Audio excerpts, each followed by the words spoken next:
Ladies and gentlemen, welcome to the Web3 Esports Championships, the first ever invitational at the Web3 Expo here in Istanbul, Turkey.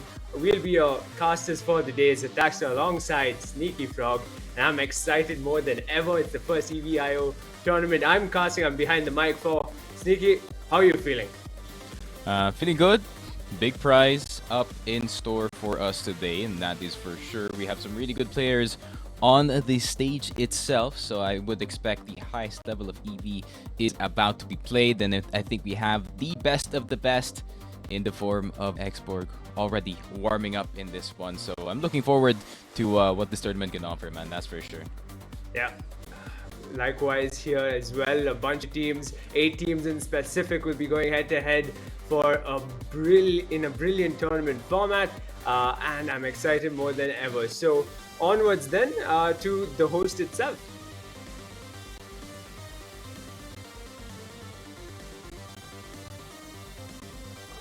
All right, looks like we can go on with the rundown about the teams itself. So we got Xborg, and then we got Sangal Esports. We got the likes of some big names here today at the tournament. Any insider info on your side, Sneak? Yeah, I mean, just like I said, man, I think the best team going into this tournament is probably Xborg if they're running the lineup that I actually think they're running right now. So they definitely are the favorites going into this one. Of course, winners of multiple tournaments in a row as well in our weekly EV.io tournaments that we usually run. So I would expect them to be a heavy favorite. And yeah, I would say there's some other really good teams as well actually coming across from other esports then try to get their hands on EV.io as well. I wonder if their skill would translate well to the game itself. Yeah, definitely. I mean, it'll be interesting to see how much of that previous game skills actually translates. Like you said, even in the likes of across the board, we got teams here like Crypto Kurdu, who are pioneer of crypto games in Turkey itself. We got Hotheads, who come from an Apex and CS background. We got Sangal Esports, who I mentioned, also a Turkish team. Ven9 Esports coming from a left field PUBG background, and while DGen Legends coming off, historically been well in EV.io specifically, and apparently they had a Fortnite background as well. So yeah, and of course, let's not forget about Xbox, as you mentioned, Eternity Esports, another big name, 10K Fractal Cup champions. So yeah, I'm excited for this entire run. Even in the lower bracket, I think we'll see some left field results out of it as well. Yeah, I mean, I kind of like the double elimination style of play. I've been a big fan of it for quite a while now, especially because the teams that were knocked out first and are pretty strong could have a case in the lower bracket if they do win all of their games after this one. So I'm really looking forward to a really fun, at least one losers bracket run from one of our teams here in the quarterfinals. But yeah, I would say hopefully everyone does, play their best EV.io today. I know some of our teams have some strats cooking already and waiting to see if they can at least reveal their hand in the quarterfinals, which is a best of 3. By the way, it is 8 minutes a game, so it is quite a short affair. So teams need to act quick so they can get that score up. Yeah, short affair between just a pair of teammates, 2v2, as we'll have only 4 players at a time on the server. That'll be an interesting turnout, of course, how the chemistry between the pair actually works. Can they ensure they stay together throughout the tenure of a match on each one of those matches out of the best of 3, or will they get left behind by the other? I'm always curious about how that'll turn out. Hopefully, we get to speak to a couple of players leading on to the matches to come. But I am excited, as you can hear from my voice, and I hope folks watching from their homes are just as excited. Make sure you hit that follow as well, and the folks on ground at Istanbul. Let's hope you make the loudest of noises for your favorite teams. I expect a lot of home support for the likes of, as I said, Sangal Esports as well as Crypto Kurzu. Yep.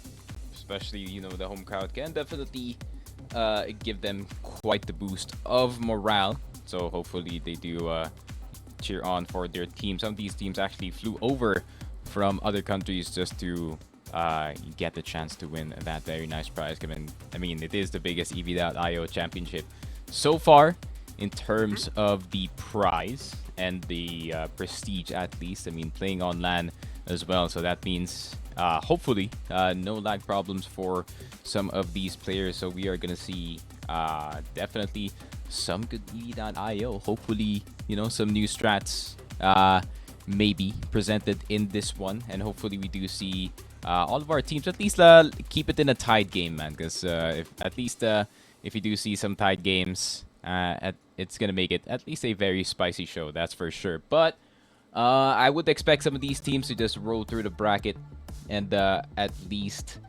you know, make it a pretty easy time for them. Especially, you know, best of threes that could just be over in 16 minutes, and you could just go straight into semis. And if you're kind of drawing luck with a kind of a weaker opponent, then you can just go straight to the finals.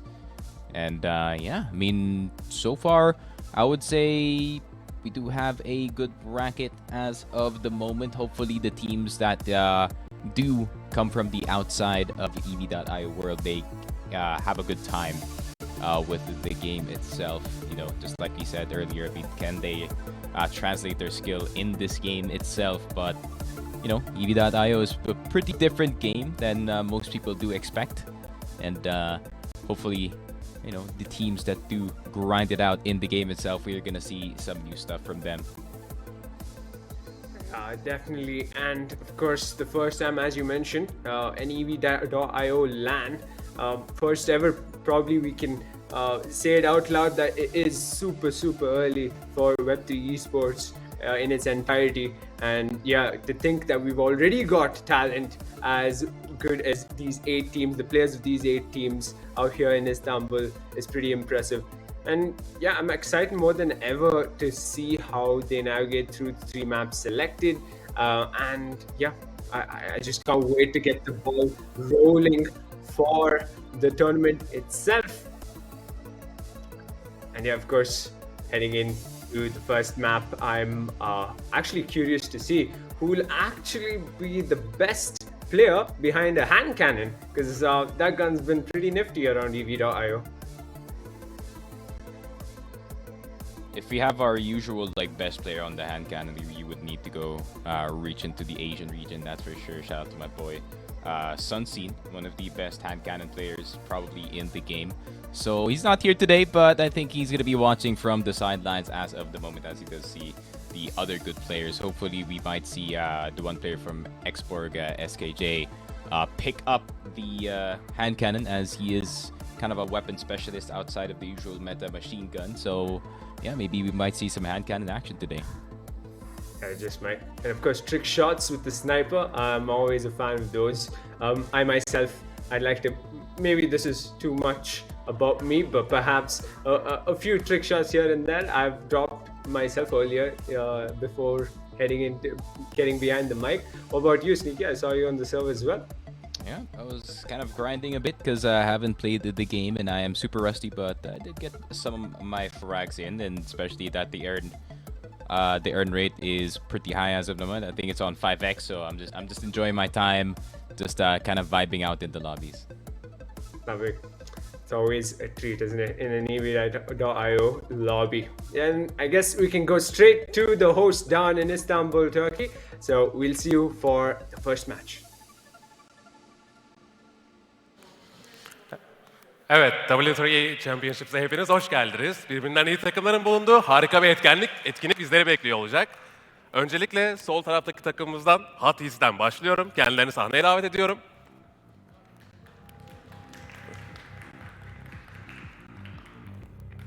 İkinci takımımıza gelecek olursak Floating Birds bizlerle.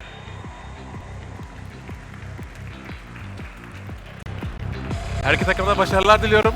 İyi olan kazansın.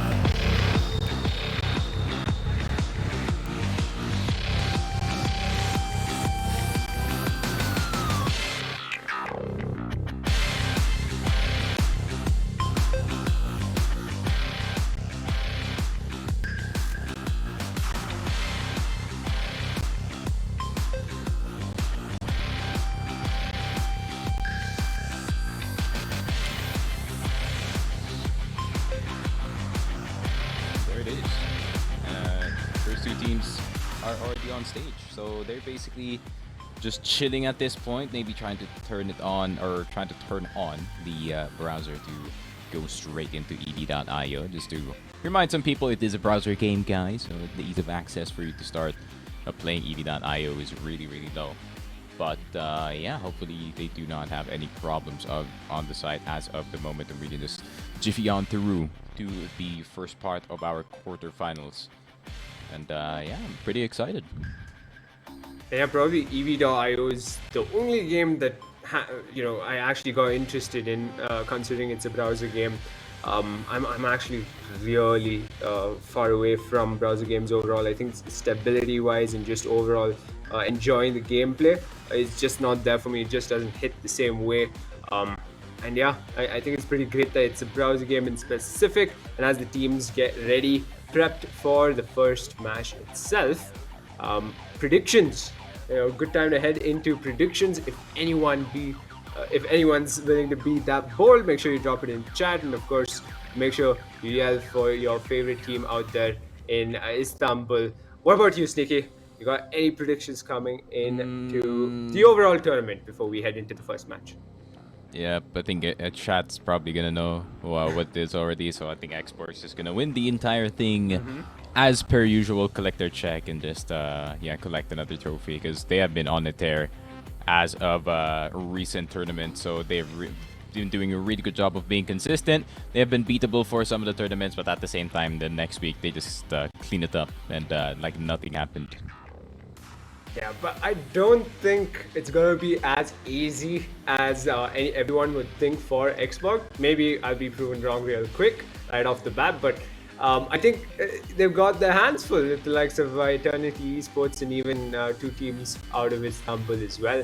I think on LAN things change. Of course, the environment matters so much, and the first EV.io LAN is a factor to consider as well. I'm excited to see Xborg in their best form, as we see so much, and hopefully we can see a proper fight to the end of the line from the likes of the other teams as well. So prediction wise, I'd say a left field result is what I'm hoping for. I want Xborg to sweat for this one and not have it just as easy as they have in the past. Yep, and I think we are doing the upper side of the bracket, which is, I think, if I'm not mistaken, that is the Hotheads versus the...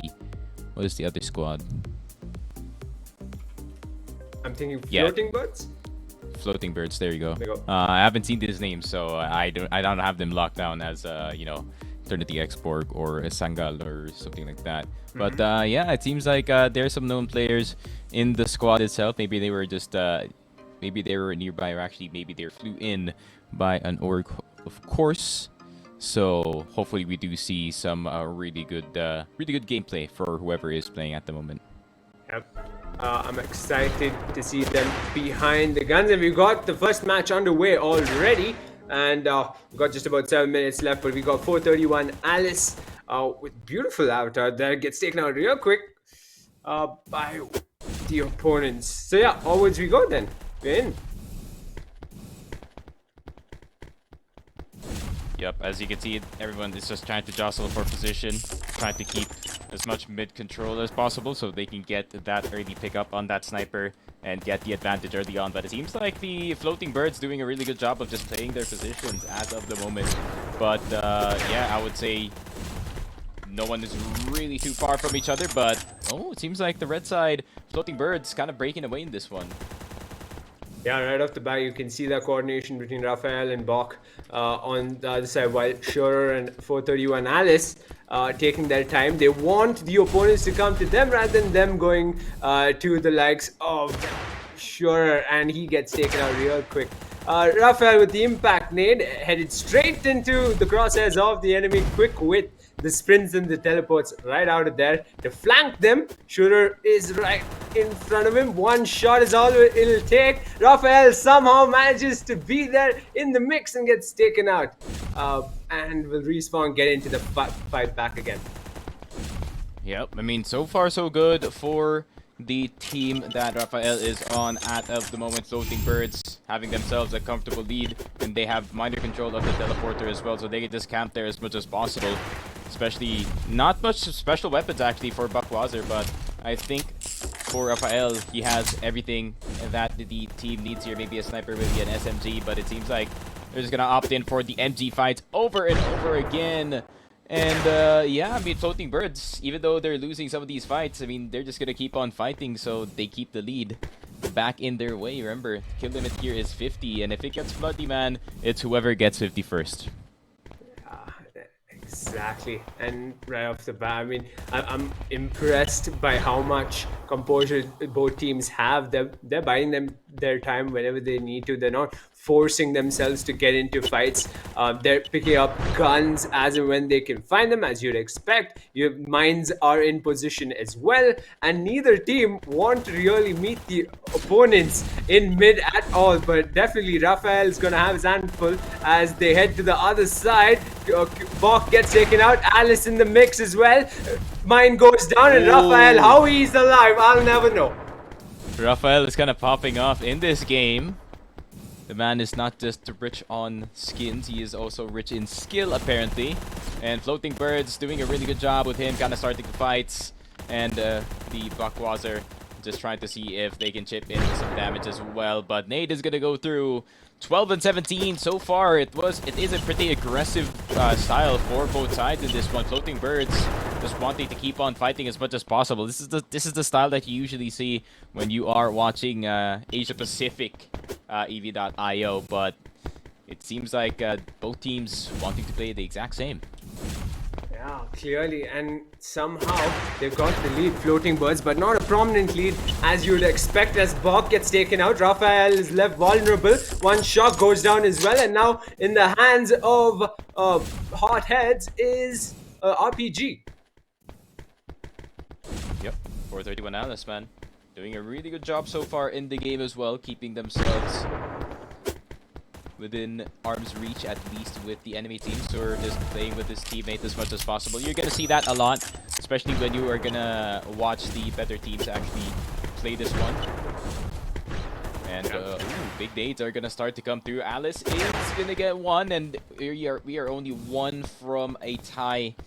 Floating Birds now playing this one infinitely more careful. I think they're just gonna go for the elevated platform right next to them and try and see if they can gain some high ground advantage. But without any special weapons, this is gonna be tough. Oh, that was a nasty shot on the Bok and on Rafael, actually, as he sports the NIP skin, newly welcomed into EV.io. Rafael left vulnerable. He heads back, ensuring his teammate has got his back. Alice staying towards his spawn as well. So things remain, and we see both teams distancing themselves, taking some time, ensuring they have more than enough time to get a gun advantage on their opponent itself. Ashura gets I was about to say he was getting taken out, but he takes out the likes of Rafael. Yep, the sniper, such a deadly tool, especially when you know how to use it. 90 in the body, 135 in the dome. Does get the 90 tag on Bok, but can he get the finish? Yes, he can, but Rafael gets the trade instead. But still, the lead now going in the way of Hothead, so you're gonna see Rafael's team turn up the aggression here to try and get back into the lead. But Sur doing a really good job of just carrying the team in terms of the frag so far, but 431 Alice being that perfect partner for him as of the moment. Really doing a good job just playing within his presence so he can get that quick trade just in case 431 Alice does lose that initial fight. And 25-20, man, I mean, halfway here for Hothead. Yeah, and I was just about to say, they need to make sure Shoro doesn't get that sniper again as they get into fights yet again. Rafael left vulnerable, gets taken out real quick, and Hotheads are on a hot run right now as they pull off that lead. 6 points ahead of Floating Bird as Bok seems cornered but takes out the opponent right there.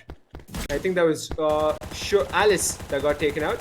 But yeah, Shura and Alice on the top tower, being extremely vulnerable. You don't want to be out in the open with such a prominent lead, but that lead is trickled down now, isn't it? Just a mere 2 points between the pair as the Hotheads get another one on the board and make that 2.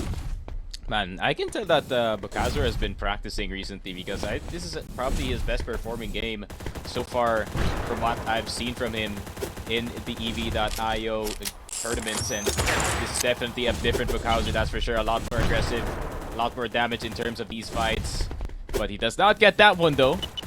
Rafael is gonna clean that one up, or attempt to clean that one up. Sur using the impulse nade to gain some air, and is gonna get the angle on towards the other team. So far, this is insane, and there it is. It happens to the best of us. 28 seconds left, 33 and 27. Take a screenshot of that. But I think if my experience is right, if they just keep on fighting, it's gonna be a tough return here for the team of Rafael. But it's not impossible if you think about it, considering for the most part Floating Birds had that lead and it seemed like they were going to extend themselves even more. But Hotheads came, kicking and fighting right back. So clearly anything could have happened in the remaining time, and we're just getting started here at the Web3 Esports Championships Invitational.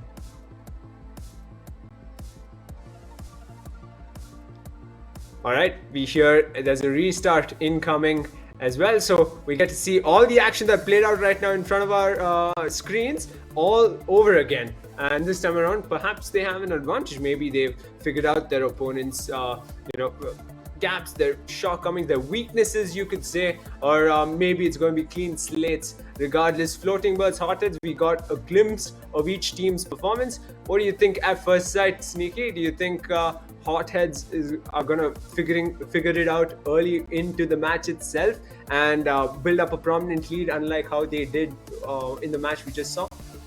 Yeah, I think the biggest problem there, to be honest, for the team of Rafael is, I think, as soon as they saw their lead kind of trickle away, they did not crank the brakes or step on the brakes at all in this one. So I think they're about to be more careful in keeping their lead initially, because they have really good early game fighting in this one. They got them early momentum, but all of a sudden Sur's team started fighting a lot more to assert their lead, and they just kept on fighting as well. So they just went in a back and forth, but I think Sur's team was kind of inching through in this one with a little bit of a lead that they have in this game.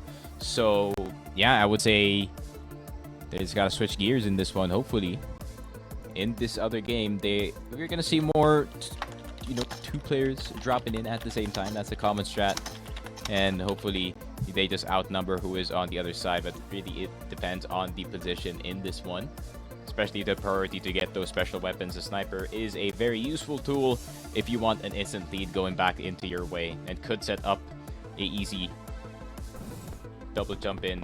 So yeah, we'll just have to wait and see. Yeah, we talk about the sniper and going straight into the game. Sure, again with that sniper in his hands last time out, he was a huge threat for the opponents in the likes of Rafael, and as I say that, he switches gun and takes Rafael off the map. Dang. That is such a good start here for the boys over at Hothead. Once again, I think they're a bit more warmed up compared to what we've seen in their earlier scenarios in the early game. 7-5 already in this one. Hothead not really breaking away here for Floating Birds, but at least it is a better start for them in the initial minute of the game. Yeah, early into the match itself, Bok gets taken off the map, and Rafael gets the trade, however, on Alice. And onwards, we go extremely close early into this. And clearly, they did figure out a bit of the opponent's tricks, perhaps, each team to their right. But Rafael finds himself in very vulnerable positions ever so often as Bok gets another frag to his name. Sure, ensures Alice is not left hanging. Of course, gets the trade, and again, that sniper is out. Yep, that could be the game changer in this one if Sur can hit one here. Bowser is gonna get that peek, and he's gonna be low HP. They cannot jump in because they know that there is a common mine spot in towards Sur's point, so they're just gonna take their time, try and see if they can just poke. But Bowser doing big damage on towards Sur, but Sur and 431 Alice just cleaning it up once again. Bowser does get the trade though, but still that's 1 point going in the way of Hothead.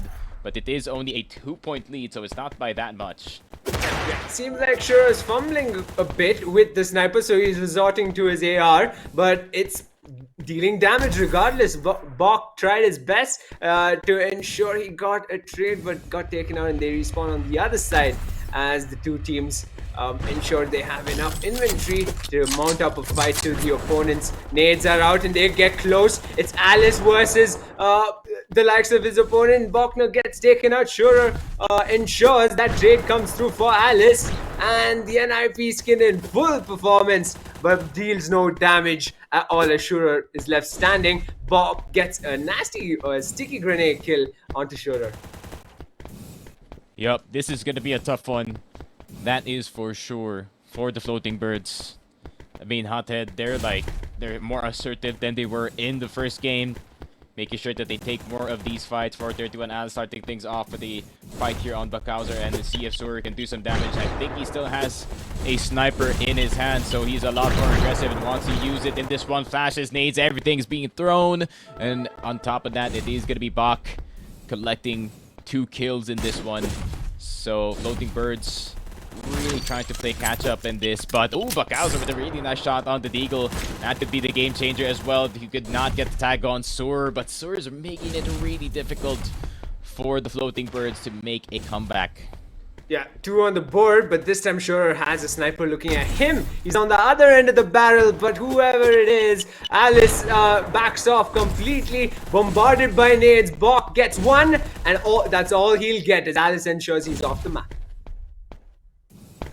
Yeah, but this lead is going to be a tough one, especially when we go into the final minute of the game. So Floating Birds, they really need to reduce this as much as possible. But Sur is making it really difficult here for the Floating Birds. He just wants to go forward, just as 431 Alice is as well. They just want to keep on fighting. And it seems like this amount of pressure is really getting into Floating Birds' heads. And yeah, I mean, they seem like they just cannot frag. They're just getting 2K'd every time in every fight.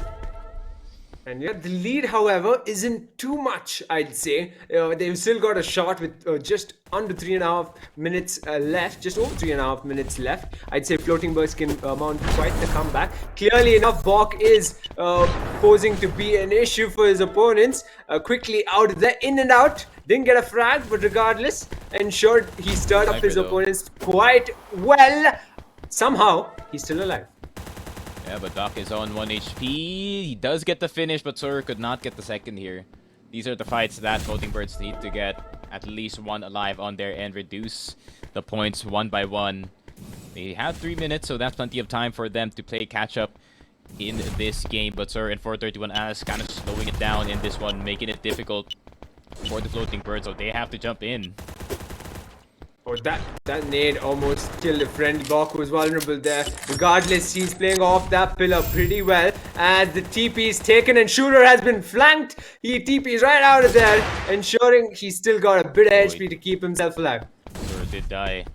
Did not expect the mine in the corner, but Buckhauser is going to get 1 as well. Now it is only going to be a 2-point lead, and Raphael taking matters into his own hands, wanting to get the second. Big damage from 431, but can he get the finish? Nate is going to go through. Lead is still 2. 2 minutes left on the clock, though, so that could be something that they can work on in this one. Floating Birds trying to get at least 1 back, but Serve and Buckhauser getting another 2-piece here. But Buckhauser needing to get that kill on Sur, but Sur just being so annoying, and the back and forth is just going to continue in this one.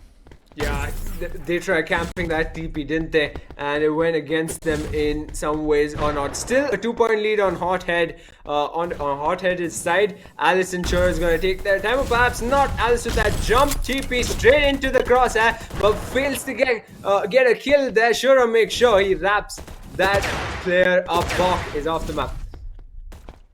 Yep. And 31 and 28. 1 minute and 30 left on the clock, and I think Raphael is just going to try to see if he can transition on towards the campsite in this one. He's going to use a teleporter maybe, but the mid-air deep shot from 431 Alice making it a really difficult. Gets Raphael as well, but Buckhauser trying to get it back. Trying to get out on 1 HP. Raphael using his teammate as a distraction here. And 431 Alice is going to continue his fight in this one. Buckhauser needs to get this fight on Sur to make it at least a bit easier for his team to make a comeback. But the TPs, they're just going to be used all over the place, making it really annoying. But 431 Alice has his teammate covered, and at the end, it is now a 5-point lead. Hothead, quite the great lead that they have, and both members, I think they had a little accident there with the explosive, so both of them are kind of low, so this is not looking good for Floating Birds. Great start, but Hothead with a good finish in this one. Yeah, and they gotta have their eyes in the air because all sorts of utilities are falling right down to them, Floating Birds, and you can see that lead from Hothead extending now to 5 points with just under 30 seconds left. Raphael is close but not close enough, gets taken out by the nade. Sure to follow with that frag onto Bach, and it's all to play for last 15 seconds. Raphael out in the open, taken off. Sure on 1, Sure on 2, and with that, Alice closes in onto the opponents. They want kills. They're not gonna wait anymore. Yep, and that is it. Hothead, first win of the tournament, first win of the quarterfinals. Sur having himself a hell of a game, 22 and 13. I mean, those are pretty equal match for both of the members here. I would say both of them contributed just as equal as each other, so the teamwork really are shining in this one. But at the same time, Floating Birds, they had themselves a hell of a game as well. It's just that after that initial fight where the side of the Hotheads did get that 5-point lead, it was a pretty tough comeback to say the least.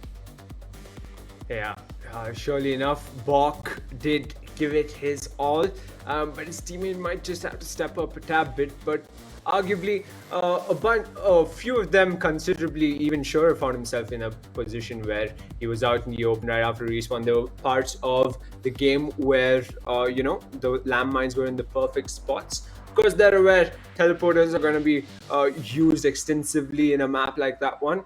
And clearly enough, they were prepared. Both teams seemed like they were in top form and went down to the wire, rightfully so. Yep.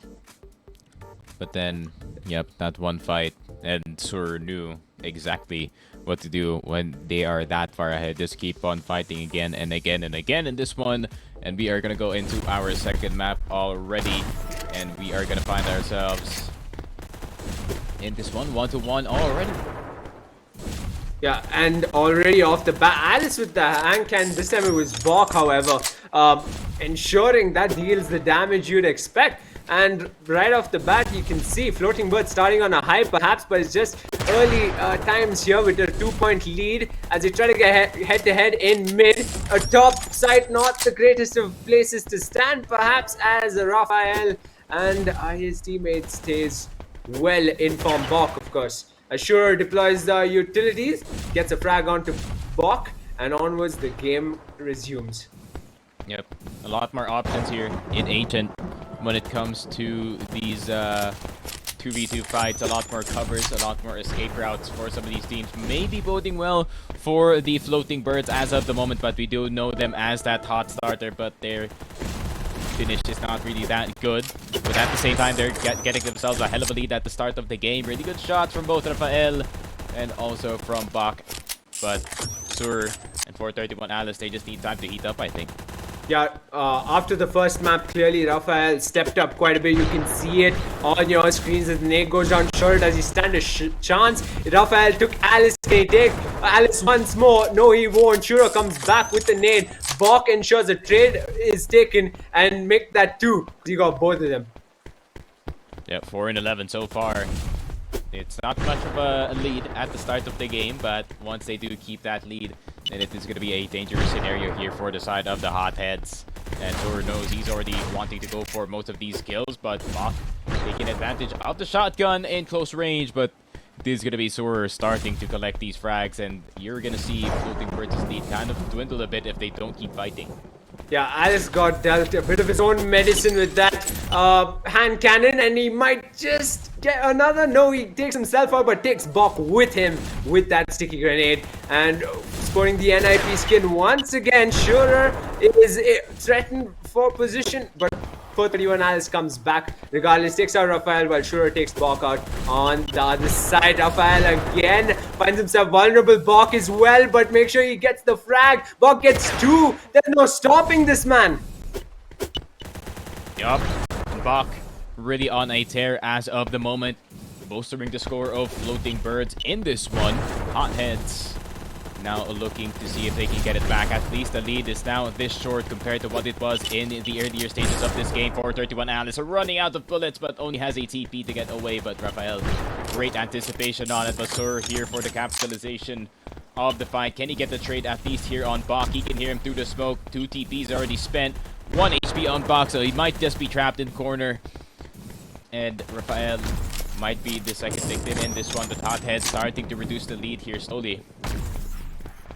Yeah, and the more I look at this, Raphael finds himself in moments where he's so vulnerable, where he's just one shot early A right after spawn, and that's catching them off guard, isn't it? In the likes of Floating Birds. Clearly, Hothead's coming back. A 3-point lead with Floating Birds, regardless as Bog gets that trade onto Shurer.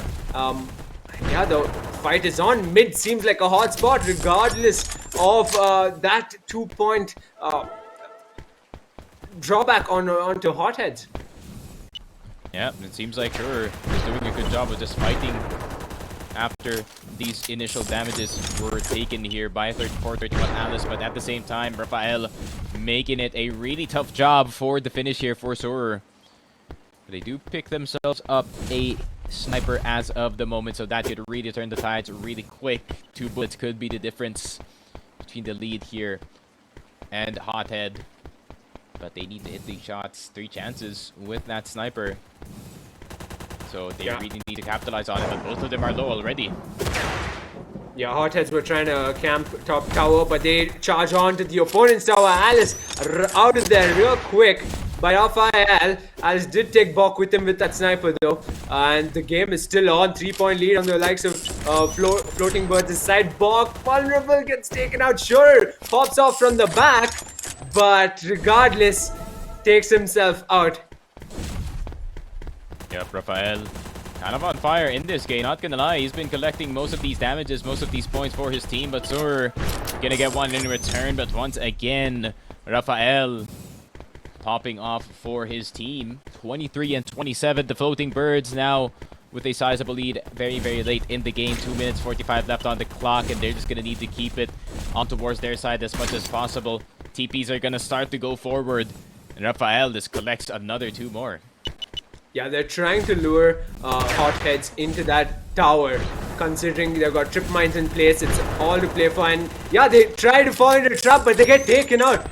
In that tower, Alice gets Raphael as well as Bok. Yeah, they needed to keep control of the catwalk area right there, but unfortunately, one impulse nade later, they couldn't get their behind going. But Buckhauser starting to chip away at the game as well. I mean, it is only 50 points or 50 kills till we can get the limit of the game, but I think they're very close into this one. They're gonna try to concentrate on that spot once again. Put some trip mines down, put some mines down, make it vulnerable. But 431 Alice with a great shot after the TP, and if they can get the second one, that's gonna be 2 back in the way of Hotheads once again. Yeah, that tower play is working against them, isn't it, for Floating Birds? But regardless, they have that lead so far with just under 2 minutes left. Shorer's coming off the right wing, right out the TP, of course. But right now, Shorer, vulnerable, gets so close to getting taken out in mid. But somehow standing, all 4 players are somehow standing with 1.5 minutes left. Gets taken out at point blank. Raphael gets that while Bok gets Alice on the other side of the map. Yep, once again, big fights from Buckhauser and Raphael in this one, but 431 Alice is also playing insanely well in this game. If he can get this 2-piece, then that could be really good for his team, but Bach really good on the trade as well. 6 still on the score as of the moment, and the fights are just going to keep on continuing. Sur cannot get the finish, but 431 Alice could not get the finish as well. Almost a 9-kill difference between these 2 teams, but still Buckhauser just wants to keep on going with the fights, and he is red hot with that machine gun, but he's going to switch to the SMG. Big damage in close range, but can he get away to recover some HP? Uses the smoke to give himself a little bit of space, but there is still one person trying to chase him down, but Bach just creating some space in this one. Yeah, 30 seconds on the timer. Sure, going head to head and fails to get the frag. Rafael gets it. He stepped up quite a bit in this map. Alice on the other hand gets 2. It's a fight to the finish. Regardless, 8 points the difference. And who's gonna take it with 10 seconds left? They're searching, they're hunting for opponents, but nowhere to be seen. Floating Birds, they've bided their time pretty well. They've ensured the utils played into their favor, and with that, the timer hits 0, and Floating Birds has a point on the board. Yeah, pretty big game there by Bukhauser. Not gonna lie. Getting most of those fights, Rafael is getting those clean finishes. So it is a 1-1, and we are gonna go into map number 3 in just a bit. But so far, it is quite the good games between these two teams, keeping it close up until a certain point, up until a certain break point. Bukhauser just starting to pop off in the very last moments of those fights, and Rafael doing a good job just chipping in damage in this one. So both teams, I mean, game 3 is going to be really, really spicy, that's for sure, when they're playing this good of EV.io. Yeah, I'm impressed of how Rafael really stepped up on this one. He really did, and early into it, you know, that strat of theirs to ensure they had that tower on lockdown, get the trips on one side while holding the other entry point of that tower. It did work for most part, and I think playing that time on tower played into their favor for this win on this map. But clearly that obviously trickled down into the opponents really figuring it out. Hotheads did have a wrap through that. Straight into map 3, we go with Shurer. Again, vulnerable, gets taken out. First kill on the map. First point on the board for Floating Birds. Yep. And as we head into it, Rafael gets another on the likes of Alice. It's the sniper in his hands and shooting blanks perhaps in a way as Alice is vulnerable. Bok comes back, one shot, but Alice gets one. Can he get another? I hear a nade, but Rafael will be the one to take that one. Take a frag, and Bok gets the smoke, trading space just like last time out. And they're gonna wait it out early times into the map itself, but gets taken out by a sniper, Rafael, while Shura gets Bok. Yeah, this is crazy so far, and I just realized the map is gonna bode well for the team that is better at hunkering down on one side of the map and just waiting. That could benefit Floating Bird so far. Hothead wanting to go for more fights in this one. That's what happens in these Bishop type maps. But Sur is going to get that one tap, so at least they're going to try to keep it close in this one and maybe even take the lead eventually, and maybe it's their time to just hunker down on one side of the map. Yeah, you can see that strat playing out from the side of Floating Birds. Regardless, they got their hands on that sniper advantage for them, but the scoreline is level, and they are waiting for their opponents to come into their crosshairs, just like Shurer did into the crosshair of Rafael. And they're gonna wait it out. Alice now misses the shot, misses twice. Unfortunate there for Rafael, and Shurer flanks him and gets the sniper off the map, but meanwhile, Bok wraps up Shurer as well as Alice. Yup. And 6 to 8 Floating Birds. Now they're just gonna set up, mine up, everything to keep their side of the map safe in this one. And yeah, they're just gonna try to see if they can just maybe this lead up until the very end of the game. But the other team making it really hard in this one. Hothead with a direct fight, a double here for 431 Alice, but still it is pretty early in the game. And they're gonna try to at least find these aggressive fight first.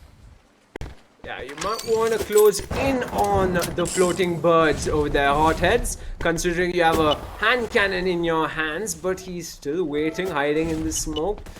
They want them to come into that trap, but will they? Will the Floating Birds really float towards the Hotheads on the map? But Rafael straight into the faces of the Hotheads and takes Shurer out with the nade. 431 Alice off the map as well, and that's a sniper in the hands of Bok. Yup, the fights just keep on going in this one. Sur and Rafael 1-for-1 in this one, but Rafael with a good finish. And once again, if they can just find themselves in that side of the map and just mine up, that's going to be good for them. But Rafael with a big beam with the help of his teammate Bok here. But 4 minutes still left on the clock, already halfway through this game. But so far, none of these teams are actually breaking away in terms of the score. Just a little bit of a lead here for Floating Birds, but 3 kills is not an impossible reach for the other team. Yeah, definitely. We've seen them come back from a 5 point lead as well. So, very possible in the cards. Hothead is still in the mix. We've got 4.5 minutes left. It's barely begun. You can see them just waiting it out. Floating birds, they're playing conservatively on the other side. As you said, this map plays into that strategy. And Raphael, did he see the one on the left? Yes, he did. Alice gets taken out. Bok real close. The support coming through towards each other from the floating bird side is much more evident this time around compared to map 1. And you can see that on the kill feed. Raphael and Bok, kill after kill after kill. Yep, and this is going to be a dangerous situation here for the floating birds, or rather for the hotheads in this one, because now they're going to have to jump in every time, but floating birds, they just want to maybe delete as much as possible. As you do see, Tripwires on the ground already, nades all over the place, but Bok is still going to lose that fight. Raphael tried to clean it up, but 431 Alice from the side is going to get his due trade, but 15 to 18 in this one. Both teams kind of just a back and forth. Tour is going to get Raphael, and I think this is going to be an immediate jump in. No, they actually just want to play it preservatively as well. I mean, they don't want to lose too much points on towards the other team. They just need guaranteed fights in this one. But 2 points isn't an impossible task. Almost running into the mine as well. And with the slide in from Sur, the movement is real from the man. What a turnaround play. And 18 to 19. Floating birds, though, they still have the lead in this one, but it is only up to 1. You can go over him, you can get behind him, regardless of where you go. Sure, will rightfully get you, but now it is Raphael. I almost thought Sure was taken out, but he comes back, and so does Bok for that trade on from Raphael, and it's trade for trade between hotheads and floating birds as the scoreline trickles down to a mere point between the two teams.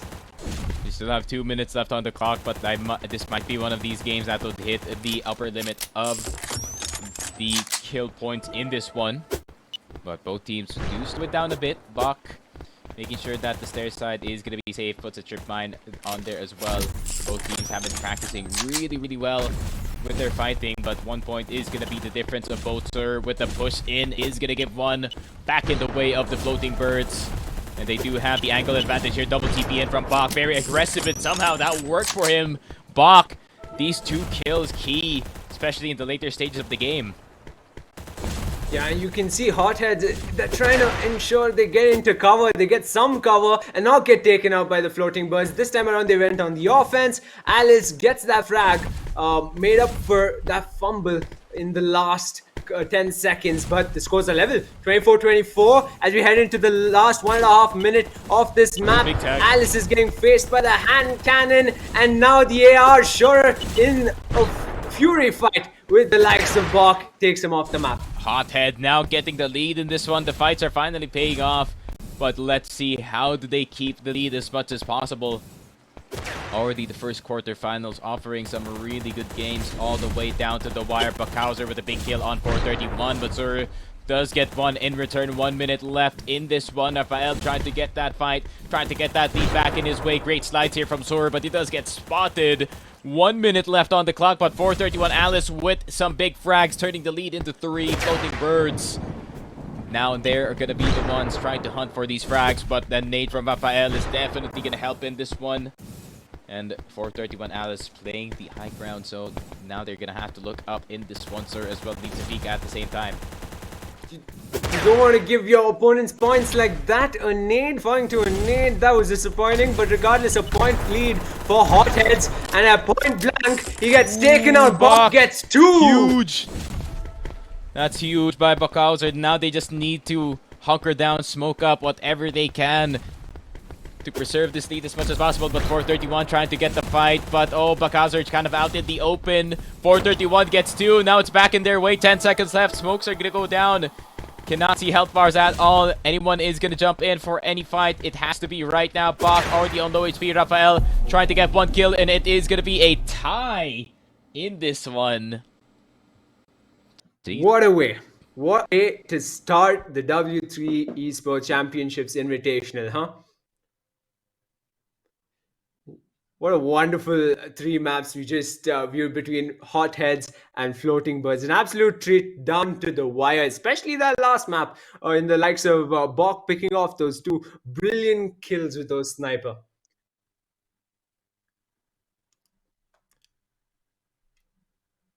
I like that, man. Sudden death, 2 minutes. So it's gonna be quite a tough one, man. You're gonna have to start on gear 5 all over again from the start of the game since you only have 2 minutes in this one.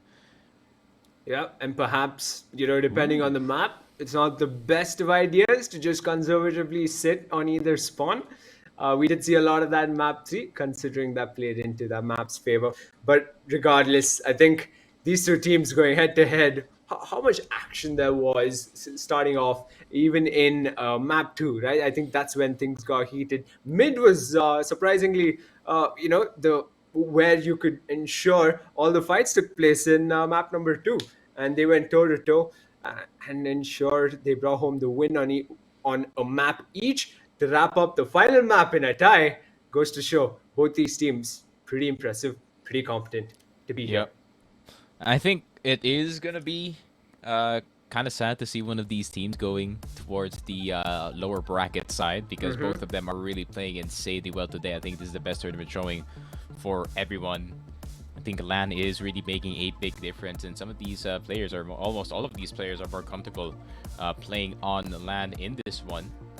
So yeah, it's nice to see. I mean, the first quarterfinals is already going in the way of a very, very close game. But you're going to have to see one team, unfortunately, fall into the lower bracket. But this is one of the teams that you have to look out for in the lower bracket because, I mean, if they play insanely well here, how about how are they going to play with their backs against the wall in this one up against any team that drops into the lower bracket as well? But that's going to make it sweaty for some of the players here on the other side of the bracket. Yeah, precisely. And pop quiz, Sneaky. Sudden death, 2 minutes. Gun of choice? If I have my teammate at least know how to use the LR, then I might have him on the LR and have me on the MG, but it really depends. Gun of choice, however, by the looks of it, on the hothead side is AR. Regardless, they stand no chance at the start because Bach and Raphael, the floating birds, float right into their faces and take two of them out twice with the likes of Bach on the sniper, taking both Shura and Alice off the map.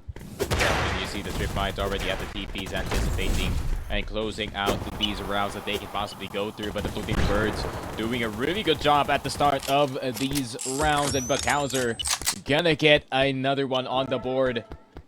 Man has been playing so well this entire series, and he is just gonna keep on going now. His sniper does not get the tag, does get the nade through, does not stick onto 431, but Raphael gonna try to go for the cleanup, but they're just dancing around in this pillar. Buckhauser does have vision. He's gonna TP into Sora. Such an aggressive play, but he's gonna pay for it. And 3-6 so far. Floating birds with the advantage, and the hidden mine goes down as well.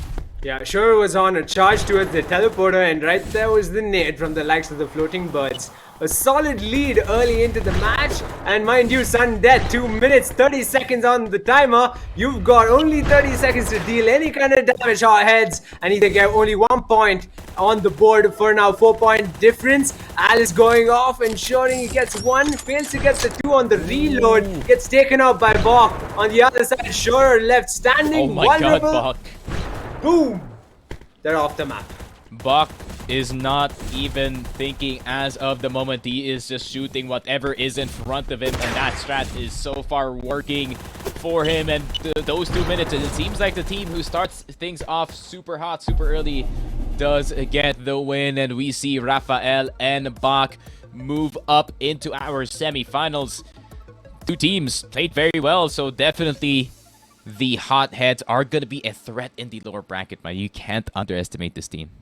Yeah, surely enough. And what a 2 minutes that was. It just flew right by.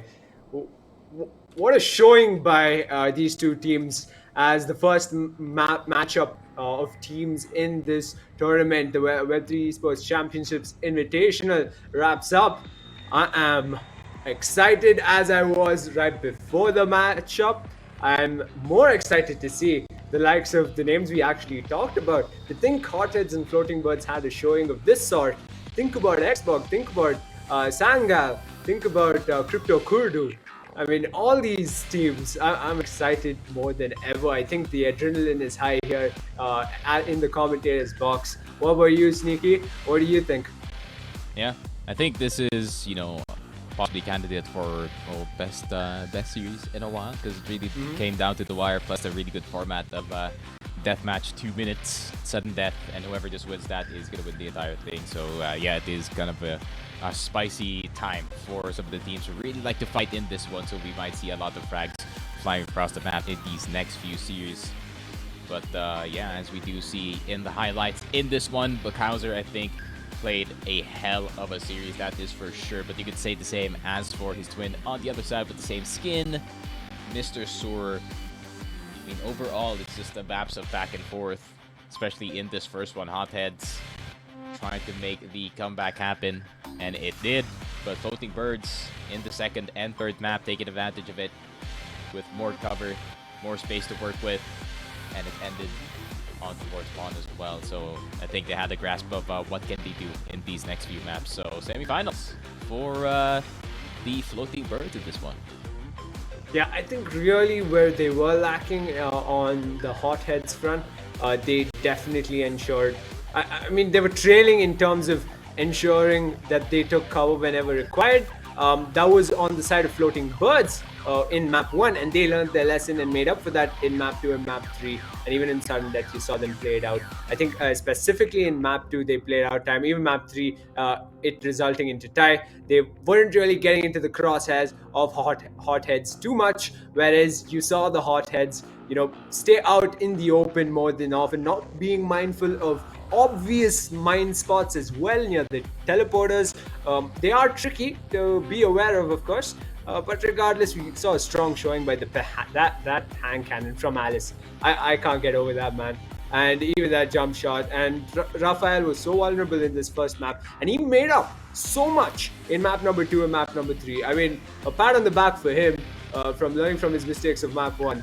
Brilliant stuff from Floating Birds in its entirety. Yep, and I think it is a really good job for the side of the Floating Birds. Backhauser, I think the MVP of this game, that is for sure the starter for his team. Raphael was there for the cleanup, doing a really good job in some of these 1v2 fights as well. So full credit to them, that is for sure. But we are going to see more of this replay Ancient really making some of the difference here for the side of Raphael and Box's team, making it able for them to create a steady lead at first, but then there was a bit of a comeback happening on the later stages of the game, but they did hunker down. They did make sure that they still had the lead by the end of it by just, playing within their means. So we might see more of that in the semifinal. Yeah, and I'm excited to think that there's more quarterfinal matches lined up as well. We got 3 matches left on that front before we get to see Hotheads or Floating Birds in action soon enough. But yeah, I mean, on this map, on map number 2, I presume, or map number 3. My apologies. Yeah, here it was just neck and neck, toe to toe, and we saw the best out of both teams. And this was early on, of course. What a match, man! I can't get over it. What a way to start this tournament, and what's showing from the likes of Bach. I mean, we can't stop talking about Bach, can we? Yep, and if these two teams really meet in the lower bracket, I wonder how is that going to go. That is for sure.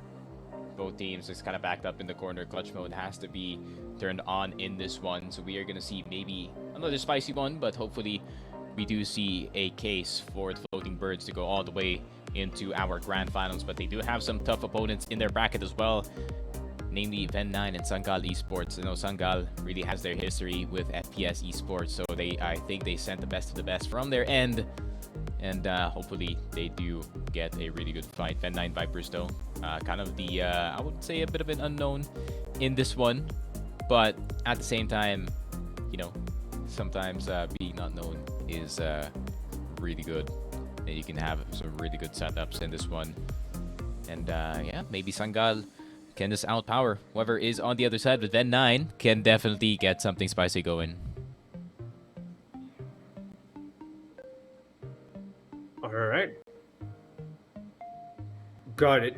So, information coming through that the finals will be a best of 3. Unlike what you're seeing on your screen, folks, it will not be a best of 5, it'll be a best of 3, and the grand finals will be the only matchup which will be a best of 5. And heading into the next match itself, it's When9 Vipers versus Sangal Esports. Sangal, it's home turf for them. I'm excited to see how much of that will factor in and how excited they must be playing a LAN at home. Yep. And yeah, grand finals being best of 5 is definitely going to be a spicy one. Quite the back and forth that we might see, especially with the maps that we do have as of the moment. So yeah, hopefully the best teams really do go through and shine in this tournament, so we can have the best of 5 in EV.io. So yeah, I mean, that is it for map number 1 in this one. So do you have any further comments, my friend? Nope, none at all. I think we've spoken at length about Bok and his excellence in the matchup itself. I think all 4 players, incredible showing. You want the first match of a tournament like this one to be just like that, isn't it? Go down to a tie, go down to map number 3, and then there's a sudden death of 2 minutes. I mean, you can't make this up for an EV.io tournament on LAN. And we got to see the best out there, and we're going to see another 3 matches comprising of the best, and furthermore the lower bracket run. I'm excited for it all. A flurry of matches in our sights, and I can't wait. Yep. And it seems like we might be just going into a second one in this one. So I think this is the Sangal versus When9 matchup that we did talk about earlier. Of course, Sangal Esports kind of the hometown favorite, I would say, and then the other side, When9, once again kind of the unknown in this one. So we are gonna throw it on to the host to introduce both of the teams.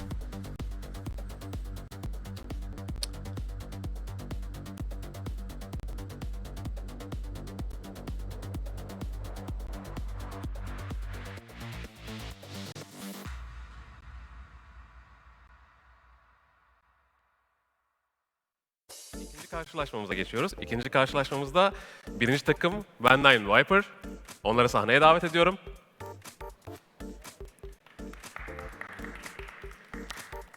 İkinci takımımız ise Sangal Esports. Kendilerini de sahneye davet ediyorum.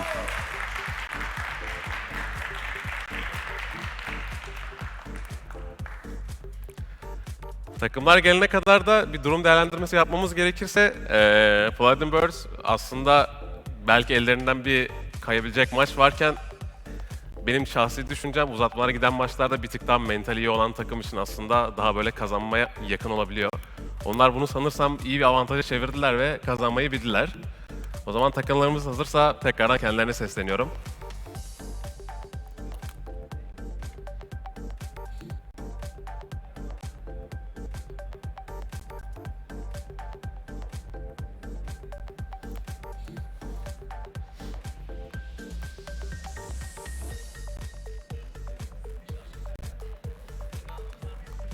En baştan mı? Ha, okey. When9 Viper takımı.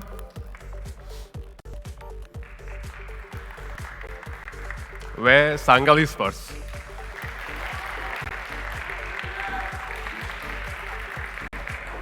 Her iki takıma da başarılar diliyorum.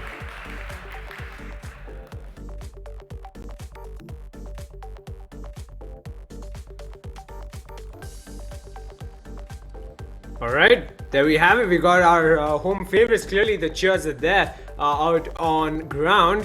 And Sangal Esports going up against When9 Vipers. I would have asked for predictions, but after the last matchup, I'm actually gonna just leave it there. It's all to play for. Either team might just go down to map number 3, tie it up, and go straight down to sudden death. Who knows? Yeah, hopefully we do see another of those. But it seems like we do have a little bit more cheers for the Sangal side. Can't really blame them. They're kind of the hometown heroes with When9 looking for at least a possible upset in this one. So let's see, man. I mean, Sangal kind of having a bit of pressure on their back, playing in front of the home crowd.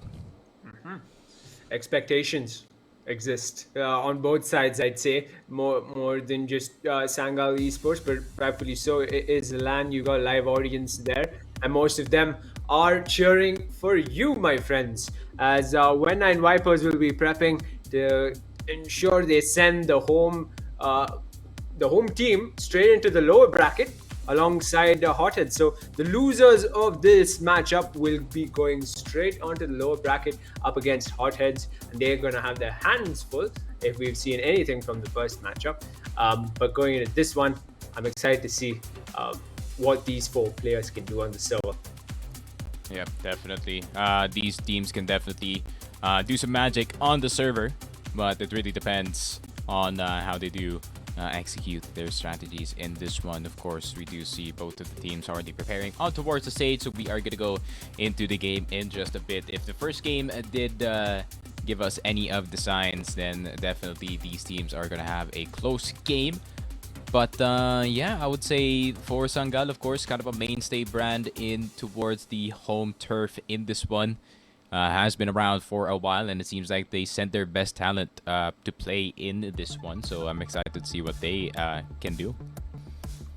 Yeah, and to think the winners of this would be going up against the likes of Floating Birds. How much they'll enjoy going up against the likes of the pairing of Bach and Raphael is for them to say. And hopefully we'll see a bit of a left field approach to the game style. Maybe we'll see aggressive plays coming through from Sangal Esports, maybe not, depending on the map, of course. I'd like to see a bit of aggressive play from either side. I think I'm a fan of that, even throughout other games where I'm picking agents or champions. I always like to go the aggressive route, ensure a bit of offense is my strength. What about you, Sneaky? Yeah, I would say maybe we are going to see some of the style of Raphael's side as well. I mean, they have a good mix of the aggression, but at the same time, they know when to crank the brakes and just play passive and just keep the lead as much as possible. But both of these teams definitely capable of just playing either one. So we are going to see some really nice games of EV.io, especially that we are going to start things off in Fractal. Pretty open map. I would say it has barely any cover, but it only has some select few spots where you get to really dance around cover. But mostly the map is out in the open, so whoever is gonna play aggressive is gonna get rewarded, that's for sure. Alright, straight into Fractal we go. Soon enough, of course. So for folks watching from your homes, make sure you hit that follow. Make sure you ensure you show your support to the team you're here for. When Nine Vipers or Sangal Esports. Clearly, Sangal, huge support there out there in land. When Nine Vipers can use just as much, if not more. And I'm excited to see how these two teams do. They seem confident. No issues mentally, I'm sure, in terms of confidence. I'm pretty sure they're coming into this tournament on a high. Clearly, first EV.io LAN tournament ever. Yeah, I just can't wait to get in. I saw an impressive avatar skin, especially made for the Web3 Esports champions. Whoever ends up winning will receive that avatar skin, and I was trying to get in on that a bit. Did you catch that, Sneaky? Hmm? Do you get a glimpse of the avatar skin that's being rewarded for the champions of this tournament? Yeah, I did, man. Yeah, it's pretty good looking. Beautiful. Also, I'm a big fan of green, so I would say that, yeah, it is a skin that I would want, that's for sure. Hopefully, you do get blessed with the airdrop or something in my wallet and get to test it out, maybe. Yeah, you and me both. I was actually trying to get both of us in, saying, get the casters into the action. We technically qualify for the championship as well, right?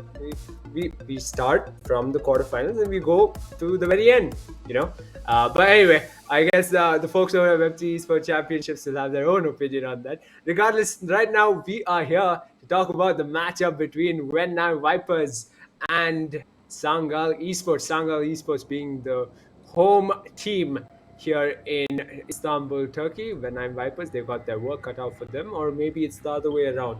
Regardless, first map, Fractal map, and I'm excited to see these two teams jump in. 4 players on the server, 2v2, and this is the second matchup of the afternoon, of the evening. Folks watching, make sure you drop in the chat which team do you think will be coming out on top, and perhaps out on top of this entire tournament, because we still haven't seen the likes of Xborg or Eternity play, and they're going up against each other on our fourth matchup, which is 2 matches away, and I'm excited for that one.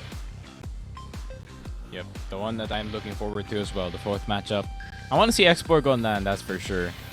And hopefully we do see them with a good performance as the exact same as they do in the showing in these past few tournaments. But we are going to focus on Sangal, of course, in this one. Maybe they have a prior experience in towards this game and they hired the best of the best for their squad, so I do expect them to present us with some high-level EV as well. But Ven9 could, act as a surprise going into this game. I think there's definitely some supporters here as well, and they look experienced going into this game. Yeah, and going into the game, Fractal Map, it was the first ever map I jumped into in EV.io, and I was excited by it as well as taken aback. It seemed a bit too easy at first, then I realized I was playing against bots. Clearly not the case today between Ven9 Vipers and Sangal Esports. I'm actually hoping for, which is a very unlikely outcome, but regardless, a hand cannon versus hand cannon moment, a sniper versus sniper moment. I don't think we've seen that. They're really quick to switch their artillery, ensuring that they get the jump on their opponents at point blank. And regardless, hopefully we get to see some impressive plays from either side. Yep, we might see some impressive plays as we do set up going into this one. Fractal is going to be the first map. Main point of the entire map is, of course, keeping that mid control. And then once you do get that weapon, you can just cycle that over and over again. And you are going to get a sniper, guaranteed. That's for sure.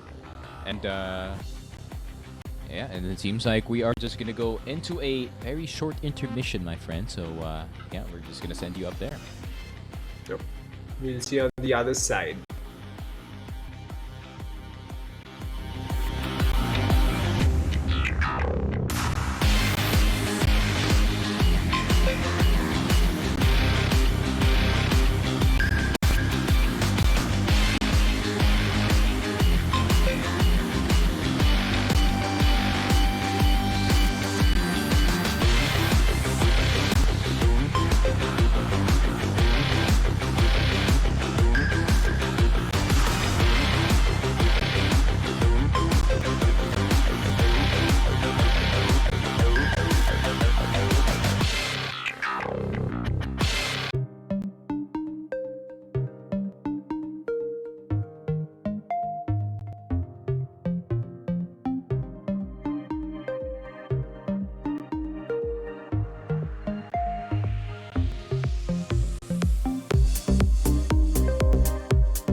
there we have it then.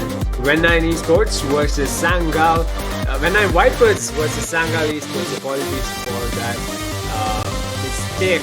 Regardless, Web3 Esports Championships Invitational matchup number 2. We got a home favorite, home team, you could say, playing out of Istanbul, Turkey. We got When9 Vipers as well. Both teams out there in Istanbul. It's the first ever LAN tournament for EV.io. I'm pumped, as you can see, as I was right before the entire tournament started. And going into this one, it's all to play for between these two teams. It's their first match this afternoon or evening. And yeah, I'm excited to see what these 4 players have to offer through this tournament. Yep, that is for sure. Both of these teams can pack a punch if they do play the Fractal map right, and it is going to be the first map that will set the pace for the rest of the game. But definitely the comeback is possible if you are down one map, as is evident after game number 1 in this one. So definitely I am looking forward to what these two teams can do. Who knows, might be a 2-0 lopsided in the way of one team, but we're just gonna have to wait and see what is gonna happen in this one. But hopefully we do see the crowd at least giving Sangal some energy here, because they're really gonna need it in this one, because I think this is gonna be one of those tournaments where everyone just plays well. Yeah, surely enough. Who will come out victorious is a question that'll be answered in the next few minutes. Out on the maps of Fractal, and 2 more to come. Will we have another sudden death back to back? I hope we do. I'm advocate for chaos, you could say, and maybe I'm developing not the best reputation amongst the players, but regardless, I hope each one of these matchups go into sudden death. Highly unlikely regardless. Looking forward to When9 Vipers take up Sangal Esports in this 3-map face-off. Yep, but definitely a tie could be possible here if you do see one of these teams go into another situation where they're just neck and neck in the game, and we might see another sudden death. But yeah, it is entirely possible, but you know, it could be one slip up and it's basically over for the other team, and we see the game number 3 is going to be the end there. So it is going to have to be a very close one once again if we do want to see another sudden death map in this one. But I think both teams chances of that are going to be very, very slim, but definitely possible in this one. Yeah, trying to break down that sudden death right off the top of my memory. I thinking about how Hotheads played that one out. It seemed like they weren't a fan of getting into fights early on, whereas over at Floating Birds they were. So counterintuitively, maybe that is the way to play out a sudden death. You get only 2 minutes, and the map is pretty big, regardless of which map you pick. And if you don't, go and hunt down your teammates, you probably are at a disadvantage, because Floating Birds were smart with that. They pulled off a lead and ensured they held on to it till the end. I believe the lead was perhaps about 4-5 points or so. And yeah, maybe that's something for these teams to think about. Possibilities of a sudden death, and working on that 2-minute shootout they have on EV.io going into the matches to come. Yep, and those 2 minutes are very, very crucial, especially for teams that can really start things off in a map really, really well. Just like what we've seen in the Floating Birds match. I mean, they always get the lead earlier on in this one, and now they just had to help through in any fights that Sur or any of the other players are actually taking in this one. For 31 Alice as well, pretty good entry for his team, but it seems like they weathered the storm and they do get the semifinal spot in this one. So yeah, it's just Floating Birds played the overall situation a lot better, that's for sure. Yeah, sure enough. And so now we'll find out who's going to be victorious between these two on the second matchup. When9 Esports versus Sangal Esports. When9 Vipers versus Sangal Esports. Mistakes done twice, and hopefully the players out there don't do the same. Hopefully not. Start of the game in this one. The Eagles are going to be the weapon of choice, and there it is. LMS with the first frag already in the game. And he's going to try to get that second one, and it seems like When9, they do get a good start in this game. Yeah, you can see Cryo picking off Hata Shiva right off the map to begin with. 2-point lead for When9 Vipers against the home team. And quick teleport out of there from the likes of LMS. Hata Shiva comes close in contact. Will he get him? No, he gets taken out by the likes of Cairo. Regardless, this team play coming through from Cryo and Soulfly is absolutely brilliant early on. Yep, When9 doing a really good job of just keeping it close in this one. 4-2 lead so far at the start of the game, but Sangal is going to try to push in to reduce that lead back in towards 0. But Cry Shimura from right behind is going to start pelting on some of the members here, but Hatashiwa with a really good reaction into Cryo's partner here. But Hatashiwa is just going to try to see if they can push forward and get Sangal more of these points at least. Yeah, correction, the Cryo and LMS on my part, but Soulfly gets Cryo regardless. And that you have a hand cannons out, make that AR. Soulfly left vulnerable down, but that flashbang comes in to save him and hand him a kill, while Cryo takes Hatashiva off the map on the other side. And then When9, man, making a really good case for this one in this game so far. And 8-6 in this game. Hatashiwa is going to get spotted on towards the right side as well. And LMS is going to start to frag. When9, 3-kill lead for them already. Yeah, solid lead, but just under 6 minutes left for this map to end. Will we ever see 50 kills on the board in a map today? Can Sangal Esports or perhaps When9 Vipers pull that off? Hatashiva's just one shot, TP's right out of there, out of sight, left Soulfly out and vulnerable, but Hatashiva comes back and gets Cryo regardless. So point for point, trade for trade between these two teams as LMS gets Hatashiva and another point on the board for him. Yep, and you know, it seems like some of these teams do have that good aim, but the movement is a bit slow to say the least. But some of these teams really do like to play it slow and rather just let the aim speak for itself, just like Cry Shimura here. So far, leading When9 to a really good scoreline in this one, pressuring the Sangal Esports side to really have to hunt for these kills as of the moment, but When9 playing so well so far. Yeah, Cryo and LMS seemed like they were in the element. They got flanked now. Soulfly and Hatashiva get those points on the board. And there's a sniper in play this time around, folks. But still sticks to his AR regardless here. Hatashiva and Soulfly need to watch themselves as he gets taken out at point blank. Cryo to make up for those snipers missing. Sniper shots being missed. And Cryo takes Soulfly off the map. Now nades and the RPG in play as well as they go head-to-head in mid. LMS takes Hatashiva off the map. Look up, Soulfly. Look down as well as LMS takes him off the map. Oh, Hatashiwa though has maybe a good situation in his hands with these getting shot from behind. Now that's going to be such a good scoreline for When9 to start things off and a halfway point. But Hatashiwa is trying to see if he can collect some kills back in this one. As we do see, the Sangal Esports support is in the crowd, so hopefully it does power them up in this game. But so far, the When9 Vipers so far performing in this game, getting all the kills, getting all the fights, getting all the beams. But they're going to need to fight back. A Wraith Eagle shot for LMS. Taking down Soulfly in this one. Hatashiwa is going to go down as well. So When9 Vipers already an 8-kill lead in this one. 3 minutes 30 in the game. Yeah, and somehow Cryo ensuring he makes space, and LMS now just one shot gets taken out. Will he be traded for? Yes, he will. Cryo making up for his teammate's shortcomings, and Soulfly gets taken off the map. When9, what a brilliant lead, almost a 10-point lead for the first time ever in the Web3 Esports Championships Invitational. We're going to see on the board soon enough if they can pull off a point on the board. When9 Vipers, yes, they will.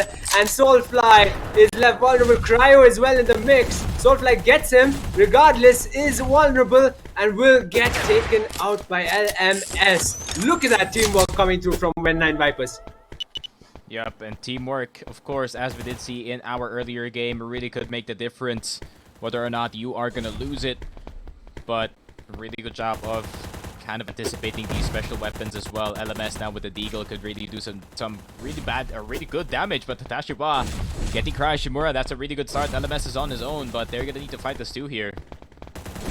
Yeah, they're like They like mid. They're taking those fights. They're going head to head, these two teams. But clearly, When9 Vipers with that lasting advantage in mid. Cryo's going berserk out there as he takes a Hatashiva for, I don't know, the nth time perhaps, as they head back into mid. These two teams, as I wanted it to be, I get what I want. LMS as well, out in the open, staying out, wants to take the fight onto the other side, gets Soulfly regardless. Cryo left vulnerable, Cryo gets taken out.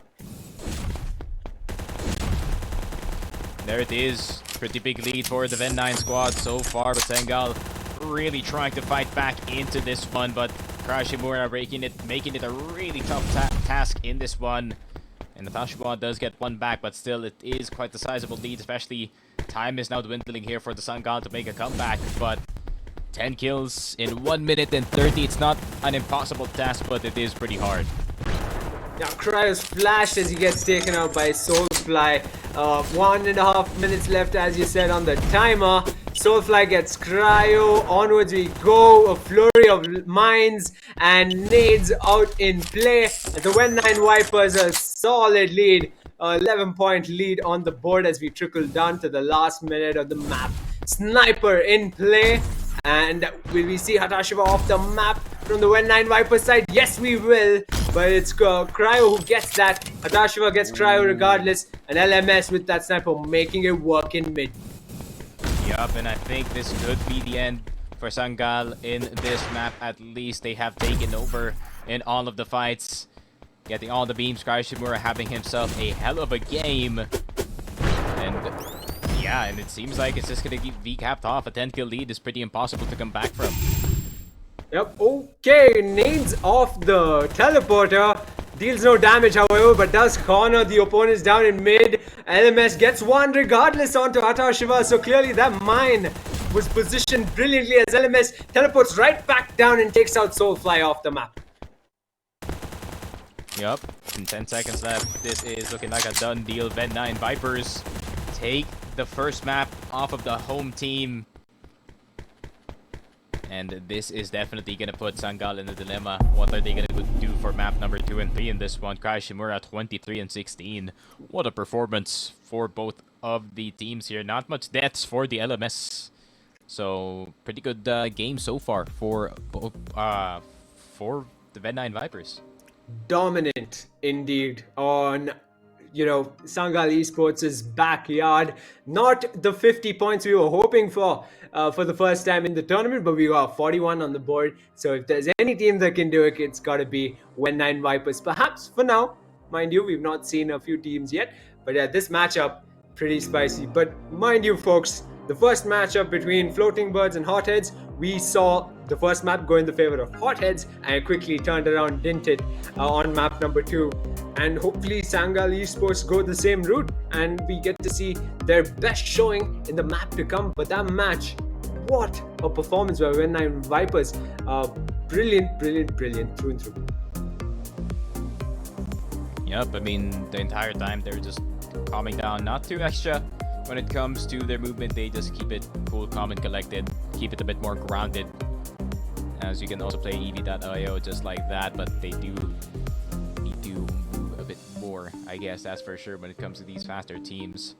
But yeah, so far that really served them well in this game number 1, as we do see game number 2 in this one. Ancient maybe is gonna bode better for the Sangal squad. A lot more cover, a lot more stuff to hide behind against. So maybe that could be the win for them, but still could be a pretty tough one for the other squad, Sangal.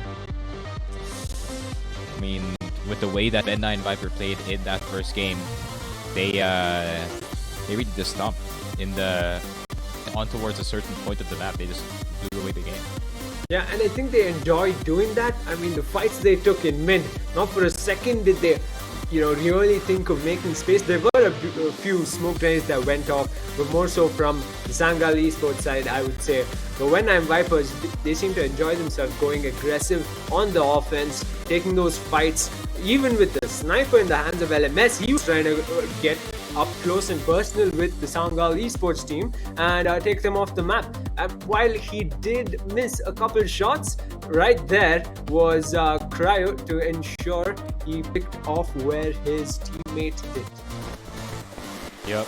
And we now go into game number 2. Ancient is going to be the way. Ben9 Vipers first game already going back in their way. If they win the second one, then it is going to be them in the semis.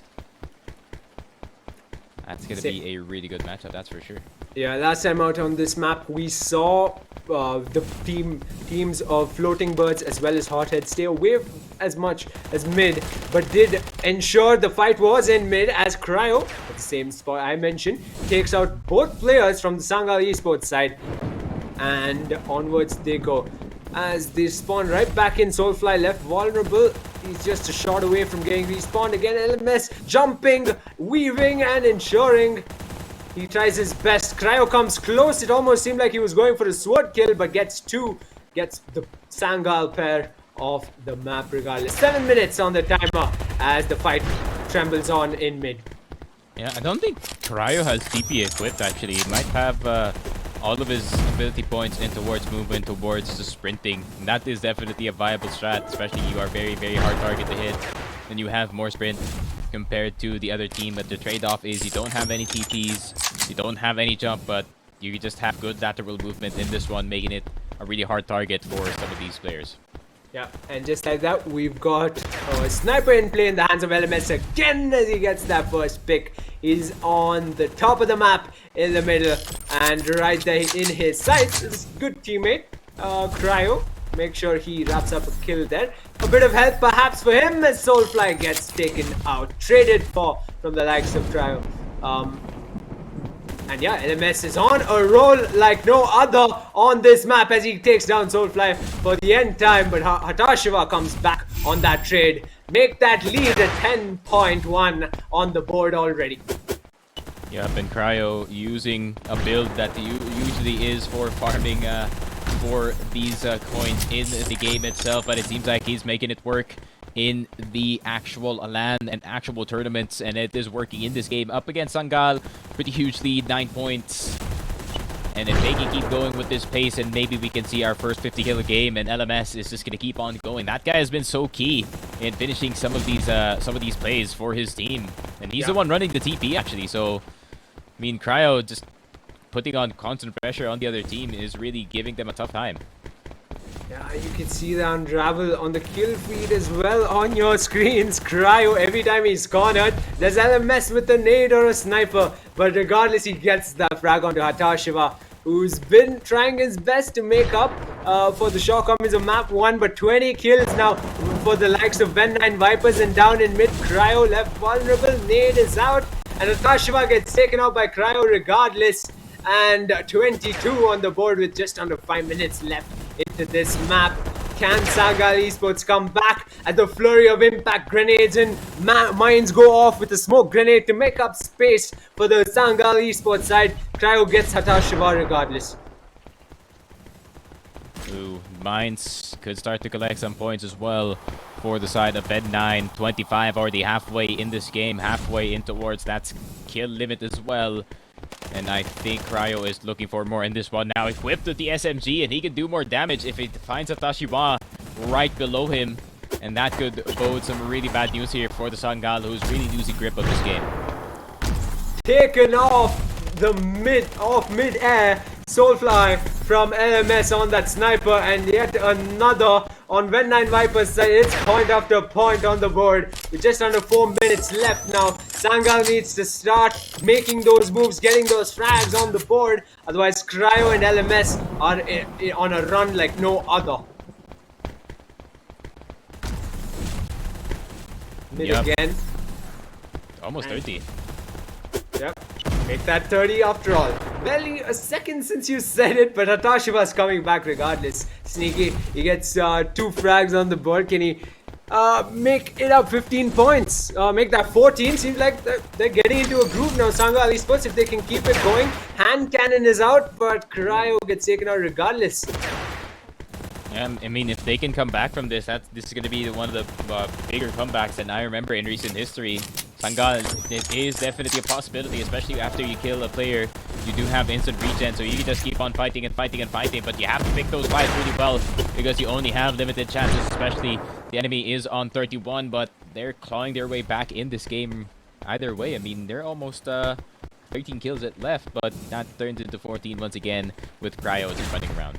Yeah, 2 kills in the last 30 seconds for When9 Vipers, whereas Sangal have bucked up quite a bit. Cryo jumps around, and Soulfly gets taken out on the other end by LMS. Regardless, Hatashiva as well off the map and right back into the fight in mid as Soulfly dancing around the crosshairs of the likes of LMS and Cryo. They're in their groove now, aren't they, Sangal Esports? Yup. And Sangal, if they can just keep on going with the momentum that they have, it is going to be quite the possible task. But up until that point, Shimura just shuts it down. Game is almost over, and we are also just 2 minutes in to this game, but we are almost hitting our upper limit in terms of the kills. Plenty of time for the squad to get 12. But Sangal really needs to make a catch-up play happen here, but it is looking grim for the home team here. But almost 10 points left, and then 9 to just take this one. Yeah, Impact Grenade sends him to the right-hand side of the map, LMS, but leaves him vulnerable in mid to be taken out by Soulfly. And as the points head into the 40-point range on When9 Vipers, we might just see 50 after all, head-to-head at point blank, but no shots seem to be hitting on the When9 Vipers side. Sangal Esports standing up for this matchup, but they hit 40 regardless. When9 Vipers, Sangal haven't hit 30 yet, but they're so close. They've made up so much in the past 2 minutes, the last 1.5 minutes to play for 10-point difference. Sangal Esports, can you do it?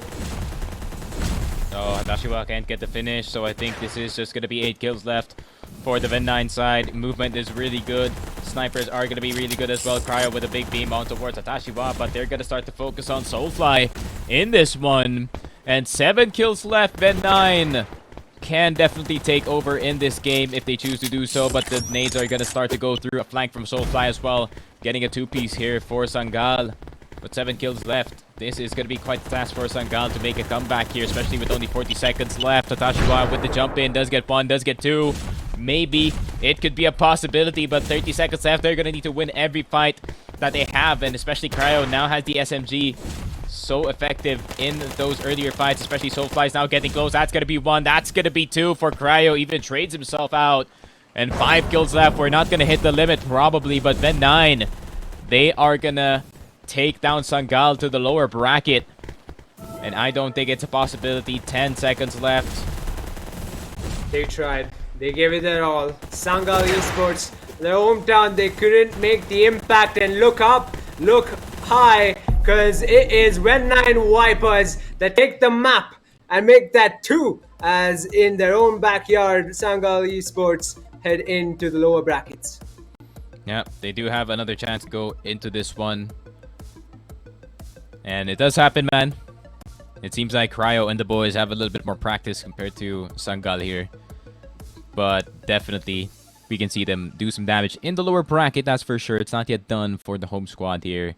But yeah, congratulations once again to When9 Vipers, having themselves a hell of a performance so far in this game. Cryo Shimura really showed up in both games in this one.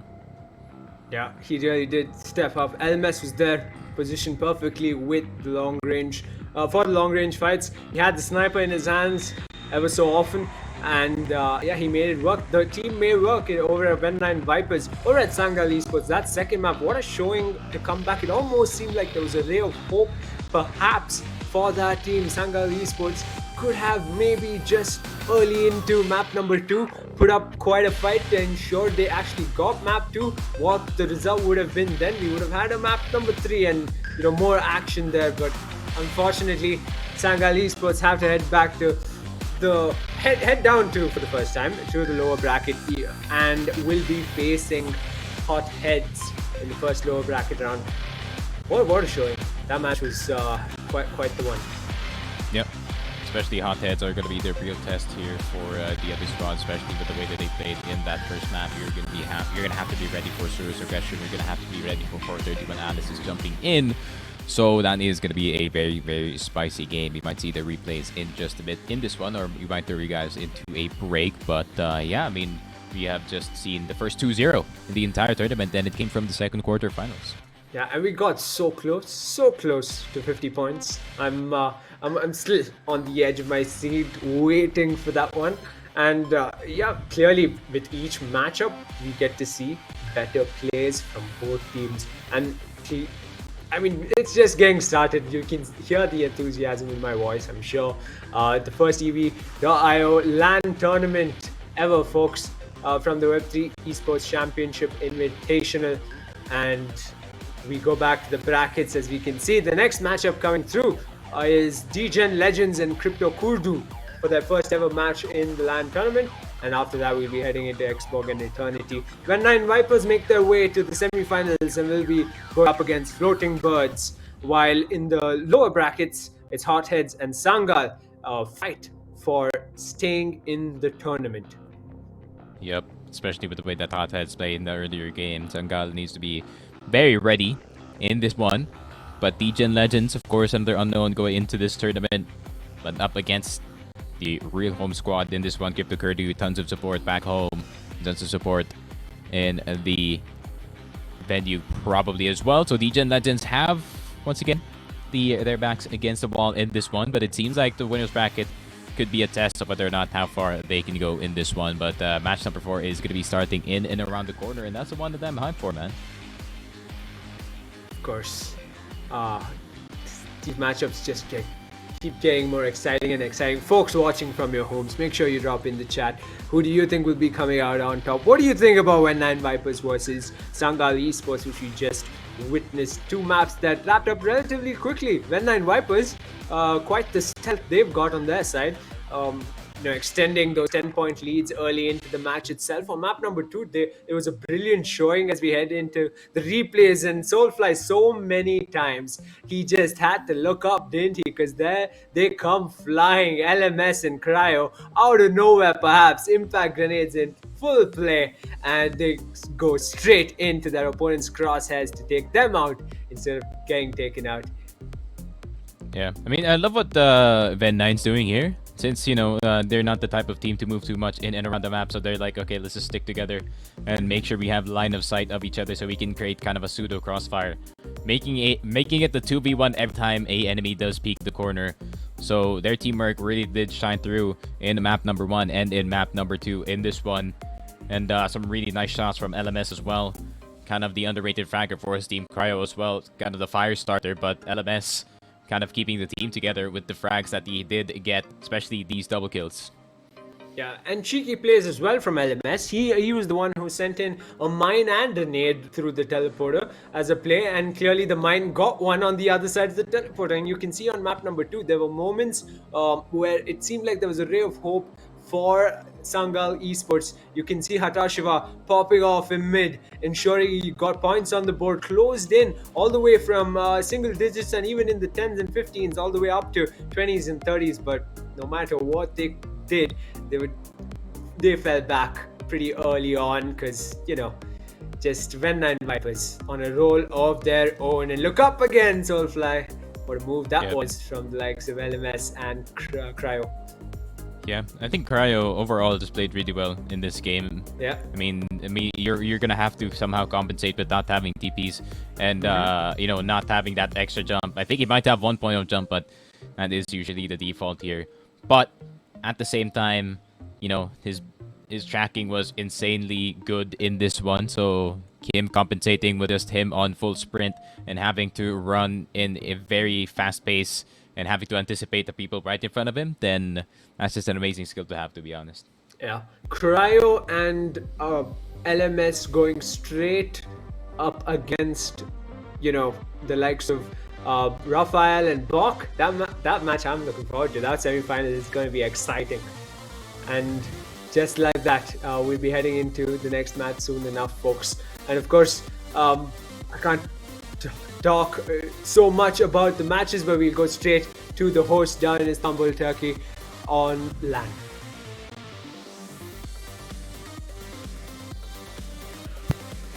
İkinci karşılaşmamızın da sonuna geldik. Her iki takımı da mücadelelerinden ötürü tebrik ederiz. Üçüncü karşılaşmamızda bizleri ilk takım olarak DGen Legends İkinci takım olarak ise Crypto bekliyor. Kendilerine başarılar dilerim.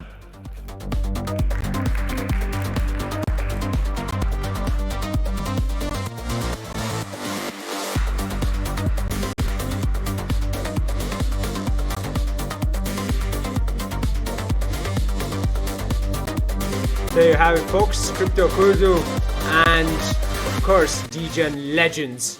A matchup I'm on the edge of my seat for very impressive, stats from previous game performances. Quite the resume on both sides, and I'm excited to see both teams face off. Crypto Kurdu, another home team, so maybe they can pick up where Shanghai Esports left off. Hopefully they take it all the way to map 3. The ideal scenario us at in the commentators box, the casters desk, are looking forward for is a map 3 playout, tie, and straight into sudden death like we saw on matchup number 1. Sneaky, what do you have to say about Crypto Kurdu and DGen Legends? Quite the resume. And going into the match, are you with me? Map 3, sudden death? Yeah, map 3, sudden death, everything. I mean, we had the 2-0 in the earlier one, so I think we're just, right around the corner. Maybe we do have another OT in the books, but this is going to be the heavy home team in this one. A lot of supporters in the chat as well for Crypto Kurdu, so another team with a lot of pressure on their back to make sure that they perform really, really well today. For DGen Legends, they do have their mystery once again back in towards their side. And last time we did say about that on a team, we did see V9 Vipers coming out on top in this one. Yeah, perhaps we expected too much and the pressure got to Shanghai Esports. Regardless, they still have a run in the lower bracket, just like Hotheads do, but that'll be a match for later on, because right now we are awaiting the start of DGen Legends versus Crypto Kurdu, and I cannot wait to see a home team go up against an away team yet again. With the Football World Cup around the corner, you'd think these kind of matchups are the spicy ones, but here today, it's all to play for, and I reckon, we might just see the best out of DGen Legends too. When Nine Vipers made their showing against Shanghai Esports, this time around, DGen Legends follow the same route of When Nine Vipers, perhaps? Maybe that could be the case. I mean, I didn't expect someone to go with an ability build where I would say personally it is only optimal in the farming way of things, where you just farm coins as much as possible, and then we're gonna see that on stage as well, somehow working in towards Crashiver's side. So it could be another an oddball card maybe that we can see from the DGen Legends side. Maybe one person is running 3 TPs instead of 2 and could surprise the enemy team very, very quickly in this one. But Crypto Kurdu, of course, the heavy crowd favorites in this one. Heavy chat favorites as well. So definitely they're going to be sending their best talent as well. And hopefully we do see them in the top 4. Because, maybe one crowd favorite or one home team could actually represent in the semifinals. But problem is the series after this as well. Either team that might go through Xborg or Eternity, those are going to be really tough opponents. They have been around the EV.io scene for a while. Yeah, and to think they're facing each other off in the first match here in the W3E Esports Championships Invitational, and one of them will be threatened to be taken out of the tournament right after, considering they'll be heading down to the lower bracket. The losers of that match and the losers of this match as well are heading down to the lower bracket, and then they'll be playing for a shot at staying in the tournament. Forget anything else. DGen Legends, as you can see, folks, on the screen, setting up, getting prepped, all set for their first matchup in this tournament, going up against Crypto Kurdu. And I am excited, as I'm sure folks watching at home are, and so is Sneaky and the rest of us behind the scenes. Let us begin. I wish I could say let us begin and straight into the match we go, but that's not how things work, folks. Soon enough, we will be heading into a match regardless, and I am excited. Last time out, I mentioned that I wanted to see a bit of hand cannon versus hand cannon, sniper versus sniper. We didn't get to see that, obviously. you want to be having the advantage at point blank rather than the disadvantage, and perhaps it's not the wisest strats of going head with snipers. But hopefully we get to see a bit of more action, bit of offensive plays. That's what I long for, as I mentioned last time out. And yeah, what play styles Degen Legends and Crypto Kudu bring to this tournament is something to be seen. Yep, and it seems like both teams are just setting up in this one, making sure that they have everything in the comfortable spot. Degen Legends organization apparently do have their jerseys on, so they do have some backing in this one, so maybe they have trained going into this day. And let's not underestimate the other squad in this one, man. Degen Legends, they can maybe pull some magic, especially map number 1. That's really prone for those teams that really like to go for everything work. Precisely, and they got their game face on, don't they? The Degen Legends, they're prepped, they're all set. They just need Crypto Kudu to get all set as well, and soon enough they'll be jumping onto the server. Folks watching from your homes, make sure you drop in the chat. Who do you think will be coming out on top of this matchup, Degen Legends or Crypto Kudu? Who will be left standing at the end of this? Of course, they do have a lower bracket run if they do end up losing this one. And then of course, the winners will be headed to another matchup, another bracket, and will be facing the winners of Xborg and Eternity. Essentially, the team winning this matchup will have their hands full in the next round, the semi-finals itself. Yep. And yeah, we're just setting up everything in this one, making sure everyone's keyboard is in the right angle and everyone's mouse pad is in the right position, and the mice as well are working in this one. Hopefully some warm-up is being had by some of the members here, because so far from what we've seen in all of our games, both teams really just aiming it out in this one. Whoever just has the better aim, that could really be the difference in this game, especially. It's whoever hits who first in this one. So both teams need to be on their toes basically in this one. Just some last minute checks, and soon enough we'll jump straight into the map itself. First map before we head into the rest of the maps, of course. I am excited. 8 teams facing off here at the Web3 Esports Championships Invitational, the first ever EV.io LAN tournament being held in Istanbul, Turkey.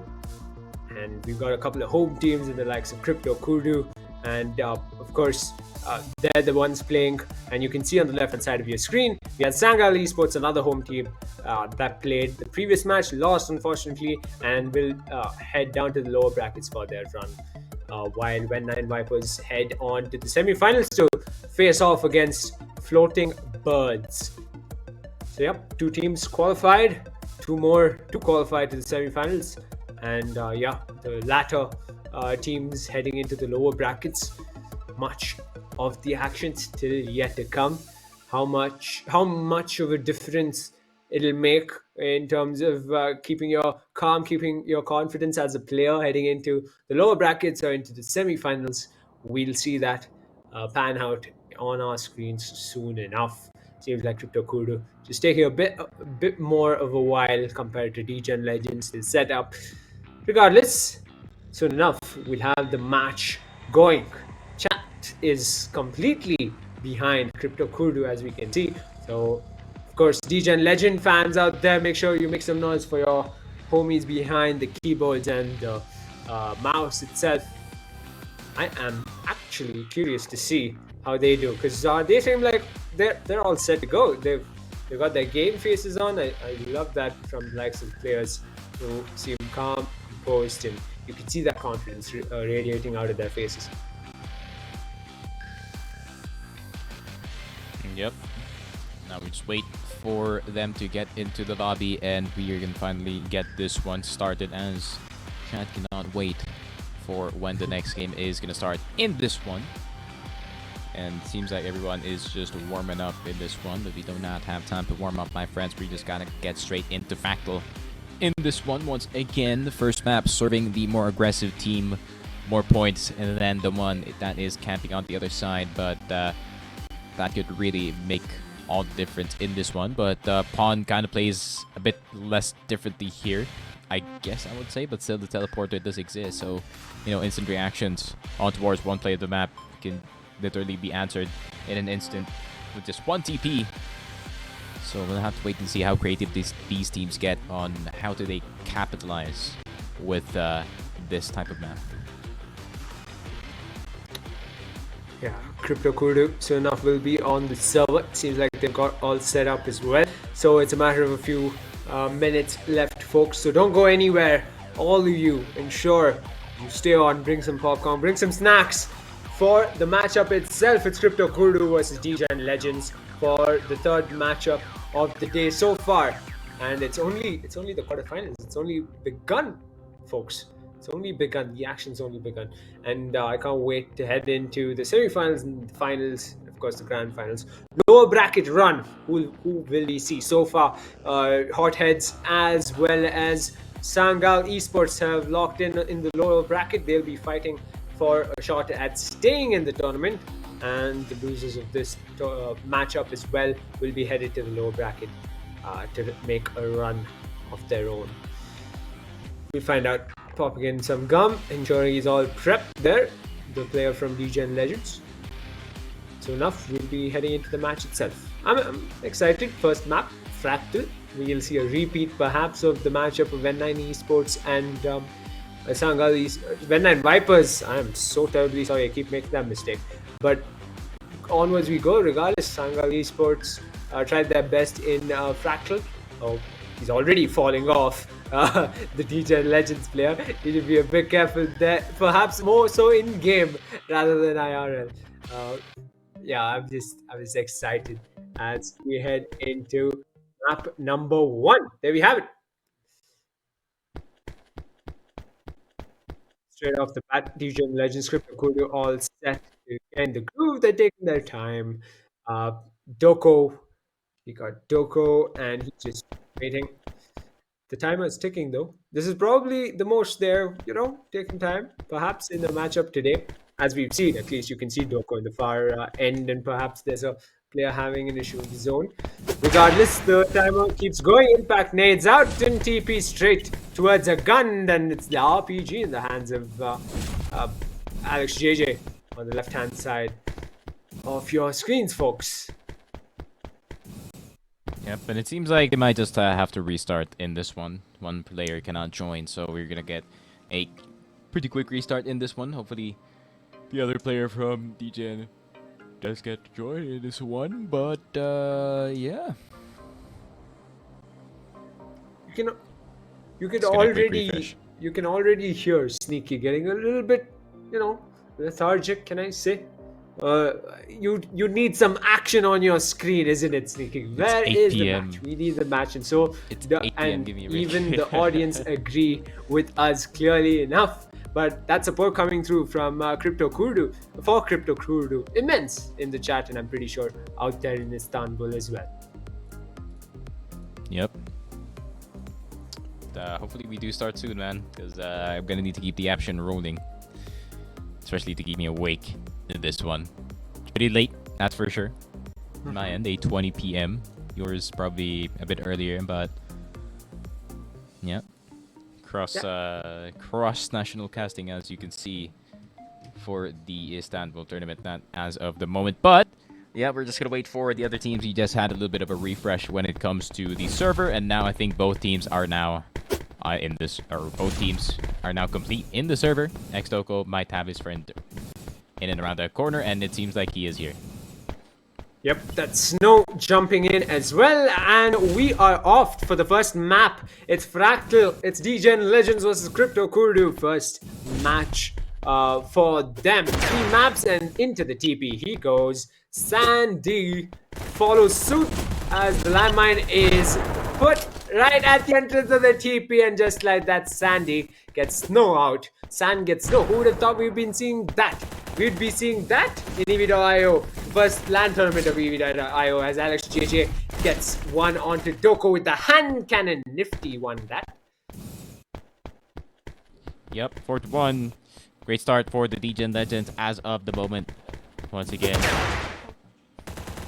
the visitors getting that initial lead in this one, but Crypto Kurdo is going to try to fight back. X-Doko going to try and find some of these members here, but the long-range fights are kind of going in the way of DGen Legends so far, doing a good job.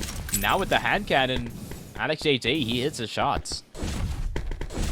Yeah, not a fury start as we've seen in the last 2 matches, but clearly they're making it work. DGen Legends, a 4-point lead to start off, and hand cannon going berserk there. As Doko left vulnerable out in the open, impact grenade to his favor.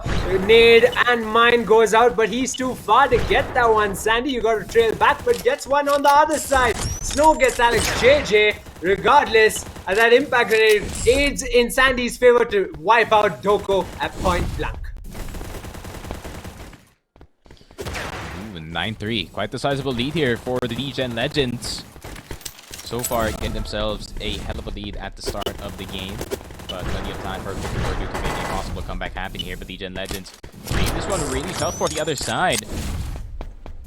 X-Andy with these nades are going to start to hurt Alex JJ as well with that hand cannon. Doing a really good job just playing with each other. Once again, we're going to see this a lot in EV where it is a 2v2 every time they want to start a fight. Yeah, look up, it's a bird, it's a plane. No, it is Sandy on a Snow and on the reload with the landmine. All you can hope for is that landmine gets triggered, but it won't. Snow gets that one, and over the air comes Alex JJ to pick off both Snow and Doko. Crypto Kurdo not looking great out there early into this map. DGen Legends a fantastic lead. They've put off closing in on the 10-point lead we've seen from the likes of N9 Vipers before. This time around, DGen Legends, as Snow lost himself midair.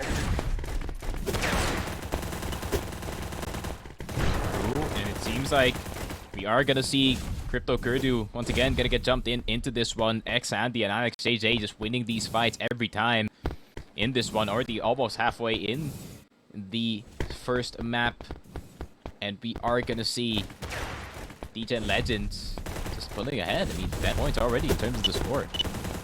And there's an RPG right there spawned, and Sandy's trying to get that, but he's met with fire. He takes him out regardless. Snow gets taken out by the sticky grenade, and Doko falls to Sandy's AR. And just like that, DGen Legends on a roll of their own. Look up again, folks, because it is Sandy up in the air. Alex JJ trying to get someone, at least one of the opponents in his crosshair. Now he's got a bigger one. It's a sniper, and Snow is heading straight into it. Misses his shot mid-air, misses 2, and just like that, Crypto Kurdo is trailing, and at this point bleeding, perhaps as the 20-point mark is hit by DGen Legends. Sandy picks another pair. Yep. Doing so well in Vaughn as of the moment. DGen Legends is really taking over in this game, taking every fight. Alex JJ doing a tremendous amount of damage with that HC.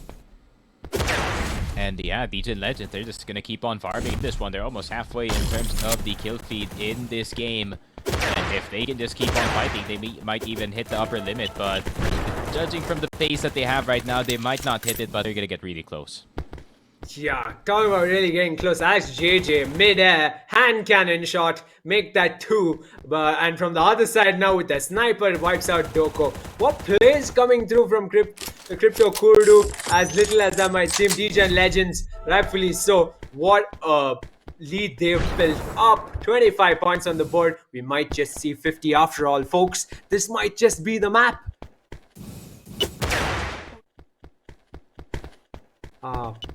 In mid now, Doko trying to take that fight to the opponents. Crypto Kurdo trailing miserably, but still holding back. They want to bide their time. They want their opponents to come to them, but that's possibly not the play. Perhaps as Alex JJ tries his best alongside Sandy. They had the team advantage, and Alex JJ makes that work. 2 kills with the hand cannon yet again. Smokes out to make space, and guns.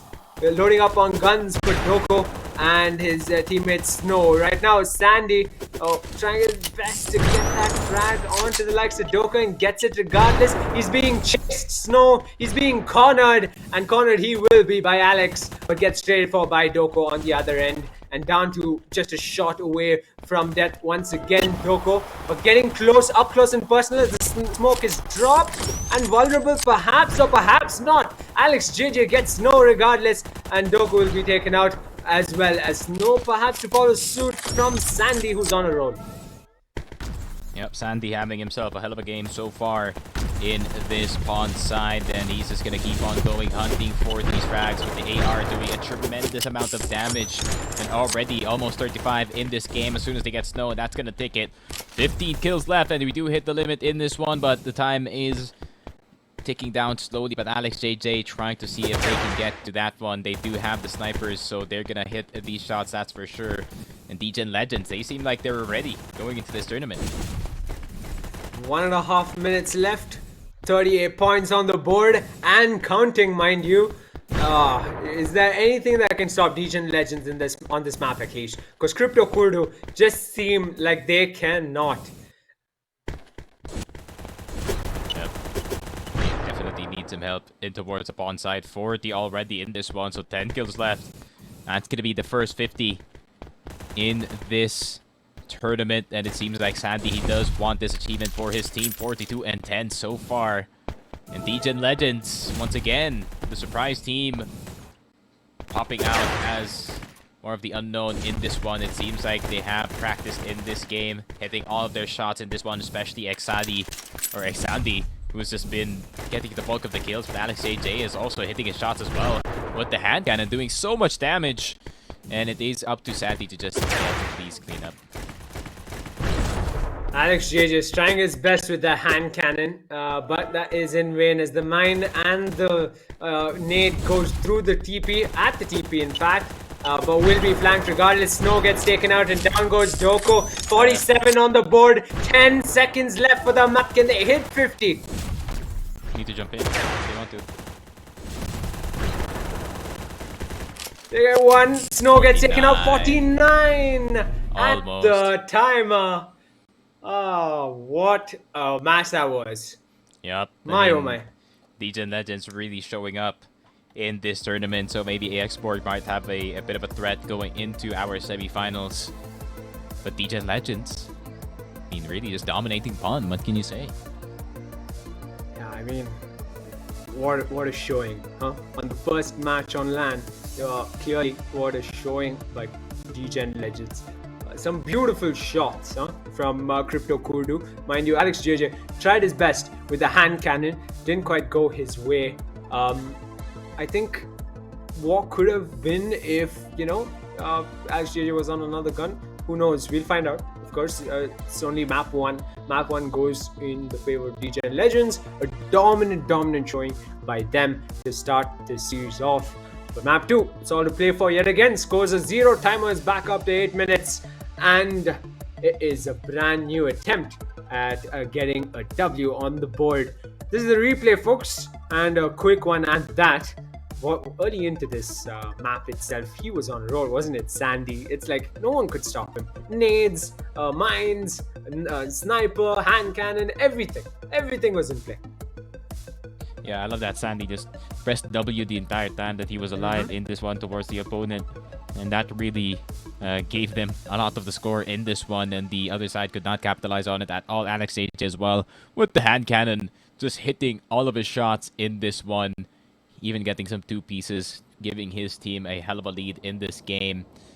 And nothing Crypto Kurdu can do in this one, especially with how well Xandi is actually playing. His movement is pristine in this one. Even the jump-ins here from Alex JJ looking like it can compete, that's for sure. Yeah, on a roll like no other. Doko tried his best to his own might as well, but even Snow did. Crypto Kurdu overall, I mean, they couldn't do much. Mainly perhaps the level of confidence shown by DGen Legends and just the overall control of the map. It's like every corner was theirs. Come mid, they're okay with it. Come left, we're okay with it. Come through the TP, a mine's waiting for you. They're prepared for every possible outcome Crypto Kurdu could have played out. And yeah, that goes to show in the points itself. 49, and at the timer could have been 50. It just missed by perhaps a second. Yep. That was the difference, man. That was the difference. Now you're gonna have to go into map number 2 with a different story. Maybe Crypto Kurdu can pull the advantage here with better cover. possibly with the setup, maybe they can hunker down and do a better job of just playing their side of the map. But it seems like it is going to be a 1-for-1 for the start. Yeah, just might be. For now, Crypto Kurdu, Degen Legends scores are somewhat level. 2-point advantage for Crypto Kurdu. And Doko gets that shot on Sniper, perhaps in the mid.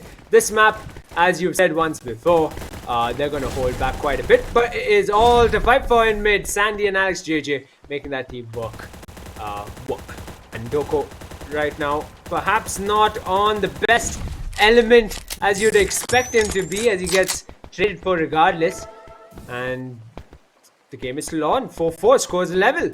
Things have gotten off to a mediocre start, I'd say. They're taking their time, and it's going to play out just the way you'd expect. Landmines out, nade as well, sticky grenade, hoping for some kind of impact, and there you have it, folks. Sandy takes out Snow, and Alex JJ dancing in the crosshair of Doko to ensure he gets another point on the board, and the Sniper is in play as they head to mid for a fight.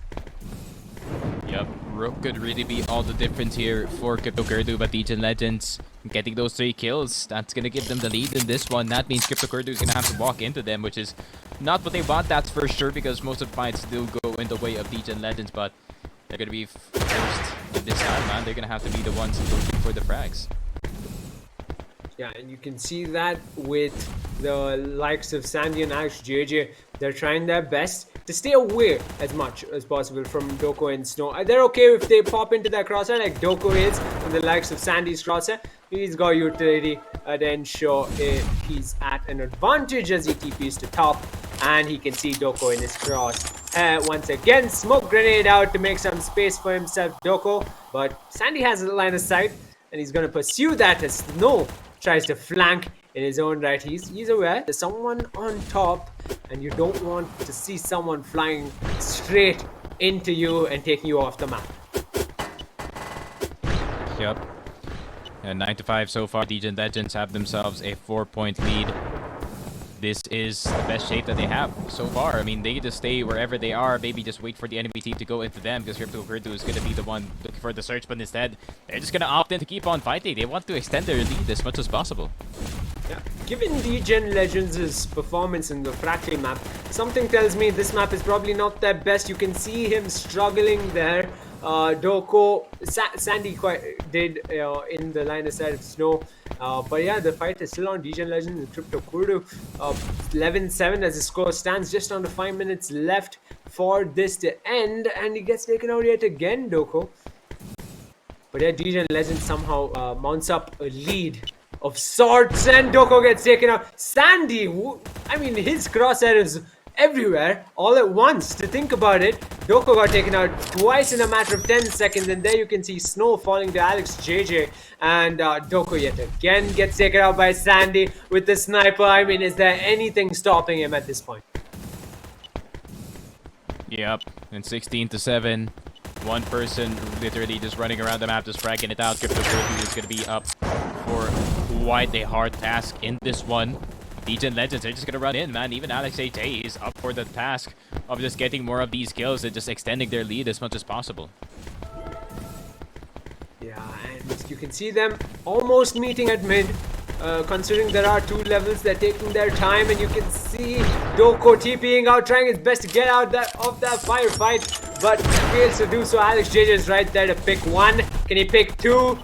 Sandy is on a roll in with his AR as well, takes Snow off the map, and as it triples down, they're trying to get that gun spawn. They want to get to that gun spawn so badly, each one of these teams, and they're dropping smoke grenades to impede one another, and Doko comes flying in, and so does Alex JJ, trade for trade as they hit the 20-point mark.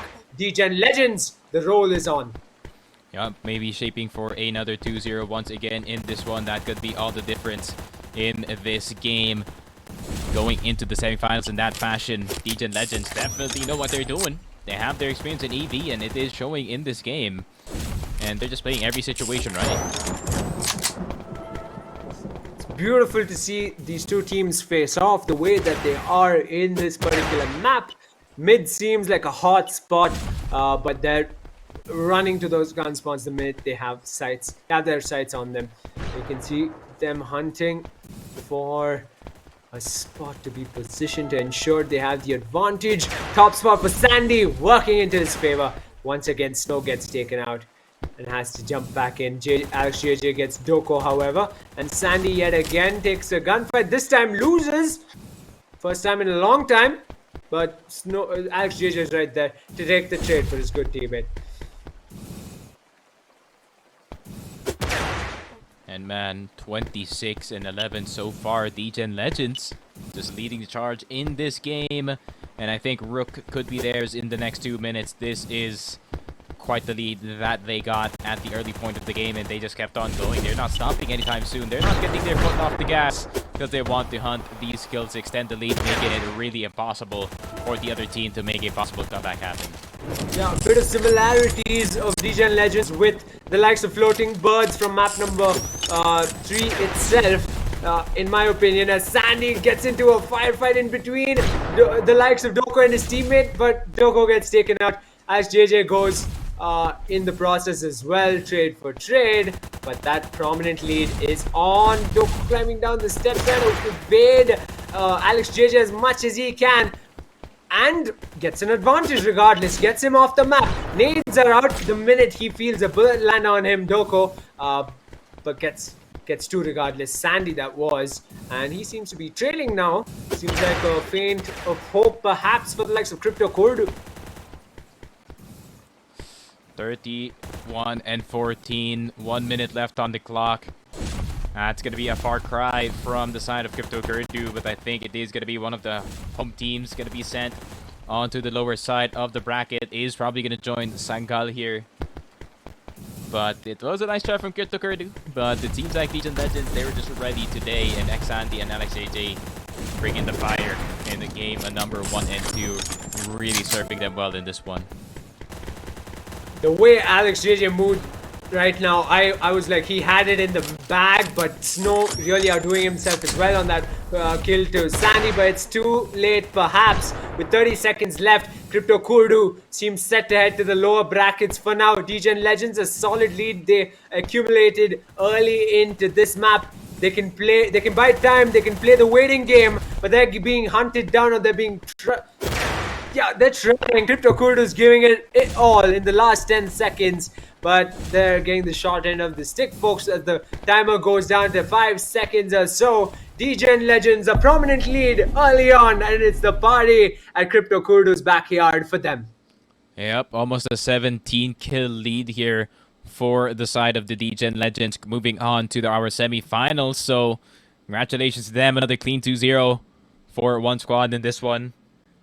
And the next one is going to be one to be excited for in this one. Xborg versus Eternity. Two long-standing names in the EV scene, but we're going to see the best of the best, man. That's for sure. Finally on stage in this one. Yeah. I don't want to say it's just begun, because we saw a beautiful series of matches right now, but I don't think Crypto Kurdu should be as disappointed as they might seem. You've still got a fantastic lower bracket run to do, my friends, and you can pull it off. You can meet the top team of the top bracket and perhaps meet DGen Legends again in the lower bracket. Who knows? Going into the next stages of the tournament itself.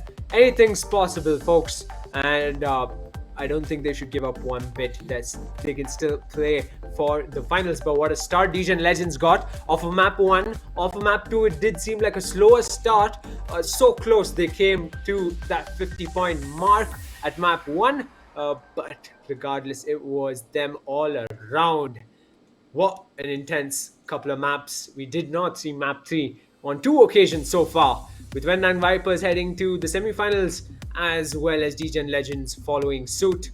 The next matchup will be Eternals versus Xborg, as we head into the last matchup prior to heading into lower brackets and semifinals, and more action to come. What a series of matches, huh, Sneaky? Yep, good series of matches, that's for sure. And hopefully we do see some more close ones in this one, but these teams want to end it quick and just go straight into our semis in this one, and you can't really blame them, trying to preserve their energy before they do go on to the day and play more EV.io. But yeah, I'm just ready and roaring for this fourth series to actually start in this one, and it seems like, yeah, I mean, once again, congratulations to Legion Legends for making it to the semis. Yeah, they got quite the fight to put up with the winners of Xborg and Eternity, of course. And what a match that is, set to come in the minutes, as well. And yeah, I'm looking forward to it. But considering both are age-old names in EV.io, and I say this despite we hosting the first ever EV.io LAN tournament and the infancy the game is in, I know you're behind Xborg, but do you think Eternal has a shot? Pull off a left field result, take it to map 3, maybe sudden death. I'm still on the edge on that, hoping for another outcome of the first matchup we saw happening in this tournament. All right, judging from history, man, I would say Xborg is just gonna take this one 2-0 immediately. But Okay. definitely Eternity can, hopefully, maybe, can get a chance in this one. But yeah, I would say if you have been in and around the scene, you have seen how Xborg just dominated almost every tournament that they went into, only dropping a few tournaments, a few second places, but not outside of the top 3 at all. So I would expect them to be the best of the best in this one. But Eternity can definitely pack a punch. They could get a surprise going or something. Maybe, so far the two teams that we had so much or so less knowledge of, it seems like they have been more ready compared to the other squad. Great. But when you say Xborg, I'm pretty sure folks, as you said, who are in and around the scenes will actually recall more than just 2 players. But like you said, best of the best. Xborg have sent the best of their best from their team for this tournament. They want to win it all. They're here to make a statement. And up against Eternity, what kind of fight they can put up for Xborg? Will they make their life difficult or will they let them off easy? I'm pretty sure it's the first one out of that. And soon enough, we'll see it. The winners, of course, of Xborg and Eternity will go up against DGen Legends, which, mind you, it's the same the other way around as well. Let's say Xborg wins, they're gonna have their hands full with DGen Legends. What a show! They're coming off of a brilliant couple of matches on their side, and same with Eternity. Eternity comes out on top, and they'll have their hands full. DGen Legends, quite the statement they've made early into this tournament, and of course, the losers head down to go up against Crypto Kurdu in the lower bracket. That's how it's looking right now, folks, as we head into the last match up of the quarterfinals today. Yep, we can see some rematches are possible in towards the lower side of the bracket. So other team does have a bit of preparation, at least for this one. The loser's bracket is looking spicy so far. It's already Hotheads and Sangal in match number 5 in this one, which is going to come after this one quarterfinal. And we are going to know who is in the lower semis in just a bit after that one. So yeah, I would expect all these games to be very, very tight, that's for sure, with the exception of some. But yeah, so far, I do want to see, once again, all 3 games coming through. And maybe in the grand finals, all 5 maps being played. Yeah, that would be a treat, an absolute treat. And hopefully we do get to see that. And I know the most obvious prediction is Xborg heading into the grand finals. Let's hope they have an upset. Maybe they're not going to be big fans of me anymore after that line, but regardless, I think I like left field results. As we did see, I really expect Crypto Kurdu to really be the team to move on to the semifinals. Clearly, I was proven wrong. DGen Legends outdid themselves by a furlong to make an understatement at least. Right now, Hotheads, Sangal Esports, and Crypto Kurdu need to rethink the way they've been playing ahead of going up against their opponents in the lower bracket. This will be their final series if they lose it. This one is a match to stay in the tournament, to have a shot at reaching the grand finals and becoming Web3 Esports Championships Invitational champions. And yeah, they need to buck up and make things move. I think Crypto Kudu have a lot of work cut out for them. Sangal Esports need to buck up in their own right. I think Hothead seem strong considering such a close battle with floating birds they've had going all the way down to sudden death, I'd say we can see them run all the way to the lower bracket finals as well. Yeah. I think kind of the underrated semi-final here is the Floating Birds and Ben 9 Vipers one, because both teams had a really good showing going into this game. So I would say, yeah, I mean, that's going to be a match to watch out for, as well as the semi-finals of the Legion Legends versus possibly Eternity or Xborg here. But yeah, I mean, that's going to be another game that could go lead into a map number 3. Just might. Hopefully all the games lead up to map number 3. Even production might just not like me now. But regardless, folks in the chat, make sure you draw who you're here for. Who do you think will come out on top at the grand finals of the W3E Esports Championships Invitational? It is just the beginning. As you can see, we're heading into the last matchup of the quarterfinals. Xborg versus Eternity, as they get prepped and all set for the first match in the tournament. We will look on and evaluate how that would pan out, how the 3 maps will pan out, and will we get a sudden death in this matchup versus Xborg and Eternity? Who will go down and face off Crypto Kudu, and who will go up to and face off Legion Legends as well in the semi-finals? Best of 3 all the way up to the upper and lower bracket finals, and it's the grand finals being a best of 5. Yep. Now we're just gonna wait for any of the teams. So we're just gonna wait for them to set up in towards the stage. So yeah, I mean, we are gonna see once again some banger actions in this one, especially in AV.io. So far, every team, it is gonna be aggressive versus passive in this one. So yeah, maybe we are gonna see that one once again, kind of a replay in this one and in this game. So yep. Exciting times in Web3 gaming, exciting times in now Web3 esports.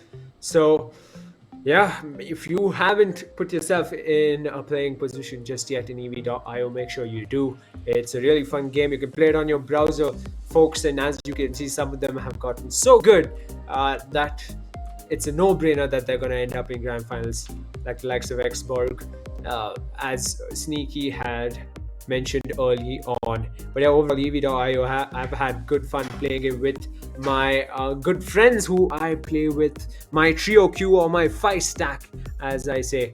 And yeah, it's a good stress buster for casual players as well. I'm always an advocate for that. That's what gaming really is, isn't it? You jump on when everything around you is going down and under in the slightest of ways or in the biggest of ways.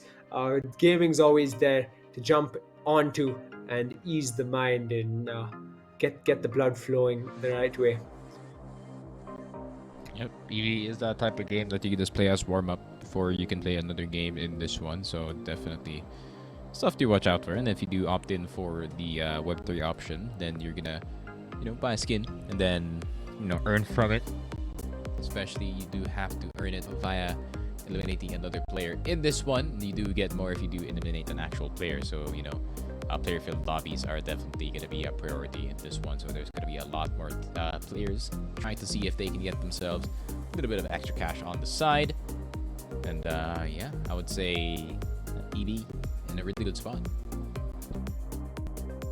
Yeah, and it's headed to mobile too, so I'm actually excited how that'll pan out. A flurry of gamers will join in as well. I can play it while lying down on the bed, which is probably one of the most exciting things I miss, actually, ever since I stopped playing anything on the mobile.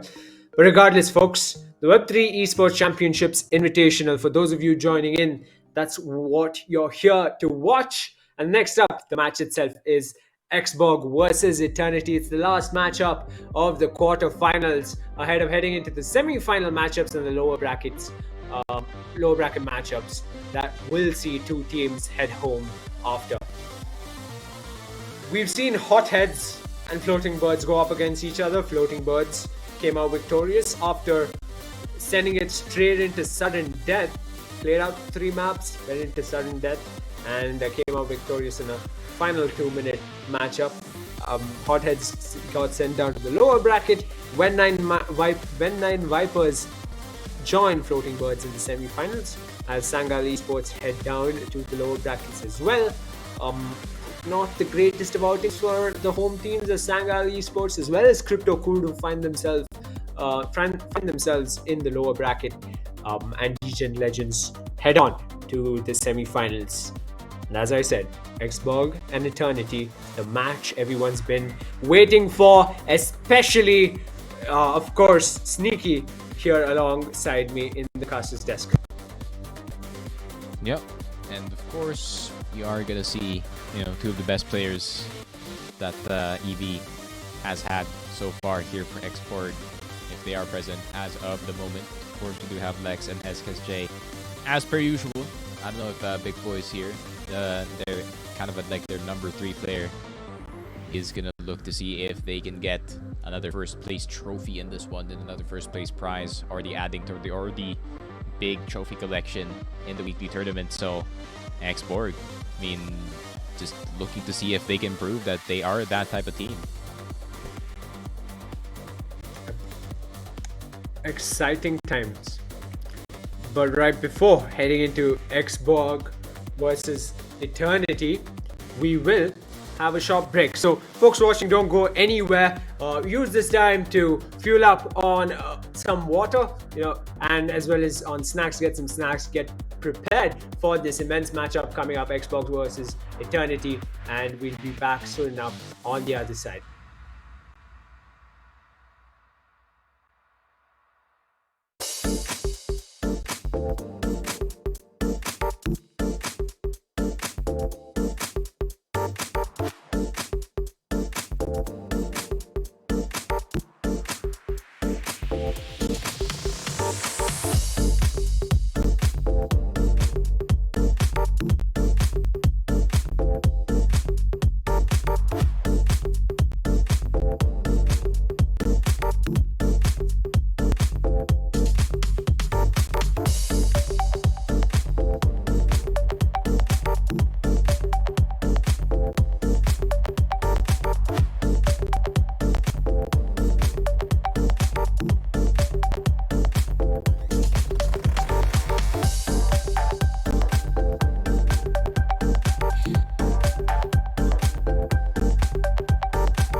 Ladies and gentlemen, we are back for the Web3 Esport Championships Invitational at Istanbul, Turkey.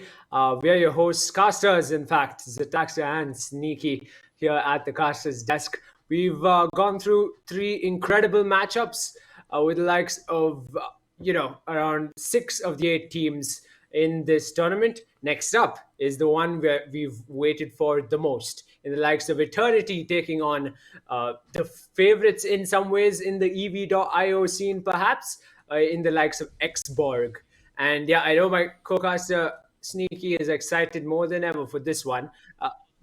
What are the odds that we're going to see the best out of Xborg? And we'll hear from Sneaky in a bit, but straight down to the host in Istanbul, Turkey. Kısa bir aranın ardından tekrardan birlikteyiz. 4. maç sizlerle. Takım 1 Xborg. Takım 2 Eternity. Her iki takıma da başarılar diliyorum. Keyifli seyirler.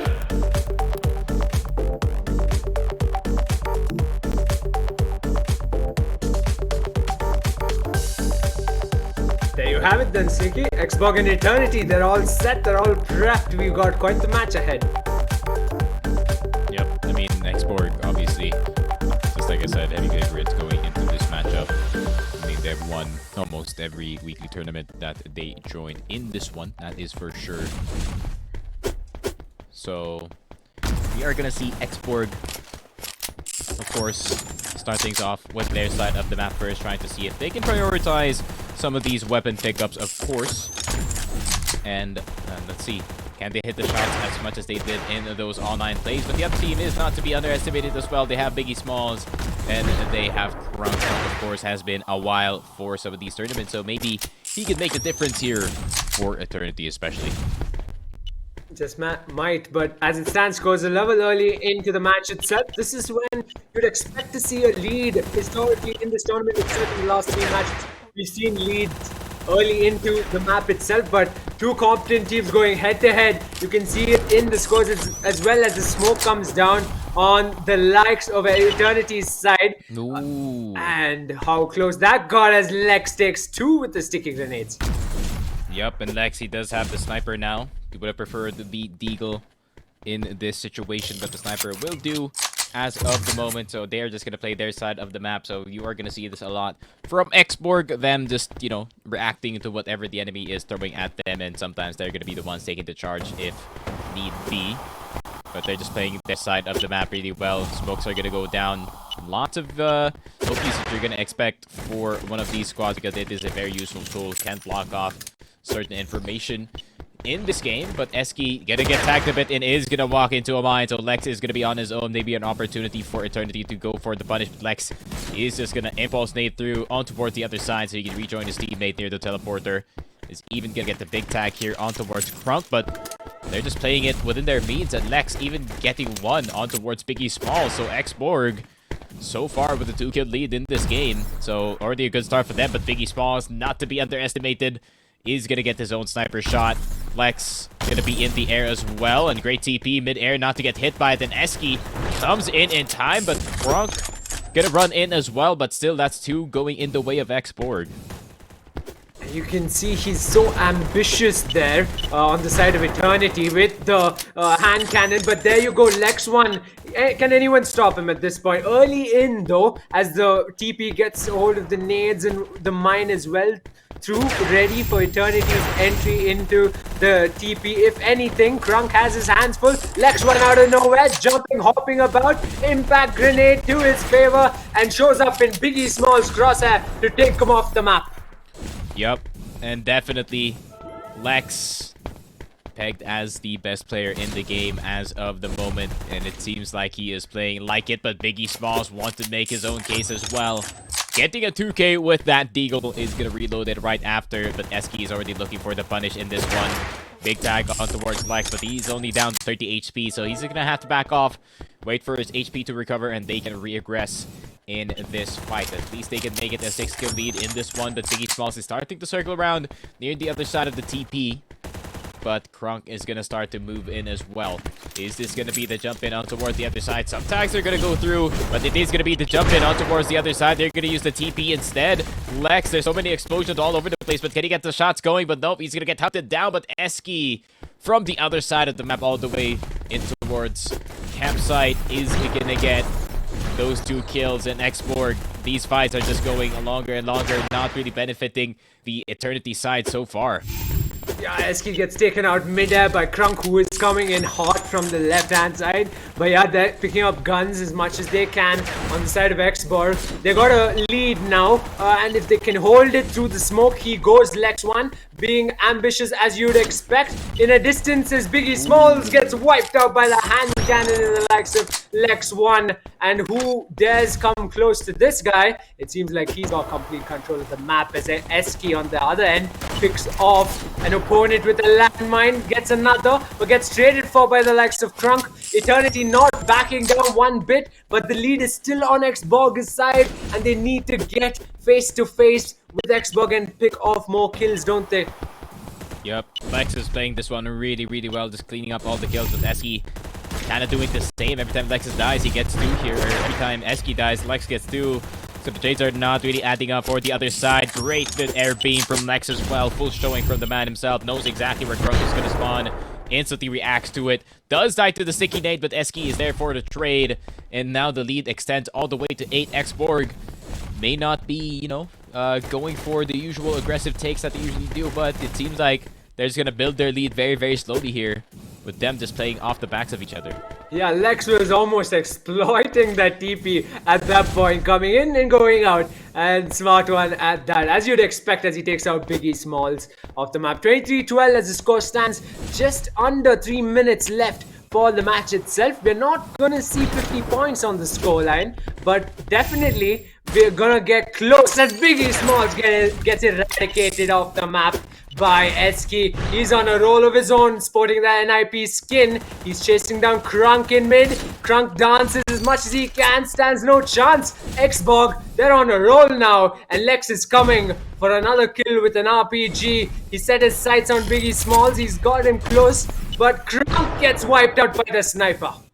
Yep, and this is the main reason why Xborg is one of those teams that you have to fear going into this tournament. They just know how to play the hot and cold pace in this one. They can go fast, and they can slow things down to a snail's pace. And it seems like Eternity, they could not keep up with their style as of the moment, except Crunk is going to jump in, is going to get 2 here, so that's going to really help the potential comeback going into the next one. But Crunk is going to get his 3rd, really trying to pull things true for his team at the moment. Biggie Smalls as well is going to go down, and Xborg starting to take over in this game. Eternity getting their own kills, but that initial lead that Xborg built is really helping their case right now. Clearly, despite the sticky grenade as well as the hand cannon kill, they're still trailing by 10 points now. Eternity, they need to pull off something as Lex comes flying through. Hippity hoppity, the map is now Lex's property, and Crunk gets taken out by the sniper. Yep. And Xborg looking to close the last minute of this map out, and is gonna get that early map advantage. They were one of the best macro teams, and now converting into Pawn, basically the same thing. Kind of no problem for them as of the moment, as they just take over in this one, play their spots right, get their shots in as well really, really quickly. They have themselves covered in this one. Crunk attempting to get this final kill on Lex, who does have the sniper, but does see Eski first. Can he get the finish on towards Lex, though? Smoke is going to go through, but he's going to be tagged to 1. And that's not even going to work. Eski is going to hunt them down, and look at this, man. This is just pure masterclass here from Xborg when it comes to EV.io. 15 seconds left, and I don't think there's a chance. Yeah, the entire match seems to be ebbing and flowing towards Xbox side, and Lex as well as Eski showing off their skills against Eternity, doing their best despite the guns in their hands, despite the opponents flanking and doing all they can. It barely seemed like they had a shot, but there was moments where it did seem like they could have come back, but it wasn't just the Xbox came home with the map 1 win, and they seem confident. You can see it in their faces. SK and Lex, they seem like they're ready to take this home 2-0. Yep. And of course, man, we hold them up to a really high standard, and it seems like they met it at the start. Not even looking shaky at all. No nerves whatsoever. But yeah, I would say Xborg kind of in expected shape going into this first round. So I think the semis matchup should be heavily studied in this one, especially for the team going up against Xborg. And Eternity being down on the game, man. This is not too bad because you do get to play in towards the Rook side. That means you do have more cover in towards a map that historically is a pretty good map for the side of Xborg as well. So I think they're going to have a good time either way. So we are going to go into map number 2. Ancient is going to be the cause. We've seen on this particular map the fight to be mostly in mid. with most maps, but here particularly, people, all the players enjoy staying in mid, and of course the gun spawns right there to pick sniper up quickly. As you can see, Biggie Smalls on the sniper for the first time in this series, as the NIP skin being flexed so much on Xbox's side. Tries to get Crunk, fails to do so, gets wiped out by Biggie Smalls. Up close and personally goes Lex1, gets taken out though, but SK quick with the trade. Landmines being placed in mid, ensuring anyone who dares come close to Xbox gets taken down real quick, but Crunk is trying and he's giving it his all, gets right behind the likes of Lex1, playing with them, toying with them almost, and he's in his element with that hand cannon, isn't he? Yep. And this is the best map that you could actually beat Xborg in. Ancient, of course. One of the maps that some would say that they're, less than favorable at. But at the same time, they're still Xborg, so they just outpower the other team in this situation. But so far, Biggie Smalls made the case here for Eternity, doing a really good job of just getting in and getting out of those fights. Not really trading too much in terms of the points here. But Biggie Smalls, actually, with that maximum value on that sniper rifle, is getting so many kills on the board for his team, but once that special weapon runs out, they're gonna have to go for straight up fights against Xborg. But so far, 9 points and 4 kills ahead. I mean, they're pretty good shape compared to most teams against Xborg. If folks wrote off Eternity, it was a bad time. They got a 3-point lead with the trip mines in place, and they're playing that tower position to their favor. And as you said, Biggie Smalls making the best use of that sniper. Hand cannon in the likes of Crunk as well, trying his best to get close to the opponents, pick off where Biggie Smalls is left off of, and Lex1 falls after getting that pick onto Crunk. Now Eski faces Biggie Smalls as he gets that frag regardless. Lex1 is right there at the perfect moment for his teammate to take the trade. Yep. 9-13. Eternity, if they could just keep their lead at this point as much as possible, that they can actually maybe even get Ancient from Xborg. It's a big thing for your confidence, that's for sure. But Xborg starting to get these nade kills as well. Lex looking for anything that could give his team the lead back in this one. He's looking around the corner. He does have the deagle, so he has a one-shot headshot potential. Does get the tag on towards Crunk, but cannot capitalize on it. A bit over on the TP, but is going to go for attempt number 2. But Eski instead is going to get Biggie Smalls with his own hand cannon. But once again, deagle shot attempt. As long as Lex has the deagle, anything is possible. It could really turn in their way quickly. But Crunk is on 1 HP. He's going to pull out the machine gun.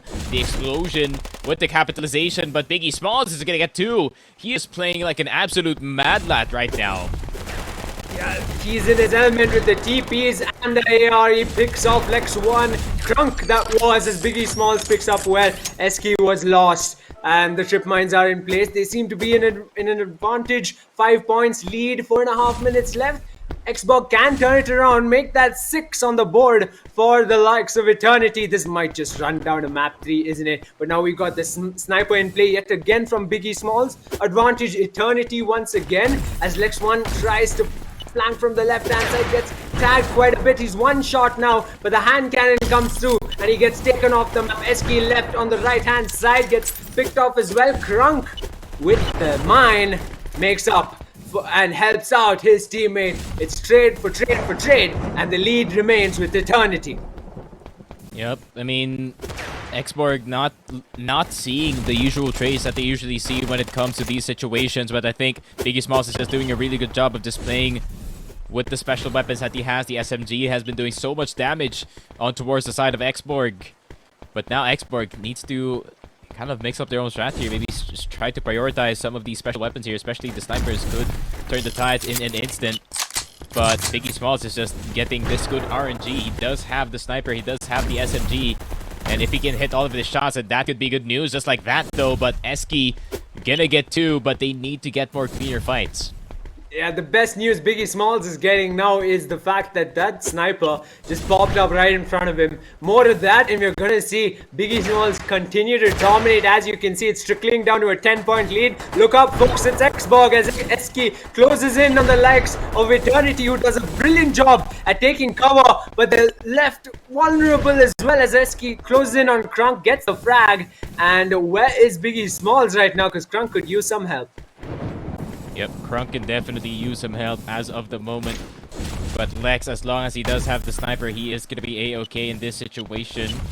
Does pick up another six bullets, but he does get taken down. Biggie Smalls with the shotgun. In a blink of an eye, they do have the 2 lead back. That's gonna be painful for the side of Export. They don't just lose the points, they lose the sniper rifle with so many bullets in it as well. But Eski and Lex are gonna try to fight back slowly. It is back to 4. 2 minutes 30. There's still plenty of time, but Eternity, they're making this one difficult. Clearly enough, upsetting Xbox quite a bit as he gets wiped out. Eski off mid-air, and Krunk getting kill after kill for his team. Biggie Small shows up at the right moment for his teammate as well earlier on. And right now, Xbox need to buck up. That lead seems to be edging towards a 10-point lead once again as Krunk takes himself out in the process of taking out Lex. Yep, shotguns are gonna go through. And Eski getting a 2-piece, I mean, that's going to give them at least 5 points to work with in the middle of the game. But we are now starting to see the score dwindle for the side of Eternity up until Krunk does get Lex here. Krunk has been stellar this entire game, but as well as Biggie Smalls getting these important shots. But Eski needs to get full value on this Deagle as well. He's going to have to anticipate that there's going to be a guy around the corner. Krunk maybe going to get cornered by some of the players here. But the hand cannon once again from Biggie Smalls. All 3 shots to the dome, 45. Each bullet, and he's just doing max damage in this game. Lex trying to go for the immediate flank, but the great reaction from Biggie Smalls. It is a 1-for-1. The lead is not budging at all, despite all the fights that are happening right now. Yeah, just not a prominent one, but enough to win a match, surely enough. 1 minute, it's the last minute, and the fight is on in mid. A fight with the smokes going out. Aerial Eski spots absolutely no one as Krunk and Biggie Smalls have to respawn. The gap is now closer than ever. 31-33 with 45 seconds to go. Biggie Smalls is going to be low HP here, so they're going to try to capitalize on him. Big beam from Eski. Big. Can he get the clutch on towards Biggie, though? Yes, he can. 1 more point on the board. And Eski, can you make it happen for your team? Gonna be one person low HP, and they're gonna try to TP away. Both members are kind of separate in this one. 1-for-1. That's gonna be a 1-point lead. Krunk is gonna need to look for Lex if he wants to secure this lead for his team, but Lex now has the SMG. Krunk, can you hit the shots?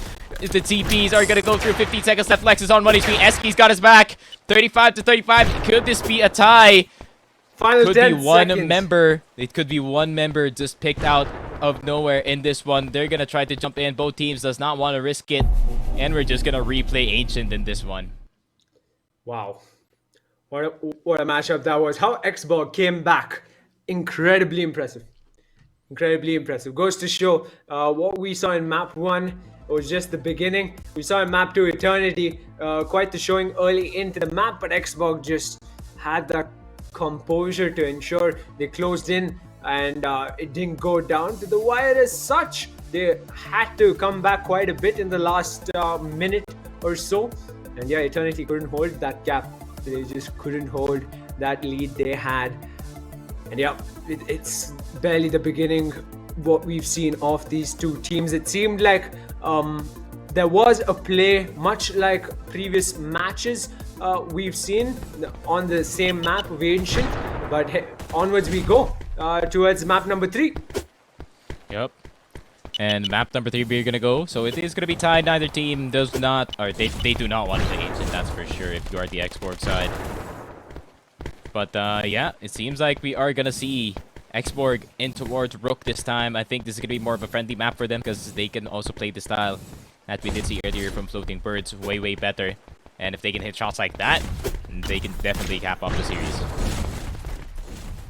But you're back now, Eski. Looks like it's one of the Eternity lads coming up close as the mine sits close to Eski. He's gonna wait by this time, team up with Lex, huddle up, and has Biggie Smalls in his side. Impact nade, quick spot, no one. Biggie Smalls doing a fantastic job at taking cover, staying out of the sights of the Xborg crosshairs. What about Krunk? Not as well, but regardless, Xborg holds on to a points lead so far.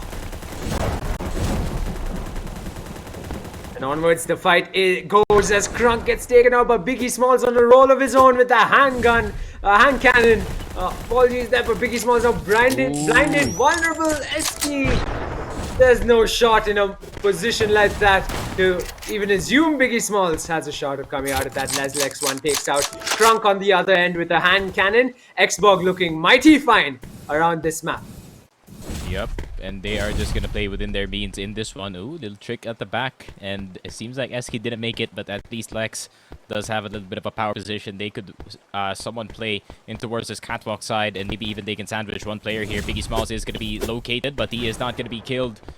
Nades are gonna start to go through Lex. Just gonna play this one a bit more careful, but Biggie Smalls is 1 HP, and that's gonna be the shotgun. Crunk, the turnaround shot, is it gonna work out for him? Yes, it will. A 1-for-1, but Eski is here to capitalize on the kill and does get the sniper shot, but Biggie Smalls is going to be spawning right on top of Lex. And Lex, can you get the kill? No, you can't. Great shots here from Biggie Smalls. That's going to be a 1v2 for Eski unless Lex has something to say about it.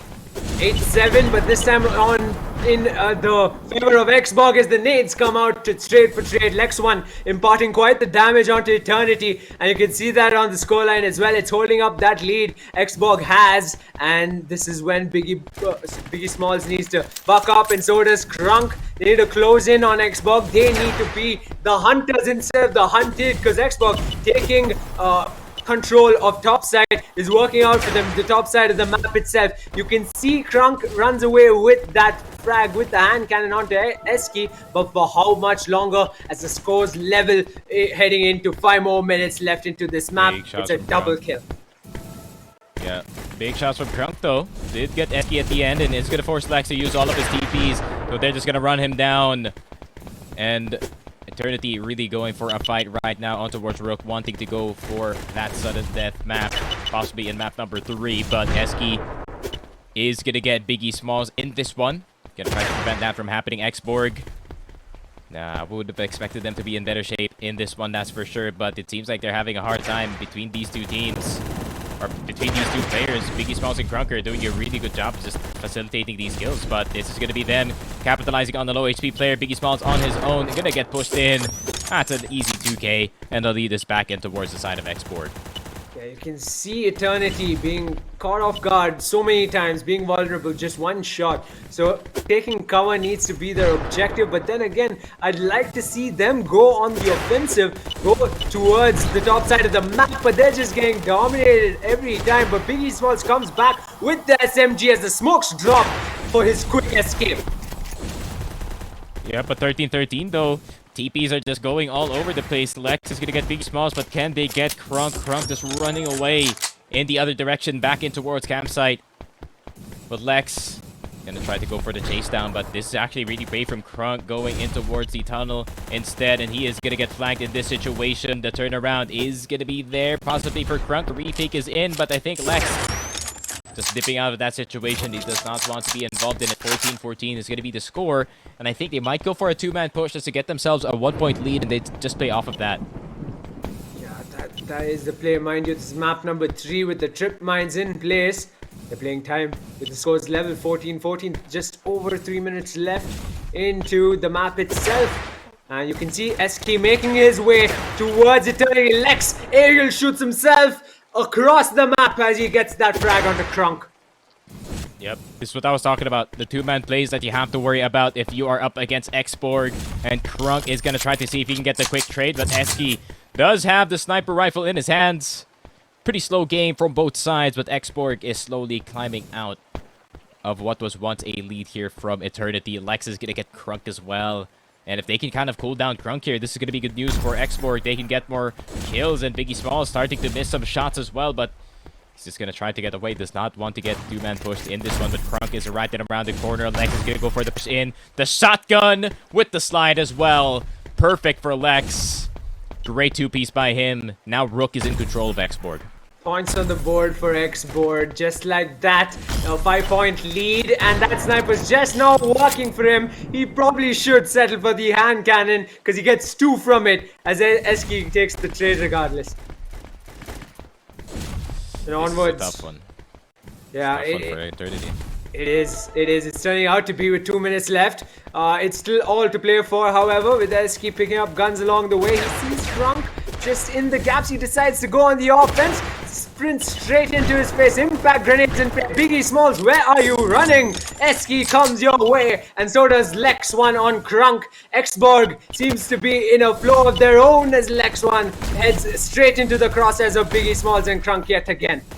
Oh, that's such good anticipation here from the side of Xborg, knowing that they spawn on the backside of the map, so they anticipate that they are going to be surfing in towards the cat side. So they do get the extension of the lead at least, but Eternity comes out on top in towards that fight. But still, the lead is so huge here for Xborg. That could just be the finisher if they cannot seal this one off, or if they cannot get anything going. But Eski does get shot by Biggie Smalls. A really nice shot mid-air in that one, but Eski is going to get the big beam on towards Kronk. Mostly headshots. Jesus, man, Eski is on a tear as well at the moment, but they're just going to stick together as much as possible. They do not want to get surprised or blindsided by anywhere. Eski is going to get Biggie Smalls, and Krunk cannot overcommit in this fight. 45 seconds left. However, Lex is going to be looking for one, but he does go vertical in this game. Looking for another one on the board, but Eski is just making this one impossible for Eternity. Every time they peek a corner, they see Eski, and he just beams anyone who is right in front of him. Exactly. They made Xborg's job difficult, surely enough. It wasn't easy for them, but on this map, they've come into the element. Xborg Eternity trying their best to hold them off with a 9-point lead. Xborg seems set to head into the semifinals itself as Biggie Smalls get the last sniper shot onto Lex 1. They'll be spawning and they'll be taking cover. Considering they've got it all started on map number 3 as the flashbang goes out to Eternity's run in the top brackets. They head on to the lower brackets because it's Xborg heading into the semifinals. Yep, kind of expected. Not gonna lie that they would make it to the semis, but it's not beyond towards the ancient side. But that's fine. They are still in the semifinals at the end of the day. So still, they are quite the heavy favorites going in towards our bracket side on towards semis, but that is another team on towards our lower bracket once again. But it is the way of the tournament. Someone has to win, someone has to lose. And yeah, I would say that was a pretty good quarterfinal, and I think we are going to see more from Eternity going in towards the lower side of the bracket. Hopefully we do see them in full action, because that's going to be their last chance of getting into this one, as we do see in our replays. A lot of shots from the side of Xborg really highlighted in towards this first map upon. But yeah, after this one, it was a pretty close affair for both sides. Yep, a bit of what we saw between floating birds and hotheads in here. But of course, a lot more usage of abilities from either side. I think map 2, it was absolute chaos in mid, and goes to show both teams clearly make it more difficult for each other. But on map 3, it was all to play for, and Xborg took it home regardless as they head into the semifinals. The shots Krunk was hitting with that hand cannon was absolutely beautiful. And even this one out of Eski, he was just charging on in map number 3 as well as back into map 1. We could see him with such confidence. He was ready to take any kind of fight. He was in fact hunting down the opponents and not backing off of a single fight. Yep, and that's what you need, especially when it comes to maps like Pawn. You're just gonna have to be that, or just gonna have to assign that one guy that'll really just go for the straight up fights, and the other guy is just gonna go for the clean. Now that is a very viable playstyle to do so. And it seems like, yeah, they played it really, really well in this situation. Eski doing a really good job of just playing a bit forward and being a bit clutch on towards the final map of Rook in this one, hitting those important shots at the tail end of the game, making sure that the game is sealed for the side of Xborg in this one. Yeah, while the teamwork clearly existed, it did seem like Xborg themselves were, in terms of just individual play, was on another league itself. Whereas Eternity needed that teamwork to actually work. The team plays came through, and they were able to hold it in map number 2. But as you can see, folks, there you have it, the brackets after the quarterfinals. We have Hotheads, Sangal Esports, as well as Crypto Kurdu, with Eternity going down to the lower brackets. It's Floating Birds, Ven 9 Vipers, DGen Legends, and Xborg heading into the semifinals of the upper brackets. Mind you, now Hotheads, Sangal, Crypto Kurdu, and Eternity are facing off teams with a shot at possibly going home or continuing in the tournament. So it's much more riskier down there in the lower bracket, as you would expect.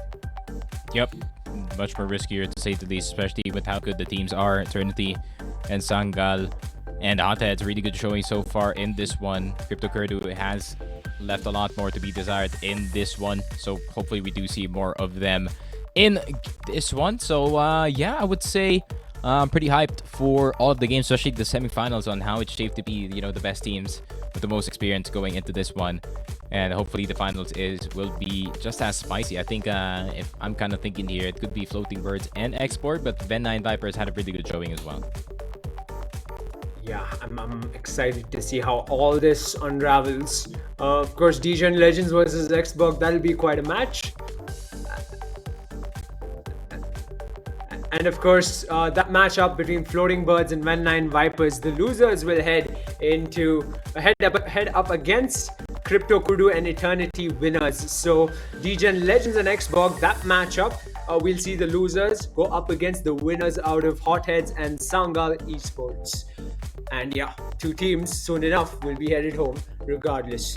And two teams will be headed down to the lower bracket, and we'll have our upper bracket finals, one to watch out for. Two dominant teams early into this tournament itself. One would have imagined both Eternity and Xbox there, but they were paired up quite early into the tournament itself. And who knows, maybe it will be Ven9 Vipers versus Xbox, or maybe Floating Birds versus DGen Legends. It's all to play for. It's all to see. Folks watching from home, make sure you drop in the chat who do you think will come out on top of the 4 matches we have in store for you in the Web3 Esports Championships Invitational. What a flurry of matches we've had, what a flurry of matches to come, and it's barely the beginning in some way. I'd like to repeat myself, considering we still need to get into the semi-finals, the finals, and the grand finals. Did you think it would turn out the way it did, Sneaky? You think, did you imagine Eternity really put up a fight the way that they did towards Xborg? They did take it to the third map.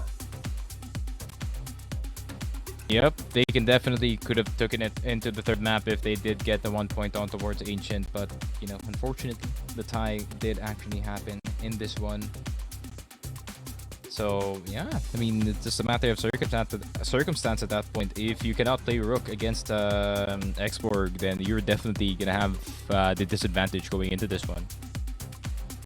Yeah, clearly. And just looking back at Floating Birds and Ven9 Vipers' performances, right? Floating Birds really had to work for that one to get into semifinals, whereas Ven9 Vipers, it did seem like a runaway win, a 2-0, clean 2-0 onto Sangal Esports to ensure they got locked into the upper bracket semifinals. I'm thinking that these matchups in the upper brackets are going to be so close.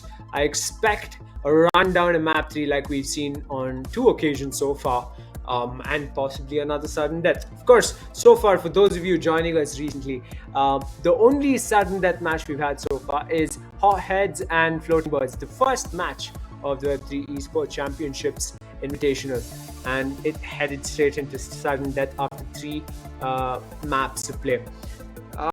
Looking into the lower bracket itself, Hotheads, a hot favorite, you could say. I think they're going to make their way up the lower bracket run quite well.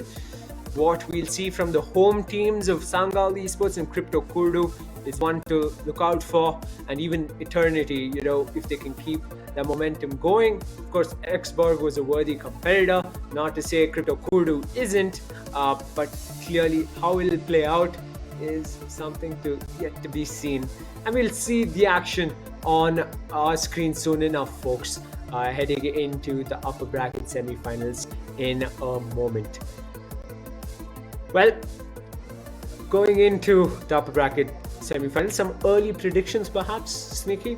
Any at all? I wouldn't predict anything at all. I mean, such competent teams, such competent showings already, and so close some of these matches. Yep. And I would say that, I would still be ringing true to my prediction. I mean, I think Xbox is still going to take the entire tournament. But definitely some of the teams are making the case, and especially Eternity being more competitive going into this match. So I would say if this is the time if you want to beat Xborg, now is the time to do so. Might as well do it on LAN. But seeing how they played in that Eternity match, this is gonna be a really good game in this one.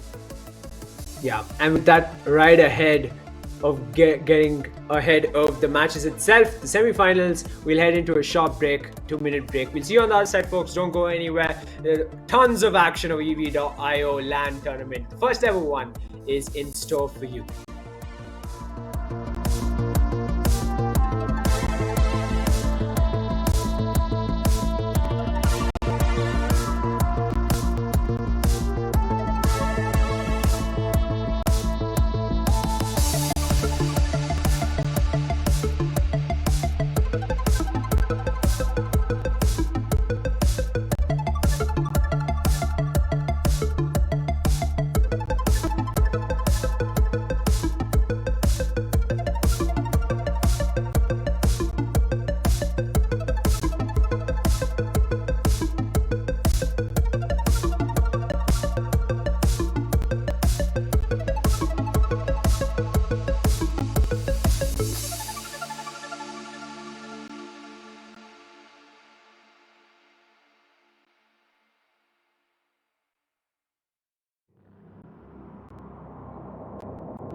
And just like that, we're back, folks, for the Web3 Esports Championships Invitational. 8 teams face each other off as 4 teams are already headed into the lower bracket. We got 4 teams in the upper bracket as well, upper bracket semi-finals. Soon enough, 2 teams will risk going home if they end up losing in the lower brackets. We got W3E Esports alongside Eternity, as well as in the other bracket we've got Hotheads going up against Sangal Esports. 2 of the teams out of Istanbul, Turkey on their home turf, playing on their home turf in the first ever EV.io LAN tournament. So far, CK, what do you think? How did the matches play out? I for one, as always, am excited, as enthusiastic as ever. They played out brilliantly, in my opinion. Still backing Xborg, of course. But do you think any other team impressed you a bit? Yeah, I think Eternity impressed me a lot, not gonna lie, considering the context of having to play up against the best team in the entire tournament, and them kind of tying it up on towards the Ancient side really just goes to show how well some of these players actually are playing in towards the LAN. And it seems like the only problem is kind of the ping. Now ping is no longer a difference, and it seems like everyone is playing at their maximum, and even Xborg can still get caught off guard. But at the end of the day, you're gonna need to play a lot more better than that, because they can turn up at any time, this Xbox squad. So you're gonna have to play at your 200% every time that you have to play them. So you think we've not seen the best out of Xbox just yet? Not yet. All right.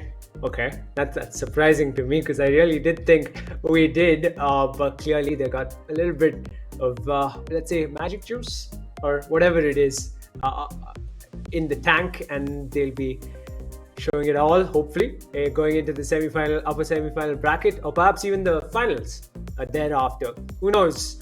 It's all to play for in this next phase of the tournament of the Web3 Esports Championship Invitational, and I am pumped to see who manages to have that fairy tale lower bracket run, the left field result. Who will come out victorious there? Will we see someone, drop down from the upper bracket to the lower bracket, perhaps somewhere in the final stage, and just beat whoever's making that lower bracket run and just quickly jump back in up against the same people they went against in the finals, in the grand finals once again?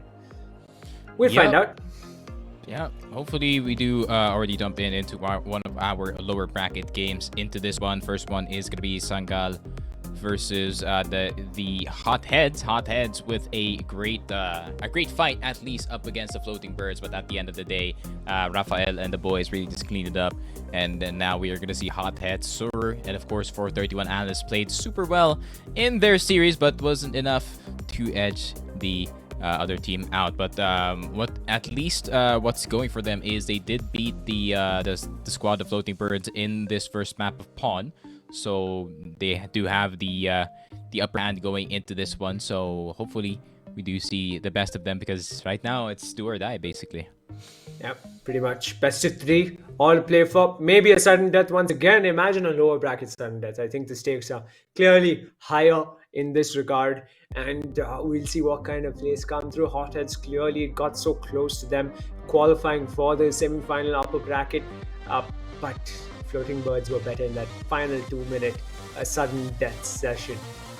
Now, Sangal Esports, home turf, they'll be looking to make up for that poor performance in the upper bracket. They got 2-0'd by the likes of When9 Vipers.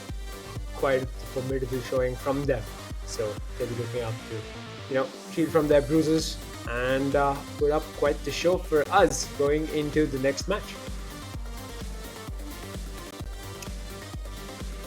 What we expect as well here for the other teams is really to try and see if they can turn up the aggression once again, because that could make or break whatever game that you have to game into this, or whatever game that you have to play into this one, considering one of these maps are going to be the open one, which is going to be Pawn, but then you are going to run into maps like Ancient, which is, it is a bit more cover heavy to say the least, and teams can definitely play a bit more passive and play around the corners more with the shotguns or with anything that could be beneficial for the close quarters. Or you could go into the map number 3, which is going to be Rook, which is kind of like darker version of Bishop here, but definitely some of these spots do play out different, especially the elevation near the bridge. So if you can take advantage of that, then definitely you can get this game going.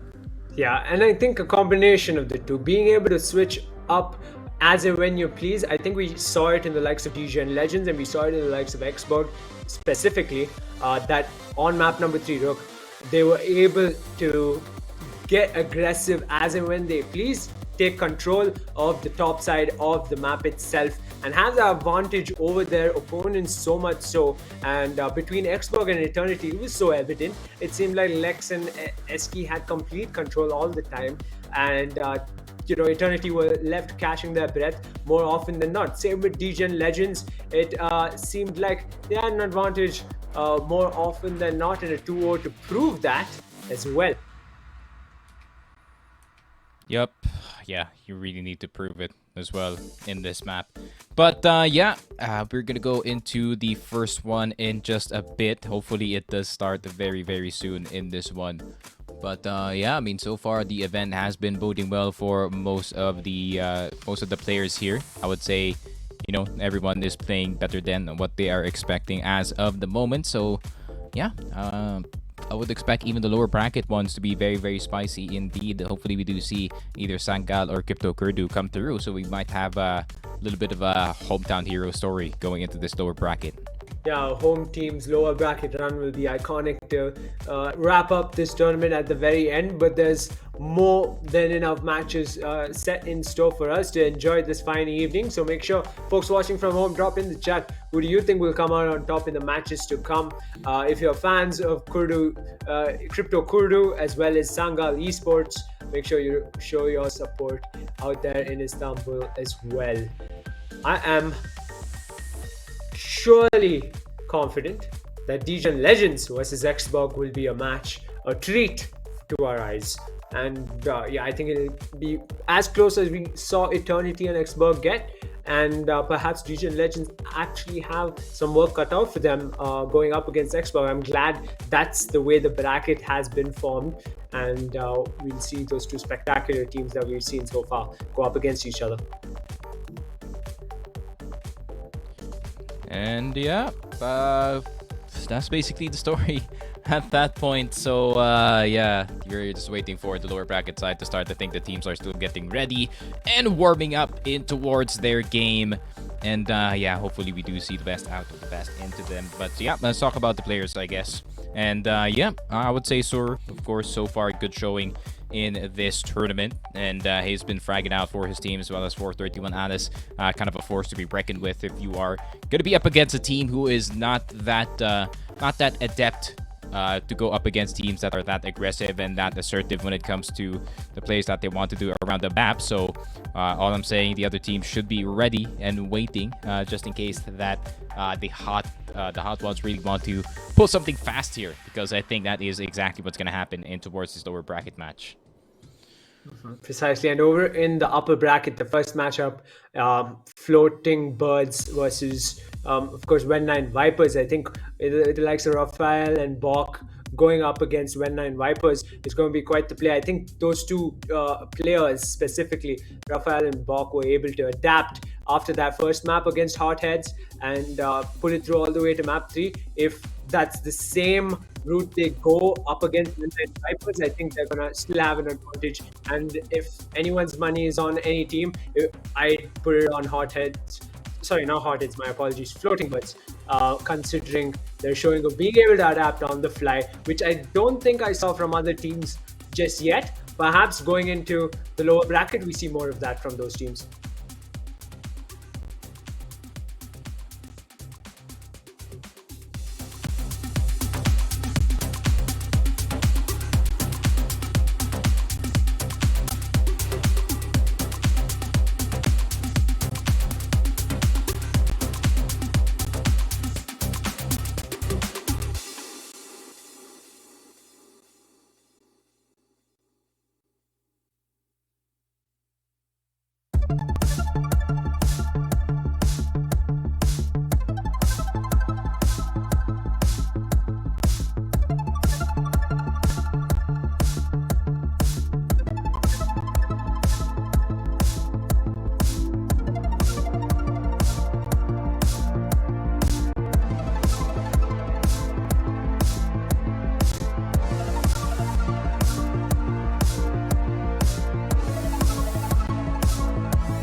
A short 2-minute break we couldn't quite call, but regardless, we're all set to go for the first match of the second phase of this tournament, the upper bracket semifinals and the lower bracket quarterfinals itself. And we are excited more than ever here at the Caster's Desk. It's me, Zadaxter, alongside Sneaky Frog. We're talking out of Asia as the LAN tournament itself runs out of Istanbul, Turkey. The first ever EV.io LAN tournament, and we said straight to the host over there at Istanbul. Yep, and I'm definitely excited for this one because this Evet, is going to be the karşılaşmalarımıza first, lower first bracket'tan devam ediyoruz. Bu Oh. sefer kaybeden Straight to the takımın host pek bir I şansı forgot. kalmayacak. Çok Yeah. kritik maçlar bizi bekliyor. Birinci takım Sangal Esports. İkinci takım Hot Hits. İki takıma da başarılar diliyorum. Keyifli seyirler. You can take it away. There it is, man. We now have two teams on stage, Sankal and Hothead on the stage at the moment. And Jesus, man, one of these teams are going to be out, and it could be Sankal here, man, considering how well Hothead did.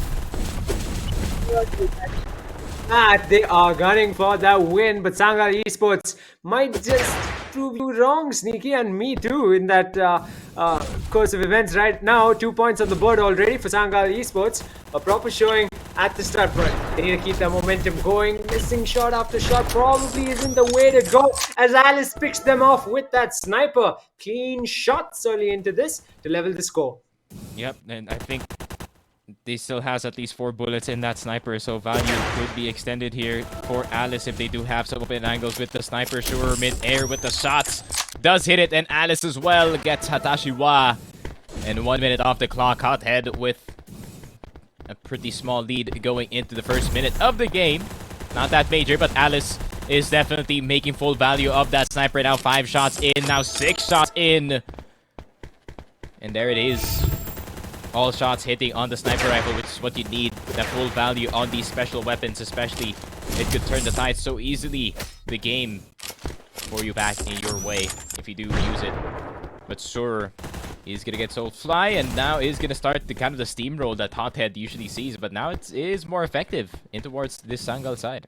You can see Alice getting a bit ambitious with the sword there, but he's gonna keep his distance as Shorer seems to be heading to cover along with Alice. So it's let the teamwork make the dream work as Alice takes Soulfly off the map. Swap the flight, then Hatashiva as he goes through a rampage of his own. Alice, it's 13-2 with Hotheads in the lead. Called it earlier, Sneaky.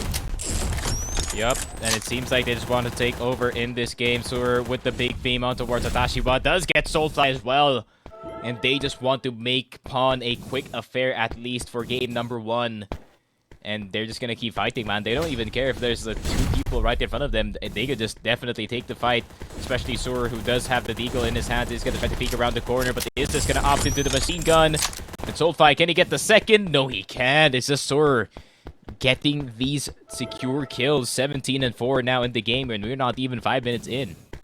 Yeah, and the slow part of this map seems to be the strength of Hotheads, considering they're trying their best to lure Sangal Esports into their sights. And you can see Sure pick off 2 there. Long time coming. And Soulfly and Hatashiva getting taken out round after round, spawn after spawn. It almost seems like they don't stand a chance. 21-4, the scoreline with 5 minutes left. They could come back, but they need to start going now with the impact grenade, helping Alice through and through as he tries to take out Hatashiva, but gets taken out regardless. And yup, Hothead now almost halfway point into our game. Sangal, this is just crucial to watch for them as of the moment. But Hothead, they are the better team going into this one. More well prepared, I guess. And Alice is sure just making sure that they secure this first game. But, you know, it is 4 minutes. A lot of stuff can happen within the means of 4 minutes, but Hothead making sure that it is going to end right before this time, especially Sor once again. Now with the deagle this time, and Sangal just can't find anything. Sure, with the hand cannons going berserk out there, and with combination of the mix of his teammate. Hatashiva tries, but Sure is right there to pick off his teammate on the other end, leveling it point for point with an enormous lead, staying as it is for Hotheads. They're on a roll like no other. Lower bracket or upper bracket, they're showing what they've got out here at Pawn. There it is. Once again, Sure with the tag, and he just immediately acts upon it. And is gonna get the second one, man. This guy is just unstoppable so far in the game. And I think Rook, it is safe to say that it is gone their way, and this is kind of just their victory lap at this point. And yeah, they're just gonna try to go for the upper limit, I guess. Maybe now we can see someone hitting 50, as it's only like 16 kills till we can reach it. And with the pace that Hothead's going, we can definitely end this one early. Surely enough, 3.5 minutes, just under 3.5 minutes left to the match itself. Ashura is hopping all about, almost mimicking what Lex did against Eternity. We see him closing in on the likes of Sangal Esports, who's left so vulnerable out in the open. Nade, pick for pick, but somehow Hatashiva picks off Alice. Sure gets him regardless. Soulfly gets swatted off the map. Alice, on the other hand, gets that pick onto Hatashiva, and it's 36-10 with just under 3 minutes left. Pawn evidently going the way of Hotheads as it stands. It'll take quite the comeback, but Sure is sliding through Soulfly and then through the other as Alice gets Hatashiva regardless on the other side. This match almost seems a bit too partial towards the side of Hotheads, but they're walking for it. They're making every gun work in their favor. Shora gets Soulfly once again. Look up, Hatashiva. Look up, because Shora, here he comes. And there's a sticky grenade in the mix as Soulfly gets Shora off the map and reduces their stress for perhaps just 15 seconds or so. Yup. And there it is. Fights are not yet over, even though it's 42-12. They're still gonna keep on going, and I think we might just hit the limit. 2 minutes is plenty of time for 7 kills in this one. And we might just see it. Nades are gonna start to fly, but Alice is gonna go for the full blind as well. On towards the point. Sir with another 2k. 5 kills left, and we are gonna end this one early into the minutes. And Sir really making this one to happen. Making a quick affair, at least for him. And for Mr. Alice, get themselves a little bit more rest going into game number 2. Maybe just a minute more. But, yep, they're just going to keep on fighting, man. And the other team is just going to greet it as well. And 49, last kill could come through. 1 minute and 30, that's plenty of time on the clock. Who's going to be the last one? The knives are out. That's going to be one hit. That's going to be the second. And Alice, with the samurai sword, is going to take out Soulfly as well. Hothead take map number 1. The Hotheads do not like the lower bracket one bit. They've clearly made that as evident as possible. You can see a bit of smiles on their faces as well. But, I mean, going into map 2, it's all a play for the Hotheads, looking incredibly strong up against Sangal Esports, who seem like they just can't find the momentum. And sure, we didn't see that kind of play in the upper bracket. He just went off on a pawn. Yep. And it seems like Pawn is definitely their map. I was right from the beginning here, and Hothead's looking to close it out in map number 2, which is going to be Ancient. Usually you do see a different story entirely when it comes to the Ancient side, but with the way how map number 1 went, I think we can say that Hothead's once again the heavy favorites in this one. Sangal playing catch-up, and 431 Alice once again immediately picking up the sniper rifle, wanting to give that early lead for his team. You can see right off the bat, Hotheads on a roll, 2 points on the board, even before we hit the 7-minute mark, and taking position on that tower. Clearly enough, Shora gets that onto Hatashiva. It's the sniper play is over at Hotheads, and it's making the points count. 5-0 as it stands. Soulfly gets swatted once. Can he get swatted off the map? Yes, he will. Alice resorts to the AR to bring it through the teleporter. He goes, picks up a gun, and the speed, the movement on this man is insane. Wow, the continuation of that momentum in the TP is just amazing from 431, but Sure as well starting to move around in this map. And once again, it is going to be Hothead dominating, but it is going to be Soulfly trying to go for the chase, but he cannot decide who is going to hit between the two players. And Hothead Just taking over once again in towards the ancient side. They're just doing their due rotations in this one. Soulfly on 1 HP. And he's just gonna get run over as well. Hothead. Seems like they really want to move on to the loser semis and try to see if they can get the redemption story started.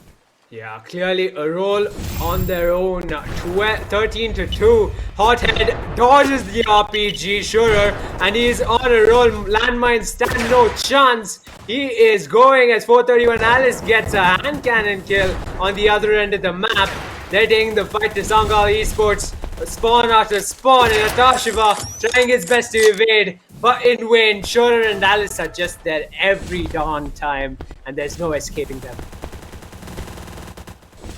Yep, and so far every fight is really going in the way. Only 2 kills in the way of Sangal here. And it is almost 20 now for the side of Hothead. Could be another replay of the pawn side. And could be another quick affair. Hothead having themselves a little bit less challenge, I guess, compared to that first game. And now they're just going free reign. Everyone just running them down. So we're, of course, going to go for the direct fight every time. And Alice is going to be right behind them. Soulfly, though, is going to get one in return. Impulse nade is going to go through, but is it going to be the knife? Nope, Soulfly is going to get the second one, but that fight took so long that Sir had time to respawn and go back in.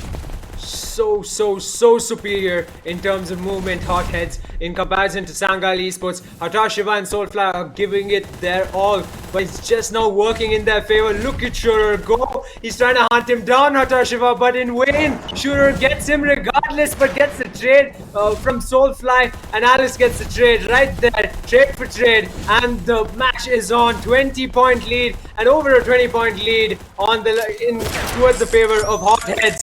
As the impact grenade takes Shurer out of contention of being taken out, Hatashiva gets him regardless. Yeah, and Hothead looking for the possible finish once again early in the game. 30 points, not even halfway in.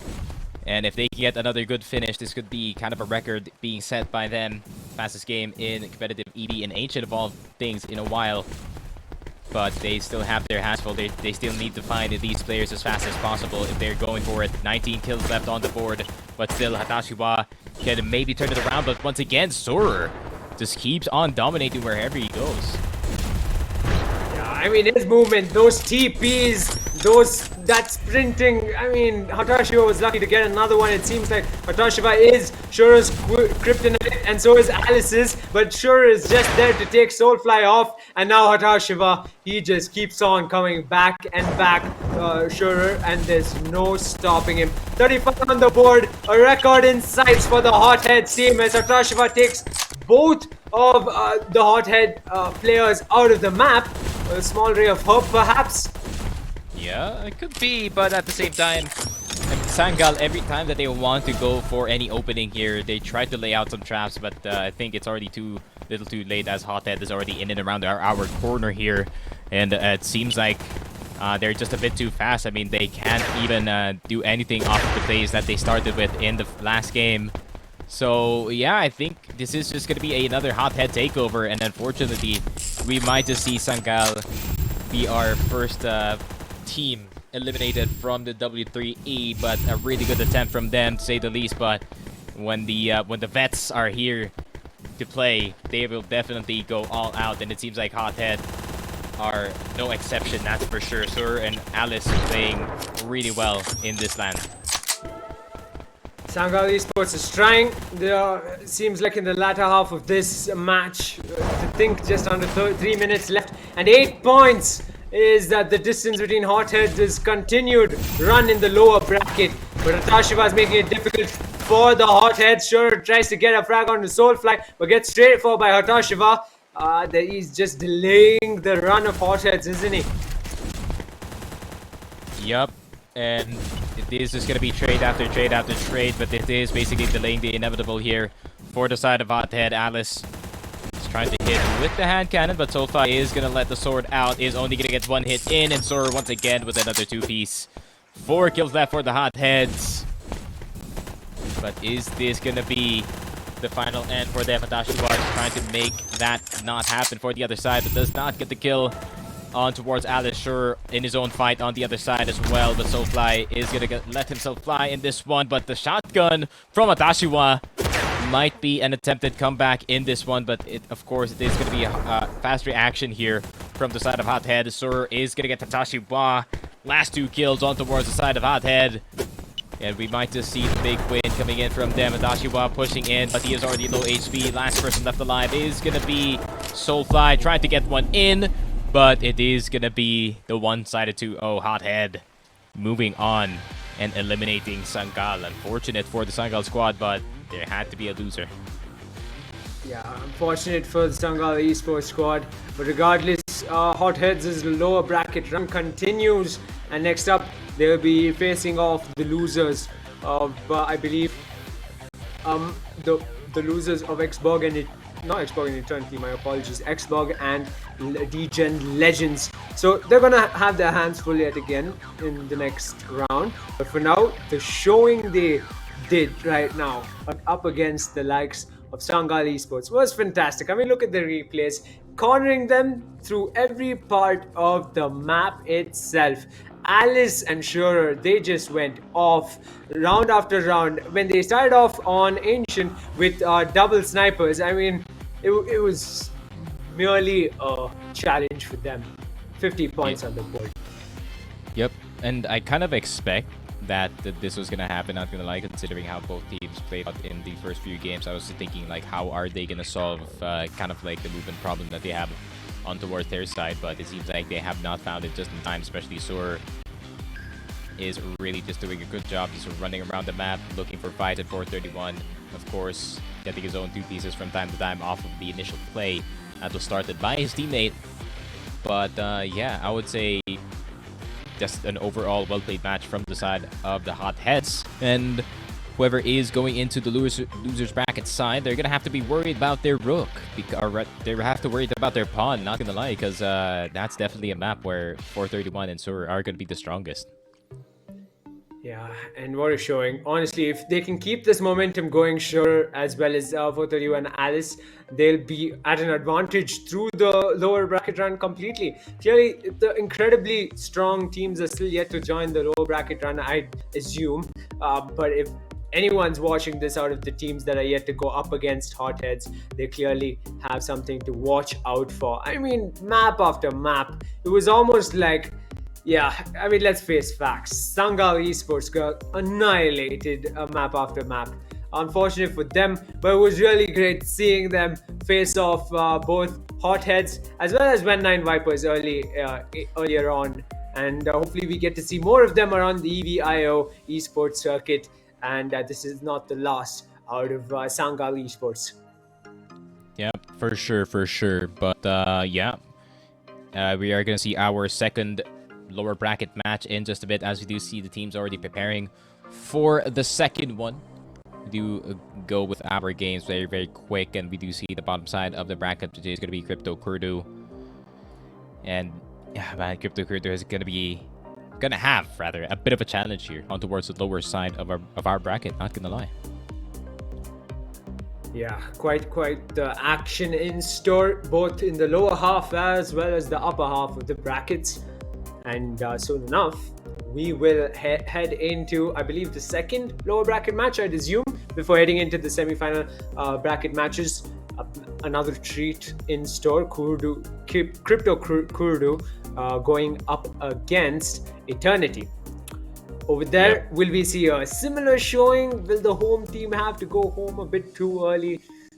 Might just be the case, or maybe Crypto Kurdu has found their momentum during this break, and they can take a mount of fight to Eternity. Yeah, but you have to remember, Eternity is that team that almost took a map off of Xborg, so no teams really can do that normally in this one. So it seems like Eternity has joined the honors of the other squads that could make it in this one, like Pirion and I think it is the other Xborg squad. They kind of have like 4 squads in this one, and the one that they ran with in this tournament is the one from the Atlantic side, the best 2 players, but they did get beat, that's for sure. But they're in the form right now where I think it is kind of impossible. And unless you play really smart in Ancient and you really play Rook out with the strengths of the map, then maybe you can do it, but most of the time it's not going to work out for it because just how smart the players are on towards the Xborg side. But Eternity with a really good showing on towards Ancient, man. That's a tie. forcing them to play on towards the Brook side. And I mean, having a good showing up against Export, that means you might have a little bit of strength with you. Clearly, and just overall, some of these teams, they've got that advantage in terms of movement. They've got that advantage in terms of using abilities. You saw multiple times from the likes of even Xborg and Eternity specifically, their matches. It was the level at which they were deploying abilities was a much higher rate compared to the other matches we saw. So going into Crypto Kurdu versus Eternity, I hope they're aware of that. I hope they're ready to counter that strategy of Eternities and really take the fight. And perhaps we get to see map 3 after all, as we take a look at the brackets. Next match is, if I'm not wrong, Crypto Kurdu versus Eternity, as Hotheads head through to the next round of the lower bracket. Sangal Esports had not the greatest of runs, but a decent enough showing to say, yep, we were invited to the W3E Esports Championships Invitational, and we are quite the contenders in the mix. We'll be coming back soon enough. They'll be bouncing back in no time, I'm sure. It's still early days here at the EV.io esports circuit, and as you can see, there are players already putting more than enough time to ensure their skills are at its peak. Yep. And yeah, we do see those exact players in the semifinals right now on towards the top side of the bracket. Ben9 and Floating Birds and Legion Legends and Xborg doing their due diligence. I can see the practice that they have within their play, so I think it is going to be a very spicy one. It's not going to be as one-sided as we see in that earlier game. I think Floating Birds or Ven9 can definitely serve as a challenge here for Xborg, with the way that Xborg plays though, and once they have a little bit of a read in their enemy, then that could definitely just blow this thing out of the water for the rest of the squads and just have Xborg take the win. But still, even the lower side is going to be very, very competitive here. I think Eternity can definitely make the case, but once the semifinal starts and those other teams start to fall, it is going to be a challenge for them. Can they rise up to the occasion? And especially Hotheads, who definitely can go up against teams like Sangal so far and just dominate them in this one. What could be the case when once again it could be either Floating Birds, or it could be a new matchup for them, the ones who beat Sangal earlier, Ben9. How is that matchup gonna go? Yeah, we'll find out soon enough, of course, as we head into the lower bracket match of Crypto Kurdu and Eternity soon enough. Floating Birds versus Ven9 Vipers in the upper brackets as the semifinals, with Degen Legends and Xborg as well going head to head there. Yeah, soon enough, in no time, we'll have the upper bracket finals and the lower bracket finals, and there we'll have 4 incredibly competent teams fighting it out. We're gonna shorten the brackets itself. You're gonna see teams head home, and yeah, the worthy remain and will have the runs of their lifetimes. The first ever EV.io LAN tournament hosted by W3E Sport Championships at Istanbul, Turkey, and yeah, I hope everybody's enjoying. Everybody's enjoying out there at Istanbul, Turkey. All the players. It's a new experience, I'd like to think, for some, perhaps, especially since it's a first for EV.io specifically, LANs. Ironically though, even though I am behind the mic and have been behind the mic for a lot of tournaments in the last couple of years, I've never been to a LAN apart from just one. Okay, I have been to a LAN just a couple of months ago. But regardless, not behind the mic of one. What about you, Sneaky? Best LAN memory, perhaps? Yeah, I think I did play in a LAN once, and us getting third place was pretty big considering how good the players were at the time. So yeah, I would say that. Pretty impressive. Okay, hopefully, who knows, maybe in the future I'm gonna see you playing for a team and I'll be still behind the mic. Yeah, and I can razz a bit, quite a bit, and we'll see how you play, how you get around with snipers and hand cannons, and whether you like to play aggressive or conservatively, whether it's a lower bracket run or an upper bracket run, like the likes of Xborg and Degen Legends, as well as Floating Birds, Ven9 Vipers. Incredible 4 teams who've made the semifinals of upper bracket semifinals. And yeah, folks watching at home, make sure you drop in the chat which team is going to come out on top At the end of the upper bracket semifinals, which teams are going to be pushed down to the lower bracket to fend off an opponent to keep their run going in the lower bracket in this tournament? As always, all to play for. As you can see, the players are getting prepped for the next match. Crypto Kurdu versus Eternity. Onwards to the hosts there at Istanbul, Turkey.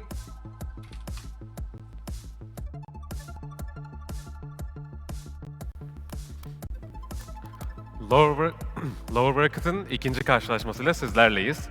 Bir tarafta Kripto Kurdu.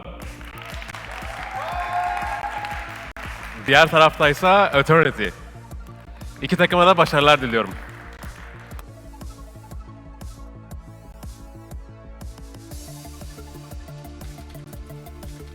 Well, Eternity have their game faces on. Crypto Kurdu, a lot of positivity coming from that side, as we can see. Hopefully that works out for them. We see them continue their lower bracket run, but going up against Eternity, I'm repeating myself at this point, but it is indeed all to play for. Eternity are going to be as aggressive as you can imagine, and we have the match underway. First kill on the map will be... They're taking their time.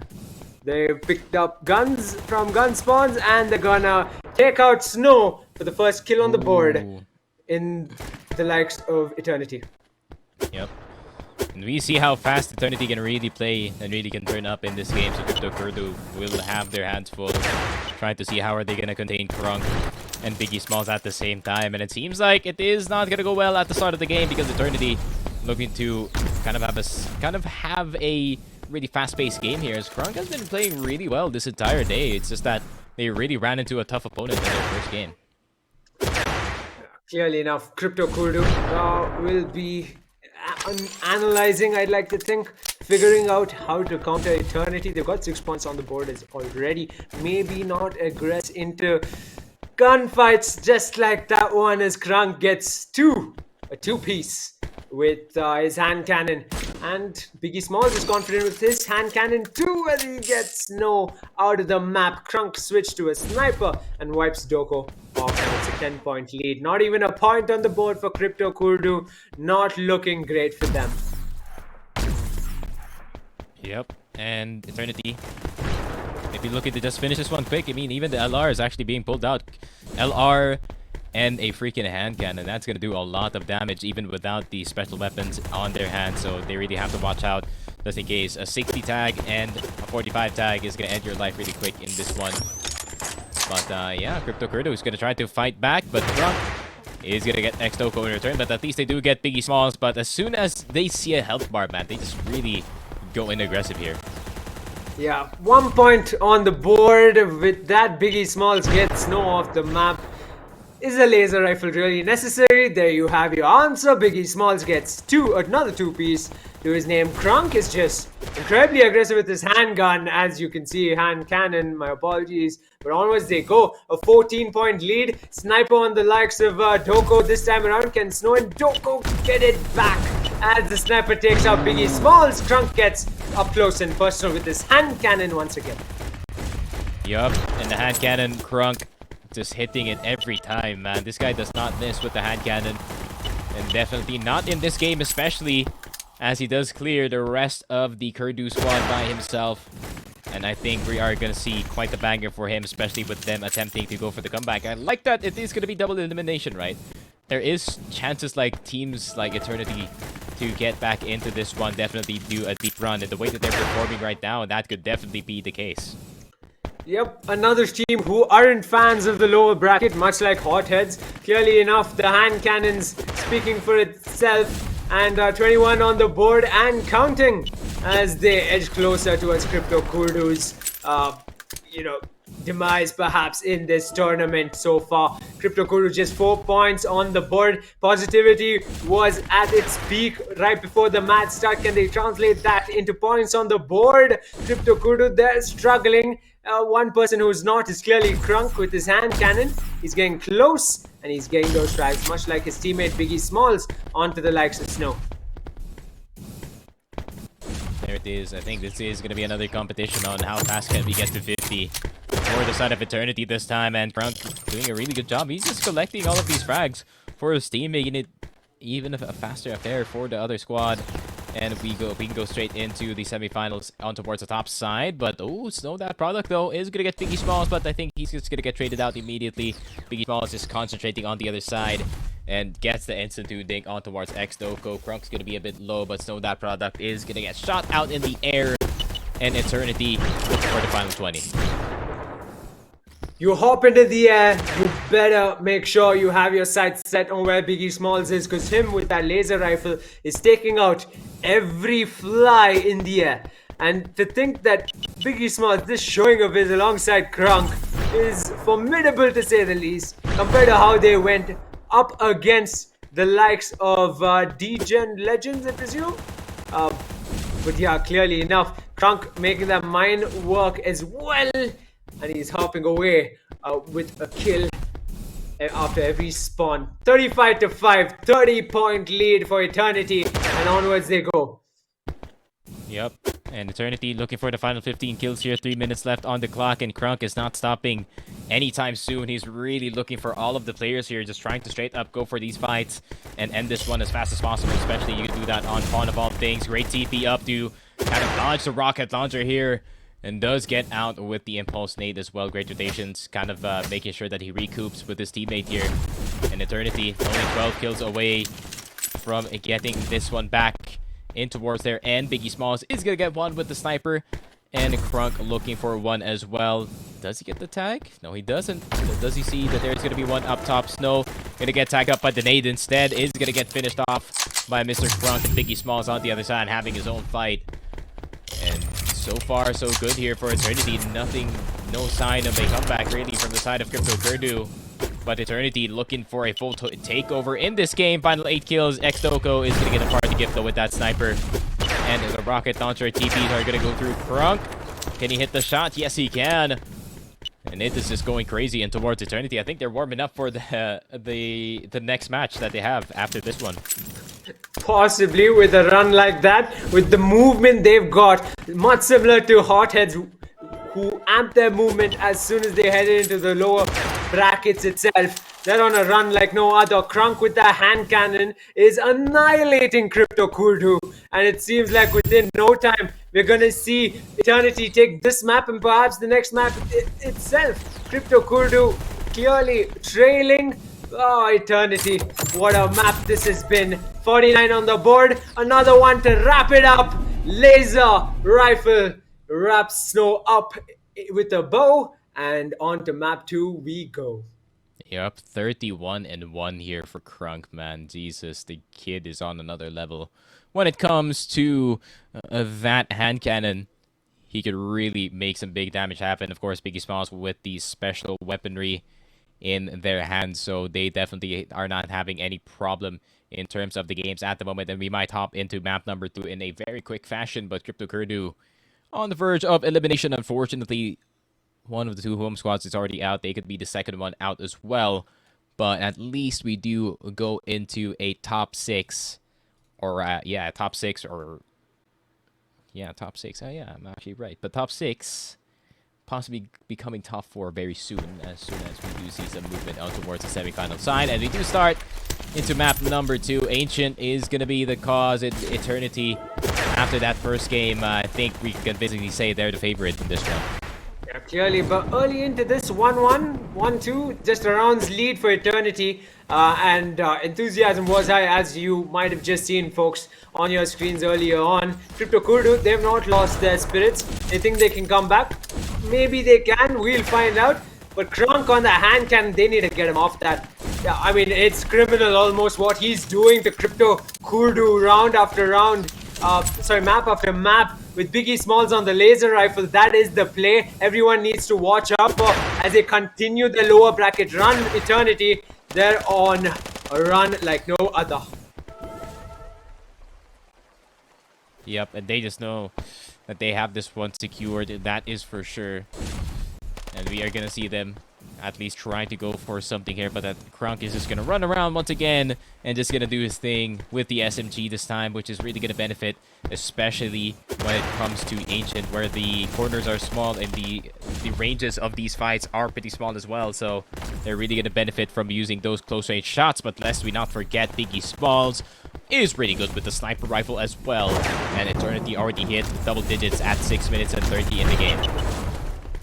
And it keeps on going. Eternity, the run continues over almost a 10-point lead with the nades out and the mines in place. Crunk, SMG, hand cannon, give him a rocket launcher. He'll play it all and he'll make sure the points count on the board. He's on a run and alongside the likes of Biggie Smalls, they are in sync through the map itself. You can run to the tower, you can run to mid, you are not safe, but Doko gets one with that sniper. Is this when things take a turn perhaps? But he's got a rocket launcher, Crunk. Fails to get one though, but he's still a threat out on Ancient. Definitely. But Eternity though, starting to just build up their lead slowly and slowly in this game. And in Eternity, if they can just keep this pace going, then once again we can have an early finish, which we did see in Ancient earlier on. But can they have a faster finish? Eternity. It seems like they just want this one to be a very, very, very fast set of games, and they can just think about the next game after this one. And yep, we're just gonna see the same thing, man. I mean, these fights just getting taken, but Crunk just winning every time. Yeah, and the fight somehow goes on. And it goes on. Crypto Kurdu versus Eternity, 22-6. Eternity dominating, but finding it a bit difficult compared, just a bit though, bit difficult in comparison to the last map itself. And the players in mid are just not turning out as they'd want, I presume. They are trying to beat the Hunters, take that charge to Crypto Kurdu. You can see that from the likes of the laser rifle in the hands of Biggie Smalls. But it seems like Crypto Kurdu are playing time and possibly not the best of things to do with the scoreline as it sits. Give him a two-piece, he's ordering it time after time, Biggie Smalls, and he's receiving it. A nice healthy meal there. Yep. And 16-28, Eternity just going for the victory lap at this point. But yeah, Eternity just making sure that they have this one secured. Crunk, man. This kid with a hand cannon is really built different, and I like it, that he's like a bit different when it comes to movement compared to the rest of our squads. They like to go for fluid, you know, more arch-like movement, but instead we do see the more erratic. You know, he's going for more riskier frags, so he's going for more faster shots, more faster angles, which could, you know, set some of these teams off guard, to say the least. Yeah, seems like both teams are interested in letting the time run out this time out. Surprising to me, I thought Eternity will be on a roll, ensuring that's another 50 points on the board. Crunk is still getting those hand cannon kills, and he's making up for wherever Biggie Smalls fails at doing so, which is very rare, as it turns out. Snow decapitated right side. Mid, that's a sword out. Sword fight. Mid, Doko versus Crunk, and Crunk wins that one. He's calling out to the samurai within him, and he is chopping them up. Crypto Kurdu at mid. Oh, Biggie Smalls, no HP, one hit and he's dead, and yes he is. Eternity at least making these last few moments of Crypto Kurdu to at least enjoy the time. Go for the sword kills, go for some nades, but there mostly is going to be the clanging of the metal between these two teams, and X-Doko is going to get two here, but it still is going to be quite the lead for Eternity, so it is just going to be a slow take all the way to 50. Yeah, cheeky sticky grenade there by Doko. Really put Eternity on a back foot. But is it really a back foot? 40 points on the board, 10 points to go. 10 knives in store, folks. And Crunk is getting him. Like I said, hand cannon, RPG, sniper, doesn't matter. Sword now in his hands. No effect whatsoever. He does not lack a single thing. At least in this match, as Snow gets two off the sticky grenade. It does seem like Eternity is set to continue that lower bracket run, while Crypto Kurdu are indeed heading out of this tournament soon enough. 2 minutes left, folks, and you can hear the chops coming through from the likes of Eternity. 43 on the board. Biggie Smalls and Crunk chopping up Crypto Kurdu. Spawn after spawn, and and Biggie Smalls seems to be vulnerable, in fact. It almost seems like they're going head-to-head, but trade for trade with swords. That's not something you see every day. Yep. And just making sure that they'll end up the game is at least, a bit fun for some of the sword owners here. 14 to 45, 5 kills left for Eternity. Making sure that their victory lap is going to be at least riddled with sword kills in this one. Both teams agreeing to just use it. And, yep, you know that product just throwing everything at this point just to at least make it a bit spicy for some of the teams that want to go in. So that product on his own is going to get tagged once, and Biggie Smalls just going to get another chop in as well. And Eternity, 2 kills left, and the last lap is in. But who is going to die on towards the side of Crypto Kurdo first? We do approach our last minute of the game. Snow that product seems to want to have the honors of the first one. And Xtoko, this might be the finish. It is at the finish line at this point. Xtoko on 1 HP, but who can get the hit? And it seems like Biggie Smalls gets it. And 50 to 15, 2-0. Going in the way of Eternity. They move on in towards our bracket. It is going to be them versus whoever loses between Xborg and in towards D-Gens. The enthusiasm on Crypto Kurdo's side remains though. So they had a wonderful time here at the Web3 Esports Championships Invitational. Always nice to see a team going out early into the tournament, still going out with a smile. Sportsmanship on a high, and I'm sure we'll see them once again, just like we will see Sangal Esports as well. But in the lower brackets, it is Hotheads and Eternity who head on. And there we have the replay, folks. A dominant performance, much like Hotheads did. But over here, Eternity almost made it seem a bit too easy, didn't it? Yep. Made it a bit too easy indeed, and that is instantly 2 of the teams from the home crowd, or in the home base. It does go out in the first 2, but at the same time, everyone really bought the best EV.io talent out in this one. So we are going to see some very spicy games, especially when it comes to the semifinal side. And once we go into our lower semifinals, it seems like both of the teams could really offer another opportunity to go for these tie games and possibly even sudden death. But, I think we kind of see not even the best of this team just yet. I don't think we have seen the best of Eternity. I think they can really take it to another level once they get it figured out. I mean, mid at Ancient was just a sword fest, as you can see.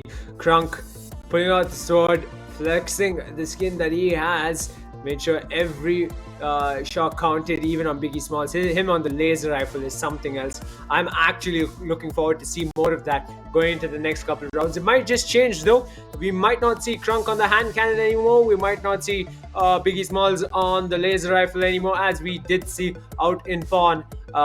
Just might see the strat change up as they head towards another match up against another team in the lower bracket. And soon enough, that match will be playing. But what a dominant showing. Good fun watching them, and even Crypto Kudu. Happy lads, go home happy regardless of the outcome. And yeah, they were positive through and through, and Eternity was just a better team in this matchup, rightfully so. Mind you, they did tie with Xborg, and I expect them to be the favorites down in the lower bracket as well. How they'll do up against Hotheads, if they do ever face off Hotheads, is still yet to be seen. But up against Crypto Kurdu, they were the outright strongest team. I think all this lacking at this point is just an Asian team to get into this one, but unfortunately it is quite hard to get them visas at the moment. So hopefully next year or in the following month we do have another land where maybe we might have it in Southeast Asia. Who knows? Who knows, man? At this point, I mean, EV.io is growing at a rapid pace, and it seems like everyone's finally catching onto the hype. And yeah, I mean, already having events like this is already a good first step. And yeah, I would say if any of these teams can make an upset happen, that could definitely be a change up on towards the story as we do take a look at our bracket. Eternity is going to go up against either D-Gen Legends or Xborg. and it is going to be hot heads either with a rematch with Floating Birds or Ven9 Vipers. So both teams really want to go into that finals immediately, man. I mean, at least if you fall in towards the final side, you get to play another losers final to fight again, get back into grands. But yeah, hopefully all these teams really do play out of their mind, because definitely Degen Legends, they need to do so, because Export's going to be a big challenge, and Floating Birds and Ven9 Vipers kind of the 50-50 matchup here. Yeah, and I'm excited for all these matches to pan out. I think with Sangal Esports and Crypto Kurdu gone, I don't think we'll see big gaps between the scorelines as we did. Then again, how Degen Legends will fare up against someone like Xborg, who knows? Floating Birds and Ven9 Vipers, I expect to be incredibly close. Of course, if they do end up losing, they head into that matchup against Eternity. And can Eternity keep the momentum going, that run in the lower bracket going all the way to the grand finals is something we'll end up seeing unraveling in front of our screens. Folks watching, make sure you drop in the chat who do you think will come out on top of all these matches set in store for us. Today, Floating Birds versus Ven9 Vipers, Degen Legends versus Xborg, Hotheads versus the losers of Degen Legends and Xborg, and Eternity versus the losers of Floating Birds and Ven9 Vipers. Hopefully I got that right as we head into the semi-final, upper bracket semi-final matches, I presume, of Floating Birds and Ven9 Vipers. We'll soon have them on stage in our LAN tournament, the first ever EV.io LAN tournament being hosted, and we'll get to see them in full form. Floating Birds coming out of a spectacular win, having gone to sudden death. Ven9 Vipers coming off a brilliant 2-0 off of Sangal Esports. So yeah, I am pumped, and I'm pretty sure everybody watching is pumped. Sneaky alongside me is pumped, and so is everybody else watching over at Istanbul, Turkey, and so are the players, I'm sure. The action is still yet to come. Yeah, definitely, man. I mean, plenty of matchups still quite in under our hands. Of course, the earlier games that we did have, the only close one was the Hotheads versus Floating Birds game that we had in the earlier side of the quarters.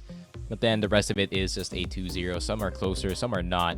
So, yeah, definitely still quite a lot of unknowns that we go into the semifinals, especially Sangal here, kind of getting 2-0'd.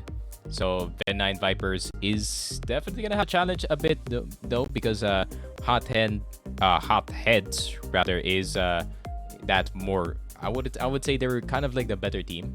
I think, you know, if the matchup did happen, it is gonna be resulting in a 2-0, and it did. That's for sure. So I think we're just gonna go into a small break, and when we come back, more EB action coming at you. See you on the other side.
And we are back for the upper bracket semi-finals of the Web3 Esports Invitational of the EV.io tournament, first LAN tournament ever for EV.io.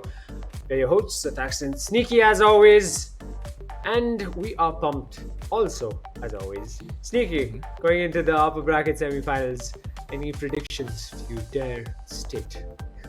Yeah, I would still say, once again, export. Apart from Apart from export, yeah, I know. But the upper side is actually pretty tight, man, between two of the teams on the top side of the bracket. I think, Floating Birds really did a great job of playing outside of the strength of the enemy, which is Hotheads with their initial pawn game, but after that one, it was just them playing the map themselves. The Ancient and the Rook was basically perfect for them at that point. So that is really the thing that you have to watch out for, especially at the start of the game. So yeah, it's gonna be a tough one. That's for sure for the other squad that's trying to see if they can chip away at game number 2 or 3. But then, they can at least try to see if they can get pawn off of the hands of Floating Bird in this one. Yeah, I'm excited for that first matchup more so than the second. Floating Birds versus Ven9 Vipers. There you go. My apologies for not remembering your team Ven9 Vipers, but quite the showing they had up against the likes of the home team who got sent home regardless. Off to the host in Istanbul, Turkey, where the EV.io LAN tournament is taking place.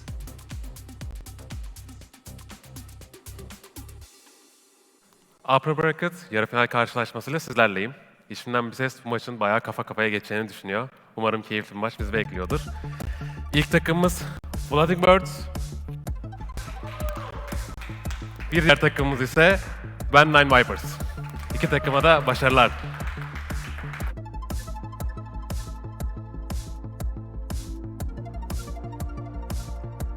There you have it, folks. It is Ven9 Vipers versus Floating Birds on either end. 2 versus 2.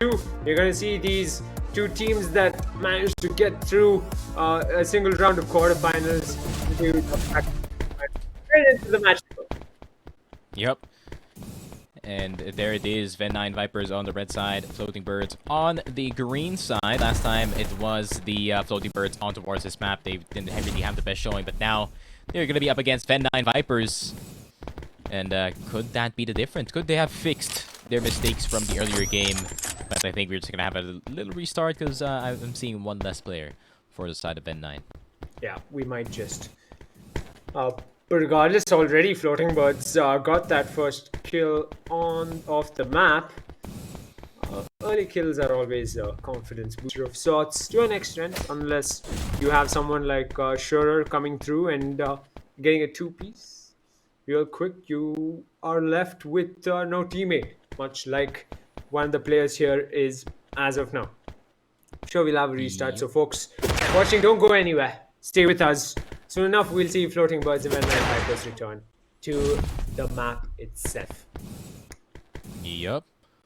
Just gonna be a quick load in once again. Just making sure that there is 2 people on the other side. You can't go against this in a 1v2, especially you are up against Rafael and his boy right next to him, man. I mean, you can't really go 1v2 in that one, especially if you are on the other side. So we are just gonna wait for the teams to get back into it. Yeah. Tech issues stalling us. Regardless, Rafael and Bog seem primed for the picking, and so does the team over at Ven9 Vipers. Regardless, I am on the edge of my seat, and I'm pretty sure a bunch of y'all at home are as well. Make sure you drop in the chat which one of these teams are going to come out victorious at the end of this. It's the first semi-final upper bracket match, and yeah, two teams have gone home already. 2 more teams are set to go home soon enough. We started with 8, now we have 6. Soon we'll have 4, and within no time we'll have just a matter of 3 teams left. Sneaky. Yeah. I was going to say predictions, but we've already had that. So I'm going to go left field a bit and say, how how well do you think these two teams would do in a sword fight? We did see a sword fight between Crypto Kurdu, as well as Eternity. Do you think these guys have their work cut out for them behind the swords? How cool would that be? A sword fight tournament. Yeah, I mean, it could definitely be possible. And especially with how good some of the teams are when it comes to swordplay, they can definitely make some stuff happen. And especially, the swords only did come out recently as well, the custom ones. So you can definitely have some really good swag looking swords. And maybe if you want to see if you can get some, definitely get some minted or buy some from the markets that are available here for AV, especially, you can kind of earn from it if you do play this game right and very often. So yeah, hopefully we do see more people with more sword skins, because we are gonna see more sword fights in this tournament. Yeah, on the topic of skins, the champions of today in the Web3 Esports Invitational will receive a custom-made skin, avatar skin at the end of it. And I'm not too sure, but I think there's a giveaway running on the Web3 Esports Twitter account, which involves giving away an NIP skin as well. So that's a brand new esports team skin that's come, the first one, in EV.io. And yeah, I had a test run with it and I was impressed. It felt good. Apparently the audio is different as well. And yeah, very impressed. What do you think, Sneaky? Fans of esports skins?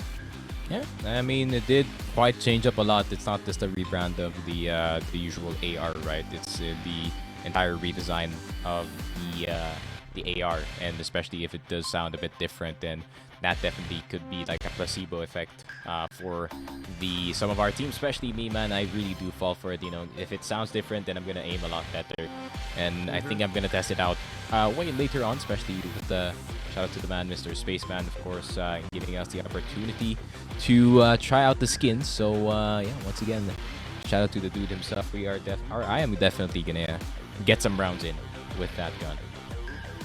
Yeah, it's a treat. Shout out to everybody there over at Gamer Play. Regardless, in this tournament itself, that avatar skin, man, I'm jealous of whoever's gonna end up winning that one. I'm still going on about it because like I said earlier on, I'm in love with that one. I need to get myself a pair of skins as well. Avatar, sword, perhaps even the nip skin. But seems like we are headed straight into the match. When 9 Vipers versus Floating Birds, ladies and gentlemen. We're in. Let's go. First upper bracket semi-final match.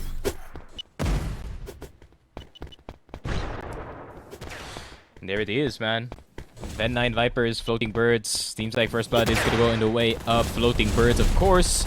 With that big shot on towards Raphael, and the kills are now going to start to run through. Raphael gets all three. Shimura and LMS could not see anything that entire time, but a good start here for the Floating Bird in this game in the initial minute. Building that 3-kill lead at this one.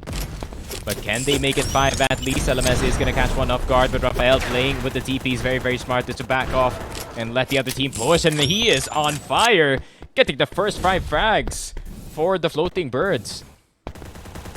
Yeah, 5 on the board, and on they go. When 9 Vipers trailing. Who would have thought that would happen with the impact grenade playing into the favor of Raphael. Raphael and Bok clearly getting into the rhythm that they left off at in the upper brackets. You can see them in unison, taking those fights through and through. It seems like Cryo has his work cut out for him. He's being chased, he's being hunted, and down he'll go. LMS gets Raphael though, trades right there, he gets both. And onwards. And onwards they go from tower. Those shots coming through with Cryo getting Raphael. That TP didn't work in his favor. And they're going to make some space for themselves as the scoreline heads into the 7-3 range. 4-point lead over at Floating Birds early into this map. And Raphael heads towards When 9 Vipers as we speak. Yeah, I mean, the one lesson that you have to think about if you're watching prior games of the side of the Floating Birds is once they have the lead, they're going to start to play kind of far back in this one, and it's going to make the other side kind of push for the kill, and I think this is where they are the strongest, man. I mean, Ben 9 kind of forced to play and go into the bear trap that is the defense of Floating Birds, especially with Pakauser doing such a good job with that deagle. making sure everything is secured and gets another one on the board, man. He is getting full value from that special weapon pickup. LMS could not do the same, and even mid-air headshot. Bukazwer is here to play. Clearly is, and that lead is only extending on the likes of Floating Birds. Picks up the RPG, but here comes Floating Birds, floating into your crosshairs and picking you up one by one perhaps. And yes, there is so Raphael and Bach on a roll, as I like to say. There's a mine guarding the TP, make that 2, and 1 went right through. A point lead extending ever so more, and yeah, Venna and Vipers need to switch it up, and they need to switch it up fast if they want to stand a chance of getting this map right now. Forwards, they go Cryo and LMS on the other side, closing in on the likes of Floating Birds. They're trying an aggressive push onto their opponents, but it just quite doesn't work out their way, does it? Still extending that lead of theirs. Floating Birds is not dominating, but doing well enough to ensure they're holding this lead firm heading into the last 4.5 minutes of this map. Cryo and LMS on the back foot at pawn. Ooh, but it is a 12 kill lead for the Floating Birds, but then 9 definitely still can make a comeback happen in this one, but 16-5 so far in the game. And Cryo Shimura not having himself a hell of a good time in this one, especially Raphael is just jumping in, no problem whatsoever. Just getting all the kills that he wanted. Raphael, I wouldn't say he's fully carrying the game, but getting most of these frags really is giving Floating Birds quite the sizable lead in this game, especially. Yeah, you can see him, despite being cornered, Raphael is getting 2. How are they letting this happen when 9 Vipers? They can't be letting that happen. I mean, in a 1v2, you're letting the man who's vulnerable end up with the kills. Is clearly a sad sight to see, but it is map 1. We will see how this unravels, and it keeps on going. Raphael seems like he's in top form. The mines are there. He is positioned brilliantly.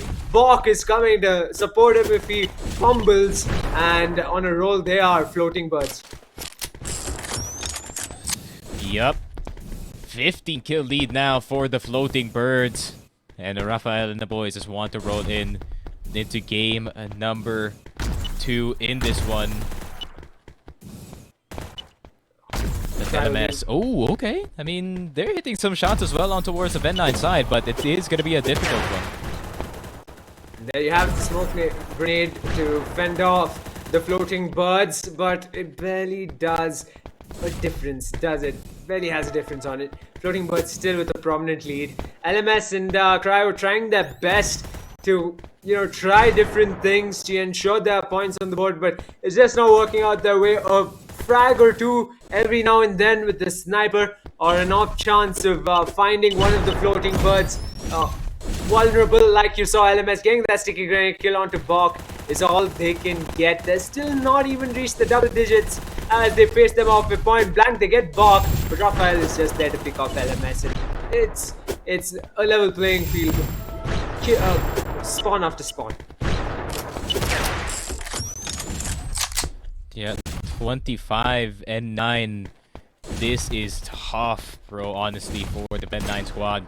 But LMS is making it happen, but the Bowser with the Deagle back in his hands. That first flick was nasty. The turnaround as well does die eventually, but still 2 points maximum value on towards that Deagle. He's already done his job, and he's just going to try to extend the lead for his team. Once again, taking down LMS with a quick trade. And it seems like the NIB skins are boding better for the Floating Bird squad as of the moment, because they are just hitting every shot.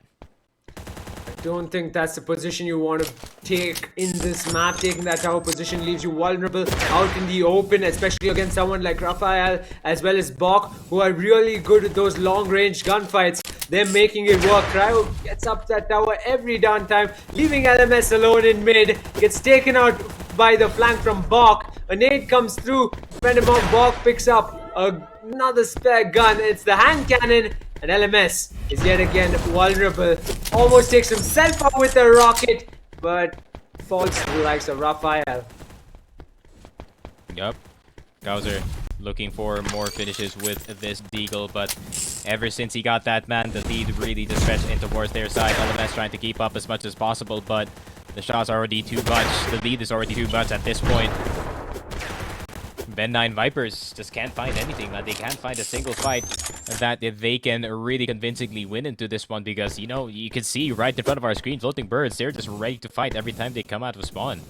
Yeah, they're prepped for it all. You can take the TP against them. You can go straight into their crosshairs. They'll take you out regardless. Floating birds are floating their way towards a victory inside with 10 seconds left. LMS tries his best. Box right there. Raphael as well will pick off the Vipers at pawn as they head into the 40-point range. Doesn't hit 40, but gets the map regardless. Floating birds take map 1, and we head on to map 2 with Wen9 Vipers at a disadvantage. Yep. And it seems like they do have it under control, man. Once it just passed a certain point of the game, they're just like, all right, we just need to play our normal selves. Raphael started flying and really just went into their pockets at that point. And it's a great recovery from the side of the floating birds, man. I mean, they had not that great of a start in towards pawn, but this is pretty good so far when it comes to their better performances, especially in towards a pawn's side. And we go straight into Rook in game number 2. Onwards we go. Not the game 3 as we'd hoped for this particular map, Rook, but we do get it early this time around. We can see that they will buy time, as you've seen every team do, and mid is the play. They're not taking the map's top side just yet, but Cryo's getting hunted by Bok that takes a quick turn with LMS being right there with the sniper. That's the kind of teamwork we need to see out of Wen9 Vipers, and it's what we saw early in the quarterfinals. We need to see more of that. They stand a chance at taking this in a map 3. A flurry of bullets flying from either side, nade for nade, kill for kill perhaps, but that lead still on Wen9 Vipers side. Yup, and the shotguns coming through in this game. Also, better shots from the side of Ben9 Vipers with these close range guns really boded well for them, but that's going to be the peek around the corner. Raphael is going to get LMS and could get another one, but I think they're just going to settle with one at this point. Karashimura just dodging everyone by just sprinting from one side of the map to the other. Benefit of that 3 stamina play. And LMS playing a bit standard in this one, trying to get high ground in. He almost gets one, but Mikauser does have his teammate Raphael covered in this one. LMS going for the 2-man push. Not the best decision, but could this be the capitalization from Karashimura? Raphael's already on low HP, but he is recovering very, very fast. Karashimura is going to get double jumped in. And oh my lord, these first 2 minutes were quite the back and forth, but Floating Bird starting to get the hang of Rook. Yeah, they really need to take the advantage of top side of the map itself. LMS seemed like he was, you know, getting into the groove by making that strategy work, but the trip mine caught him off guard as well. Their in play abilities being used pretty impressively from the Floating Bird side. Wen9 Vipers need to switch this up because Cryo seems almost lost, but a flank comes through. He takes Raphael, he takes Bok, and lost he is not. 7-5. I mean, Karashimura, that double kill could really float it back in the way of the Wen9 Vipers, but the Floating Birds just making sure that they maintain this 3-kill lead, making sure that they peek this angle as 2 players, and making sure that they don't take too much damage because LMS does not hesitate for a jump in here, but Raphael with the jump back. Perfect flash to blind Karashimura here. He did not know where he was.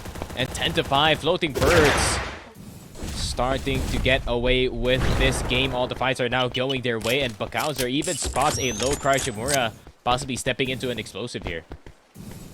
Yeah, and they're trying to corner the likes of Cryo by the looks of it, with Floating Birds still at an advantage, and they're extending their advantage rightfully so. Now Raphael is on the hunt. You can see him chasing the Vipers around the map. He's not holding back. He's got Bob for support as well, and LMS has to retreat along with his teammate. Actually, Peak's probably not the best of outcomes. As you can see, Bok picks him off real quick, and they've got a gun in sights, and they're gonna make their way towards it. Floating Birds. It's an RPG, but nope, it's a hand cannon in the likes of Bok. Yup. 12-5 is going to be the score, though. Quite the gap between Wen9 and Floating Birds, especially that is going to matter on towards the later stages of the game. LMS and Cryo just opting in for the vertical option. But Raphael gonna run into the mine and instant capitalization on the other side. Tag as well is gonna go through. Raphael's gonna get the nade, but that's gonna be the jump in. LMS is low despite the flash. Box still gets the kill, and Floating Bird somehow, some way, creating a +1 out of nowhere. Is bolstering their lead in this one, and Cryo is gonna eat a sticky nade as well. Good nade placements from the side of the Floating Birds. A lot of TPs are being used as of the moment. LMS is going to be fully blind. Does he know where Bach is? Bach gets the stick. LMS does get the kill. It's just fights on fights on fights. This is better for Floating Birds than for Ven9. Yeah, but the points have doubled on Floating Birds' side. Ven9 Vipers, this is your moment to buck up. The nades attempt so perfectly by some of these players. It's impressive to see. Buck gets cornered and gets taken off the map, but Raphael's right there to take the trade. Floating Birds seems set to be floating towards a victory and headed to the upper bracket finals, but all is not lost for the Ven9 Vipers. They can still get it back. Topside might just be the play, or perhaps a bit more of team play. Raphael in the corner. Raphael gets one on to Cryo regardless. Yep, 10 kill gap now between these two teams. 3 minutes left on the clock, so Ven9, their chances are getting slimmer and slimmer in this one. And Raphael, they're now playing their favorite game, the slow game in this one, making sure that they're just playing together, playing their side of the map, put some mines down, make sure that this is a favorable situation. Mains, they're gonna go down. Cryo gonna go in. Bach is gonna take him down, and Raphael still gets the +1 once again. A lot of kills, but it's still now 11 towards the side of Floating Birds, and these fights are not gonna stop anytime soon. They're just gonna keep going for it while they still have the lead. Yeah, that early lead built by Floating Birds clearly playing into their favor, even though they are going trade for trade with Ven9 Vipers. Just not working out their way. LMS finally gets a kill on the board and leaves a gunfight with an advantage, but the scoreboard still reads advantage Floating Birds. Ven9 Vipers, 2 minutes left for you to ensure you can have this upper bracket run, but LMS takes that on Bach. Raphael gets Cryo on the other side, and that lead is a solid one at that. Yeah, pretty big beams from Raphael as well. 2 minutes left on the clock, and halfway through and towards the kill limit, but still, I do not think Floating Birds is going to hit it anytime soon. They'd rather just play it safe. They'd rather just play their way up EV.io, and it seems to be working out so far in this one. Nate and everything mines are going to start to go through. Big beams from LMS, and he's going to have to TP out of danger, but he does have only limited option this one. Bach doing a really good job reacting once again out of spawn, and Raphael is just going to try to recoup with his teammate to make another situation happen. Right below them, there is a player. They could capitalize on it, but you can see Floating Birds just wanting to fight. Yeah, and Bach taking cover, searching for his teammate. It almost seemed like he was lost again, but regardless, they're holding firm. Now they know it's the final minute. All they got to do is play time, but still they keep on going for those kills. They are still the hunters. Nothing has changed. Only extending the lead now. Floating Birds, as they go closer and closer to the win. They get up close and personal with Cryo, as Bach gets another one to his points tally. Yeah, Cryo just gonna try to save it for his team at this point, but I think that's an impossible task. 35 seconds left on the clock, and an almost 17 kill lead for the other side. Floating Birds really did dominate this part of the map, and Ven9 Vipers, I think, are gonna have a lower bracket matchup up against the Hotheads, the opponents of Floating Birds in that earlier game for the losers finals. And Floating Birds gonna find the first final spot in this one. Not yet grand, this is the winners finals, guys, so we are gonna know after that match who is gonna be having their start in the grand in this one. But I think this is once again the victory lap of Floating Birds, and that's gonna be them moving on to the finals. But a way to wrap it up to ensure you head on to the upper bracket finals. Floating Birds are floating off to the finals, and maybe I just used that metaphor a bit too much, but if there's anything that happened too much of, it was Floating Birds just annihilating. Not as much as the likes of Sangal Esports and Crypto Kirud got done by the likes of Eternity and Hotheads, but definitely this is why they are continuing to the upper bracket finals. What a showing by Floating Birds. And who's to say how they'll do up against someone like DGen Legends or Xborg? But one thing's for sure, as they head into the lower brackets, Men 9 Vipers have some work cut out for them. They really need to ensure a greater showing up against the likes of, I believe they'll be going up against Hotheads. Yeah, Hotheads, or perhaps even Eternity. Regardless, I think they still stand a shot. A lower bracket run perhaps on the cards, but some things need to change, and if they can make sure they have a discussion internally right before the lower bracket run, it'd be great. But yeah, what do you think of that match, Sneaky? Incredibly quick, wrapped up incredibly quick. I expected it one to be a lot more closer, to say the least, but it seems like the other team was more ready than the other. Especially Bach here, doing a really good job in both games. And also Rafael just finishing up all of the kills this entire time. You always see the kill feed with him at least getting 3 in some of these matches. And yeah, just a really good job for 2 of the players here really showing up. This is some finals material stuff that we are seeing from both of the players. But we are going to see some final stuff very, very soon, as we do see the number 2 semifinal is going to be Xborg versus the D-Gens. And if we can see the D-Gens really try and see if they can get an upset going, that would be a spicy one. But I think Xborg might just say hi to the other side, but we may not know, man. They'll say more than just hi, that's for sure. That's for sure. They'll be on their top form. And going up against DGen Legends, I think, I expected Floating Birds and Men 9 Vipers to be close. I think I'm expecting, I'm going to ride the Xbox bandwagon with you on this. Maybe DGen Legends are probably going to go the same route as when 9 Vipers did. And yeah, you might just see Xbox match up against Floating Birds at the upper bracket finals. Regardless, that is a match still yet to play out, but it's a 2-0 from Floating Birds' side onto When 9 Vipers, sending them straight down to the lower brackets, as the Vipers need to sharpen their fangs ahead of a lower bracket match if they want to continue their run in the W3E Sports Invitational Tournament here at Istanbul, Turkey.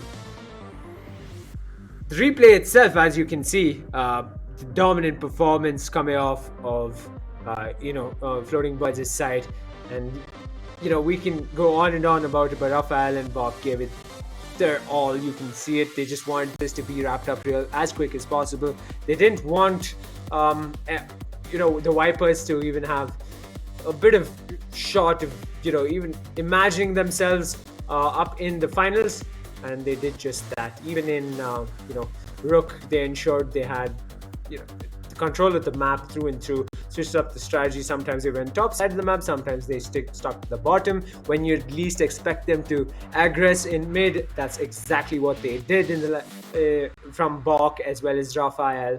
And yeah, I just catched a glimpse of a sniper at Rook, and they didn't even bother picking that one up.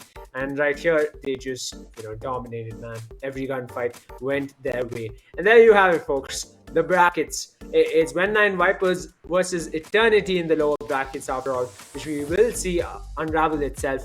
Of course, after the mashup of DGen Legends and Xborg coming up soon enough. Hotheads will face off the losers of the matchup between DGen Legends and Xborg, which I am on the edge of my seat for. Every match here will be spectacular, as you've seen before. So the folks watching, don't go anywhere. Make sure you ensure you drop in the chat which team will come out on top, which team will head into the upper bracket finals alongside Floating Birds at the end of that match versus DGen Legends versus Xborg. Oh, what matches we've seen and what matches are in store for us, huh, Sneaky? Yep. I mean, once again, DGen Legends and Xborg gonna be quite the challenge on towards the DGen Legends side. Xborg, of course, once again, heavy favorites in this one. They kind of looked a bit weaker than usual in their first game up against Eternity, but it could be like Eternity being just that good of an opponent. But Floating Birds in the finals already ready and waiting, but DGen Legends can definitely make an upset happen. They just really have to hit them, especially in towards the ancient side. But if they can't do that, then we're going to see a quick affair from Export once again, and that's going to be another meeting, or a meeting between the Degen Legends and the Hotheads, which so far the Hotheads can really contest for this finals. Yeah, surely enough. But a little bit is still yet to be seen. I think it's a bit of unknown considering they did go up against the likes of Sangal. I think we really need to see them step up against whoever takes that loss and comes down to the lower bracket to face off against Hotheads. Be it Degen Legends or Xborg, I think Hotheads really need to put a little bit more effort in the semifinals itself. But Eternity versus Ven9 Vipers in the lower bracket, I think based off of the last match we just saw up against Floating Birds, I'd say Eternity seem poised to head into the lower bracket finals, or the lower bracket semifinals. My apologies. And yeah, I'm pumped for all of these matches, as you'd expect. We still have 6 teams left on the board, folks, and soon enough we'll just have 4 before we head into having just 3. But yeah, soon enough, Degen Legends versus Xborg coming up soon. Semi-finals upper bracket matchup. Xborg favorites, and a favorite of Sneaky's here in the caster's desk, the caster's corner, if you might say. I'm wondering what kind of a switch up we'll see from the Xbox side. Will we see some like aggressive plays? Will we see perhaps some conservative plays? Or maybe they'll just keep calm and composed, switch it up as and when they please. That is their strength. That should be the strength of every one of these esports teams out here for the first ever EV.io LAN tournament out in Istanbul. I think we're just going to throw it into a break in this one. So guys, do not go anywhere. When we come back, more EV.io action coming at you. See you in a bit.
We are back, folks, for the upper bracket semifinals between DGen Legends and Xborg here at the Web3 Esports Invitational Tournament.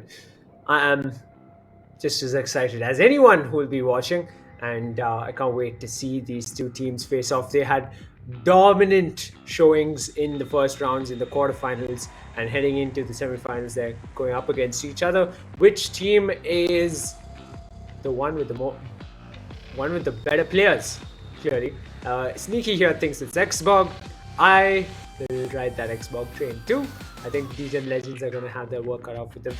Hopefully, though, they prove us wrong, and we see a left field reserve. We see DGen Legends join the upper bracket finals alongside Floating Birds, or maybe it will be Xborg after all. Who knows? That's what we are here to find out as we get into the match soon enough.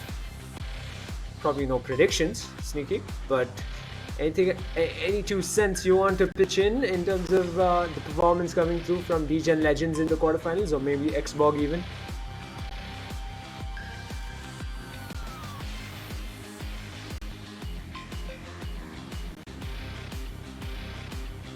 Hello. All right, there it is. I think it is going to be a tough first game for the DGens, at least for this one, especially considering that they're facing up against one of the best fractal type teams here. That can really just take the fight to the enemy team, and at the same time they just crank on the brakes and just play slow indeed. So it is going to have to be them trying to catch the side of Xborg at the right place at the right time, which is really hard to do considering how good they are for the past few games here and towards our series in the earlier semis, or in the earlier quarters rather. So I think a lot of people are just assuming that it is just going to be an Xborg win if Ancient goes their way. Alright then, quite the breakdown, and I think we'll be set to go soon enough. We will be heading straight to the hosts down in Istanbul, but I will say this is quite the matchup, and it's all to play for to the host in Istanbul. Yarı finalin ikinci karşılaşmasıyla sizlerleyim. Bu karşılaşmanın kazanı Upper Final'a çıkmaya hak kazanacak. Bir tarafta DGen Legends, diğer taraftaysa da Xborg. İki ekibi de şimdiden başarılar diliyorum.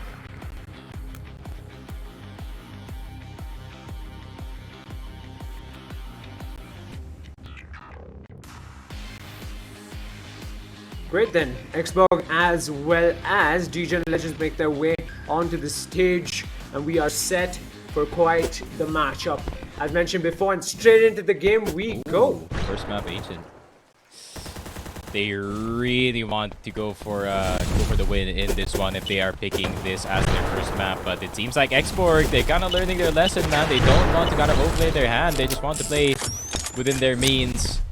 But it seems like Sandy is going to get Lex in return. So let us see. Is this going to be the lead kind of them getting it? But no, Eski's going to get tagged really low. But Lex with the double TP trying to kind of juke out in the LOS of Mr. Sandy. But it is not going to work. Instead, Eski is going to get that last kill. 2-kill lead for the side of DGen Legends. Xborg kind of behind here. Yeah, that tower side, as it worked out for Floating Birds, it turns out to be working out for DGen Legends here. Xborg tried their best to hold it, but it doesn't seem like it's going their way. Sandy, however, getting taken out from the other end of the map. They wasn't taken out though, came really close. Down in mid, here comes Eski. Look up, Alex. There he goes, and Eski gets taken out in the process. Lex is right there for the trade-off. However, the match is on. DGen Legends a fair enough lead to start off with. Smokes are out to make some space, and on the tower is Lex and Eski. Yep, I think the names are backwards, but I can assume that Xborg is 8-3 at the moment. DGen Legends, of course, on the back foot in this one. As you can see, guys, green on the health bars. That's how you distinguish both of these teams. But anyways, we go straight back into the game. Fights are going to go through. Sandy from the side is going to get one, but can he stabilize here on towards Lex? No, he can't. 10-4, 6-kill lead now for the side of Xborg as of the moment. But 6 minutes still left in the game. Anything can happen here. DGen Legends, they can definitely fight back, but it's going to be a tough one, especially knowing their opponents. And look at Lex already mid-air shot with that sniper, as well as SKSJ. Jesus, 8-kill lead for the side of the Xborg squad, and Legion Legends have quite the lead to get back into this. Yes, Sandy trying what Lex did, and didn't quite work out his way. SK gets Alex JJ regardless, and into the Fury.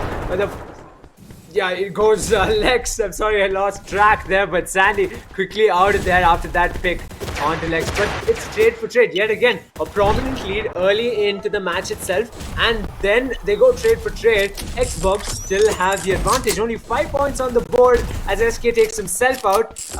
Lex still holding it down for Xbox. Yep.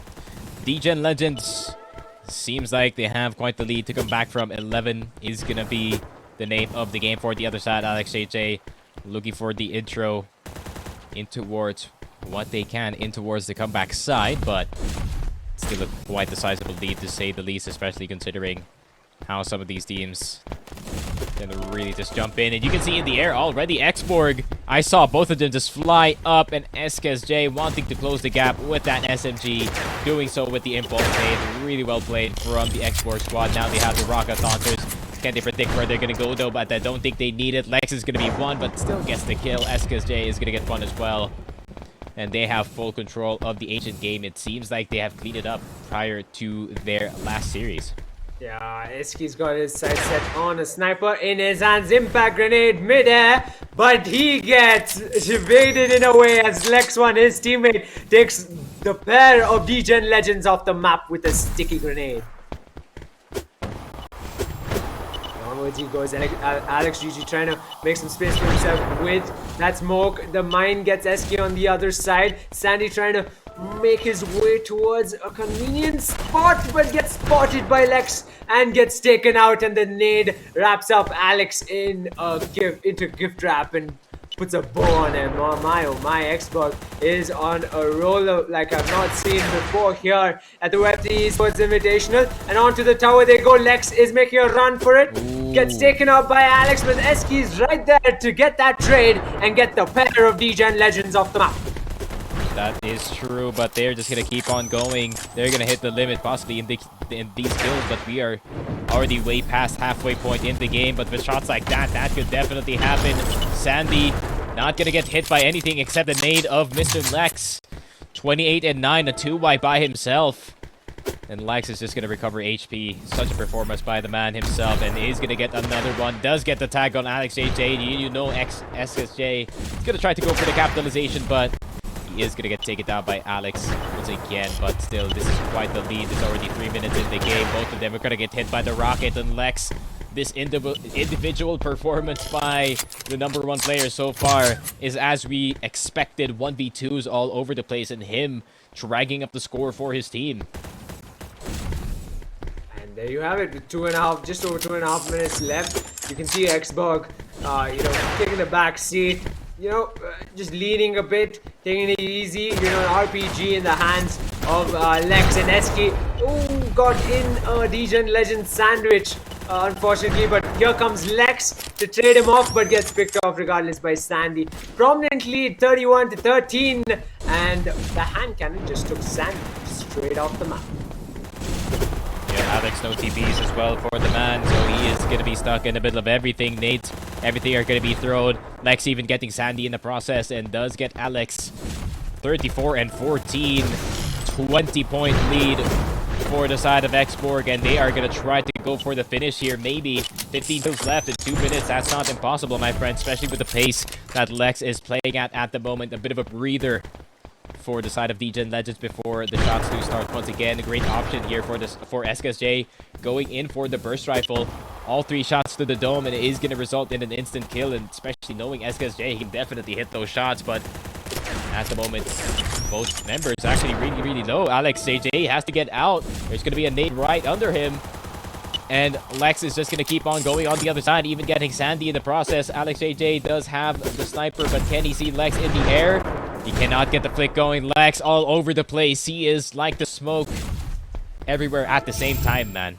My, oh my, what a matchup this is turning out to be. Degen Legends, I don't think they watched that ward or even the live itself of that match between Xborg as well as Eternity. Because where are the utilities from their side? I don't see a single thing. Alex JJ is trying his best, but in Wayne, SK and Lex in their groove, and they are dominating Ancient right now up against DGen Legends. Point after point, nade after nade, and you can see SK, he takes one with his AR and he takes another with his nade. And it keeps on going, folks. The fight keeps on going. SK has found his momentum. Lebby, mid Lebby Tower, he's gonna pick you off one by one. 5 kills left for Xborg, but I think this is just gonna be the finish of Ancient. Maybe DGen Legends picking this map was a good decision, but I think Xborg learned from their prior mistakes and fixed up whatever mistake that they had in that last series, and it seems like they are warmed up for the game as well. A lot more shots being hit by these players with the special weapons, but 47 and 20 is going to be the score. Lex and SKSJ, the expected performance, 28 and 9 by Lex. Man, that's really him showing up in this one. He's gotten the hang of the setup, maybe. My. What a showing by Xborg. I mean, DGen Legends, I don't know if they even watched that match. I'm very surprised the utilities. The abilities weren't being used as much as Xborg were. Maybe, started off on the back foot. Maybe they come back on map number 2. Who knows? Onwards we go then. On to map number 2, which is Spawn. Right off the bat, Xborg 2 points on the board. Lex opening it up pretty darn well. This map last time out he was on, we saw him flying all over the place, dancing in the crosshairs of his opponents to ensure he got the frags through and through. This time around, DGen Legends, they gotta be smart. They're laying down the smokes as you'd expect as Alex JJ tries to flank the Xborg teammates, but they get sniped out of the air. SK gets the DGen Legend player off the map, and here comes Alex JJ once again. He's not giving up. He's not going too early into this map. They've still got a proper shot. Lex gets taken out. After all, Sandy gets taken out by Lex, and SK's right there to get Alex. Still a prominent lead by Xborg early into this map as that impact nade sends Alex JJ to the left hand side of the map. Splitting the Xborg teammates would be the play here, but what do you do when they come straight into your face as Lex did onto Alex and takes him off? Yep, and this is the Xborg that we expected, especially when it comes to this map. You are just allowed to be aggressive, you're allowed to go for these kills, these risky plays. And Eski, a bit cold on the sniper. Maybe he did hit that earlier shot, but Lex is just going to get that very, very quick cleanup. And all you can see is red at this point. These are all dinks coming from across the map, and you can see the aim that all of these players have. And Lex in the background does get one with the sniper as well. And 2 minutes in, Xborg already chipping away at the kill limit into this one. But they have to be careful. The jump in is already here, and Sandy is going to get Lex, but still 11-4 is going to be the score.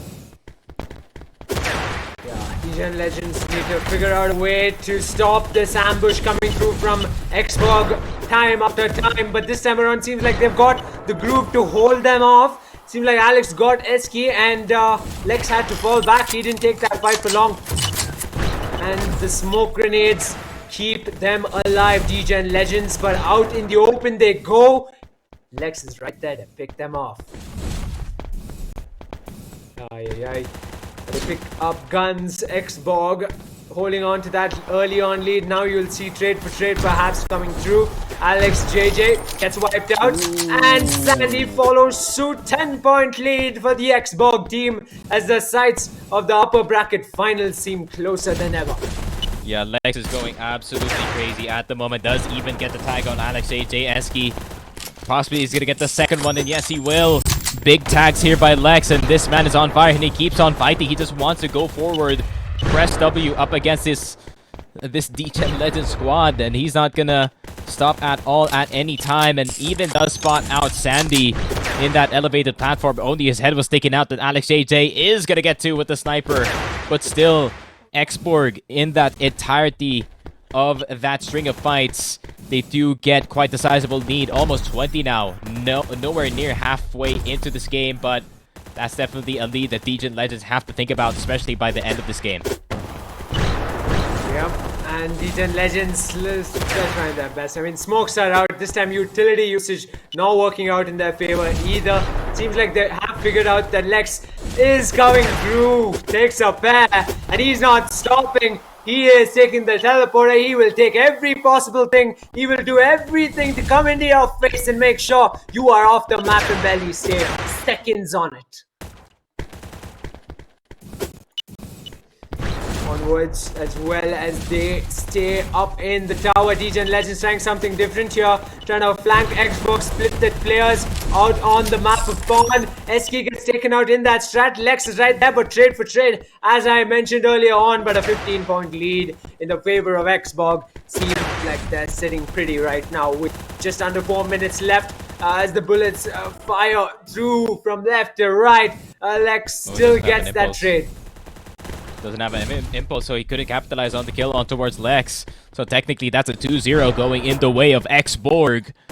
And halfway in to this game, DGen Legends trying to play catch-up. They need more situations like that where they can just get the easy cleanup and get out really quickly. But Xborg's making it really difficult, especially with pushes like this from Mr. Lex. Lex is finally going to get taken down by Alex here, but SKSJ is another threat that you have to think about. And he can also be deadly by himself if you do set him right. Lex with the immediate backup here. He knew that his teammate was going to impulse in, so that means he can just teleport on through. They know that there is no longer any mines at the other side. They do have control of the upper side of this one in this platform, and does get the sticky nade onto the face of Sandy as well. They are just completely dominating this game, and Legion Legends might be sent towards the lower side of this bracket earlier than expected. But Xborg absolutely showing up into this one, already wanting to see our grand finalists in this one. Floating Birds, Xborg met each other in tournament a few times already. These players, I think Backhauser definitely played up against Lex and Eski before, and has not beat them, that's for sure. At least not in my knowledge. But yeah, this is going to be a very spicy final. It's going to be another David versus Goliath, with Xborg kind of being the favorite here. Kind of the same and in this situation as well. I mean, absolute dominance on Pawn yet again from the likes of Xborg. And you can see that, again, the RPG with the AR, Lex is unbeatable at this moment. Hopefully Floating Birds will mount up quite the challenge, but right now with 2 minutes left, Xbox seems set to head into the upper bracket finals. Lex is not stopping. He wants 50 points on the board, otherwise he's not going anywhere. And he's trying to get that trade off of Eski as well. Mind you, he's been on a roll of his own as well. DGen Legends putting up a fight as much as they can, but it seems like the lower bracket run for them with 1.5 minutes left with only 15 points on the board. To think... Yep. It's not gonna get easier for DGen here, man. I mean, they're gonna go up against Eternity in this one. No, I believe they are going up against Hotheads. Or Hot Hands, rather. Okay. Yeah, but to think that they had such a dominant showing up in quarterfinals, and right now they are getting dominated by Xborg in all kinds of ways. The strategies aren't the same. Xborg aren't playing the same way they did against Eternity. Here, Lex is much more aggressive. He is not backing off. Mind you, he wants 50 points on the board. He's ever so close. 2 points is all he needs. Alex, JJ, and Sandy, what are you thinking? Staying right out in the open of tower. And the sights are just as you can see on your screen, folks. Xborg with a dominant 2-0. They head straight into the upper bracket finals of the Web3 Esports Invitational Tournament. Yep, best in the world for a reason, and it seems like it is still the case here in Istanbul. Meaning no different. Lex finding himself in another grand final, Eski as well. So they are no strangers to this situation. They have been on that stage where they are now fighting for possibly first place and maybe even an advantage going into the grand finals in this one. But yeah, I would say this is just a pretty one-sided thing. I mean, Xborg, when you are really playing up against them and you can't, smash through their initial aggression, it's going to be really hard for you to make anything happen in the map in general. So if you can't get that good start, then Xborg is going to take over in this game. we head into the replays back in Ancient. Xbox seemed like they were off with the wrong foot. Perhaps there was a slight moment somewhere, or even hope for, Degen Legends, and it barely lasted. Clearly, that tower side, it was dominated from the likes of Xbox, and clearly they switched it up quite a bit. And you can see Eski had a bit of a fumble, and Lex was right there to pick up after him. Those nades coming through, debating Eski right there onto tower side. Alex JJ did try his best to hold the map down as much as they could, but they merely touched the double-digit range of points. And in mid, they got absolutely annihilated, outplayed on the utilities front at Ancient. Try to make up for it with conservative plays with the smoke grenades from Degen Legends side, but Xborg, time and time again, showing that they are the better players on the server right now between these two teams. Yep. And here we do see on the replays, man, everything was just on point for the side of Xborg. The shots, even the special weapons, those snipers really are starting to hurt for the other team, and they really just couldn't bring it back at all. Even the ARs at this point from far away really are just beaming anyone coming across their path. And yeah, I would say overall just kind of an expected game here for Xborg. I mean, they're the best in the world for a reason, and we're kind of seeing how. Yeah, as the replays continue, it's anyone's guess how Xbox versus Floating Birds will go. To take the fight to Degen Legends the way that they did, coming off of Eternity, clearly I'd expected a closer fight from the likes of Degen Legends, honestly, but clearly lower bracket run for them might be their hope to ensure they meet Xbox again, but perhaps in the grand finals if it does end up the way they'd want it to. But right now, as it stands, it is Xbox heading into the upper bracket finals, ladies and gentlemen. They'll be going up against Floating Birds, while the pairing of Degen Legends will head to the lower bracket to face off Hotheads, which is quite a team. They have game momentum in comparison to the upper bracket. They seem like they're fit to make that lower bracket run all the way to the very end. But as you've seen match after match, it's anyone's guess who's going to come out on top. Yep. Here we do see in our bracket side, Floating Birds waiting in the grand finals for, of course, the ones that we just saw dominate in this game. Xborg finals is going to be a best of 3. Grand finals is best of 5, but this is only winners final, so it's not yet there. That's for sure. So I think we are going to go into the semifinals on the lower side of the bracket, and we are going to eliminate 2 teams more, unfortunately. All of these teams have played well today, but we need some people out in order for some to move on. And I'm really looking forward to this one. I mean, this lower bracket side is pretty stacked. Indeed it is. It's unraveling itself to be quite the teams in contention, and we have trickled down to the moment where we'll soon have just 4 teams left in this tournament. We started off with 8. We still got 6 folks. 2 of them have qualified for the upper bracket finals. They'll be facing off for a spot in the grand finals for that juicy for the most for the highest allocation in the grand finals in terms of prize pool, as well as those Web3E sports skins, as well avatar skins. Whereas the lower bracket teams will be facing off each other for a chance at keeping that hope going, for staying in the tournament and not heading back home just yet. Hotheads versus Degen Legends, Eternity versus When9 Vipers coming up soon, and thereafter Floating Birds versus Xborg in the upper bracket finals. Quite the action in store, as always, as you'd expect. I think the upper bracket semifinals ended up wrapping up quickly than we imagined here at the caster's desk, and perhaps even for the players themselves. But I'm pretty sure the lower brackets will be much more of a close affair between the teams, and we might see a team run down to map number 3. Yep.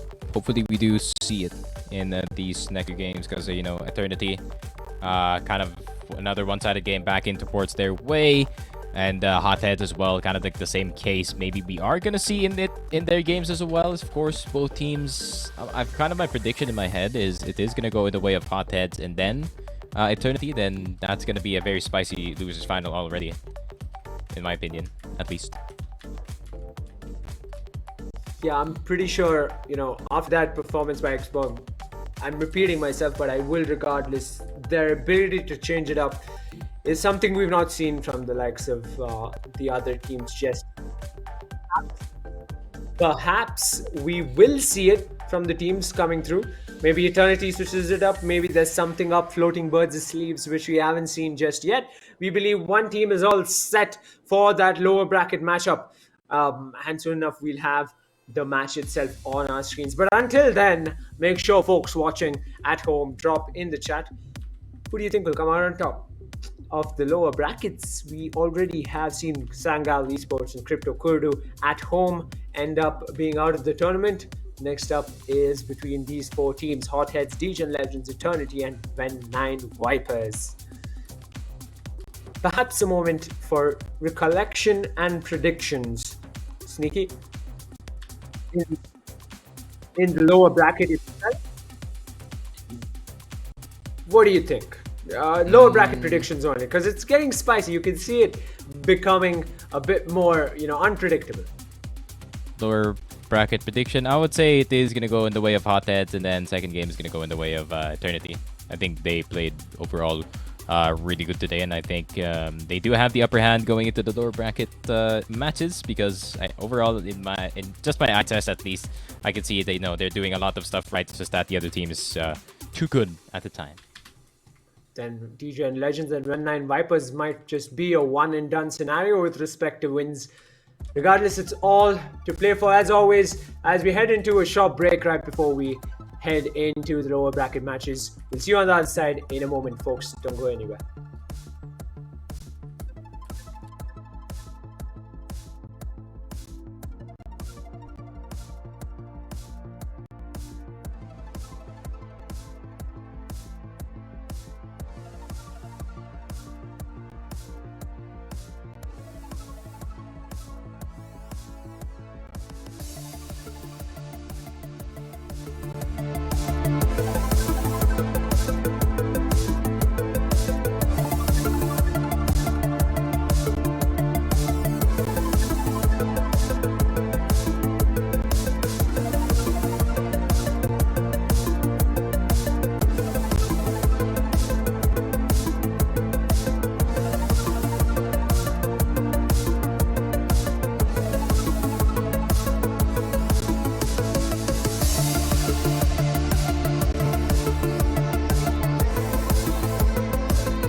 We're back, folks, for the low bracket run here at the Web3 Sports Invitational EV.io tournament. The first LAN tournament for EV.io, and we've got quite the showing so far. We saw some spectacular plays from the likes of Xborg as well as Floating Birds, who both locked up a spot in the upper bracket finals. But here, right now, we're going into the matches of the lower bracket run, and we've got, I believe, it is Degen Legends versus Hotheads, or I could be mistaken. Regardless, straight to the host in Istanbul, Turkey.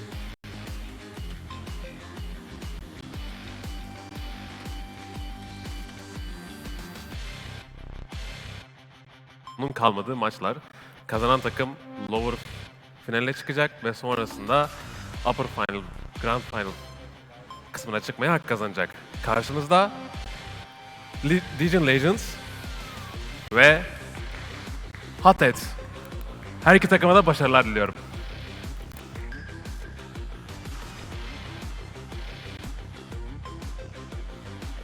And we got the 4 players on stage all set for that lower bracket run to continue for one and to end for another. It's Degen Legends versus Hotheads.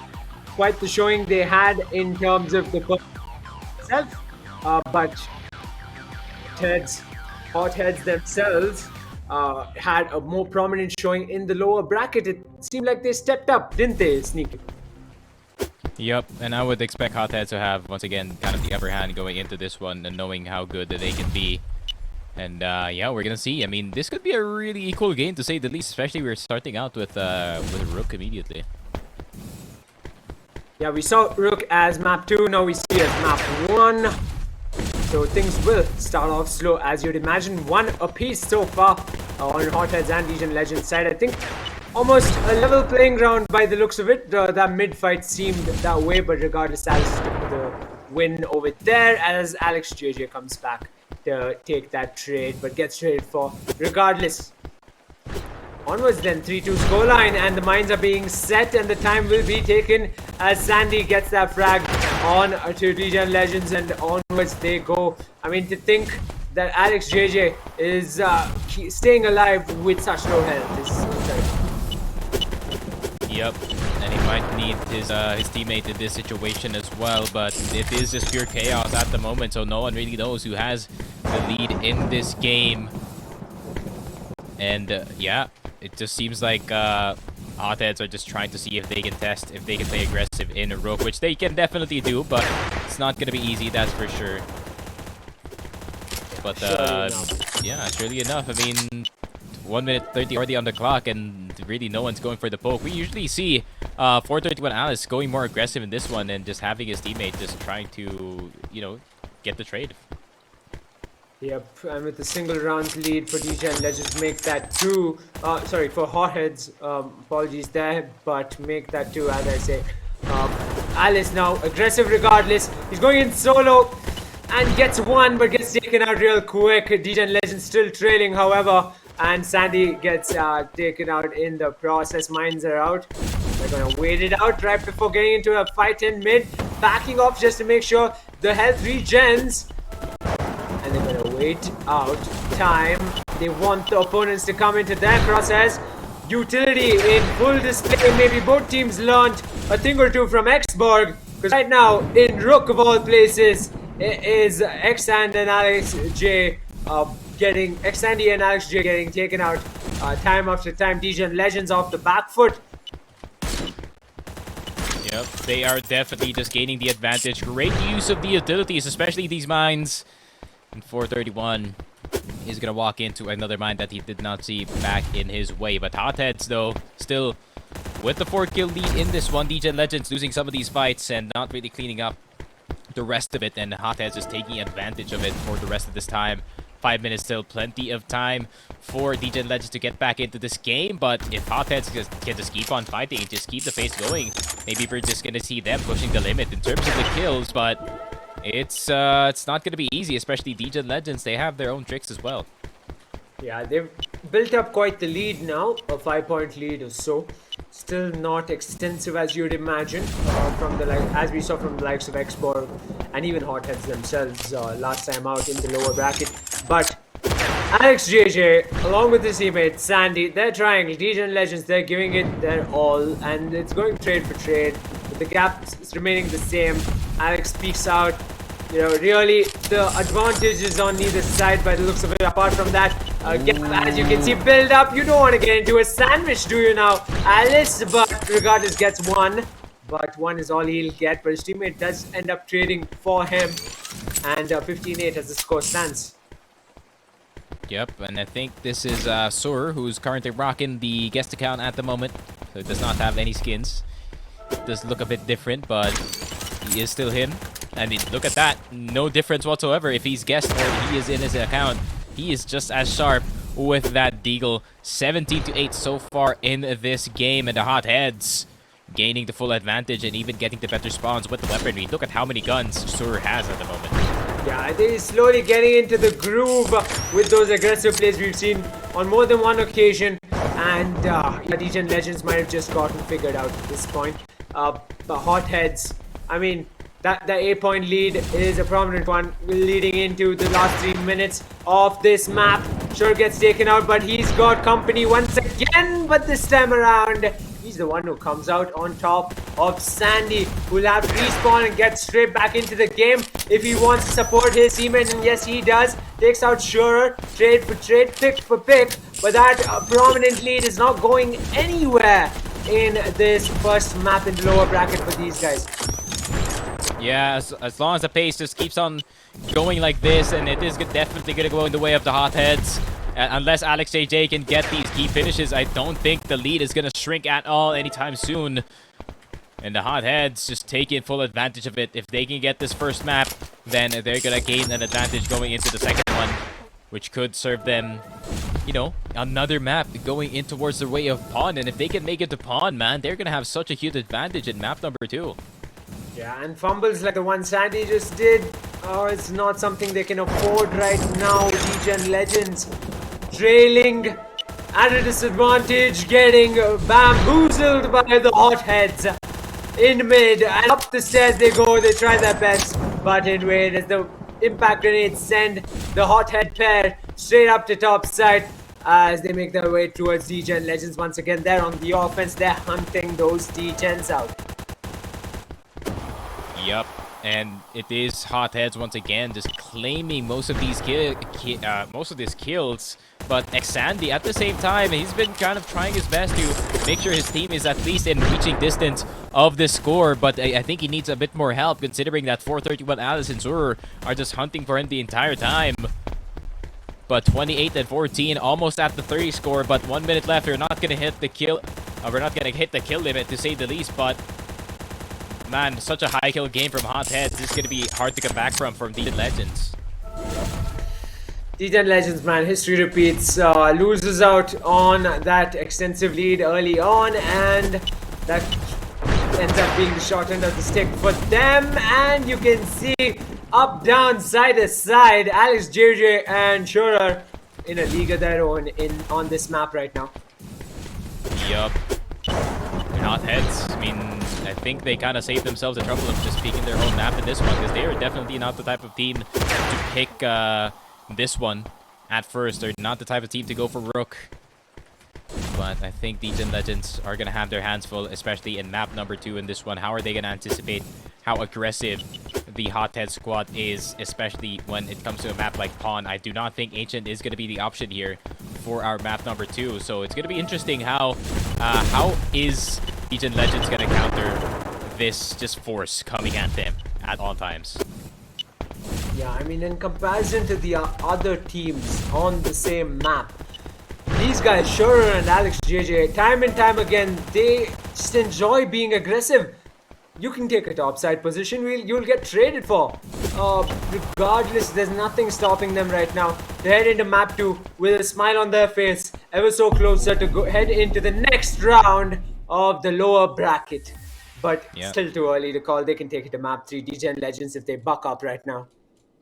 Dude, Sur is playing so well in this game. I think this is the Sur that I actually expected I could definitely contest in towards this lower final, and it seems like the other team, they need a little bit more help going into this one, especially considering that it is going to be Pawn if I am not mistaken, if my predictions are right, then Pawn is definitely going to serve the other team well in this one.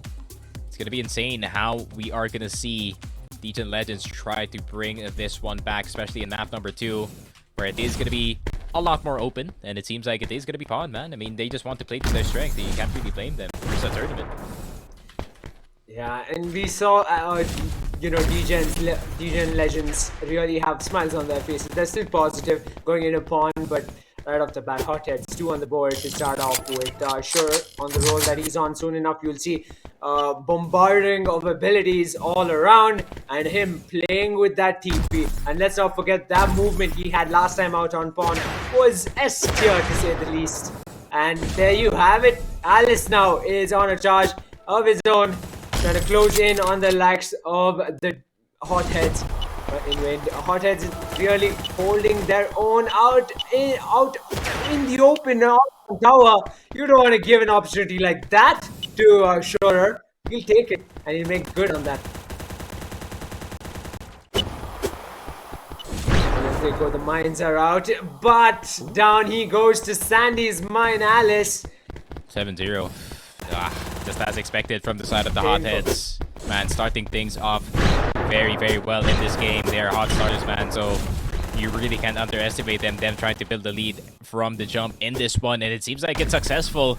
And you know why? Pawn is their map, man. They just see every opportunity to just stretch their lead as much as possible.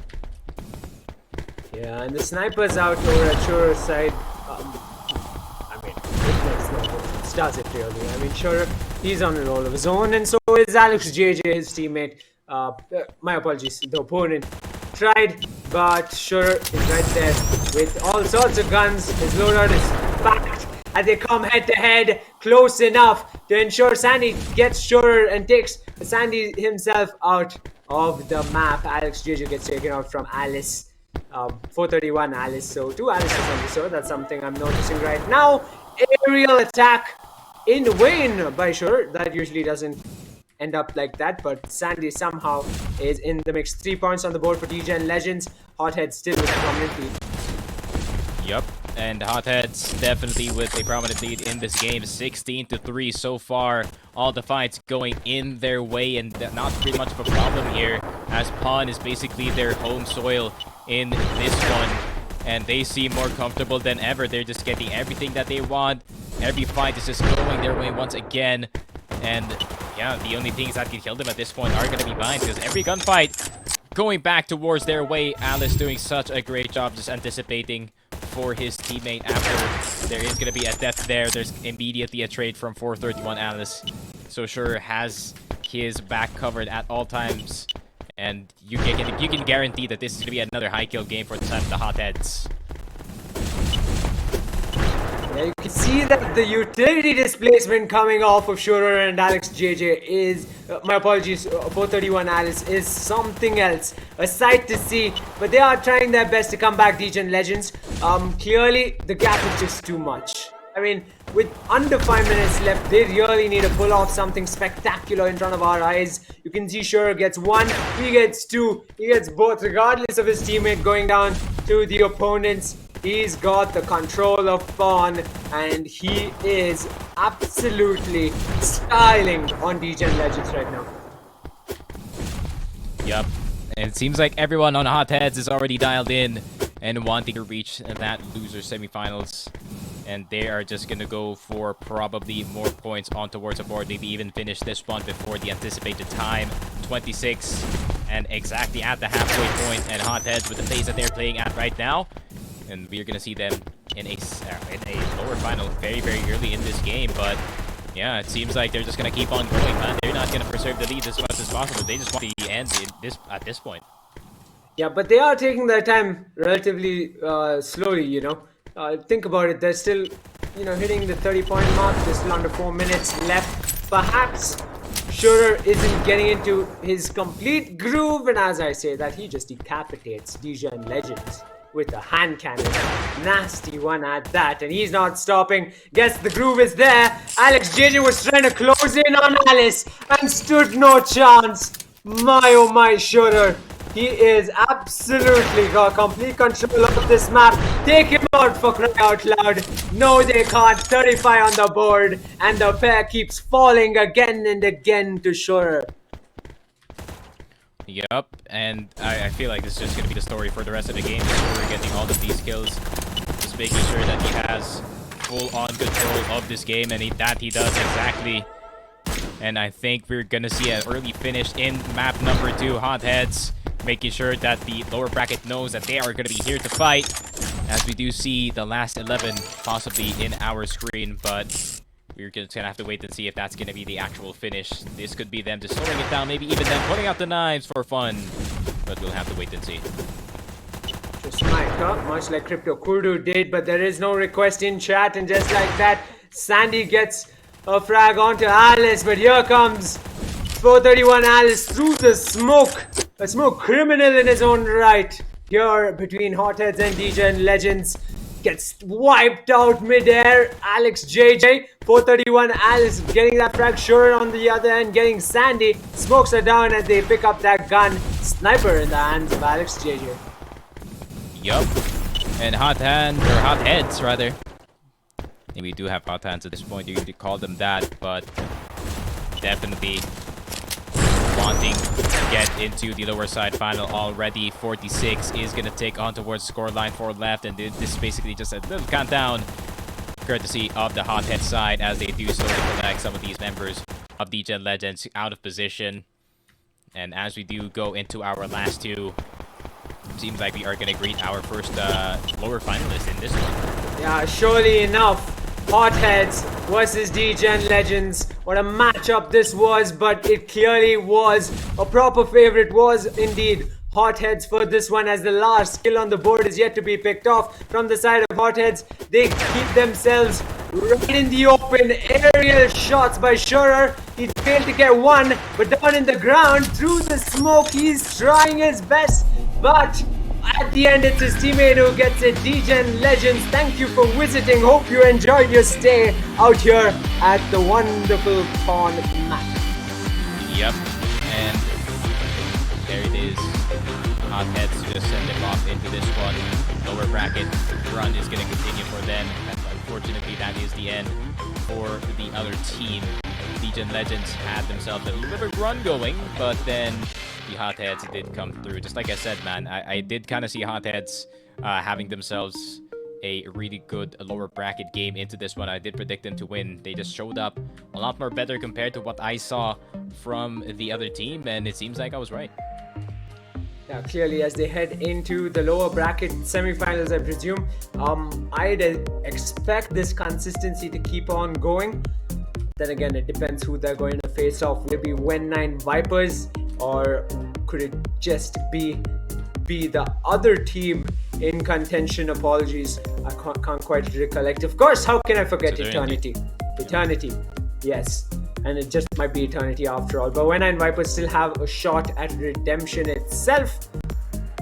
And right now, it does seem that is a wrap between DGen Legends as well as Hotheads. Hotheads heading towards the upper bracket semifinals. Sorry, lower bracket semifinals as I expected. Soon enough, we'll head into the upper bracket finals. But right before that, we still have a lower bracket matchup left.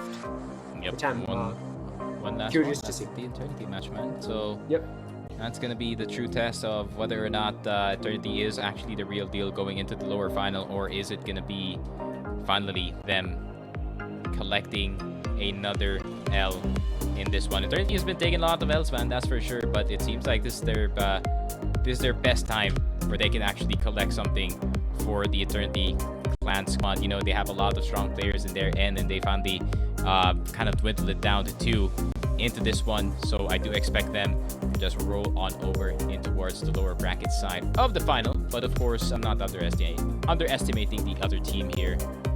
But yeah, I would say Eternity might just have this in the bag. Yeah, Hotheads have had 2 back-to-back 2-0s so far in the lower bracket. Can they keep that up in the next round of the lower bracket itself? I hope they watch closely as Eternity play up against Wen9 Vipers.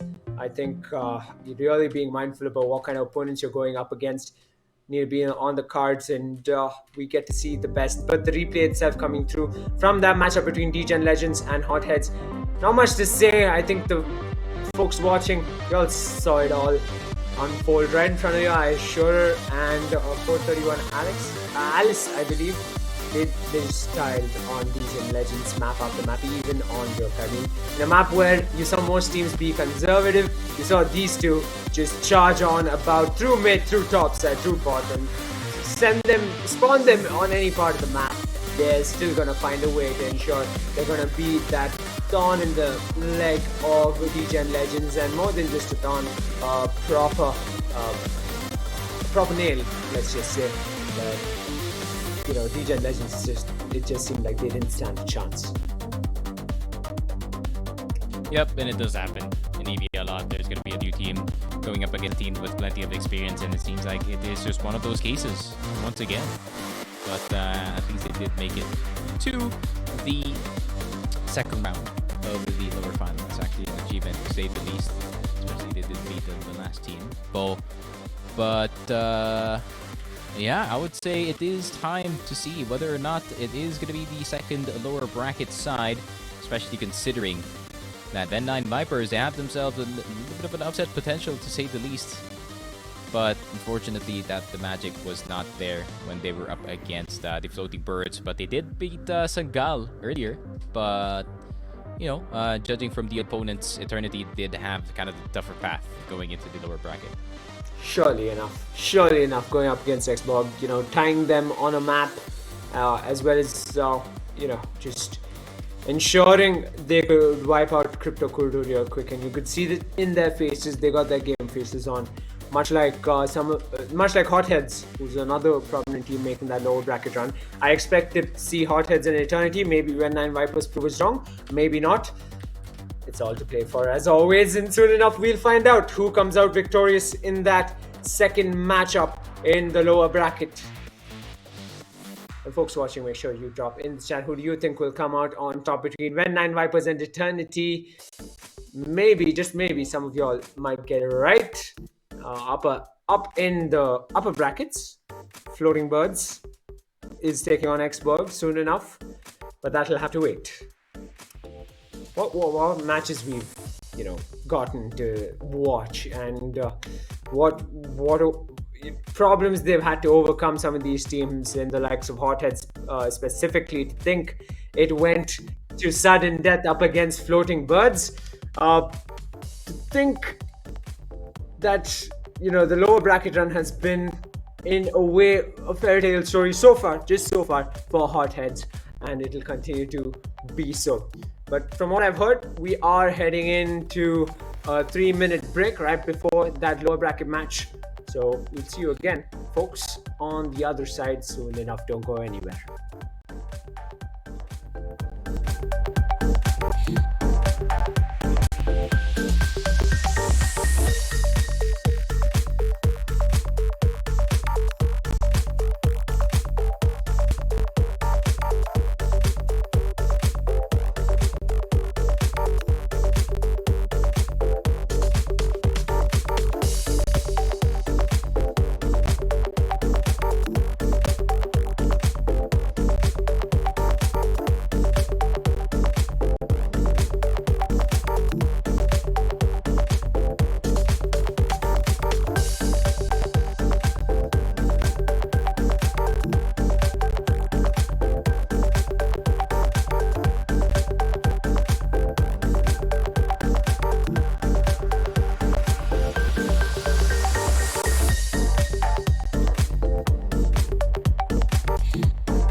And with that, we're back, folks, for the lower bracket run, and this time around it's Eternity versus, of course, When9 Esports.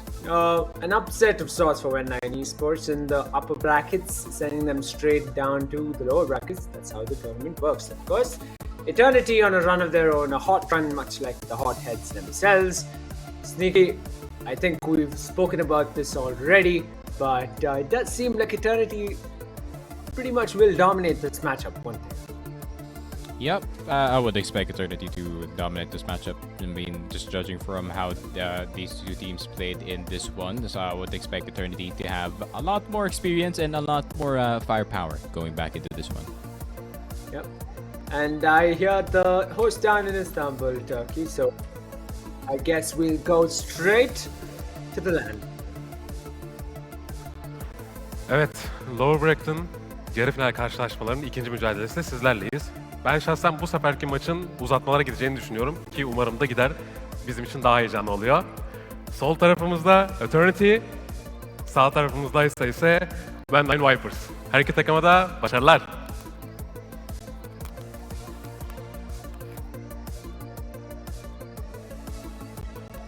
Let's go there. We have it read. When9 Vipers versus Eternity on our screens on the stage there in Istanbul, Turkey, for the first ever Valorant. So my apologies, EV.io LAN tournament out there. And mind you, much like other games itself, this is as competitive as it can get. First kill on the board from Krunk, starting off strong with that hand cannon.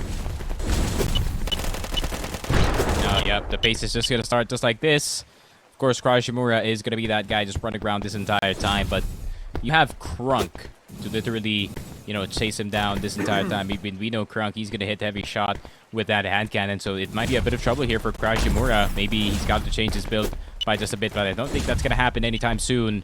Eternity, though, with a very small lead at the start of the game. The first minute, a lot of fighting, but after that one, nothing really resulted of it. But Krunk wanting to go for the 1v2. Biggie Smalls trying to get that quick trade. Does get Cryo with the sniper finish. Can he get the second one? Does get the tag on LMS as well. But Biggie cannot get the third shot. He has to reload the sniper. Has to find Cryo here, but unfortunately he can't. And 6-3, When9 starting to chip away, but Eternity still with the 3-kill lead. Yeah, let's not forget, Krunk takes his time to get into his groove, and as you can see, closes in on Cryo. Dances in his crosshair, but in vain, that SMG proves to be stronger in that fight and takes off the Eternity players off the map. When9 Vipers closing in on leveling the playing field itself, but it is aggressive pushes from coming through from Eternity onto When9 Vipers. But onwards they go regardless. Maximum use of that TP, as you can see. He tries to hop back in, but it's that impact grenade playing into his favor. LMS gets up close and personal on the likes of Krunk. I will take him off the map in mid, down in mid. Scores are almost level, as you can see, folks.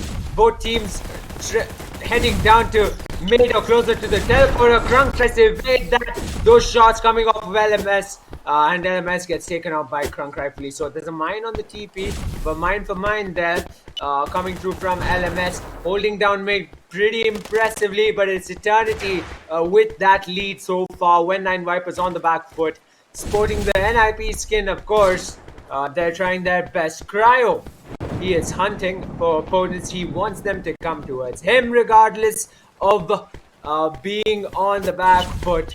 Right now, Eternity seem poised and seem to have the advantage. Yep, it's 12-8. Eternity looking for the finish instantly in this fight, but can Krunk hit the shot? Yes, he can. Eternity, big lead at the first game, but When9 Vipers really fighting tooth and nail to get that down. But When9 Vipers, they cannot find any of these more favorable fights, and Krunk just keeps on finding all of these kills. LMS is even blind. Biggie Smalls is going to get that quick collect, and 16-9 is going to be the score. Already 3 minutes in. Quite the sizable lead here for Eternity. When9 needs to reduce that really quick.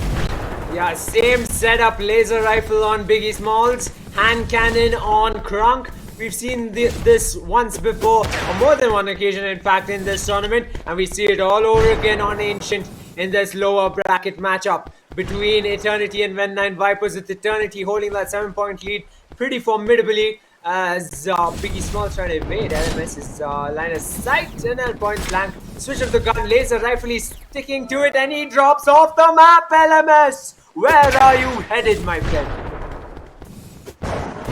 Yep. That's gonna cause Cryshimura to have to shift around in the map. Gonna be on his own for a bit here, and he's gonna get spotted. All he has is to run away, and finally does have a TP in the abilities here. Cryo gonna look for something more in this one, but he does hear that there's someone gonna be flying over, but both are gonna be blind. Biggie Smalls is gonna see them first. LMS is gonna get Biggie Smalls, but Crunk, look at how fast he reacts to the fights. 9 kills already here for Eternity.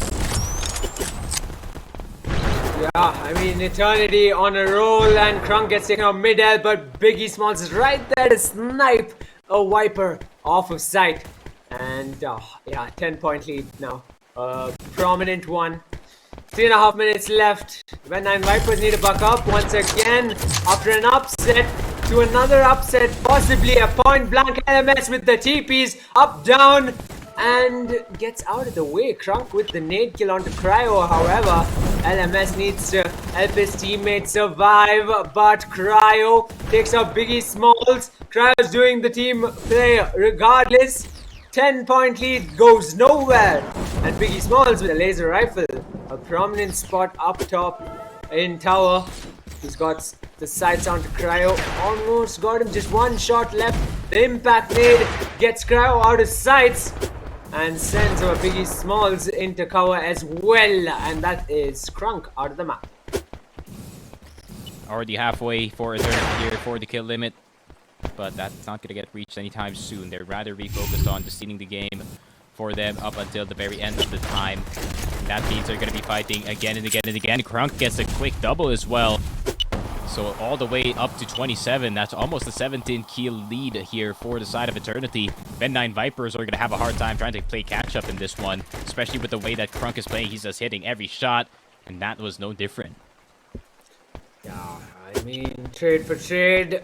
We've seen this before. Again, one team gets a prominent lead and then they go trade for trade, and that clearly in the scheme of things doesn't work out for you, because you need to overcome that lead. You need to switch it up quite a bit. Biggie Smalls though holding on to that sniper, ensuring he gets the picks that he is entitled to with that brilliant gun. And you can see Crunk now with that, I believe, shotgun, trying to get up close and personal with the Vipers. 30 points on the board for Eternity. A solid lead with 1.5 minutes left. It seems like they're set sights on their first map win already on Ancient.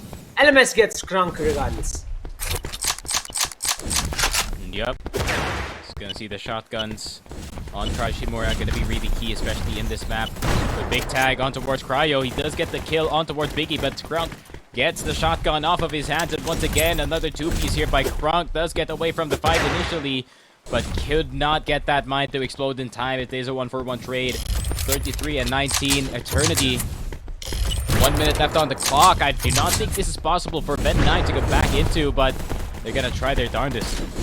Yeah, an RPG on LMS a bit too late as he gets served some dinner from Biggie Small's hand cannon right there. Cryo, however, picks up the pair of Eternity, but a bit too late perhaps as we trickle down to the last 40 seconds on the timer of this map. They're trying everything, but the team that gave everything is clearly Eternity, and they keep on giving Cryo, trying his best to spot an opponent, an aerial attempt in vain as Biggie Smalls wipes him out of the map, and Crunk, his teammate, takes LMS out. 20 seconds at the timer. Ven9 Vipers tried, but it's just not gone that way. Yeah, and with Biggie Smalls doing these types of shots, man. I mean, just pretty quick ones. Insta headshot. You know the gap is pretty wide between these two teams. Eternity take first blood in this best of 3. And yeah, I mean, only one map away from joining their friends in the lower final in this one. And after that one, we are gonna know who is gonna be winning this upper final. And after that one, we're just gonna go with the crowds, man. I mean, we're so close into this one. We only have limited amount of teams at this point. We are gonna, after this one, it is only gonna be 4. So, started with 8. Now, we're starting to dwindle in terms of the numbers, but it is up to the better team who is gonna get the upper hand in this one, in the second map, as we go straight into it. And we are gonna go into Pawn, so Eternity has a big chance in this one. This is not the best map from the side of the Ven 9 Vipers. I think Biggie Smalls has an RPG in his hands already by the looks of it, at least based off of audio cue what I'm seeing. LMS evading Krunk's hand cannon shots, and at point blank TPs up, down, and Cryo's right there to serve his teammate. But Biggie Smalls get that trade onto LMS on the other side. I mean, right off the bat now it's level. Impact grenade sends him straight up into the top. Cryo gives him a bit of breathing space. It gets Krunk in with that aid of the impact grenade, but for the first time ever, Ven 9 Vipers leading against Eternity. And yep, Eternity though starting to lose grip in this game, and apparently I got new information that Biggie Smalls is a long-time player here on EV. If everyone knows Nizin, you probably know who Nizin is. If you've been around in the parts of EV.io. So both vets already in towards the side of the Eternity squad, and it seems like it's working out so far for him as he is hitting with the laser rifle. And LMS is going to be right behind him, does get the tag. Can they get the finish? No, they can't. Krunk is going to get the kill. He's going to get 2 here. Krunk is going to be kind of the main reason why they get the bulk of these frags. He's just hitting with the hand cannon. Yeah, Krunk on that hand cannon, man. We've seen him on this very map once before. Couple of similarities between this man and Lex, perhaps, in a way. But then again, right now it is Eternity vs Ven 9 Vipers, and the scores are already level. That lead Vipers had built up has disappeared as Cryo tries something from the top. TP's out into cover. He wants to deny the kills, but Biggie Smalls gets one regardless, and Krunk gets Cryo. And Eternity take that lead away from Ven 9 Vipers. Yup, and that's the big thing here for Eternity. Now they're going to be allowed to just play as aggressive as they can, but Shimura is going to welcome that very. But Krunk is still hitting those shots on that hand cannon. But I think Nizin is looking for something else here, but Krunk is going to be landing right on top of LMS, and he spots a low player right below him as Nizin with the sniper rifle is going to get Shimura. And it is going to be a 4-kill lead in between these squads. The drop shot as well from your boy Nizin. He's not going to be stopping anytime soon. And Krunk is going to get Cryo. A bunch of 2-0 fights going in the way of Eternity. Really is going to bolster their lead in this early game. Surely enough. I mean, you can see the score speaks for itself. Eternity, that lead they've built up, might just seal map 2 coming to the last couple minutes later on of this map. But right now, Ven 9 Vipers, they can reassess the strats they've been using, but clearly it is not working out for them as Biggie Smalls on that sniper is an absolute threat.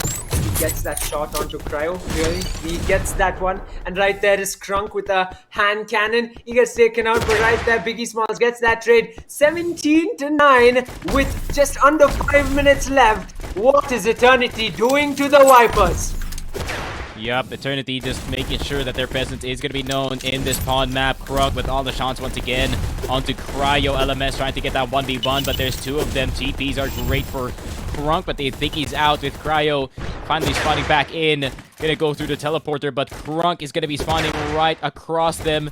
That's going to be the shot not going his way, actually. He does not find Cryo. Instead, he's going to target LMS here, who's also low, but into the shotgun he goes, and Nizin gets another 2-piece on towards his way, and 10 kills is the gap between these 2 squads, and I think Eternity taking full advantage of being in pawn. Back to the same setup, laser rifle and hand cannon working out spectacularly for Eternity. Well, meanwhile, Vipers take point at top tower. Gets decapitated 1 and perhaps gets decapitated 2. LMS and Cryo fall to the likes of Biggie Smalls as Krunk trying to get them off on the respawn. Cryo TP's out, saves himself for just that much longer to be taken out by Biggie Smalls. Gets straight for by a nade from LMS. Krunk right there with the hand cannon. Look up, my friend Cryo, because here comes Krunk. LMS saves his teammate regardless. Eternity holding on to that lead. Trip mines in place, but in vain because Biggie Smalls with that laser rifle is on a roll like no other, as we've seen on once before on Pawn. Crunk taking that fight to LMS. Prominent lead, 13 points on the board. Eternity and Vipers. This mashup is going Eternity's way through and through with Biggie Smalls picking off 2 with that sniper. Yep, Crunk has been practicing with that hand cannon, and it seems to be working out so far in the game. But Nizin, oh my lord! 2K for the man with the sniper rifle, full value of it, and he does get the third as well on towards Cryo, making sure he gets full value of it as LMS finally is going to take down Biggie Smalls, but Crunk is right behind him, trying to get the trade, but there's going to be a man on the side as well. Cryo gets the far beam. But 32 and 15 with 2 minutes and 20 left on the clock. That's a pretty big ask, and LMS just gonna try and see if he can get some damage in with the hand cannon, or rather the deagle as well, but it's not gonna work up against Crunk, who has his number at the moment. 2 minutes left on the clock, and Shimura gonna try to run on the right side, but Biggie Smalls is too freaking fast to react in this game. That's 2 down. And Nizin with the laser rifle, he is known for it, and it seems like he's already out in full force. Shimura gonna get 1 back in return, but 15 kills between these teams. 1 minute 48. This is not looking good for the Vipers. And there you have it, folks. Crunk with his movement again out in Pawn. Biggie Smalls to support. Nades are out. Mines through the TP. Last 1.5 minutes. Vipers barely have a ray of hope right now. It seems like it's almost over with this movement coming through from Eternity. The frags being set out. Biggie Smalls gets taken out regardless by Cryo. But there he comes, Crunk. Look up once again, Cryo. Crunk is right above you and ready to take you out mid-air or not. LMS gets taken out by Biggie Smalls on the sniper. And things dissipate into stagnation as Crunk gets LMS regardless. 41 on this board, 9 kills away for the 50 bomb. But to wrap up the match, can Eternity get it and seal that spot in the lower bracket semifinals? Eternity wants that rematch up against Xborg, possibly in this one, but there is another team waiting up on top. Floating Birds, of course. But Eternity making their case in the lower bracket side. Fast 7 kills for their end, 40 seconds left. And the LRs are going to start to collect some of these kills as well. And I think this is just going to go aggressive on whatever health bars he actually sees. He even gets a tag on LMS in this one. Cryo going to be right in front of him. Trip mines, everything is going to be placed. There is going to be a deagle used as well. And the pistol combo between the two members. This could be game over. Does get 1 during the slide as well. Nizin is playing absolutely insane right now. He is warmed up. But can he hit the shot on towards Cryo? Yes, he can. Last kill on towards LMS, revealing his location. But it is going to be Biggie Smalls in towards the corner. Nizin mid-air. Can he hit LMS? No, he can't. Instead, he opts in for Shimura, and Eternity clean this one 2-0. Nizin 30 and 7 this entire game. What a performance by him. Game faces, folks. Game faces. They've got determination. They want to overcome all of this. All these teams in the lower bracket. They got their eyes set out to that grand finals. Eternity take that to 2-0. And When9 Esports, unfortunately, end their run in the Web3 Esports Invitational Tournament. First ever EV.io land to wrap it up. What a showing by Eternity. We saw it coming, and rightfully so. It happened right in front of our eyes. Yup. And I would say Eternity having a fair shot going into the lower round number 3, as we do see in the replay. Man, just a masterclass in terms of the hand cannon usage from Crunk. The last time I saw Crunk play in the tournament, it did not really go in their way when they were up against the Atlantic boys and even the other Carry-On squads. But now I think Crunk practicing this much at EV, his hand cannon play just got way, way better in this one. So Eternity could have a case for this lower bracket run as well. But they do have hotheads in the way, so they're going to have to go up against them first and then try and see if they can bring it back in towards the loser side of Grand Finals. Yeah, I'm looking forward to that matchup between Hotheads and Eternity. I think it'll be absolutely stellar. Both teams with impeccable movement. I expect it to be incredibly close. I'd like to think that way, but then again, as we've seen from Eternity, what a showing. I mean, look at this replay. Biggie Smalls, he's got 2 people on him, yet he somehow manages to take one from afar. To think Crunk is free flying through the map and no one can do much about it. Nades are out down in mid and he gets 2 to his name. Out in Ancient, what a play by Crunk that was. And overall, just formidable plays all around, especially, of course, the team qualifying for the next round of the lower bracket itself, Eternity.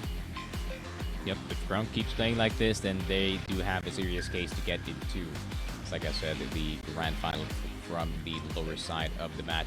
Of course, unfortunate for Prashimura and the boys. They actually played really well today, but it seems like they bumped into the wrong team in towards the lower side of the bracket. We have to say goodbye to them.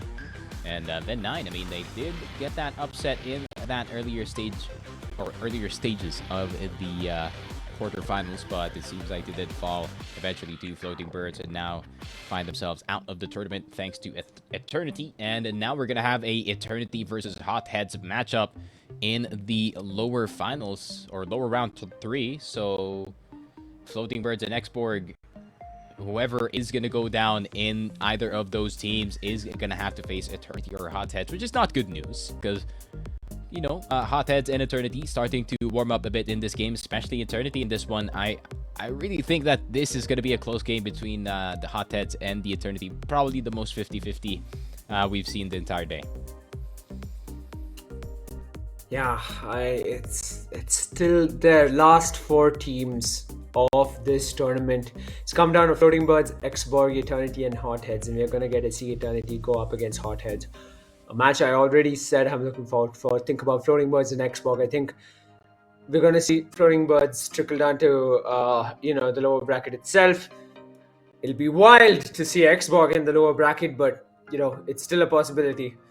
And right now, as I wrap my head around the plays Hotheads had made early into the lower bracket runs, and even in the quarterfinals right before they lost to the likes of Floating Birds, what are the odds Hotheads actually end up winning against Eternity and get matched up against Floating Birds, the same team they went up against at the very beginning of this tournament? That'd be quite the match. That'd be quite the match indeed. But yeah, I would say I don't know who has the lead in this one, man. I'm pretty much confused. I know on the upper side of the finals, I know Xborg has a lead, but Eternity and Hothead is pretty much a toss-up between these two teams because both of them can play aggressive, both of them can play passive. But at the same time, I really feel like once Floating Birds goes into the possibly the lower side of the bracket, if the Xborg game does go as is, we might see a really spicy matchup, to say the least. I feel like Floating Birds is the real test for if any of these teams can actually go up against Xborg in this one. But Eternity did get that one ancient tie, but that's the closest to any team has had to getting a W over Xborg so far in the event. Yeah, Eternity is the only matchup so far up against Xborg as we head into the lower bracket matchup of Eternity versus Hotheads. It'll be interesting to see whether this ends up running to map 3 or Eternity are so at their peak in terms of performance to ensure they can just ride straight on through Hotheads onwards to the lower bracket finals, where they'll be met with the losers between Floating Birds as well as Xborg. Yeah, man. I'm excited. Things are just keep getting exciting. Folks watching at home, make sure you drop in the chat. Who do you think will come out on top? We started off with 8. Now we have 4 left, and soon we'll have just 2. Right after having 3. And straight in to the lower brackets we'll go soon enough. Before that, however, we will head into a 3-minute break, or my apologies, 2-minute break at that. So really short break. So sit tight, get some snacks, get your dinner or lunch or whatever, depending on which part of the world you're in, or perhaps your breakfast if you're on that part of the world. Regardless, we'll see you in just 2 minutes on the other side.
Told you it'll be a short one, folks. We are back, Zataxter and Sneaky, behind the caster's desk as we head on to the lower bracket semi-final between Eternity and, of course, Hotheads, who've been on a hot run through the lower bracket, and so has Eternity on their own right.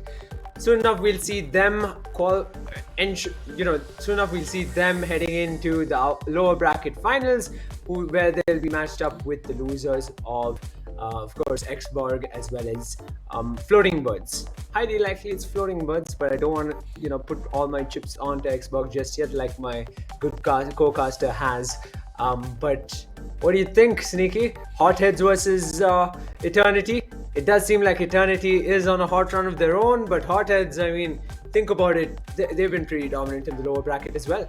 Yeah, I think they're probably seen each other in prior tournaments as well. If not, then this is going to be definitely a clash of the same styles, and who could just play their style better, that's for sure. Both of them can go aggressive, especially Sur in this one. And of course, 431 Alice not too far behind, but that can also, you could say, that could be the same as well. But we're going to just toss it to the host.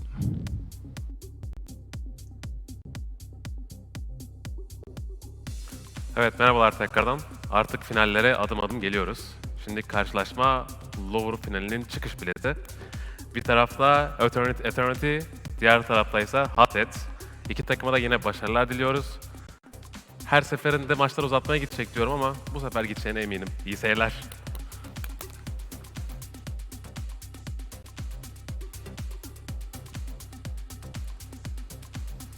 Well, there you have it, folks. It's Eternity versus Hotheads. The two teams that have had the hottest runs in the lower bracket. We see them face off each other. Mind you, we go straight into the map as the game faces are on all four players. Yep, we start things off on Rook in this best of three lower final. Whoever loses two maps, it is out. And Eternity looking to see if they can get anything started then. And once again, Nizin just wanting to go in towards the enemy team. And it seems like it's working out for him at this time. But 431 Alice is trying to do the same as well. But Sora does get the frag back on towards Crunk. And 2-1. So far, no one really breaking away too much in this game. Both teams are just winning their respective fights. But 431 Alice is going to get Nizin, but Crunk going to get one in return. So it's just a 1-for-1. But with Hotheads getting that 1-point lead in that earlier fight. But this is going to be Nizin trying to bring it back for his team. As of the moment, 1 minute has elapsed, but still a lot of fights going on. But no one really breaking away by too much. And at Rook, they're clearly, they're stomping around Eternities, but Hotheads are not far off at all. You can see them counter-stratting as much as they can from Hotheads' side. I mean, Eternity on Hotheads' side, think about it, right? They have been known to be aggressive through and through Hotheads.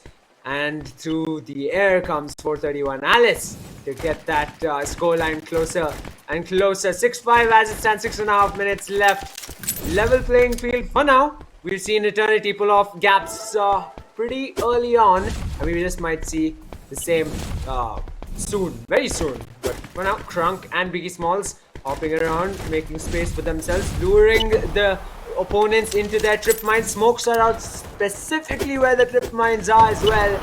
But 431 Alice gets the benefit of the doubt and takes out Biggie Smalls. The lead has switched hands, or heads perhaps, as Hotheads get that points lead.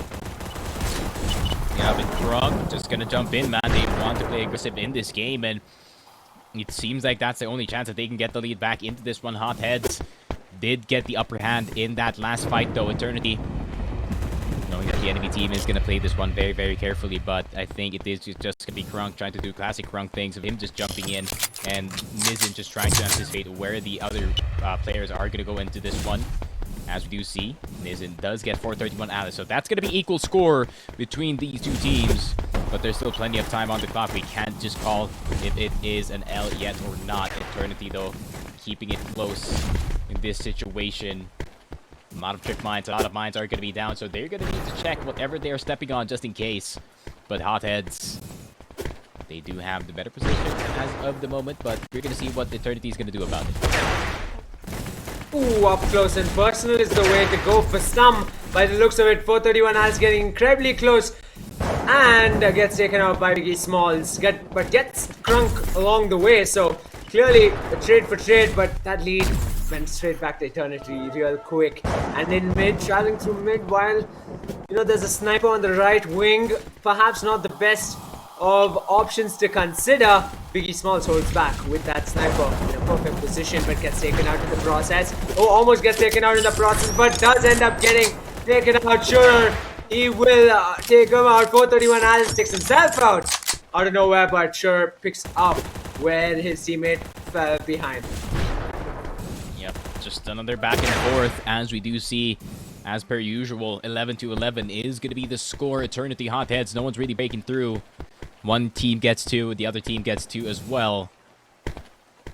And that's just the nature of a Rook as well, man. It is quite tough to go for the trades, knowing if these spawns are going to be kind of brutal for the squads that are not playing the right side of the map.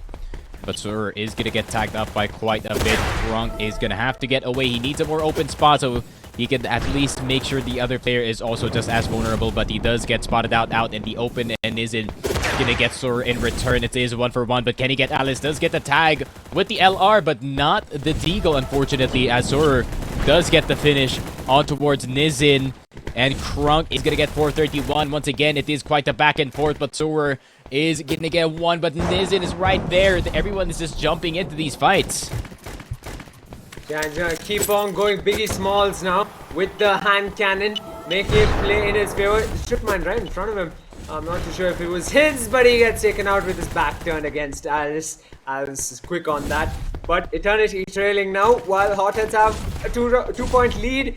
Sure, with the AR going off, rightfully so, at Biggie Smalls, trying to take Sure the pest right now over at Rook, and ensuring he gets a bit of breathing space, and so does his teammate. Trade for trade, and the scoreline is still almost at level pegging. Just under 3 minutes left. How close this is getting. Probably the closest match we've seen so far in the tournament today.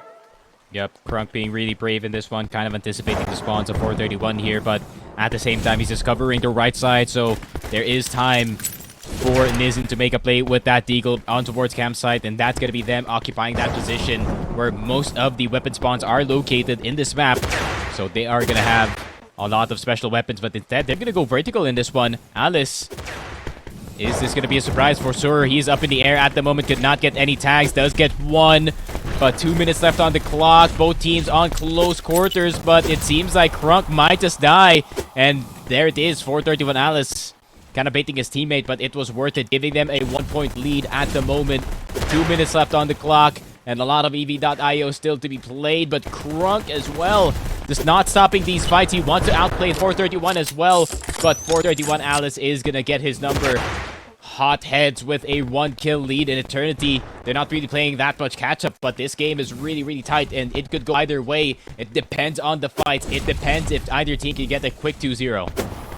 Last 1.5 minutes as the smokes come down to cover 431 Alice as he makes his way up the stairs, gets an enemy inside. At this point, he doesn't know where he's gonna come from. Shoro gets Crunk, while 431 Alice gets Biggie Smalls, and a roll there on Hotheads. 2-point lead with just almost over a minute's time left on the timer. Closer and closer 431 Alice gets. More and more the points come on top of the board. Biggie Smalls and Crunk really need to step it up in this final minute of this match. Yep. 1 minute left on the clock. 4-kill lead for the side of the Hotheads. Nizin with the hand cannon trying to get it back for his team. Does get 1. He is still on full HP, so he could opt in for another fight in this one, but he is going to look for the guarantee instead. He's going to team up with Crunk in this side of the map. 3 kills left, and he does get himself a sniper rifle. That could be all the difference for his team. Eternity trying to get the first game of this best of 3, but Hotheads, they do have quite the sizable lead. He does get the angle on towards the right side. Is that going to be the big swing? No, it won't. 22 and 24. Sur trying to survive, but now it is only going to be 1 to turn around play for 31. Alice is going to go down, but the 1 kill left what is about to happen in this one. They need to jump in. They need to get the immediate fight, but I think that is going to be Crunk just kind of fighting two people at the same time and one bullet away. And we see our first time. My oh my, Eternity. They just made it at the nick of the moment. Think about it. Down to the wire they went. Hotheads. Formidable opponents for the likes of Eternity. Both teams competent enough to take this down to map 3. Clearly enough, we will see a map 3. Rightfully so. And hopefully we see a sudden death too. But that was map 1 between Eternity as well as Hotheads. And what a map that was. Started off real nice and slow. Each team taking time, biding time in their own right. And that lead changed hands between teams multiple times to end up being a tie. It almost seemed like Hotheads had it, didn't it? Yup. I mean, that was so close, but the good thing that the squad actually got that through. Crunk just one kill away. Even that was actually Nizin right around the corner, just one flick away from them getting that win on towards game number 1. But now at least we do see Pawn possibly played in a map number 2, or unless they do opt in for the ancient option. But I think Pawn is going to be a better option for the side of Eternity, more of an open map and more of an open fights compared to what Hotheads did in that earlier map. Straight into the map number 2 we go, and it is Pawn, as you said. Crunk has been known for his movement around this one, and so has the likes of Shurer. So they're going toe to toe on Pawn. Let's see how this ends up. Ladies and gentlemen, if you're just tuning in, you've tuned into the lower bracket. As you can see, Alice styling on Biggie Smalls, and it's 2 points to Hotheads' name to start off this wonderful matchup. Sure, on the run through and through with the mine getting Crunk off. Alice getting those cheeky kills. He's got the sniper in his hands. They're gonna wait it out. They want Biggie Smalls and Crunk to come towards them, the Hotheads. But think that they have a 3-point lead already against a team like Eternity. Crunk misses, gets tagged heavily down to shot, and he gets taken out by Shurer. Biggie Smalls gets Shurer, however, trade for trade. Impact grenade in his favor, but there's only so much he can run, but he gets out frag regardless. Crunk gets the trade, and it is trade for trade, but the lead is still in the heads of Hotheads. Yep, 3-kill lead for the side of Hotheads so far. Getting out all of the fights. It seems like Sir and 431 Alice also comfortable in this map as well. Their aggression is not stopping anytime soon. And yeah, it seems like we are just going to see them just trying to play their side of the map. So we're trying to go for a jump in, and he does even get 2 here. Hotheads. 4-kill lead already in game number 2. Let's see that movement, boys, from Crunk as Biggie Smalls and into the nade, and I believe that was incredibly close for Crunk. But yeah, health regen. Thank God for that. Alice is evaluating a push through the teleporter while Shoro holds firm on the right hand side of the map. Down in mid though, Biggie Smalls open. Biggie Smalls out, and they're charging on to the likes of a Crunk. Shurer is on a mission of his own as they ensure they take cover and the health regens. Cheeky one at that, but Biggie Smalls gets that one onto Shurer, and Alice takes the trade. Prominent lead building up for Hotheads. Eternity need to buck up pretty early if they don't want Crunk to start, my apologies, Hotheads to start styling on them soon enough. They've got the open tower in their possession. Hasn't worked out for teams once before. Will it work out for this team? However, a jumping, sprinting sniper gets taken out amidst the chaos of the nades. Yep. 5-12. Hotheads though, still with quite the sizable lead on towards the red side of their side of the scoreboard, but Eternity starting to chip away at the lead as well, especially when they do get situations like that where Crunk does get the instant 2, and Nizin here gonna get 1 in return, but Sir making sure that there is gonna be a match here for Crunk, and I think Sir is gonna be the perfect match for it as well. Both are just as aggressive and as hungry for kills in this one. So they're gonna try to just find each other in this Pawn map. We see it. It's time and time again, trade for trade. When we come to Pawn, it's a trade for trade or now utter dominance from one team. As it stands, it's Hotheads dominating, but how much longer can they keep this going, considering they've got a 6-point lead only? It came from a 8-point lead or so, and Crunk is trying his best to close that gap, and so is Biggie Smalls. Hand cannon is the charge to the gun, and they're making it work. Eternity, they're closing in on that scoreline, and the smoke grenades are out to make some space for the boys.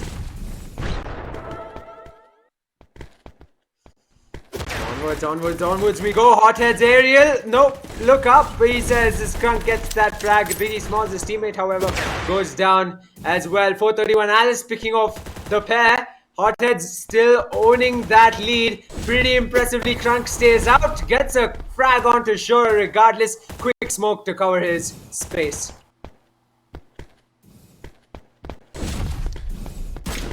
Yeah, 14-18 though. Hotheads still with quite the sizable lead in this game. 3 minutes 20 left, so it's not going to be that huge of a deal if Eternity can definitely make something back in this one. This though with the flying hand cannons, but they really need to secure these last few kills, man, because as long as these fights are just going to keep on going, you're just going to see the lead just inch forward, but the lead is still going to be 4. If they cannot clean this up, then Eternity might just lose the this pawn map, which is really important for them. But Alice definitely on point with that hand cannon, or rather this deagle. Insta headshot, insta kill. 105 to the dome. And is going to find another one, or try to find another one, but Nizin on the other side is going to get sore. But he is just going to try to find his way back to Alice at this point. So 2 minutes 30 left on the clock. Hotheads, they can just sit on the lead. Indeed they can, but up above comes Crunk, and he gets one while Shura gets taken out by the likes of Biggie Smalls. The match is still on as we close into the 2-minute mark. You can see the snipers in full display from Biggie Smalls. We've seen this more than once, and that's a headshot decapitated midair. Alice goes down to the ground, straight through by Biggie Smalls. Shura gets the pick on a Crunk twice, so he spawned right into the crosshair of Shura, and now Biggie Smalls has to pick up after him. Crunk goes on to pick off Shura once again with 431 Alice picking off Biggie Smalls. Trade for trade, and you can see that gap in points come down to just a mere 4 points. Just under 2 minutes left for the map to wrap up. We've been here once before, haven't we, folks? And we are here once again. Biggie Smalls fends off Shura with that brilliant shot onto him with that sniper. Biggie Smalls getting up close and personal, and Crunk is right there to take Alice out of the picture. 2 points, the difference between Eternity and Hotheads. Who's gonna come out on top with a mere minute and a half, just under a minute and a half left to this map? Yup, and a minute left on the map. 3 kills in between these two teams. That could be all the difference that it can make, but these shots are not hitting for Nizin as of the moment, but he does get an alternate angle off of the TP. Now it is only down to 2. They need to get another 2-0 fight if they want Eternity to get back into this first map. But Slide In is going to go through. They get themselves a sniper. Good news for Biggie Smalls, or Nizin, if he does get the shot going. But he needs to hit these. If he doesn't, then it is just going to be Hotheads taking over this game. And 431 Alice on the left side, 30 seconds left on the clock. That's going to be the push in. Both sides are just trading one, but that is not what you want. If you are Eternity, you're going to need to get this killed. Nizin trying to get away. Can he get an alternate angle with the sniper? That's going to be the smokes coming through. Nades as well flying. Crunk is going to get sore, and this is going to be Nizin trying to get another angle in this one, but he has to be careful right behind him. There could be a TP incoming. This is going to be the 2 players coming in. One tag is going to go through, but where is Crunk this entire time? This should be him trying to go for the finish. It is going to be Biggie Smalls on 1 HP, but where is the finish here? And oh no, they could not capitalize, and Hotheads, by the skin of their teeth, they get away with that one. That could have really went in the way of Eternity there if Crunk did get that finish. Unfortunately, he couldn't, and that is going to be first game going in the way of the Surge squad. Advantage Hotheads, as that map, my god, it was a game of hot hands in a way, you could say. Eternity really need the next map to head into sudden death. We've got a tie map number 1. We've got map number 2 that went the way of Hotheads. Straight into map 3. It's Rook. Let's find out how this unravels itself. This one, of course, first kill going in favor of Biggie Smalls and Eternity. This one is for a spot in the lower bracket finals. And mind you, it is also to stay in contention in this tournament, ladies and gentlemen. So it really is all to play for after all.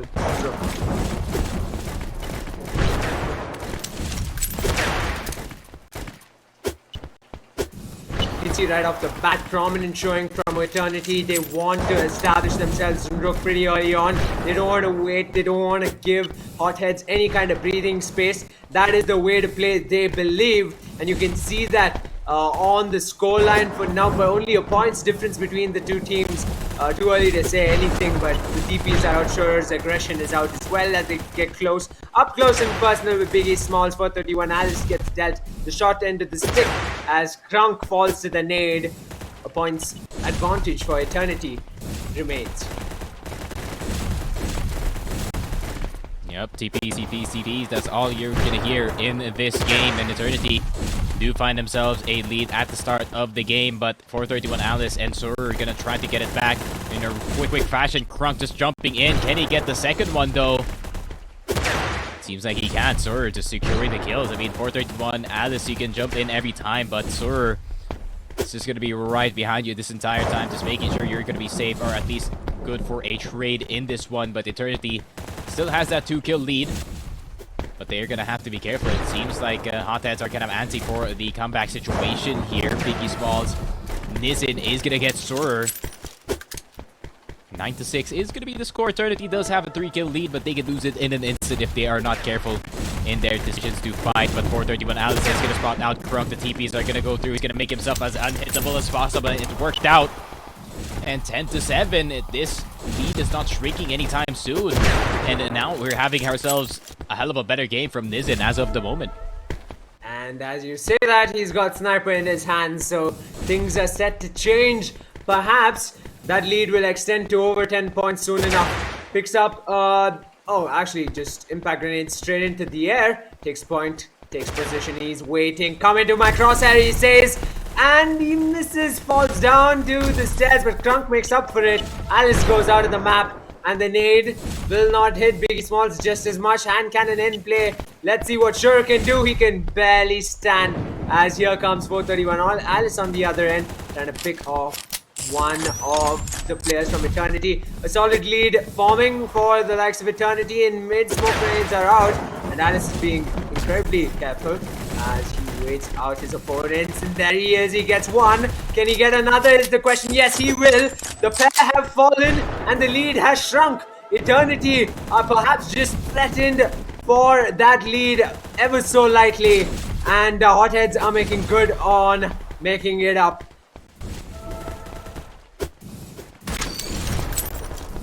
There it is. Hotheads is trying to fight this one as much as possible, but Nizin is really making it impossible as of the moment. 431 Alice, bit erratic with the movement, does get the shot all towards Nizin. They need more of those, that's for sure, if Hotheads does want to get this second map, but Eternity are making it next to near impossible with the fights that they're taking as of the moment.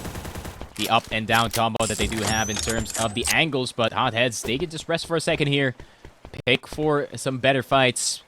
Maybe they can see Eternity is kind of separated at the moment, so they can capitalize on it, that's for sure. But halfway through in this game already, Sur trying to see if he can spawn out one of the players here. Krunk, the surprise from below, and is it going to be him getting the TP in time? 431 Alice, can he get the chase down? The other player is on the other side of the map, and that is going to be Nizin. Nizin on his own. Nizin's going to be one.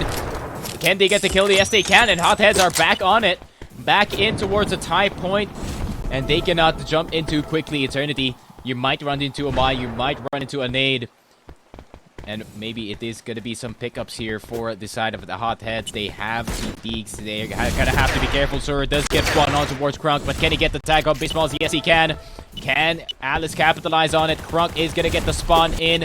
And great recognition there by Sir that is going to be the spawn. But unfortunately, 15-16 is going to be the score. And Hotheads, they get the lead back.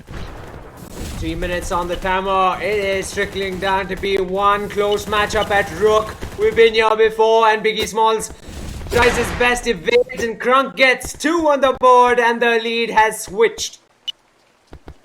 And onwards they go with the mines in place. Alice takes cover. Crunk with the hand cannon, both being hand cannon connoisseurs in their own right. Sure, takes out Crunk, however, as they take top side. Biggie Smalls left out in the open, gets taken out. Lead switched back on the Hotheads. 2.5 minutes on the timer, and the fight is on. Can they recognize the response? Can they take the fight to Hotheads Eternity? This is your moment. You need to pull away a gap, and rightfully so. They're getting in close, but it's a trade for trade, and that gap will remain.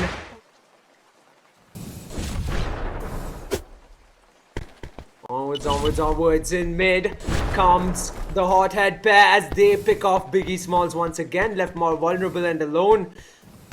You can see that coordination coming through from both teams, as you would expect in this fantastic game of EV.io. We are witnessing a point-blank shooter who takes out Crunk from that corner, and Biggie Smalls and Crunk will be ensuring they're coming in hot into the sides of Hotheads and taking both of them out real soon. They're split, in fact, 431 Alice and Shurer. I don't know if this will play out in their favor, but they do have the likes of Crunk coming in hot on the right-hand side of the map.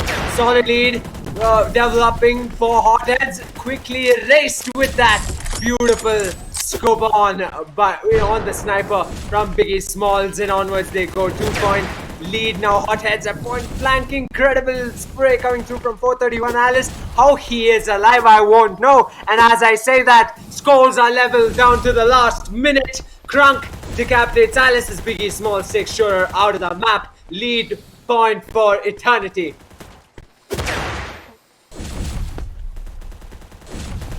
There it is, man. 24-24. Still quite the close game that we have at the moment.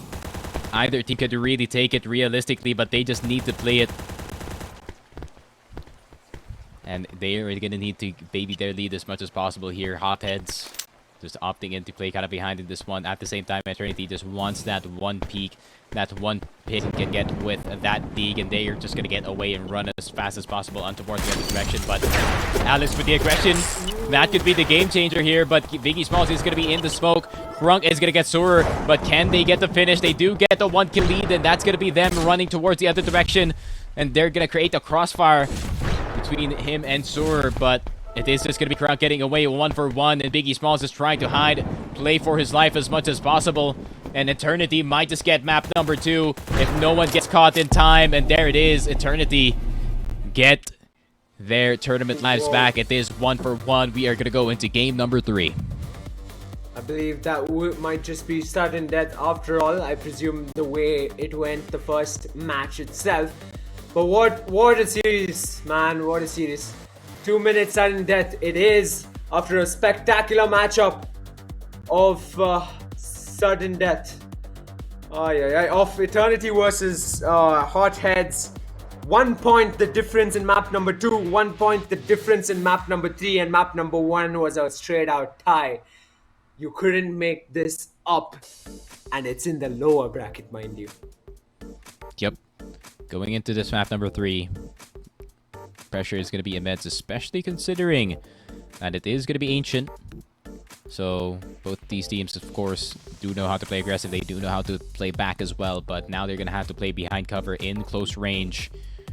Shotguns and SMGs are going to be the priority. So we're going to see. I mean, how do these teams play out in map number 3 in this one? It seems like everyone is comfortable with the setups that they have as of the moment, and they better do, because this could be their last game going into the entire tournament. Reminder, this is the losers finals. Whoever goes through this one is going to go into the lower grand finals and is going to fight whoever is going to lose up against Xborg and up against the other opponent.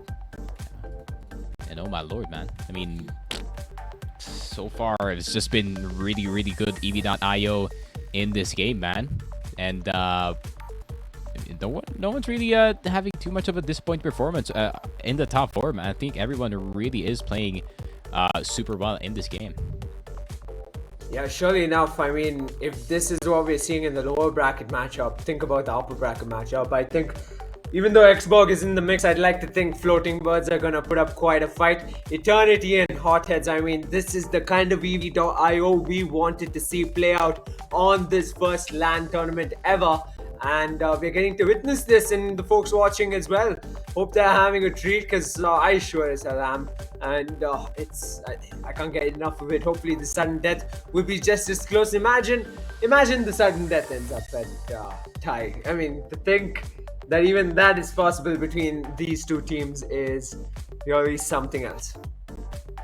Yep, anything can happen, man. Anything can happen in EV as long as the right circumstances really do come through. But now we are going to go probably straight into map number 3. Ancient is going to be online. We are going to see who's finally going to take this one. Or no, they don't opt in for Ancient. Instead, they go for Pawn.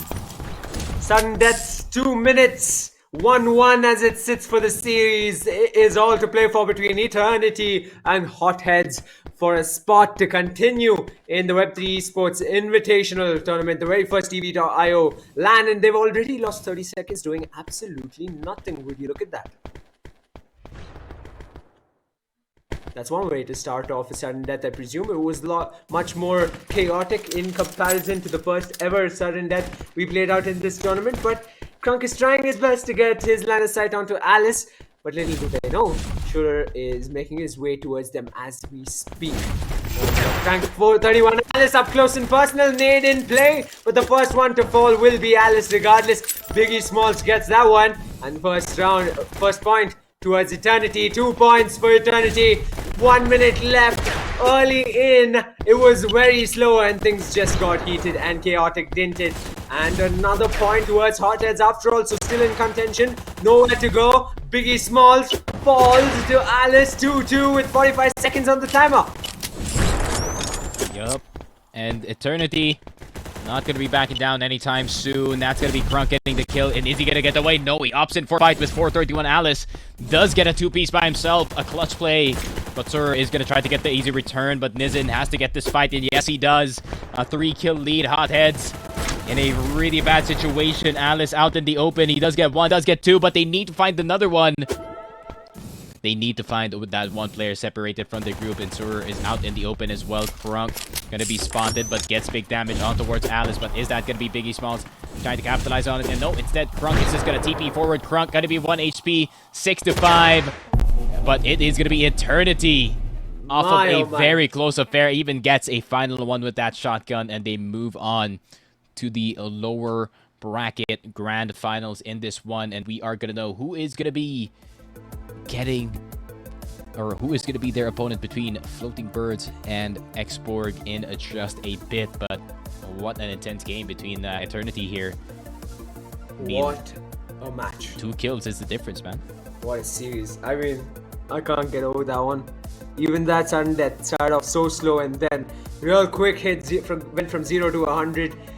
My oh my, what a showing by Hotheads. If anything, we're gonna see them once again more stronger, more better compared to any other team out there. So close between these teams, and rightfully so. I mean, oh my god, who would have thought that would have ended up the way it did? Brilliant stuff, and they should be proud of themselves, Hotheads. They're going out with a lot of pats on their backs out of this tournament. They go. We started off with 8, and now we're down to just 3. 3 of them left, but still, these are basically the 3 best teams that we have in the venue as of the moment. So I do expect only the best to come out from them, as we did see in both sides of this matchup. Both teams really going neck and neck in this situation. No one's really breaking through by that far, but at the end of the day, it was Eternity Clan who was more clutch in that tiebreaker. Especially Krunk getting those insane 2 kills just by himself, and that was just Nizin with a great cover on towards the 8-5 scoreline.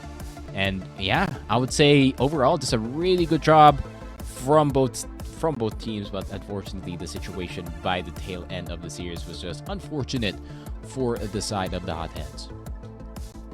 And Yeah, as you look at the replays from Rook as well as Spawn, I mean, think about the chaos. Every map, man, all three maps, and even the sudden death, time after time, it did seem like it was so close. It was indeed so close. Hotheads, so close yet so far for them. As Eternity heads on to the lower bracket finals itself, ahead of the grand finals itself. But next up, of course, is Floating Buds taking on the likes of Xborg for a spot in the grand finals. And the loser of that match will head straight to the hands of Eternity, going head to head with that team. What's to say Xborg doesn't head to the lower bracket? What's to say they don't meet Eternity once again in the lower bracket? I'm pretty sure Sneaky will quickly disagree, and most of the folks watching will as That's like well. a 5% chance. But Sneaky, what do you think? Do you think Floating Buds will even perform as much as we saw, Hotheads go up against the likes of Eternity? Yeah, I mean, I think everyone will really perform at their capacity when you are up against Xborg, because, I mean, you're coming at the best team in the world. Might as well go with your best hand, I guess, that you could present to. But I still do think that Xborg are the heavy favorites to go into the grand finals. But I think this is going to be their best opponent they have faced the entire day, even considering Eternity in this one. But Eternity could prove me wrong in the lower bracket final up against whoever is going to lose this one. But once again, it is going to be another David versus Goliath matchup. Of course, the best player in the world, Mr. Lex himself, presenting himself in that last game with that 30 bomb that he did present it with us. So it seems like he is definitely on point and warmed up on the LAN stage today. Yeah, surely enough, we'll see the Xborg team in all their, glory. So it's safe to say, and whatever they have up their sleeves will be shown in front of Floating Birds. If not Floating Birds, then clearly enough in the grand finals up against whoever, or perhaps in the lower bracket. Who's to say Floating Birds can't make their way into the grand finals? With that, folks, we're heading into a short 5-minute break. Don't go anywhere. We got a couple matches coming your way to wrap up the W3E Esports Invitational completely. See you on the other side.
And folks, we're back for the upper bracket finals of the Web3 Sports Invitational Tournament. It's the first EV.io LAN tournament hosted ever. I am Zataxter alongside Sneaky Frog on the caster's desk. And we are excited more than ever to see this face-off between Xborg and Floating Birds. We're coming off of a high of a match in terms of the matchup between Hotheads as well as Eternity. Came so close, so down to the wire that it had to go on to sudden death, but Eternity came out victorious and Hotheads had to head on home. Sneaky, going into the upper bracket final. I think we've said as much as we can, so we can go straight to the host in a while. So folks, you watching, make sure you drop in the chat who do you think will come out on top. And let us find out, indeed, this matchup, Xborg versus Floating Birds, really does come out on top. Mind you, Floating Birds, they've had a good run, but have they really gone up against an opponent such as Xborg? It's still something yet to be seen, and we'll find out in just a bit. You think Floating Birds has what it takes, Sneaky? Give them the benefit of the doubt, maybe. Maybe an ancient. Maybe an ancient. That's for sure. Maybe an ancient, but maybe they can pull a win off of Rook, maybe. But I think Pawn is gonna be a done deal. That's for sure. Straight to the host at Istanbul. İlk finalistinin belli olacağı karşılaşma sizlerle. Çok önemli bir karşılaşma olacak. Bir tarafta Floating Birds, diğer tarafta Xborg. İyi seyirler.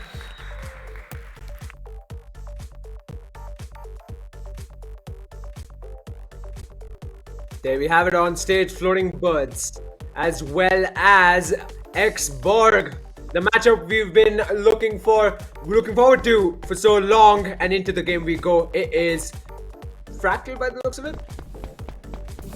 Or Pawn. Looking like a Pawn rather. Pawn. In this one, so we are already starting out with hell of a game in this one, and it seems like our boy Bach opting in for the guest option is gonna get. He's gonna get shot while he is still kind of setting up in this one, so let's see what's gonna happen. We might have to go for a relog in this one, considering some of these guests are kind of just running around, but it really depends up towards the players here. Maybe if you want to rock those skins, maybe they do have the NIP AR skins ready and roaring, so we're gonna have to get a relog in this one, unless the teams don't opt to do so. We'll just have to wait and see. Yeah, surely enough, we are gonna get a remake of sorts to ensure they have their settings sorted. Meanwhile, clearly enough, we return to Pawn. This map has been peculiar, probably not a peculiar one at that, but it seems like multiple players have their strengths cut out to them on Pawn, and clearly enough, we see that unravel in the likes of Crunk going that way, as well as we did see, I believe, Biggie Smalls as well. Surely Pawn is everybody's favorite, doesn't it seem like it? Especially for fight-heavy teams, I mean, Pawn is really the goal for if ever you are going to go for the first blood in this best of 3, or maybe even leave it for an important game, maybe into map number 3. So Pawn is definitely going to be a staple going into this game. And of course, I think we need to fix some of the settings as well on towards some of these players, of course, because you don't want to play with the NMP skin. I did get an opportunity to kind of test it out off screen, and it seems like it is pretty good so far. I am hitting all my shots on the AR, and then it also made me want to remove the option. You can remove the option of having your AR on screen, so instead I do like it on screen. It seems to have a pretty good ADS so far, so it seems to have served this purpose in these games. Yeah, it's a fun skin to use, and yeah, I thoroughly enjoy it. I might just pick one up, but regardless, that audio is pretty addictive in some ways. I've seen that in more than one game as well.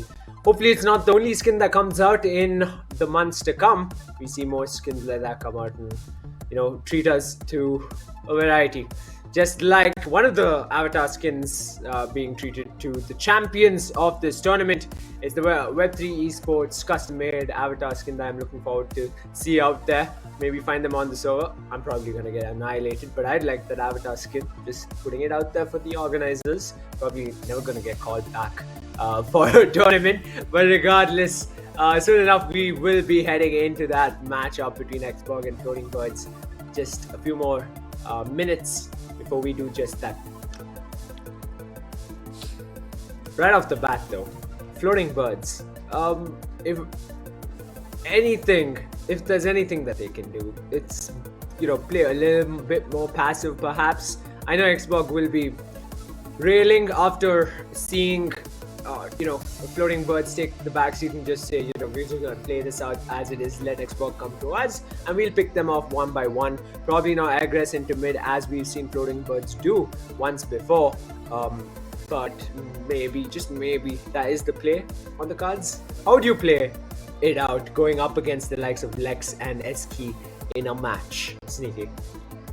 And just gotta, I guess, try to hit them before they hit you, which is pretty easier said than done, to say the least. There's not really a right way into playing up against Lex, because for some reason Xborg just finds any solution that they can to get their lead back and somehow make that their strength going into the next few. That's why they have been on top for so long, because they just adjust again and again and again. And it's really hard for teams to have a set plan going into any grand final. So I think you're gonna have to be on point in terms of the aim, and you're gonna have to get some good on-the-fly calls as well into your teammate, because if you don't have that, then Xborg definitely is just gonna take over.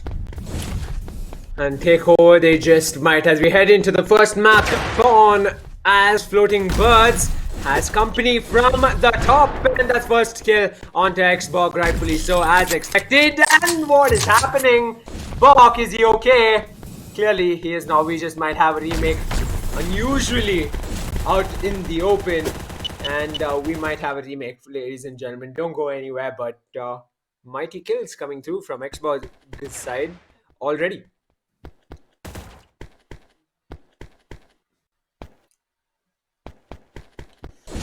And of course, the NIP skin being sported by the likes of Raphael.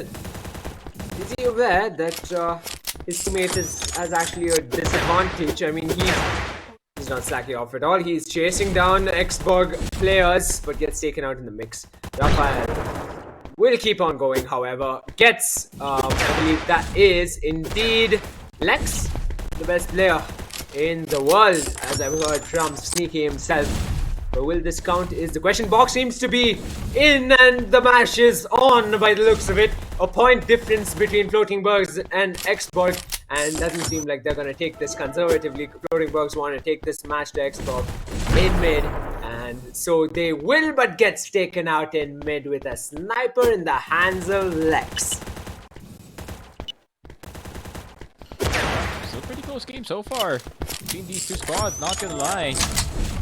And Xborg still has the lead, so they're just gonna play a bit far back into this one. Eski gonna get the stick. No, he's actually gonna stick the wall instead. He's gonna have to get away before Bach goes in, and he does get away with 1 HP, and Bach fails the impulse as well. Somehow, some way. Lex does get 2 in an instant in this one. Raphael does get Eski, but still, that's a favorable fight for the side of Xborg. They get 2 off of that. A brilliant pair of kills for them. 2 kills, still the difference between the players, and as I say that trickles down to 3. Make that 4, because Xborg, an early run, an early lead. Can they keep it going? Raphael gets taken out by the likes of Lex, who's gotten his momentum going, and Bok. And yeah, he keeps on going and going and going, isn't it, on the side of Xborg? We're just gonna see this continue probably, but Floating Birds do get the TP in as well, and they do get the easy 2k. Raphael has been doing that this entire day, but Xborg is just gonna recoup as much as possible. They're not the type of team to go just fight directly on towards the other side, but I think they do want to get their lead in a bit of a better spot, and Lex with a good start into this one, almost getting to 2, but that's going to be 4 in towards Xborg, but Eski's going to get pushed in from the backside, but then that's going to be Lex as well. Trip Mine and Bach stuck in the other dimension, that's for sure, but Eski is going to get Raphael and Xborg starting to stretch their lead in this one, but Bach trying to keep it in arm's reach. But almost halfway in the game, it seems like Xborg are still kind of under control. somehow that 3-point lead sticks as Bok picks off Lex. Seems like Lex has possibly matched his, met his opponent of choice, perhaps his kryptonite in a way, but Raphael takes 2, and that nade from Lex will of course take Raphael off the map. 2-point lead, getting awfully close, just as much as we saw Hotheads and Eternity go toe-to-toe, head-to-head as they did in the lower bracket. In the upper bracket, it's Flowing Birds versus Xbox, who don't seem to have as much control as you would have seen them early into this tournament, but somehow they are able to hold on to that lead with 4 minutes left. Xbox with a 2-point lead, and overhead comes Lex onto Raphael near that gun spawn. Bok barely stands a chance, man. He is just wiped off the map like that. Yup. Once again, Xborg in control of the game. Not saying it's a surprise, but at the same time, Floating Birds are keeping this one really close. Raphael, the vet, has seen Lex play countless of times, so he does know how he wants to play with Eski as well. That could be the same case. Bok, the new kid on the block as well, trying to fight for his life at this point. Raphael doing a good job of just facilitating him, and at the same time, as soon as you can even blink, Lex is already right behind you. Xborg just fighting on fighting in these scenarios, and they're just gonna suddenly stop. So that really messes up the pace of the Floating Birds. You can see that lead trickle down to mere 3 points now. Okay, make that 4, because Bok, he is not going anywhere. Nowhere goes Eski as well. Just under 3 minutes left for this map to get wrapped up, but that aggressiveness, the peeking from Xbox's side is just unparalleled, isn't it? But somehow Raphael runs away with a kill time and time again. How is Xbox letting that happen? But regardless, 5 points lead for Xbox, and you want that to extend to 10 points right before you head into the last 10 minutes. But Bok gets Eski trade for trade. Bok on advantage, but advantage Xbox as it stands 4-point lead. Almost 30 here for Xborg in this game. Floating Birds just making the handshake possible here for Xborg. At the same time, they are the ones down in this game, so they need to fight for this lead back. Everyone's just shooting everywhere. Both teams blind. And Eski does get Bok at the end of it, but Raf does get Lex in return. But can he get a finish or an instant kill with this D? Sees one around the corner. Raphael is on top, but Lex is going to push him off the point. It is going to be Bok from behind, and Eski caught with a lot of weapons without any ammo. 28 and 31. Xborg still with the lead though, but Lex with the instant beam on towards 2 players. And Jesus, Xborg, they're starting to heat up slowly in the game. Floating Birds are kind of catching up, but Xborg, they're making these fights really, really tough. Heads up, Floating Birds, you've awakened the dragon in Lex as the lead seems to be extending, but quickly. So Raphael, I don't get this. Raphael somehow is positioned perfectly to ensure at least a pick is taken off of Xbox's hands, and just like that, that lead remains a mere 5 points. Lex somehow comes back to take off the pair of Floating Birds. But trickling down to the minute, it's all to play for Floating Birds. Need to buck up, close in that lead down to 4 points. Now Bok out in the open, but so is Eski. Gets taken out by Raphael. Down to 4 points, make that 5, make that 4, 4 to 5, 5 to 4. Ooh. Somehow Lex gets another frag onto Raphael, who's proving to be a prick in the plans of Xbox. That's his classic Lex right there. He's gonna hit some of those shots, even almost hitting Bok in this one, but Bok is gonna get to 36 and 38. Score is gonna be close, so maybe we are gonna see a shift in the play of Xborg here. Never mind. They're just gonna push in using the TP. They knew that there wasn't any lines. There was not any sticky nades. No answer yet from the Floating Birds. They need to get back on towards the other side, but that instant shot from Lex once again with that signature deagle. And Eski's gonna get the finish on towards Raphael. It was close at one point, but the last 15 seconds is not gonna bode well for the Floating Birds, as they might have to say goodbye to Pawn, thanks to Xborg. Man, Xborg playing insanely well, but Floating Birds kind of equal. I wouldn't say direct equals in this one, but Xborg, those fights really just went their way, and what a crazy scoreline for Lex, 33 and 15. Insane for the man. That's one way to start the series, and yes, they did. Xborg gets the map number 1, but Floating Birds were close. A lot closer than I had imagined them to be. resumed Yep. them to be, but not as close as much as Hotheads and Eternity were. So that's You something can to point see out. you can see Eski already thirsty for a drink in this one. That's for sure. My man looking like he's dehydrated, bro. I've just realized we've been playing for about like 8 hours. So 8 hours of just pure EV dot. Hopefully everyone is well hydrated in the venue at the moment.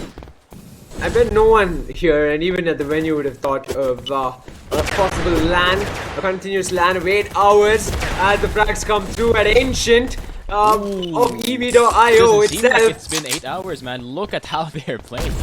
Exactly. The punches keep on coming from the likes of Xbox, and they found their momentum in Ancient. You said that if it's any map, they have an advantage on Floating Birds. It could be Ancient, but Jesus. clearly the opposite is happening here. They've got a lockdown on Tower Xbox, and they seem like they are ready to remove Floating Birds off the upper bracket. Yep. It seems like they already want to warm up the grand final spot in this one with that 9-0 start. Xborg just winning all the fights that they are going on right now. Even Eski, man. This is such a dominating start from Xborg, and it seems like they want to lock Ancient down back into towards their way as the Lightning strikes 12-0, and it's not yet stopping anytime soon.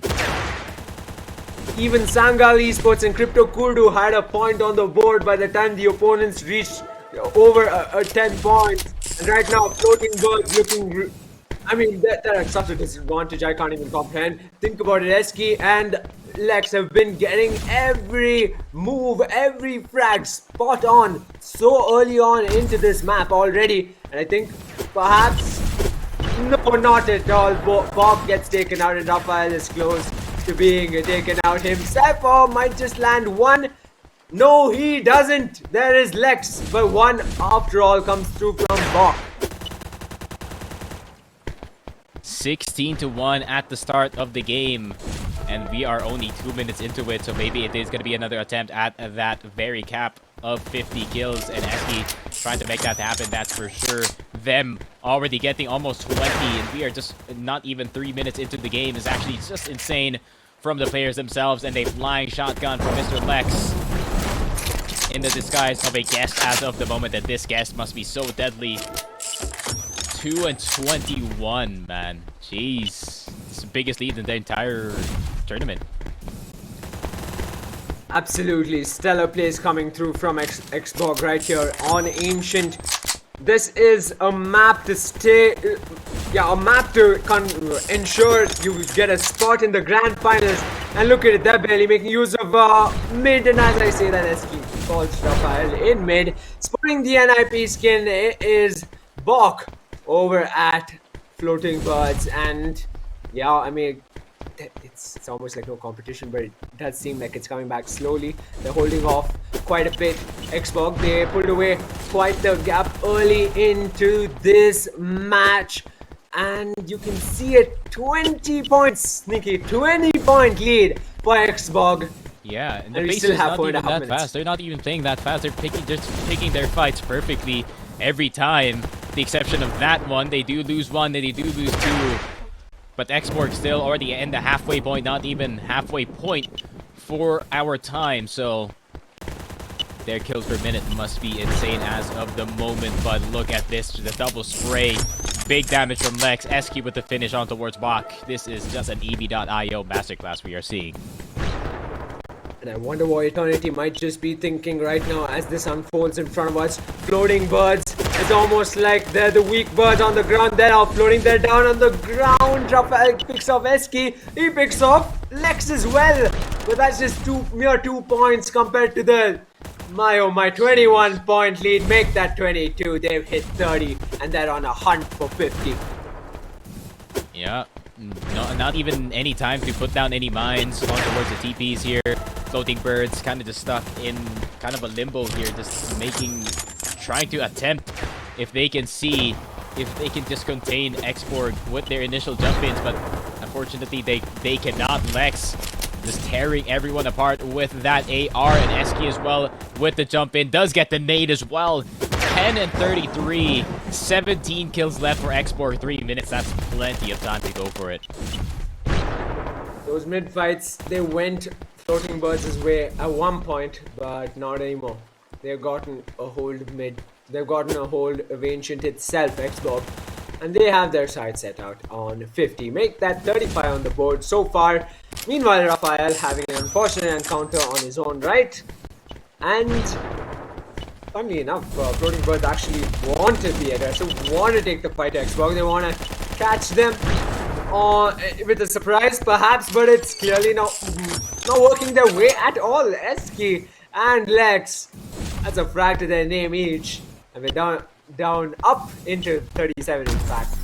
Sniper misses, impact nade, center of the map, and they're just gonna play out time. I mean, this is as smooth as it gets from the likes of Xbox. Yep. 12 and 37 though. Export getting another headshot here for Mr. Lex, but this is gonna be a tough one. Floating Birds, not much really any room to play catch up here. Yeah, just as it sits, last 10 kills for them. Tower is the place of duel, and Sniper is the gun of use in the hands of Lex, of course. As he makes his way, he's hungry for those kills as he TPs out. Bok alone. Raphael gets a frag onto the nade. With the nade, the Lex is right there to pick him off. Onwards, onwards, onwards. They take the TP. They get followed. They get wiped out. Eski. Oh my god. Floating Birds. They didn't stand a chance out in Ancient. Xbox got map 1. Xbox around Ancient. They are closing in on that 50-point mark. 48 points to their name. The chaos, the frenzy of the bullets and mid. And 50 on the board as they seal that spot in the grand finals to their name. There it is. Quite the showing here for Xborg. Just as expected, once again, the team is just purely dominating now in the grand finals with the winner's advantage as well. Best in the world for a reason, man. Best in the world for a reason. And now it is going to be a second opportunity for the Floating Birds, at least for the lower side of the bracket, right? I mean, they still have one more match in this one, and it is going to be up against Eternity, who has had quite the loser's bracket run so far. But now it is going to be Floating Heads in the way so they can get into the grand finals. Just based off of how Floating Birds did against Xborg, I don't think it's gonna get as close as one would imagine. As we saw between not Floating Birds, but Hotheads as well as Eternity. I believe Eternity might just have an advantage. I think Floating Birds will have a disadvantage going up against Eternity. There you have it, folks. The replay, the pure annihilation to begin with. It was close for a moment in Pawn. But through and through, Xbox, formidable form of theirs, just kept on going. Like I said, tricks up their sleeve.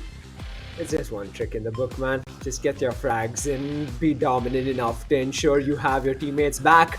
Don't let a teammate out in the open all alone, and ensure you're the first one to 50 on the scoreboard. Yep. That is pretty much it for the upper side of the final. In this one, we are going to have our lower final very, very soon, and after that one, we are going to go into our grand. And yeah, I would say hopefully we do see the best EV from every match at this point, because that was pretty one-sided for the side of Xborg, and I think we're going to see a closer affair once again. Eternity having themselves a hell of a lot of good games as of recent, but now they're going to be up against the team who also made the side of the Xbox sweat for a bit in their first map, but once again, domination in the rest of it. So let's see. I mean, this is basically going to be who's going to stop Xborg in the final in this one, who's going to attempt to do so. Precisely, and as it stands, it just could be Eternity. Just could be. I find very unlikely that Floating Birds may make a return, but who knows? Maybe we see a left field result there, and we do see Floating Birds come into the grand finals. But there you have it, folks. We still have 3 in the mix. But soon enough, that's gonna change. Eternity versus Floating Birds is the match coming up, with Xborg sitting pretty in the grand finals already. Yep. And yeah, Eternity, Floating Birds, both of these teams just as good as each other. But the problem is gonna be, I mean, yeah, the one who's gonna be facing Xborg. How are they gonna figure out that puzzle that is presented right in front of them? But yeah, I would say both of these teams definitely capable of just beating each other at this point in the lower bracket. So yeah, we might see another 2-minute sudden death, but it really depends, right? I mean, this could be one player just randomly popping off. That is sometimes how so these teams wins. One player popping off, just like we saw in Lex in the earlier game, 33 kills. So someone in Eternity or someone in Floating Birds must be the one that can spark at least something for their team. I think for Floating Birds, it could be Rafael. It's been quiet for a bit in some of the games, but has been fragging well as well. But for Eternity, it's gonna have to be Krunker, man. Krunker has been playing some insane EV as well as of recent, getting a lot of double kills for his team, and really is that aggressive hand cannon player that we all like to see. Yeah, we saw that on more than one occasion, and he sent, the likes of Hotheads' hand cannon player straight to the dirt in terms of just performance. Eternity really are in an advantage in that matchup, and I believe Xborg will be looking forward to that. Indeed, they were the ones that sent Eternity straight into the lower bracket, and just like that, coming back and perhaps mounting up a fight in the grand finals is something they're looking forward for. Regardless, we will have a bit of waiting time ahead of the match itself. And yeah, I think it gives us a bit of time to recollect on how all the teams have been doing. We started with eight teams, and now we've got 3. So 5 teams have headed home after beautiful performances. Mind you, this is an invitational. All 8 teams were invited for this one. It didn't have an open qualifier of any sort, so pretty competent teams, as you would expect. As you've seen, some of these matches get extremely so close, especially that one between Eternity and Hotheads, which I will never stop talking about. And perhaps in the Twitter spaces to come, we will dissect that match even more. But yeah, man, Xborg in the grand finals, just the way you say it. You got a script under your desk? Yeah, I feel like it's Eternity rematch, to be honest. I think I'm kind of feeling the same thing. But at the same time, man, I really want to believe in Floating Birds. They're just as capable, especially what the story so far here by Mr. Bach himself, making it all the way to the grand finals and now finding himself in the loser's side of the grands. But he's been playing so well so far, actually keeping up with the antics of his teammate, though. I bet I could expect very much from him going into this game. But this next 2v2 could, man, if this goes to sudden death, this is going to be off the charts pressure for all 4 of our players. Surely enough, going into the next matches, it's going to be intense, man. It is going to be incredibly intense. But I'm still not convinced we're going to see a sudden death. We might see a map 3, but a sudden death is unlikely in my opinion. But yeah, I hope the grand finals plays out the way one would expect. All the 5 maps of action, absolute action in EV.io, the first ever EV.io LAN tournament, ending up the way one would imagine. 8 fantastic teams going head to head, such close matches time and time again in the lower bracket and the upper bracket, and of course storylines you can talk about for days in the likes of Xborg, Eternity, and the Hotheads themselves. Don't go anywhere, folks. We're merely getting started with the last phase of this tournament. Is the lower bracket finals ahead of the grand finals. The winners of the lower bracket finals will head into that matchup against Xborg, and of course Floating Birds or Eternity, one of them risk going home.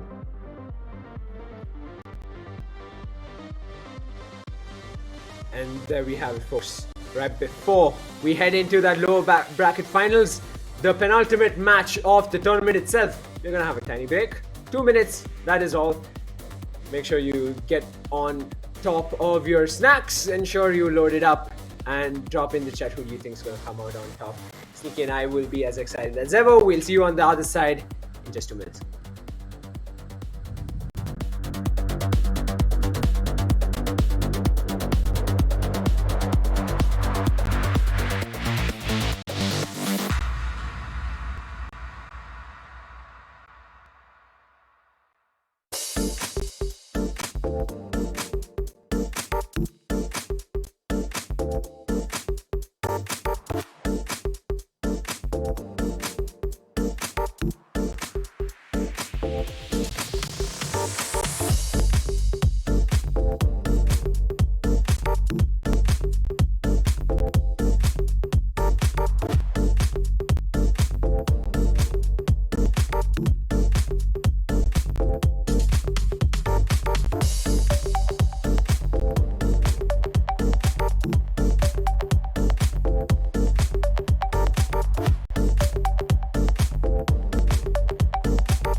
Told you it'll be a short one, just 2 minutes.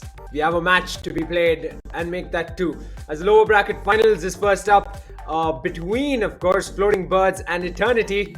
Ahead of heading into the grand finals, whoever wins it will face off Xbox themselves, as well as whoever loses heads home. That is the matchup on the cards. Sneaky must be super excited for this one. I mean, we're getting closer to the finale. See the dominance of Xbox themselves. Possibly an upset as well.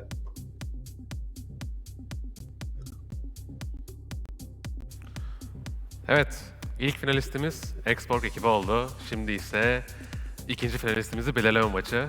Bayağı heyecanlı bir maç olacak iki taraf için de. Oldukça da zorlu olacak. Bence mental anlamda öne geçen takım kazanır diye düşünüyorum. Bir tarafta Floating Birds, diğer tarafta Eternity. İki tarafa da başarılar diliyorum.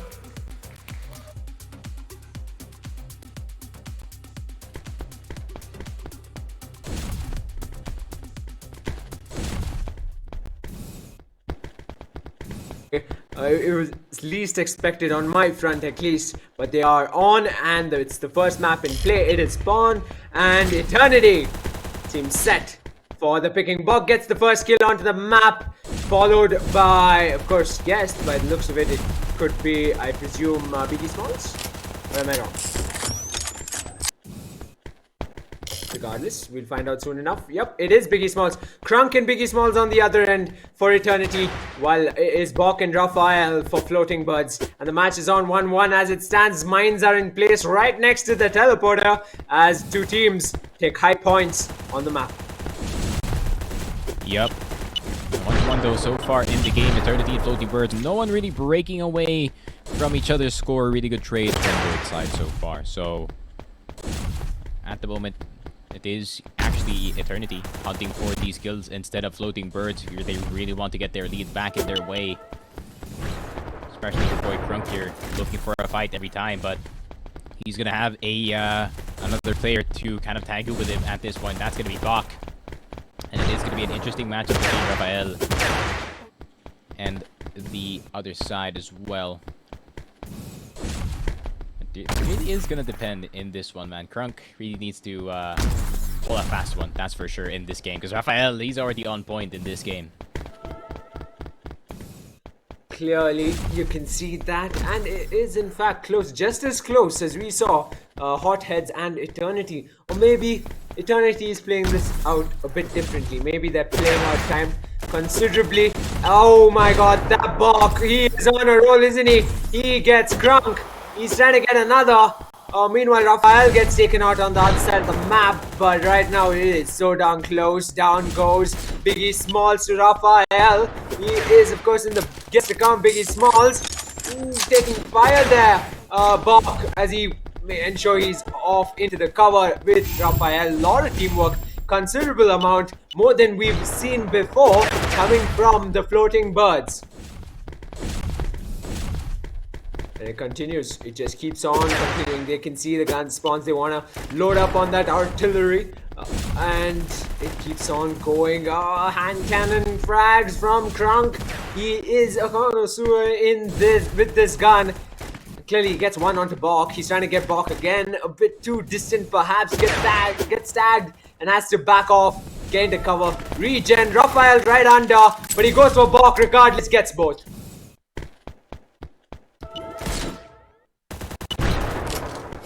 So far, so good for both sides, not gonna lie. I mean, Floating Birds do have the lead at the moment, but it is not gonna be that far.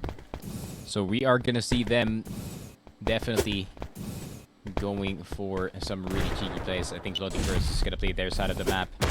Maybe get some of the weapons. They are right next to some gun spawns here, so maybe they're gonna get some deeks and some snipers anytime soon. They're gonna have to be careful not to overextend if they do decide to play this passive way.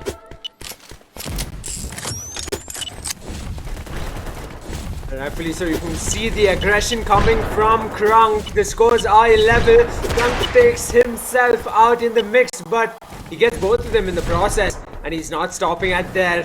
They're gonna have their eyes fixed in the air, Floating Birds, because Crunk is gonna come in flying, and he's gonna be looking to pop some heads out in pawn. Right now, that lead has gone the way of Eternity, and you can see that they are so confident right now. They're ensuring they stay back, take cover, sneak up on the likes of Floating Birds to have an advantage in this map. And looks like it's gone against them. 2-point lead, make that 3 as the nade gets Raphael. Crunk flexing his moves right now.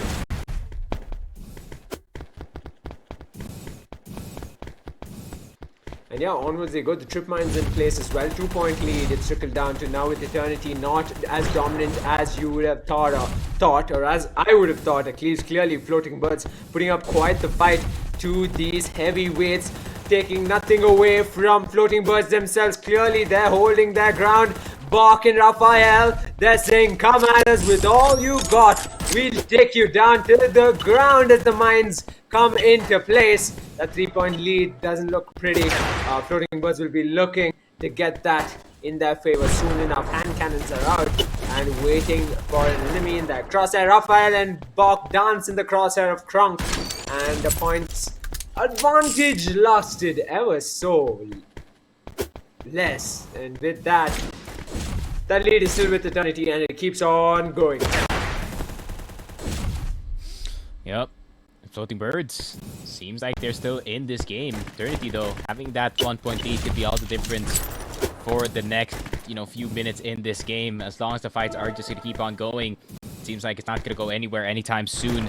Crunk as well, trying to get at least another trade for his teammate. Does hit all 3 shots, and Eternity could break even in this one. Nizen as well, hanging on towards the other side, doing a great job of supporting his teammate. And once again, another shot to the dome of Buckhauser. Does get one on Raphael as well, so it's just trades and trades and trades all over again. And 2 minutes are left on the clock, but still, no team are budging. This is coming down to the wire. I've been proven completely wrong. And Eternity is indeed showing a weak point, isn't it? I mean, Floating Birds are getting them time and time again, but somehow that lead has extended to four points with just under 2 minutes to go.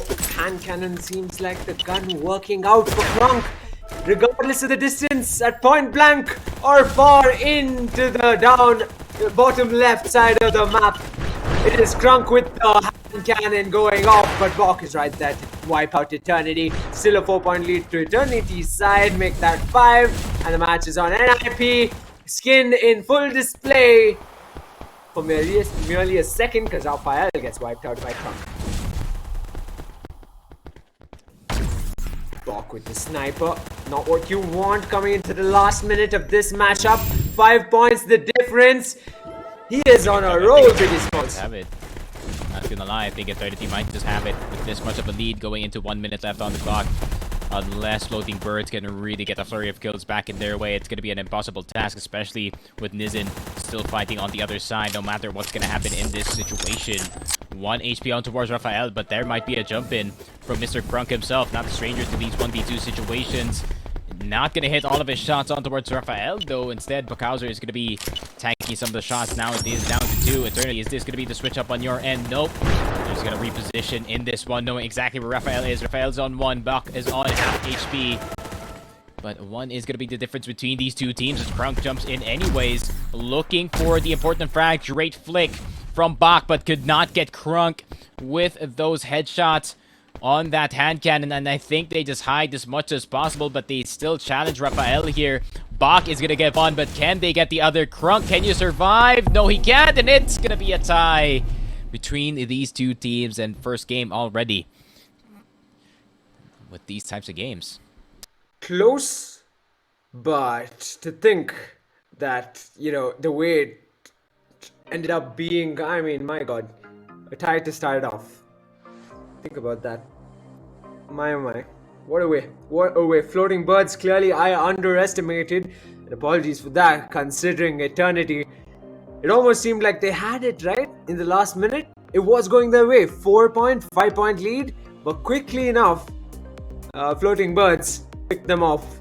1 by 1. The pair went down under, and yeah, first map is a tie. Following suit of the Hotheads versus Eternity series. Onwards to map 2, we go soon enough. Advantage who though? Will Floating Birds be a bit more dominant going into map 2? Will Eternity switch it up? Do they still have something in the tank they haven't shown? Maybe something they use up against Xborg? Maybe a strategy they haven't quite tried out yet. We'll find out going into map 2. But they're going into map 3, rightfully. That's for sure. Map number 2 is going to be underway in just a bit, as Pawn is already out of the question. So now it is going to be the choice between Ancient and also to the side of Rook. Both of these teams really good on either map, but that could really make all the difference, man. That's what I'm saying. Pawn really plays super different compared to these next two maps. And these next two maps, you can camp it out when you do have a lead on your team, and with the increased use of tripwires, we are seeing more accidents all around the map as teams try to jump in for that aggressive fight. But unfortunately, you know, for the team jumping into this one, if you do not have an early lead in this game, or in these remaining two maps, then you're going to be in a bit of trouble. Yeah, surely enough, that is the way it will go as they wait for map 2 to queue up, and they'll be jumping straight in. Yeah, I think the Floating Birds players are clearly on the edge of their seats, and they're, you know, they're adamant on getting into the game ASAP, whereas Eternity, it seems like, you know, they're trying to evaluate where their shortcomings are coming from. Where are they lacking for their opponents to close that gap so swiftly in the last 30 seconds the way that they did? What can they switch up, perhaps, early into the map itself to ensure they have a dominant lead heading into the timer heading into 0? But yeah, I guess we will be on a pause of sorts. before we head into map 2, probably a good time to think about what Xbox might just be thinking, or maybe they're just, leaning back, chilling, and just awaiting their next competitor. Might be a name they've competed against once before. Definitely will be, considering they've gone up against both Floating Birds and Eternity once before in this tournament already. Each just might get the opponent they want. Who knows? If Floating Birds did end up qualifying for the grand finals, maybe Xbox will be the happiest, not as difficult as you would imagine it to be when going up against Eternity. So clearly they're probably rooting for Floating Birds for all you know. Yep. But I think, knowing Xborg, they're just basically chilling at this point.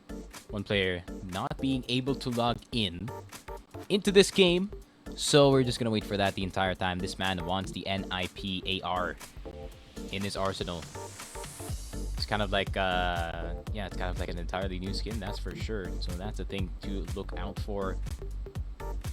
And if you do see some of the players rocking the NIP skin, that means they have one way or another have been involved in the tournament. So feel free to say hi and kind of observe, unless the player is definitely warming up. So you're not gonna see that at all.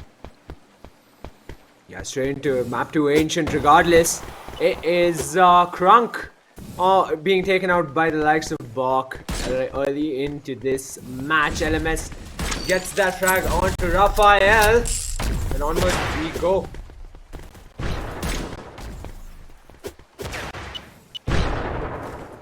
I believe LMS is Nizen, I presume? It is Nizen, isn't it? Yep, just might be. But yeah, Bok getting those early frags in with 4 points, 5 points on the board. Floating Birds, a strong showing early on. I had expected perhaps Eternity to get an early lead, but that's just not working out in their favor, is it? Nizen clearly trailing while, or perhaps not, gets Raphael, while his teammate Crunk gets Bok. The hand cannons in full display, but the lead remains on 2 points early into this map. Mid is the play, and so are the wings, as Bok gets taken out by Nizen real quick. LMS having himself a hell of a game so far in this one, getting so many early starts on towards these kills. But, Bockhauser is trying to see if he can navigate around the smoke, but it seems like Crunk is going to get to him first. But, I would say Eternity just playing within their means in this one, not going too far ahead. And Floating Birds, though, playing really well from their side of the map. Yeah, they're taking the backseat out and they're just biding their time. But then again, you can see those kills coming from Nizen time and time again. He's being a tad aggressive compared to his teammate Crunk. And it's counting for that much more as the shotgun takes him out on the left-hand side of the map as Raphael takes Crunk out. And down goes the Eternity players as the lead trickles down to a mere 1 point. I think there's still Nizen playing. I think he's just using LMS's account. Yes, that is Nizen. I think that's the autofill. Someone I think saved their password and Nizen basically closed his eyes and took a gander, because either way you are gonna have that NIP skin. But that's a really nice looking HC as well, courtesy of LMS. But the shots are brought in by Mr. Nizen himself. Eternity with quite the sizable lead on towards the ancient side. The rotations are really nice in this one, just finding these players alone by themselves, but that could be the same case here for Eternity if they step into the wrong neighborhood. Yeah, the usual trade for trade plays going through as Crunk gets on to Raphael, but there has been a 5-point lead being sculpted out between the teams, especially Eternity, getting that advantage. It is early, it is still early, getting cornered there, however, is the likes of Raphael and Bok, who turn it around to Crunk and Nizen and takes them out. And that 5-point lead went down to 3 points, as the right wing of the map is where the action is, folks. Oh, he tries, Nizen, he tries time and time again, but Bok is right there. But Crunk takes the trade over on the other end. It's a trade for trade for trade. Crunk gets the pair. Eternity on that lead. A prominent lead, 4 points. Make that so close. Yet so far, 6 points lead for the folks over at Eternity.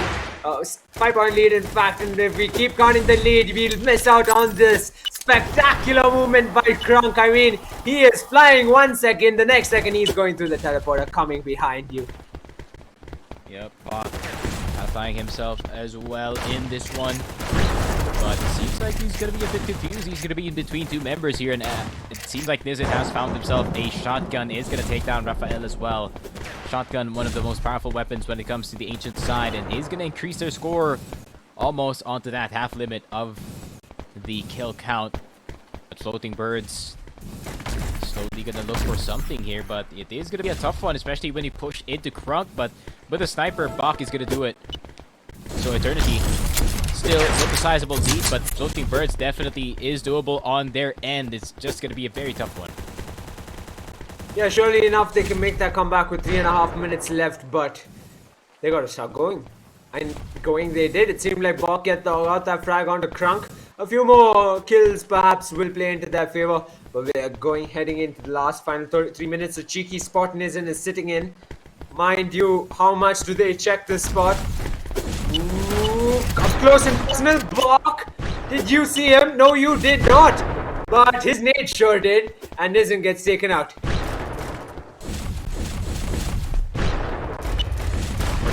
As the action stream is coming straight off the mid of Ancient.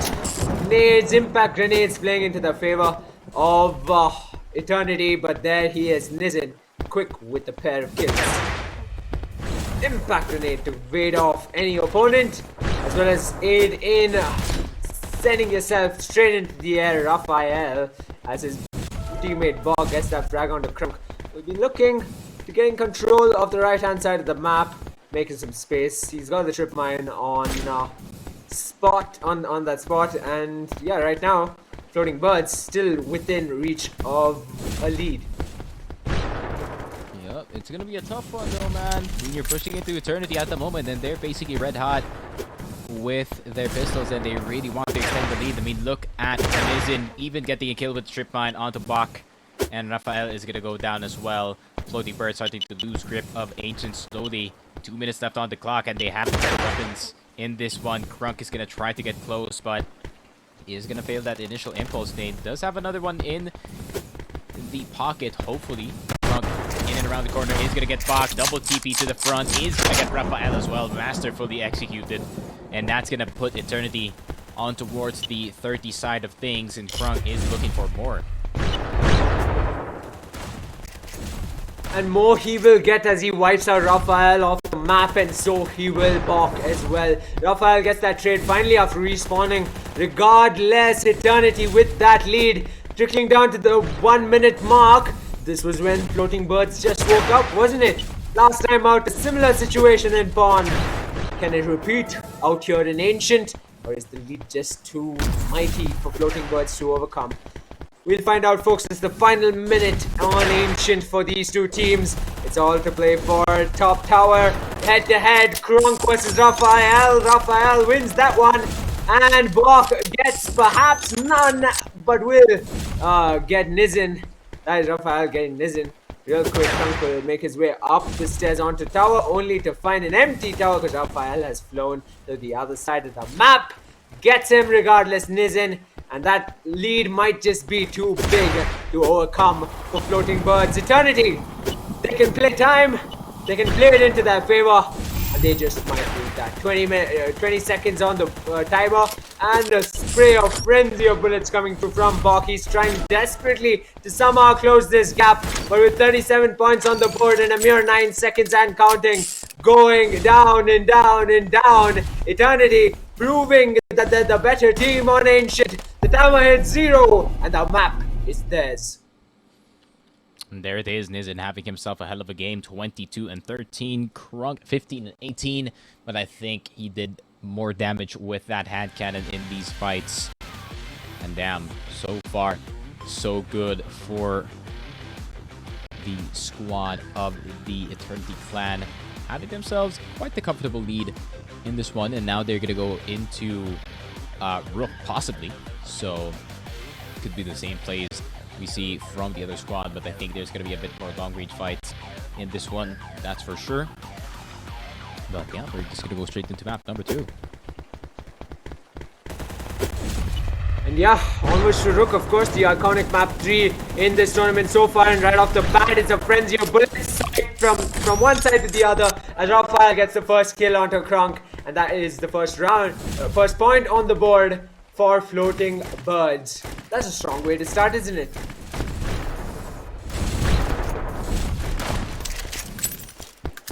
Surely enough, Eternity trying their best to get a solid lead early on.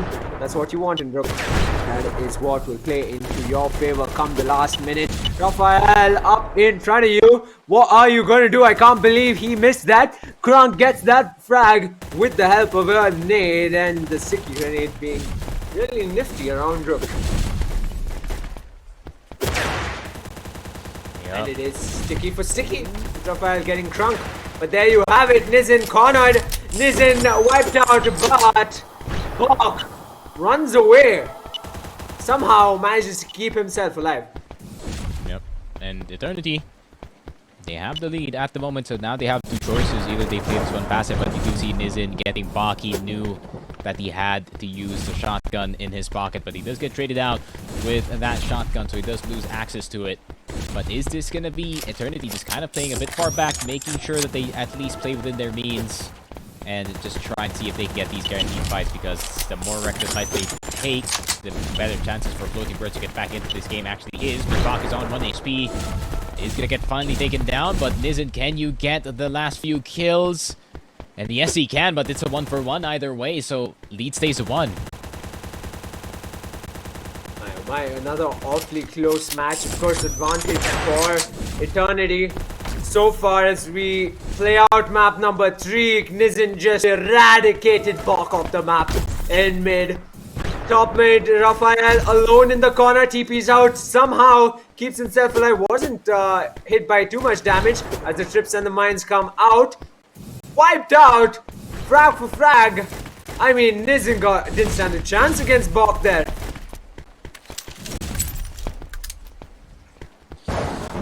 Hand cannon users in one team, man. That's going to be brutal for the other squad just trying to peek over the corner. But yeah, Eternity is just going to give him hell at this point. Kronk, you already know that he is so good with it, but Raphael does have the sniper, does get out of his hands, but Eternity still 3-kill lead. I mean, this is not too bad, the Eternity squad as of the moment, and they're just going to keep on fighting. I think they're looking for the bigger lead before they do just set off and camp on one side of the map.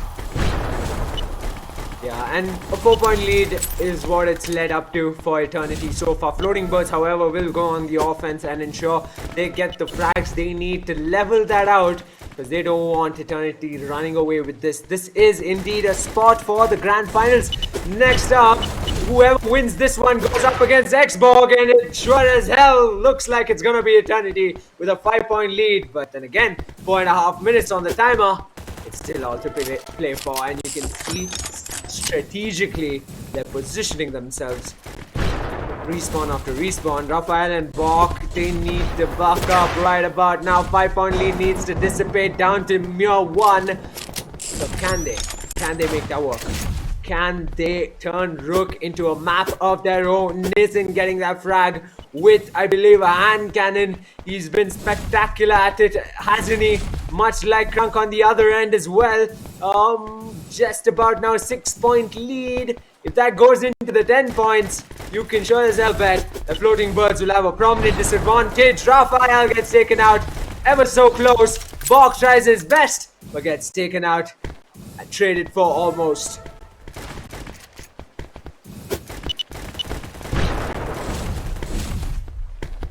And yeah, I mean, Floating Birds trying to catch up in this game. They're definitely doing the effort in, but once again, this double hand cannon combo that Eternity has at the moment is really not giving the enemy team any favors, especially when Kronk is hitting every shot despite not ADSing at all.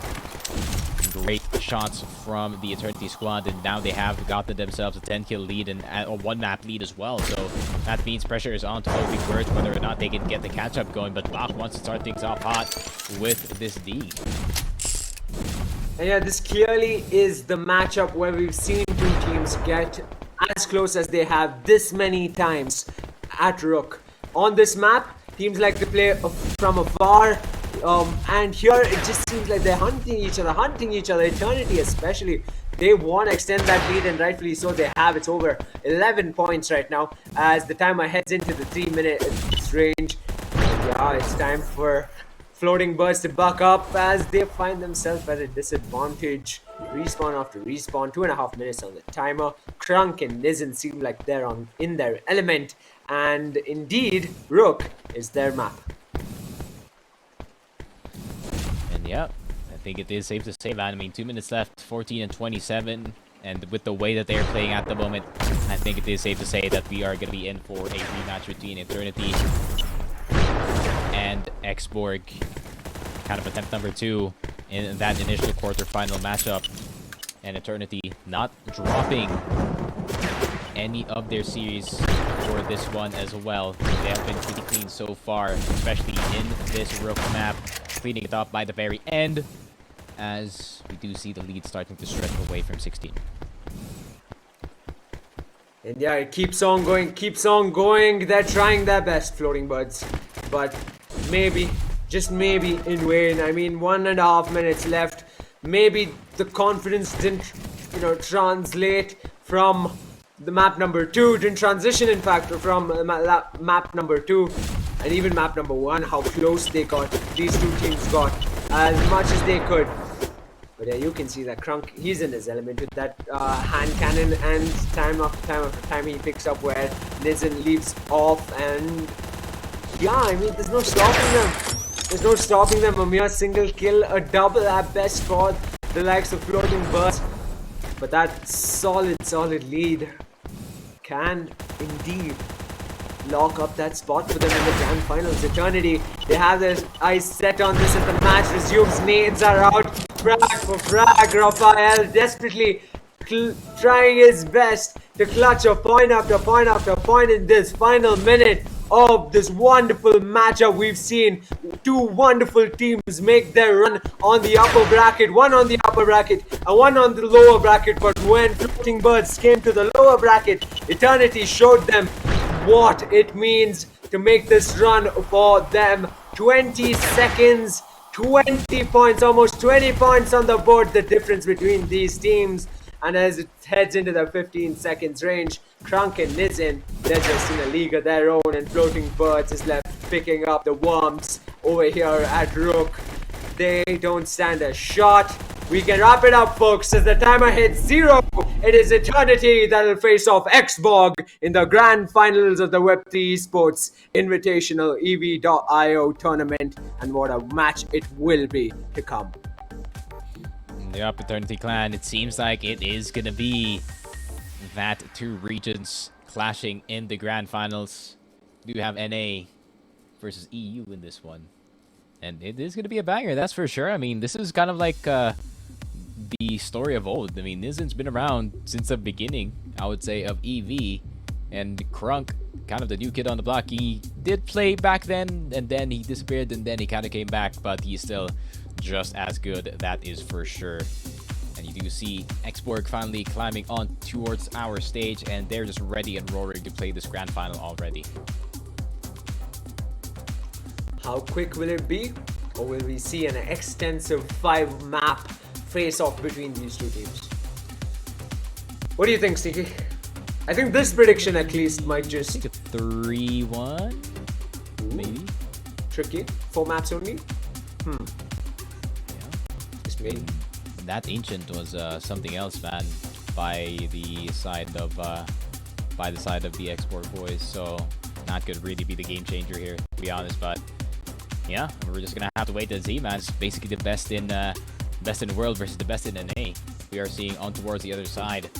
So yeah, we're just gonna have to wait and see. But once again, this is gonna be Xborg looking for that trophy, looking for that first prize. So I wouldn't be surprised if they are really gonna go all out in this one, and we are gonna see the final part of our bracket. Best of 5, Eternity climbing all the way from the very start of the losers bracket, losing to Xborg, and once again facing them in the grand finals here. And yeah, I mean, they have just looked great in every game in the losers bracket, only dropping one map in the entirety of their run. Yeah, and then there were two, Xbox and Eternity, facing off in the grand finals. 5 maps to play for. Who will come out on top of this stellar tournament we've been having? And yeah, they tied them. They indeed were a tie on one of the maps in the quarterfinals between Xbox and Eternity. Can they replicate that? Will they replicate that? Will they have an edge over Xbox perhaps in one of the maps? Straight into the grand finals, ladies and gentlemen. This is what you've been waiting for. But that momentarily, of course, it is the replay of Rook back from Floating Bird versus Eternity. Pat on the back for Floating Birds as they wrap up the tournament for them. Come all the way down to 3rd place. They go home with a 3rd place finish in the first ever EV.IO LAN tournament. And quite the showing from them after upper bracket run as well as just a single series in the lower bracket. And you can see they played their heart out, guys. I mean, it was very evident. They put up a fight against Xborg and yeah, even up against Eternity. Yep, and it is going to be 2 teams in the grand final fighting for the lion's share of that 15k USD. And it is going to be split in between 2 people here, so that's definitely going to be a big benefit for one of the 2 players, that is for sure, especially when they split it in 2. It's not going to be by that much. So I would say whoever is going to go home after this one is going to go home happy.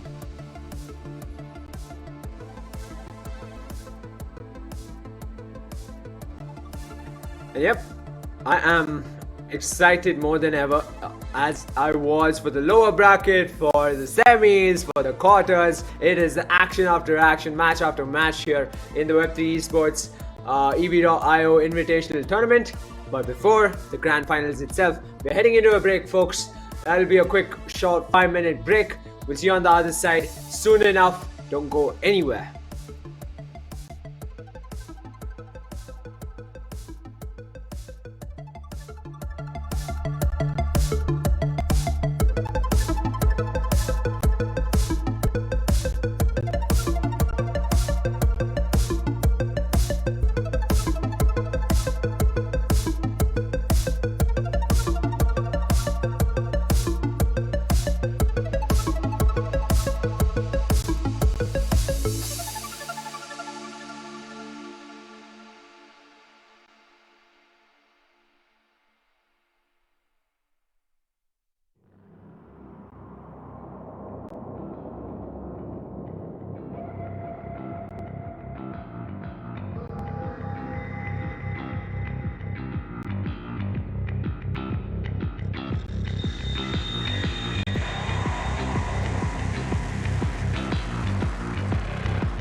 And folks, we're back, and it is the moment everyone's been waiting for. It's the grand finals of the Web3 Esports Invitational EV.io tournament, the first ever LAN to take place, and it's happening here in Istanbul, Turkey. And we'll soon enough have this 5-map face-off between Xborg and Eternity, the two teams who've made it all the way to the grand finals. Alongside me, of course, is Sneaky. I'm the Taxter, and we're your casters. Been your casters for the day, for the evening, or the night, depending on where you are right now in the world. Sneaky, heading into this matchup itself. What do you think going into map 1? Who's going to have the advantage itself? Is it going to be close? Are we going to see a tie to start it off like we saw back in the quarterfinals? Yeah, maybe. I think what might be the plan here is map 1 is going to be Ancient, and they just get that out of the way and just play the rest of the maps in their favor. They just got to remember that it is a best of 5, and whoever gets 3 first is going to get that win. So there's plenty of chances for the team that's going to be down in this series to make a possible comeback happen. But it has to be really good execution, man. You're going to have to play almost perfectly when you're up against Xborg, especially. Cannot make any of your usual mistakes, because they're just gonna get punished immediately by 2 of the players here.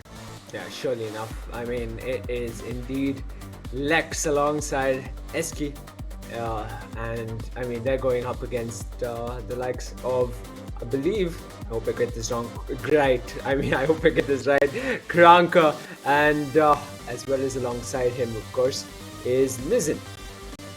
And yeah, those are your 4 players we'll be seeing soon enough face off in a best of 5. Will it go down to the 5th map? Will it be wrapped up real quick on the 3rd map towards one side? Maybe Eternity comes off with a left field result early on, first 2 maps, and then Xborg picks off the latter 2 to take it to a 5th map face off.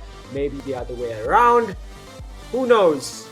We're here to find out, folks. Straight to the host, I presume, soon enough. But until then, make sure you load it up on snacks, get some water in as well. Make sure you drop in the chat. Who do you think will be coming out on top on this fantastic grand finals? Off to the host in Istanbul, Turkey. Evet, takımların verdiği uzun mücadelelerden sonra geriye sadece 2 takım kaldı. Bize çok güzel anılar, çok güzel playler izlettiler. Ama eminiz ki Best of 5'da çok daha iyilerini göreceğiz. Bir tarafta Xborg ekibi, diğer tarafta ise Eternity. 2 tarafa da başarılar.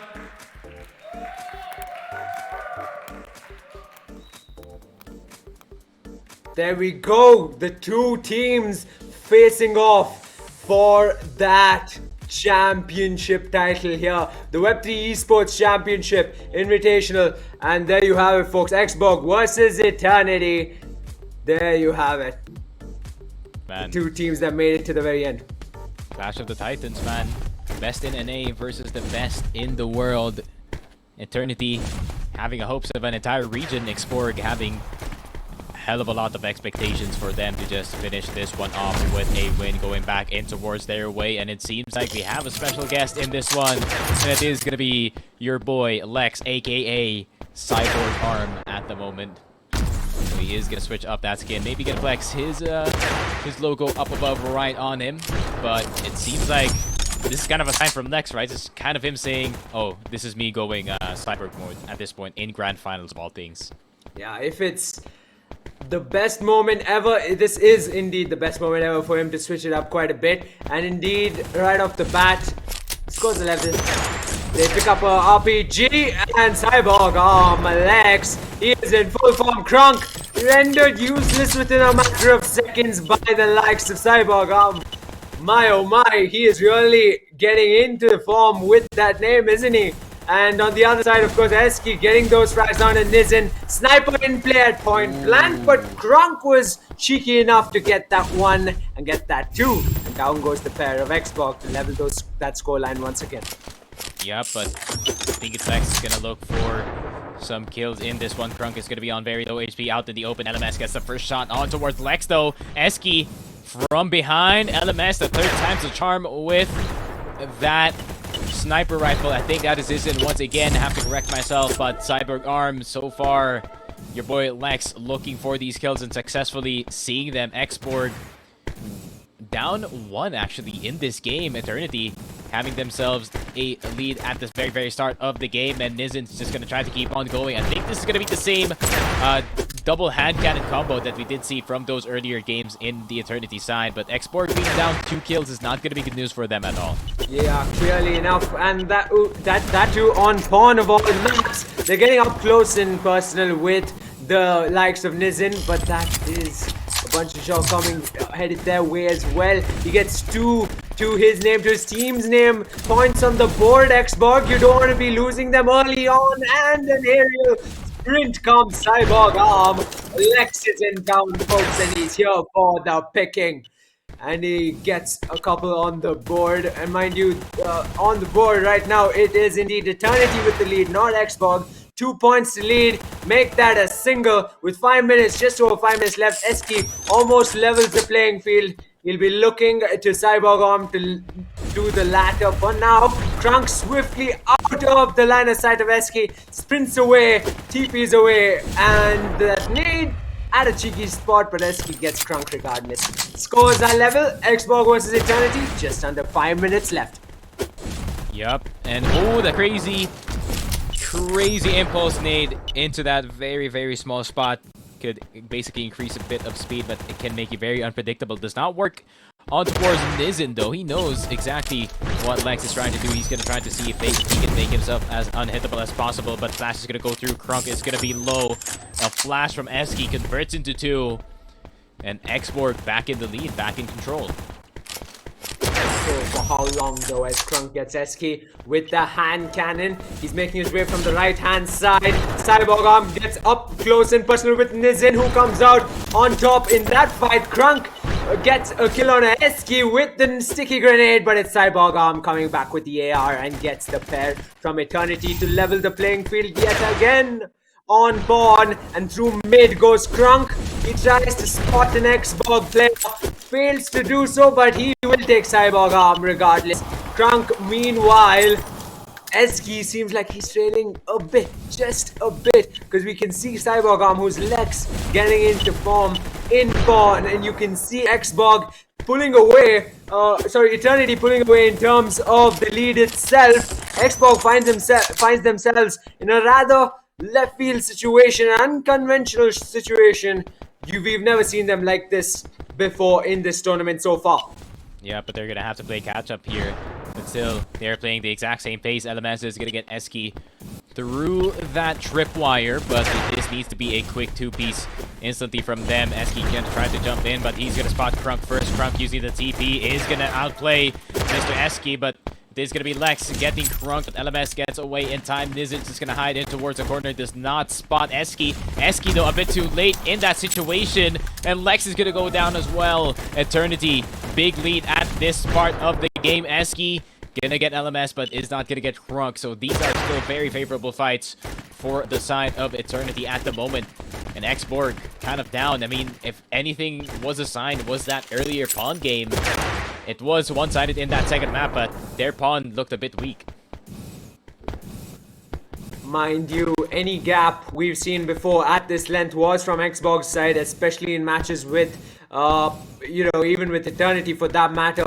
Somehow that lower bracket run has fueled something else from Eternity, but that is indeed Cyborg Arm coming back with a double frag from that sniper. Eski to take another with a hand cannon. It seems like the playing field might just level out ever so closer. We're reaching that point. 2 points the difference between these giants in EV.io. Make that 3 as Eternity gets a cheeky pick on Eski.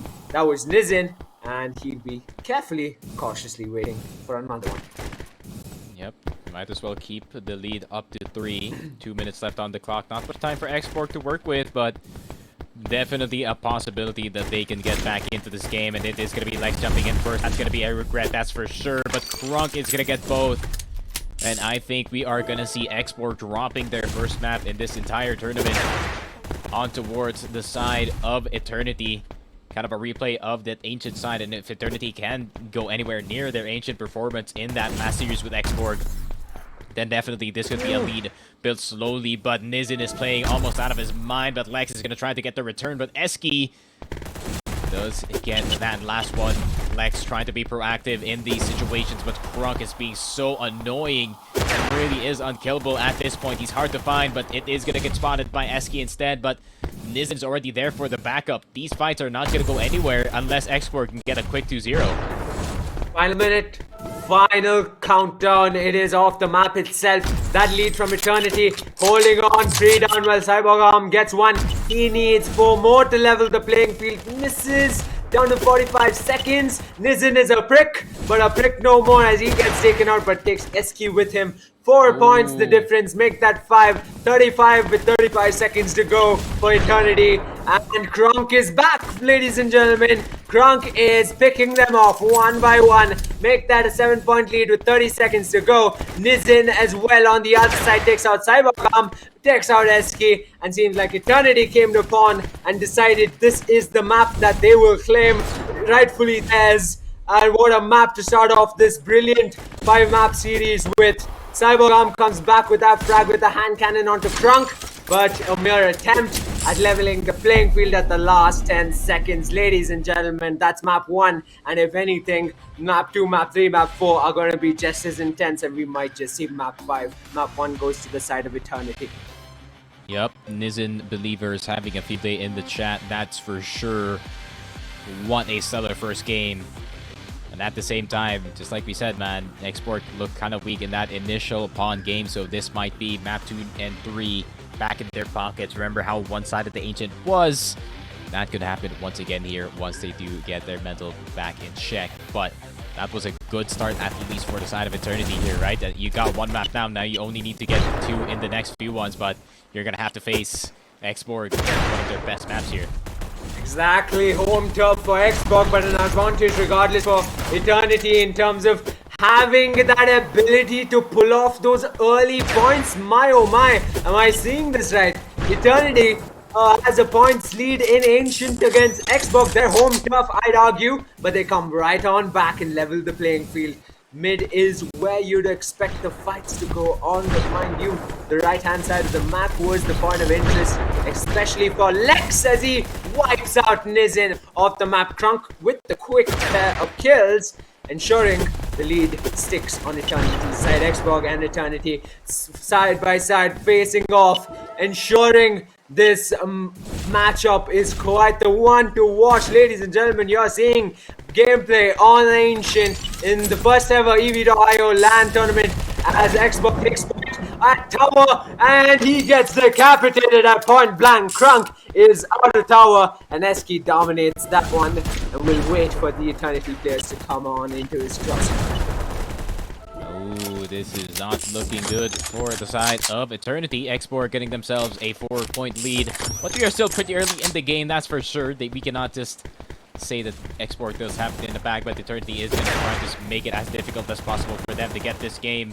Maybe stretch it out as much as possible, but Nizin is going to get Lex in that situation, and Eski's just going to run on towards the other side to try to mitigate the damage of that initial fight, but Lex does find one on the side, but Eski's going to get the finish with the TP forward on towards that mine, but can they find where Trunk is? And it seems like they spot him. That's going to be the double impulse stayed in already. Great reaction. Crunk is one. And Export just extending their lead here despite not getting these clean fights. These trades are really going to benefit their long-term lead. Yeah, you can just see frag for frag, and somehow Xbox has really sculpted that lead they've got, and they want to stay in the middle. I feel that they have that interest of staying in the middle mainly because, you know, it's kind of a blind spot from the top sides, as well as ensuring Eternity don't have the advantage on the map. You know, the middle or the tower, they make their way up into the tower, and off the map they've sent somehow Nizin falls off, and that's exactly the kind of place they're trying to force Eternity into. Exactly. I mean, Xborg 7-kill lead already in this game, and they do not want to let go of this lead at all. Grunk is going to try his best, though, to get one back, but Eski now benefiting from having a shotgun so early in this game and has plenty of other weapons in his arsenal as well. Does have the rocket launcher, is going to launch it on towards Nizin, and this streak just keeps on going. Having this much guns this late in the game is really bad news for the other squad, as Eskies is just going to decide to keep every single one of them. Even does have a sniper. Fortunate that he can outdrop his teammate, but one death and he's just going to lose everything. But it seems like he is just making a case for his life at the moment. Crunk is going to go down as well. Eski going huge in this game, but Niz is finally going to get his own two-piece. And Eternity attempting to make a comeback in this game, but Xborg is keeping their lead as much as possible. Perhaps with just 4.5 minutes left, it's a breath of fresh air for Eternity, closing that gap, that points lead quite a bit, making sure Xbox doesn't stand a chance at hitting 20 points. And as I say that, off the sky, Cyborg, my oh my, AR and sniper kill back to back to solidify that lead. Ancient is indeed Xbox home turf with 4 minutes left. It's Eternity getting the short end of the stick and going up close and personal with Xbox, trying to get a pick or two with Crunk. You do not want to play it that way, my friend. Unfortunate for him, but regardless, Nizin picks up where he left off. Onwards they go. Mid is the spots to watch out for. That tower where you can see Nizin try to, hold on to as the Xbox team mates make their way towards tower themselves. They want to peek down mid, nobody there. Eternity have resorted to playing a bit conservatively despite the lead, despite the trail they have, and it works somehow. Nizin gets that frag onto Lex, who's Cyborg arm, but how much? How much will this work? Crunk gets Eski, so it is working. Crunk gets Cyborg arm, but gets traded for by the likes of Eski, so it did open up a 3-point deficit of sorts. Cyborg arm is just he stands no chance in terms of ensuring he can hold on to an 8-point lead, but a 6-point lead regardless. Crunk gets on to Cyborg arm. He's being quite the prick yet again. Now this time around in Ancient, can Eternity turn this around? A flying Nizin comes through regardless. Eski positioned, poised for taking that pick, a trade off of his teammate. And onwards they go. 6-point lead is solid for Xbox for now.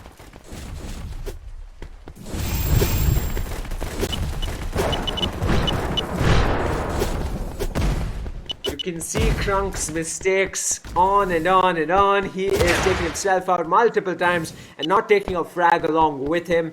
Clearly enough, Nizin as well imparting damage quite a bit with his sniper up close and personal with the hand cannon. He is sprinting as much as he can, Lex, but he can sprint only that much. Crunk picks both of them off the map, and that lead has trickled down to a 4-point, make that 5 with the nade getting Nizin on the back foot yet again. Eternity as it trickles down to the 1.5 minute mark. This is gonna be a tough one for Eternity. They are quite down in terms of the number of kills, but the minute and 30, there's still plenty of time for them to catch up in this game, that is for sure.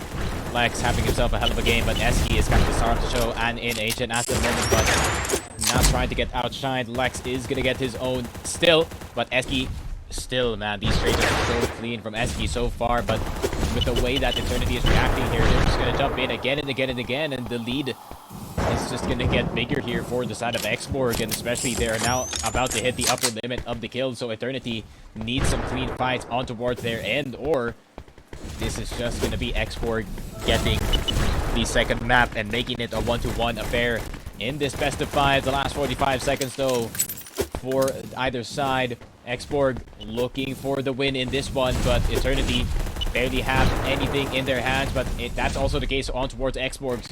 Right now, Lex does not have any shotguns, none of these special weapons at all, and Eski is gonna get another one on the board, and I think this might just be Xborg finally sealing the deal in towards the Ancient side, and we are gonna see them duke it out in the Rook. And after that one, it is just gonna be another reset back in towards the side of Pawn. And that could benefit Eternity, but at the same time, we did see the last time that Xborg lost their Ancient, right? Or almost lost their Ancient with the same with Eternity. They came back and adjusted everything when it came to their gameplay, but Xborg does get game number 2. And with that, it's a map apiece on both sides. Brilliant, brilliant, brilliant. Though it's getting closer and closer as you'd expect, but it clearly wasn't a runaway victory on Xbox's side, despite it being ancient. Quite the fight Eternity put up, but clearly enough, going into map 3, it is anyone's guess who's going to come out on top at Rook. Yep. Rook is going to be our third game, but only the second counted game in this one. We did have one tie on towards our first game, but it is a 1-1 so far in this one. Almost rotated all three of the maps. We are going to see Vaughn very, very later on in this one, but we are now going to concentrate into Rook as we do see Export trying to see that good start going back in towards their way, but Lex is just going to get the easy recovery, and just like that, they acquired themselves a 1-point lead. And yeah, I think you can see both teams, playing a similar. Cyborg he is playing in the style of his own. Regardless, a sniper is required on Eternity side if they want to impart any kind of damage on an Xbox. And similar playstyles, despite that, they are holding off. They are looking for those long-range fights at mid specifically. And maybe, just maybe, one of the two can sneak up on the other. You can see Krunk carefully trying to get a line of sight onto the Xbox team. And yeah, just like that, they've opened up a gap for Cyborg to make his way, and so does Eski. And the hand cannon coming in real nifty. Mind you, that's the shotgun on Eski's side. And yeah, 2-point lead now. Yup. It's them chilling, man. It feels like as the games go through, Lexus gets sharper and sharper, and this is no different at all. Krunk, though, someone really needs to stop Krunk, man. Krunk just goes on these crazy streaks and really gives Eternity some really big points back in towards his way, but once someone does stop him, it does take him a while to crank back up once again. And it seems like he's going on another one of those kill streaks. 6-6 after a 6-4 affair, and he's gonna go for more. That's gonna be Lex falling into the pit. Can he get away in time? Flash is gonna go through, Flashes himself, and also Krunk, but it is gonna decide to push into Krunk, but Krunk once again almost 4 kills in a row in this one, and Eternity get the lead back on towards Rook. Yeah, just a point between the two teams as this heads into the 6 minutes range left into this map itself over at Rook. Both teams struggling in one way or the other. Cyborg takes out Nizin as he jumps straight into their faces. Krunk follows suit of Nizin with 5.5 minutes left. I mean, they're just trying to get those long-range fights, Xbox. They seem very happy with that. And they make their way together, or from left to right, and from top side, make their way straight into the faces of Eternity. It seems like they get handed the shotgun with the stick, but get traded for in the likes of Cyborg, taking out Krunk real quick. Nades are in play, smoke grenades, impact grenades, it's everything all at once here at Rook, and the scoreline is 9-9.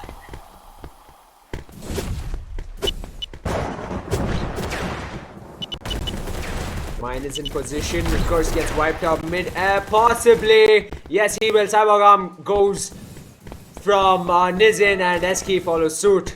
Gets taken out by Krunk, and in the mid is a peeking Nizin. He's got a sniper in his arms. He's got a mission in his head. He is really clearly hunting for these Xbox players, expecting a possible aggressive push from the left-hand side. Oh, gets tagged quite a bit, but deals the damage, wipes the Cyborg off the map. Same from Krunk. He's trying his best with the hand cannon. How does he get that one? Gets traded for regardless. And Nizin is right there to get a trade for trade.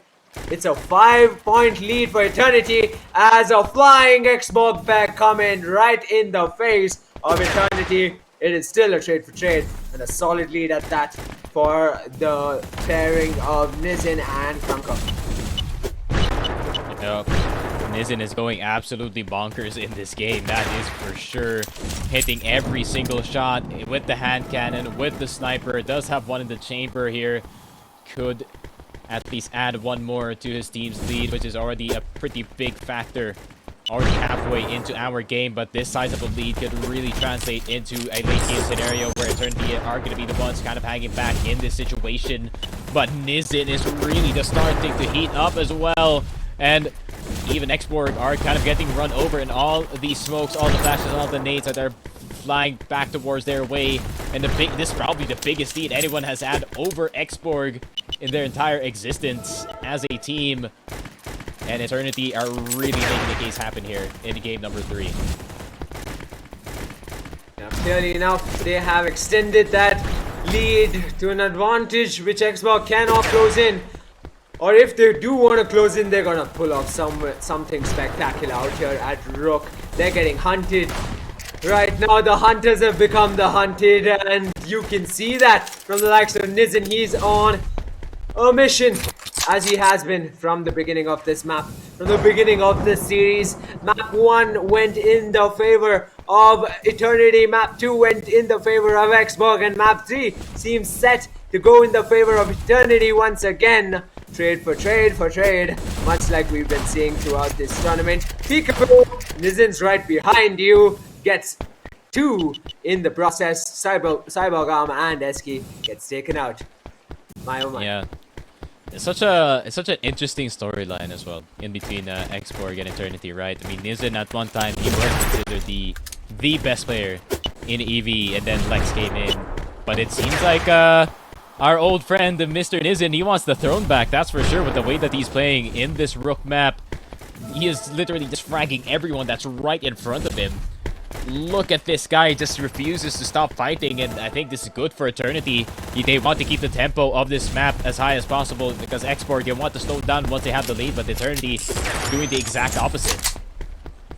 1.5 minutes left, and Xborg have closed that gap to a 10-point deficit, and he is hunting Nizin but gets traded for. Cybergam is quick to get that trade as well. Krunk, on the other hand, doing his stuff on the hand cannon, as he has been throughout this tournament. Man, oh man, that man with a hand cannon. Will he stop now? Nizin joins the fun. And top side they go. They are hunting Xborg, and that lead has extended yet again. Oh, 1 minute left on the clock, my friend. Not much time for Xborg to get back into this one, plus Eternity only 12 kills away from finishing this game in terms of the kill limit. And it seems like Eternity, are they just going to opt in to just run this entire time, or are they going to opt in for the finish? At least they're going to fight for it. 39 now for Eternity, 11 kills left. Xborg still 25 away. That's a ways away compared to what Eternity has, but Eski is going to try his darndest to at least farm these kills in and around this map. LMS is going to get pushed in. Look at how fast Xborg is collecting kills in this situation. 29 already. Instantly, the lead has shrunk back down to 11. But can they keep these fights clean? Not with Krunk on the other side. Just farming everybody and absolutely everyone. And Lex going to try his best to reduce the lead as much as possible. But I think Rook is going to go in the way of Eternity, who is 1 map away from taking that trophy. The old king, Mr. Nizin, seems to want his throne back. And Eternity, 1 move away, man. And with that, they are at series point, aren't they? Yes, they are. Eternity with an advantage there. I mean, goes to show, along with Nizin, he's right up there, isn't he, Krunk? Positioning himself time and time again to ensure his teammate doesn't get overpowered. He's right there to ensure there are points on the board so that that points gap stays the very same. And Xborg might just be evaluating everything they've got on their cards to think that Eternity was able to pull off this enormous points lead up against Xborg, who they got beaten to in the quarterfinals. A mere tie. A mere tie is all they could get in the quarterfinals, and heading into map number 4. What a beautiful map it is. Not a personal favorite, but it sure as hell is. Looks good to look at. Oh my god, this is going to be the face of Eternity at series point. Xborg is trying their best to take this to map 5. All to play for first round, first point in fact, on the board on Xbox side. Eternity with a quick frag as well. There it is. Start of Dragon Temple once again, a drastically different map compared to every other EV map here. It's going to be a lot more open spaces, a few choices when it comes to high ground, and also when it comes to cover. Spawns are really easy to understand, but definitely Xborg has had their fair share of wins in this map especially, so they know their way around in this one. But knowing how well Nizit has played for these past few games, I'm going to be looking at him the entire time, whether or not this one is going to be another Eternity win. It could be 3-1, just like how I predicted, but not in the way that I expected it to be. But 5-4 is going to be the score so far. Xborg having the lead at the first minute and 30 of the game. As every one of these maps have turned out to be, Xborg versus Eternity. Slow start, a points lead on either side, and you can see Eski with that hand cannon making good use of it. He seems like he's got his momentum going. Whoa, Krunk! No, you do not allow that to happen early into a map, my friend. You just do not want that to happen. Look up top, it's the Xborg pair dropping in, but Trunk somehow holds firm. But it is the Xborg team going away with an advantage of that fight. They'll be looking to extend that advantage ever so more early into this map. From a distance, Krunk is wiping out the players of, Xborg. And there you go, Cybergum, trade for trade. Elski gets Krunk. Nizin, back in his element, gets the Xborg pair, down to their knees. Yeah, it was Nizin who was actually kind of taking a backseat in these initial fights and having Krunk to try to go for those 1v2 situations by himself, but it seems like Nizin's really carrying the cause for his team. Another 2-piece for him, and Eternity is catching up slowly thanks to his heroics so far in this game, but Eski is a hero himself wanting to save Xborg from this one map deficit. 14-10, Eternity playing this one well. No one's really budging by too far in this one. But once again, Nizin comes through. But still, it's a 3-kill lead. Xborg just keeping it close the entire time.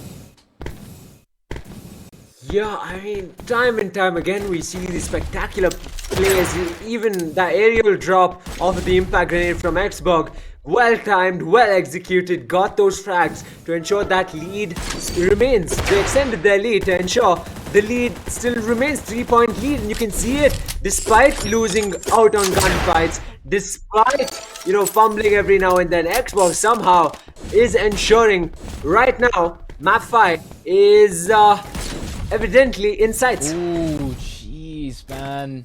Lex is on point in the Dragon Temple, but there is going to be one kill back in towards in the way of Krunk, and Krunk battling with the best player in the world, and he does get the double headshot on that hand cannon. So good with it, and even helps Nizin with his own fight. Back to 2, Eternity catching up slowly in Dragon Temple halfway into this game, and it's not getting any easier for either team to keep their lead. Both of them taking their respective trades in this one. Krunk trying to peek in and around the corner, but it is going to be Lex getting 1 and Eski getting 2, sealing it with a sniper shot. You can see it. You can see it. Eternity, they're trying their best to come back. I think they're getting in flow, but gets decapitated. Nizin by Cyborg arm. Xborg is switching it up. You can see it. As soon as they hit the 20-point range, they headed straight towards mid. They want to dominate the center of the map. They want to lure, Eternity into the center of the map, have the advantage ever so more. And you can see it in the hands of Cyborg, Lex himself. He's picking them off one by one with that sniper, and he's not going to stop. Yeah, he's getting hunted, and he gets taken out by the pair from Eternity. The lead hasn't extended too much, but just enough to ensure Xborg is still breathing and is in sight of map number 5. Trade for trade coming through, but it's a 5-point lead in favor of Xbox. Through mid they go. Crunk is just TPing all over the place, confusing Cyborg Arm through and through, and with that hand cannon, decapitates him at point blank through the smoke. He is hiding, biding his time. Lead trickles down to 4 points. Make that 3. There's a smile coming up on Eternity fans' faces.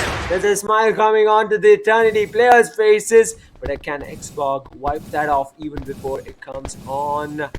They are making their way towards each other on the left-hand side of the map, and in a distance, who will win that distant gunfight? Cyborg Arm goes aerial, and through he goes, and through out he goes. Nizin takes cover. Yeah, good mine up on towards their backside, but they're gonna have to be careful. That's gonna be an attack from 2 sides, but Crunk hits all the shots, but can he hit Eski? They need to hit Eski right now to reduce the lead into 1, but Eski's just gonna play it safe, but LMS gonna be right behind him. Great anticipation, but where is Lex in this entire time? It seems like they don't need him. Eskes J getting a 2-piece with that Deagle, both headshots under all that pressure. That's just amazing to see. But they are gonna finally get the trade out on towards the other side. Can they reduce the lead back into 2? Yes, they can. Eternity on the knife's edge in this game. They cannot get these last 2 kills, but they need to start things off in a positive note. But the shots are gonna go through, not gonna go in their way. Nate is not gonna hit anyone, and it's back up to 4. Eternity just cannot seem to reduce those last 2 kills.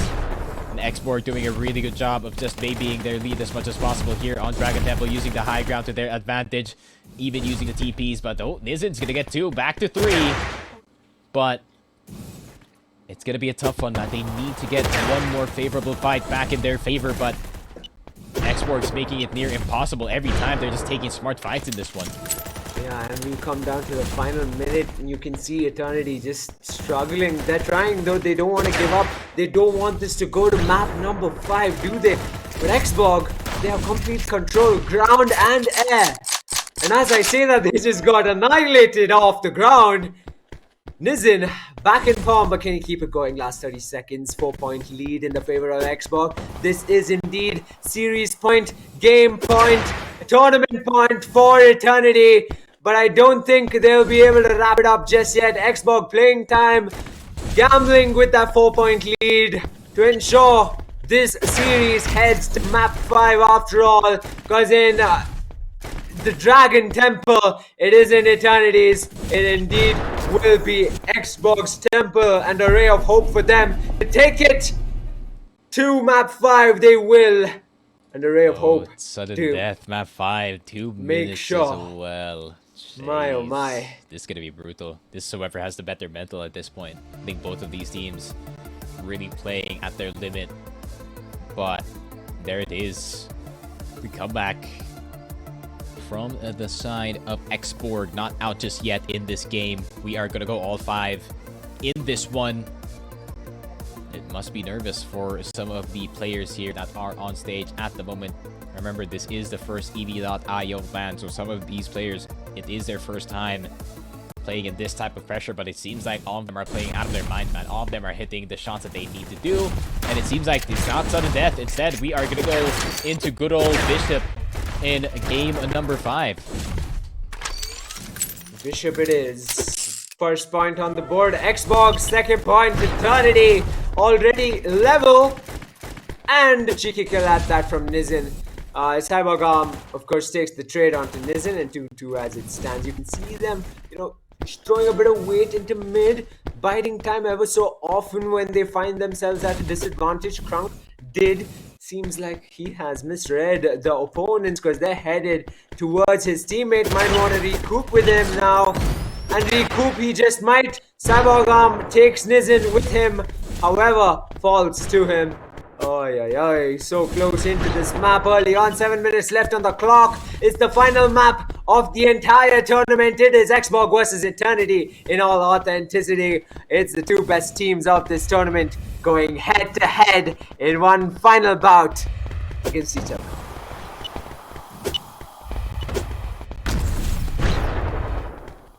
See the abilities coming out early into Bishop.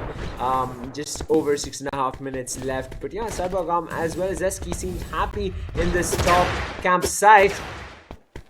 Clearly, Lex fancies a kill or two as he makes his way towards Eternity. Slow and steady wins the race. They say there's a landmine impeding him, and so was a trip mine. Both of them out of the picture, and he makes his way off. But here comes Trunk, here comes Nizin, company, and the tables have turned. The hunters have become the hunted as Eternity pull off a 3-point lead. Yep, 3-6, man. Eternity playing so well in game number 5, where they really need to do so. Bishop could be one of the games that could be an upset. Jesus, Nizin, what was that shot? On towards Eski. 1 second to react, but he gets the shot anyways. And Nizin could be in the running for MVP as of the moment. He's been playing so stellar these past few games, but let's not forget about Crunk as well. But Nizin, man, playing on another level on land. It's like his weights from the prior tournaments have been taken off, and he is just playing, you know, like in the flow state right now, as you can say. Yeah, in his element, surely enough. Here comes Cyborg Arm. Sticky Grenade gets Crunk, but couldn't quite land that shot onto Nizin. He is indeed on the back foot every time he goes up against Nizin. But yeah, Crunk is right there in his sights. Grenade gets dropped, but they're making his way towards him. Right-hand side of the map. Are you aware, Cyborg Arm? You have company, and it is a shotgun and a hand cannon, perhaps, and both get one apiece. That is Eternity and Xborg getting one apiece. 4-point lead in favor of Eternity though. Eski stepping up, Cyborg Arm follows suit, and just like that, that advantage trickles down to a 3-point lead.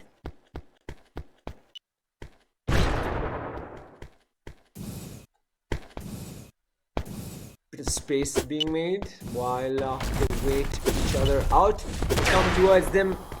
Nice kill onto Crunk by Cyborg Arm. Trip mines in place. Nizin seems ready for an ambush.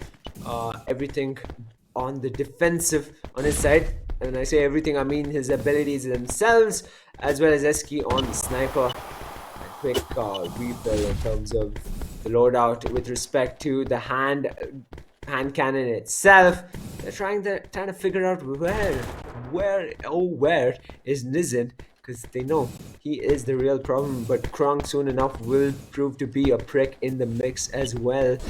He's making his way through bottom mid, and he will encounter, perhaps, just might, Eski on the other end. He is up Oh, the top. sniper. My oh my. Oh, yeah, that's the sniper right then and there, my friends. 10-10 so far in the game. Xborg starting to play well, but it seems like the clutchness have now started from the side of Xborg. 11-10. Eternity now at the back foot of this game. Now they're gonna have to find themselves more aggressive kills in this one, but that is just basically their style. That's gonna be very easy for them. But right now, Xborg starting to turn up. Lex getting some momentum from that initial fight. And last 3 minutes of the game, the lead is still 2 in between these two teams. Definitely capable of just pulling through in these past few moments, but Lex is starting to hit all of his shots at the moment. But Nizin, lest we not forget this man, rolling up with the shotgun, is gonna get 2 for his team. Lead is now down to 1. Eternity is just so close.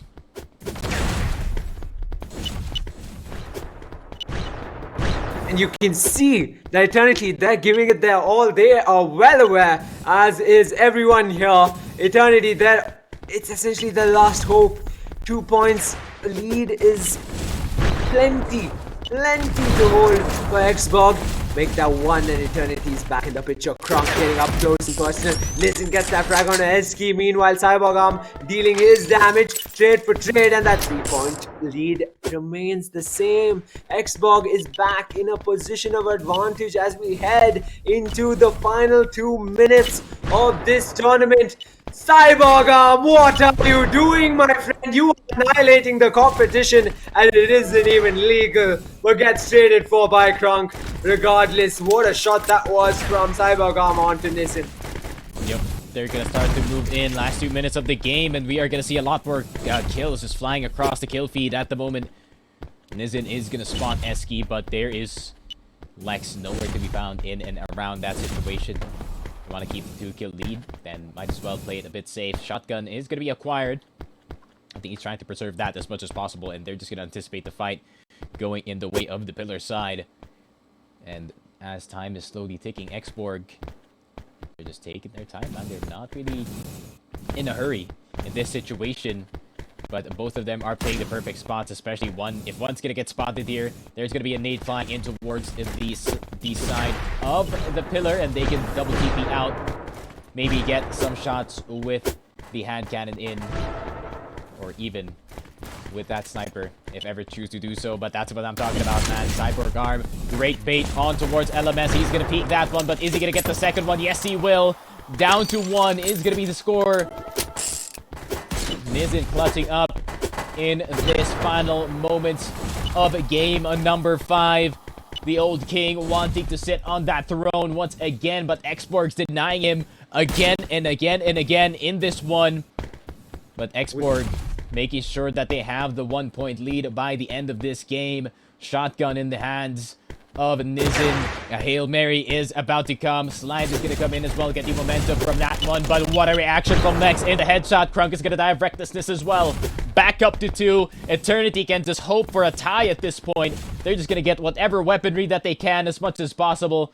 Possibly with the ones that shoot, or you can shoot once and get that instant kill. But I think this might be it. SKSJ, I think he just sealed the deal for us at this point, so even close. Getting the last kill, and that's gonna be Xborg.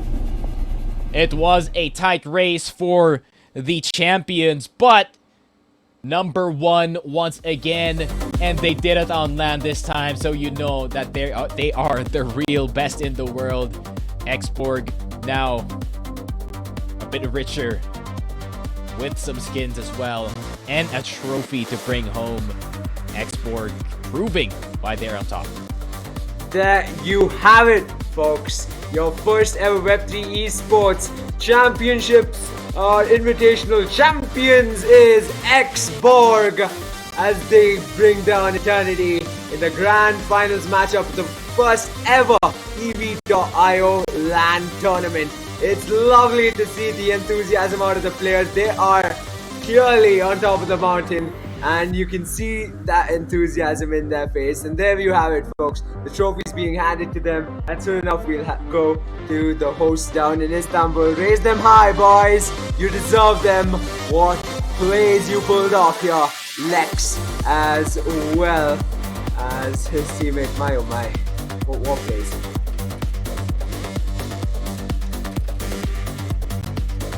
Eski and Lex, ladies and gentlemen. Eski, Lex, and I believe that just might be the manager of Xborg. And yeah, there you have it. The team Xborg winning. Not a rare instance for them. They're always winning, and they came out and won this LAN tournament. They come for so much more. Winning the first ever EV.io LAN, as I said, but Eternity taking absolutely nothing away from them. They sent it straight to map 5. They were at tournament point at one particular point. You know, they gave it their all, and they received second place in this first ever EV.io LAN tournament. And there you have it. 4 of the best players in EV.io in front of you on LAN this time around. There it is, man. What an event so far. I mean, it is quite the spectacle, that's for sure. If you do pass by and you are curious about the esports, this is what it can offer, hopefully in a bigger scale in the future. But this is a good start, man. This is a good start, and of course, one of the best storylines. I mean, in our kind of pseudo first international tournament that is on LAN, I mean, the resurgence of Nizin in this tournament, going all the way from the lower bracket, just beating everyone in that lower bracket side. That was just amazing play from the side of Eternity Clan. They are definitely going to be another team to watch out for once onlines do start to come around. But Lance, if Nizin's playing, I mean, anything is definitely possible, especially when Krunk's right next to him.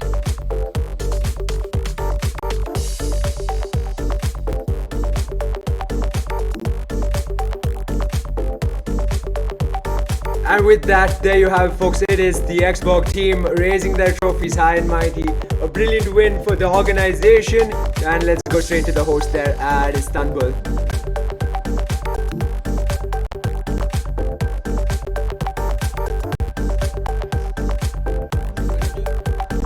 congratulations. You are the first W3E champion.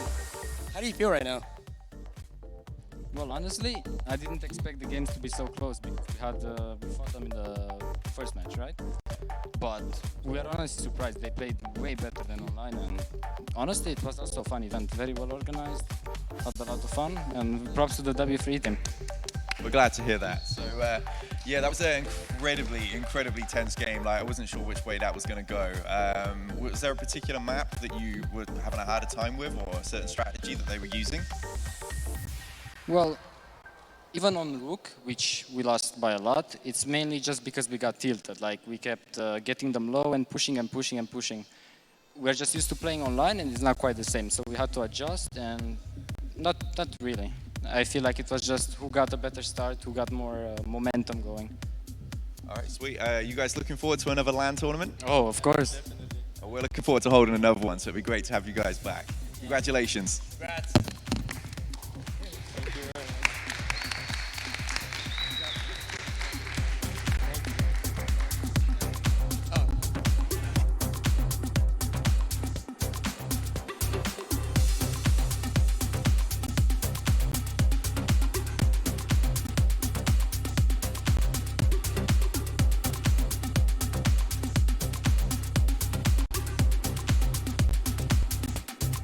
Mohammed. It was fun. It was fun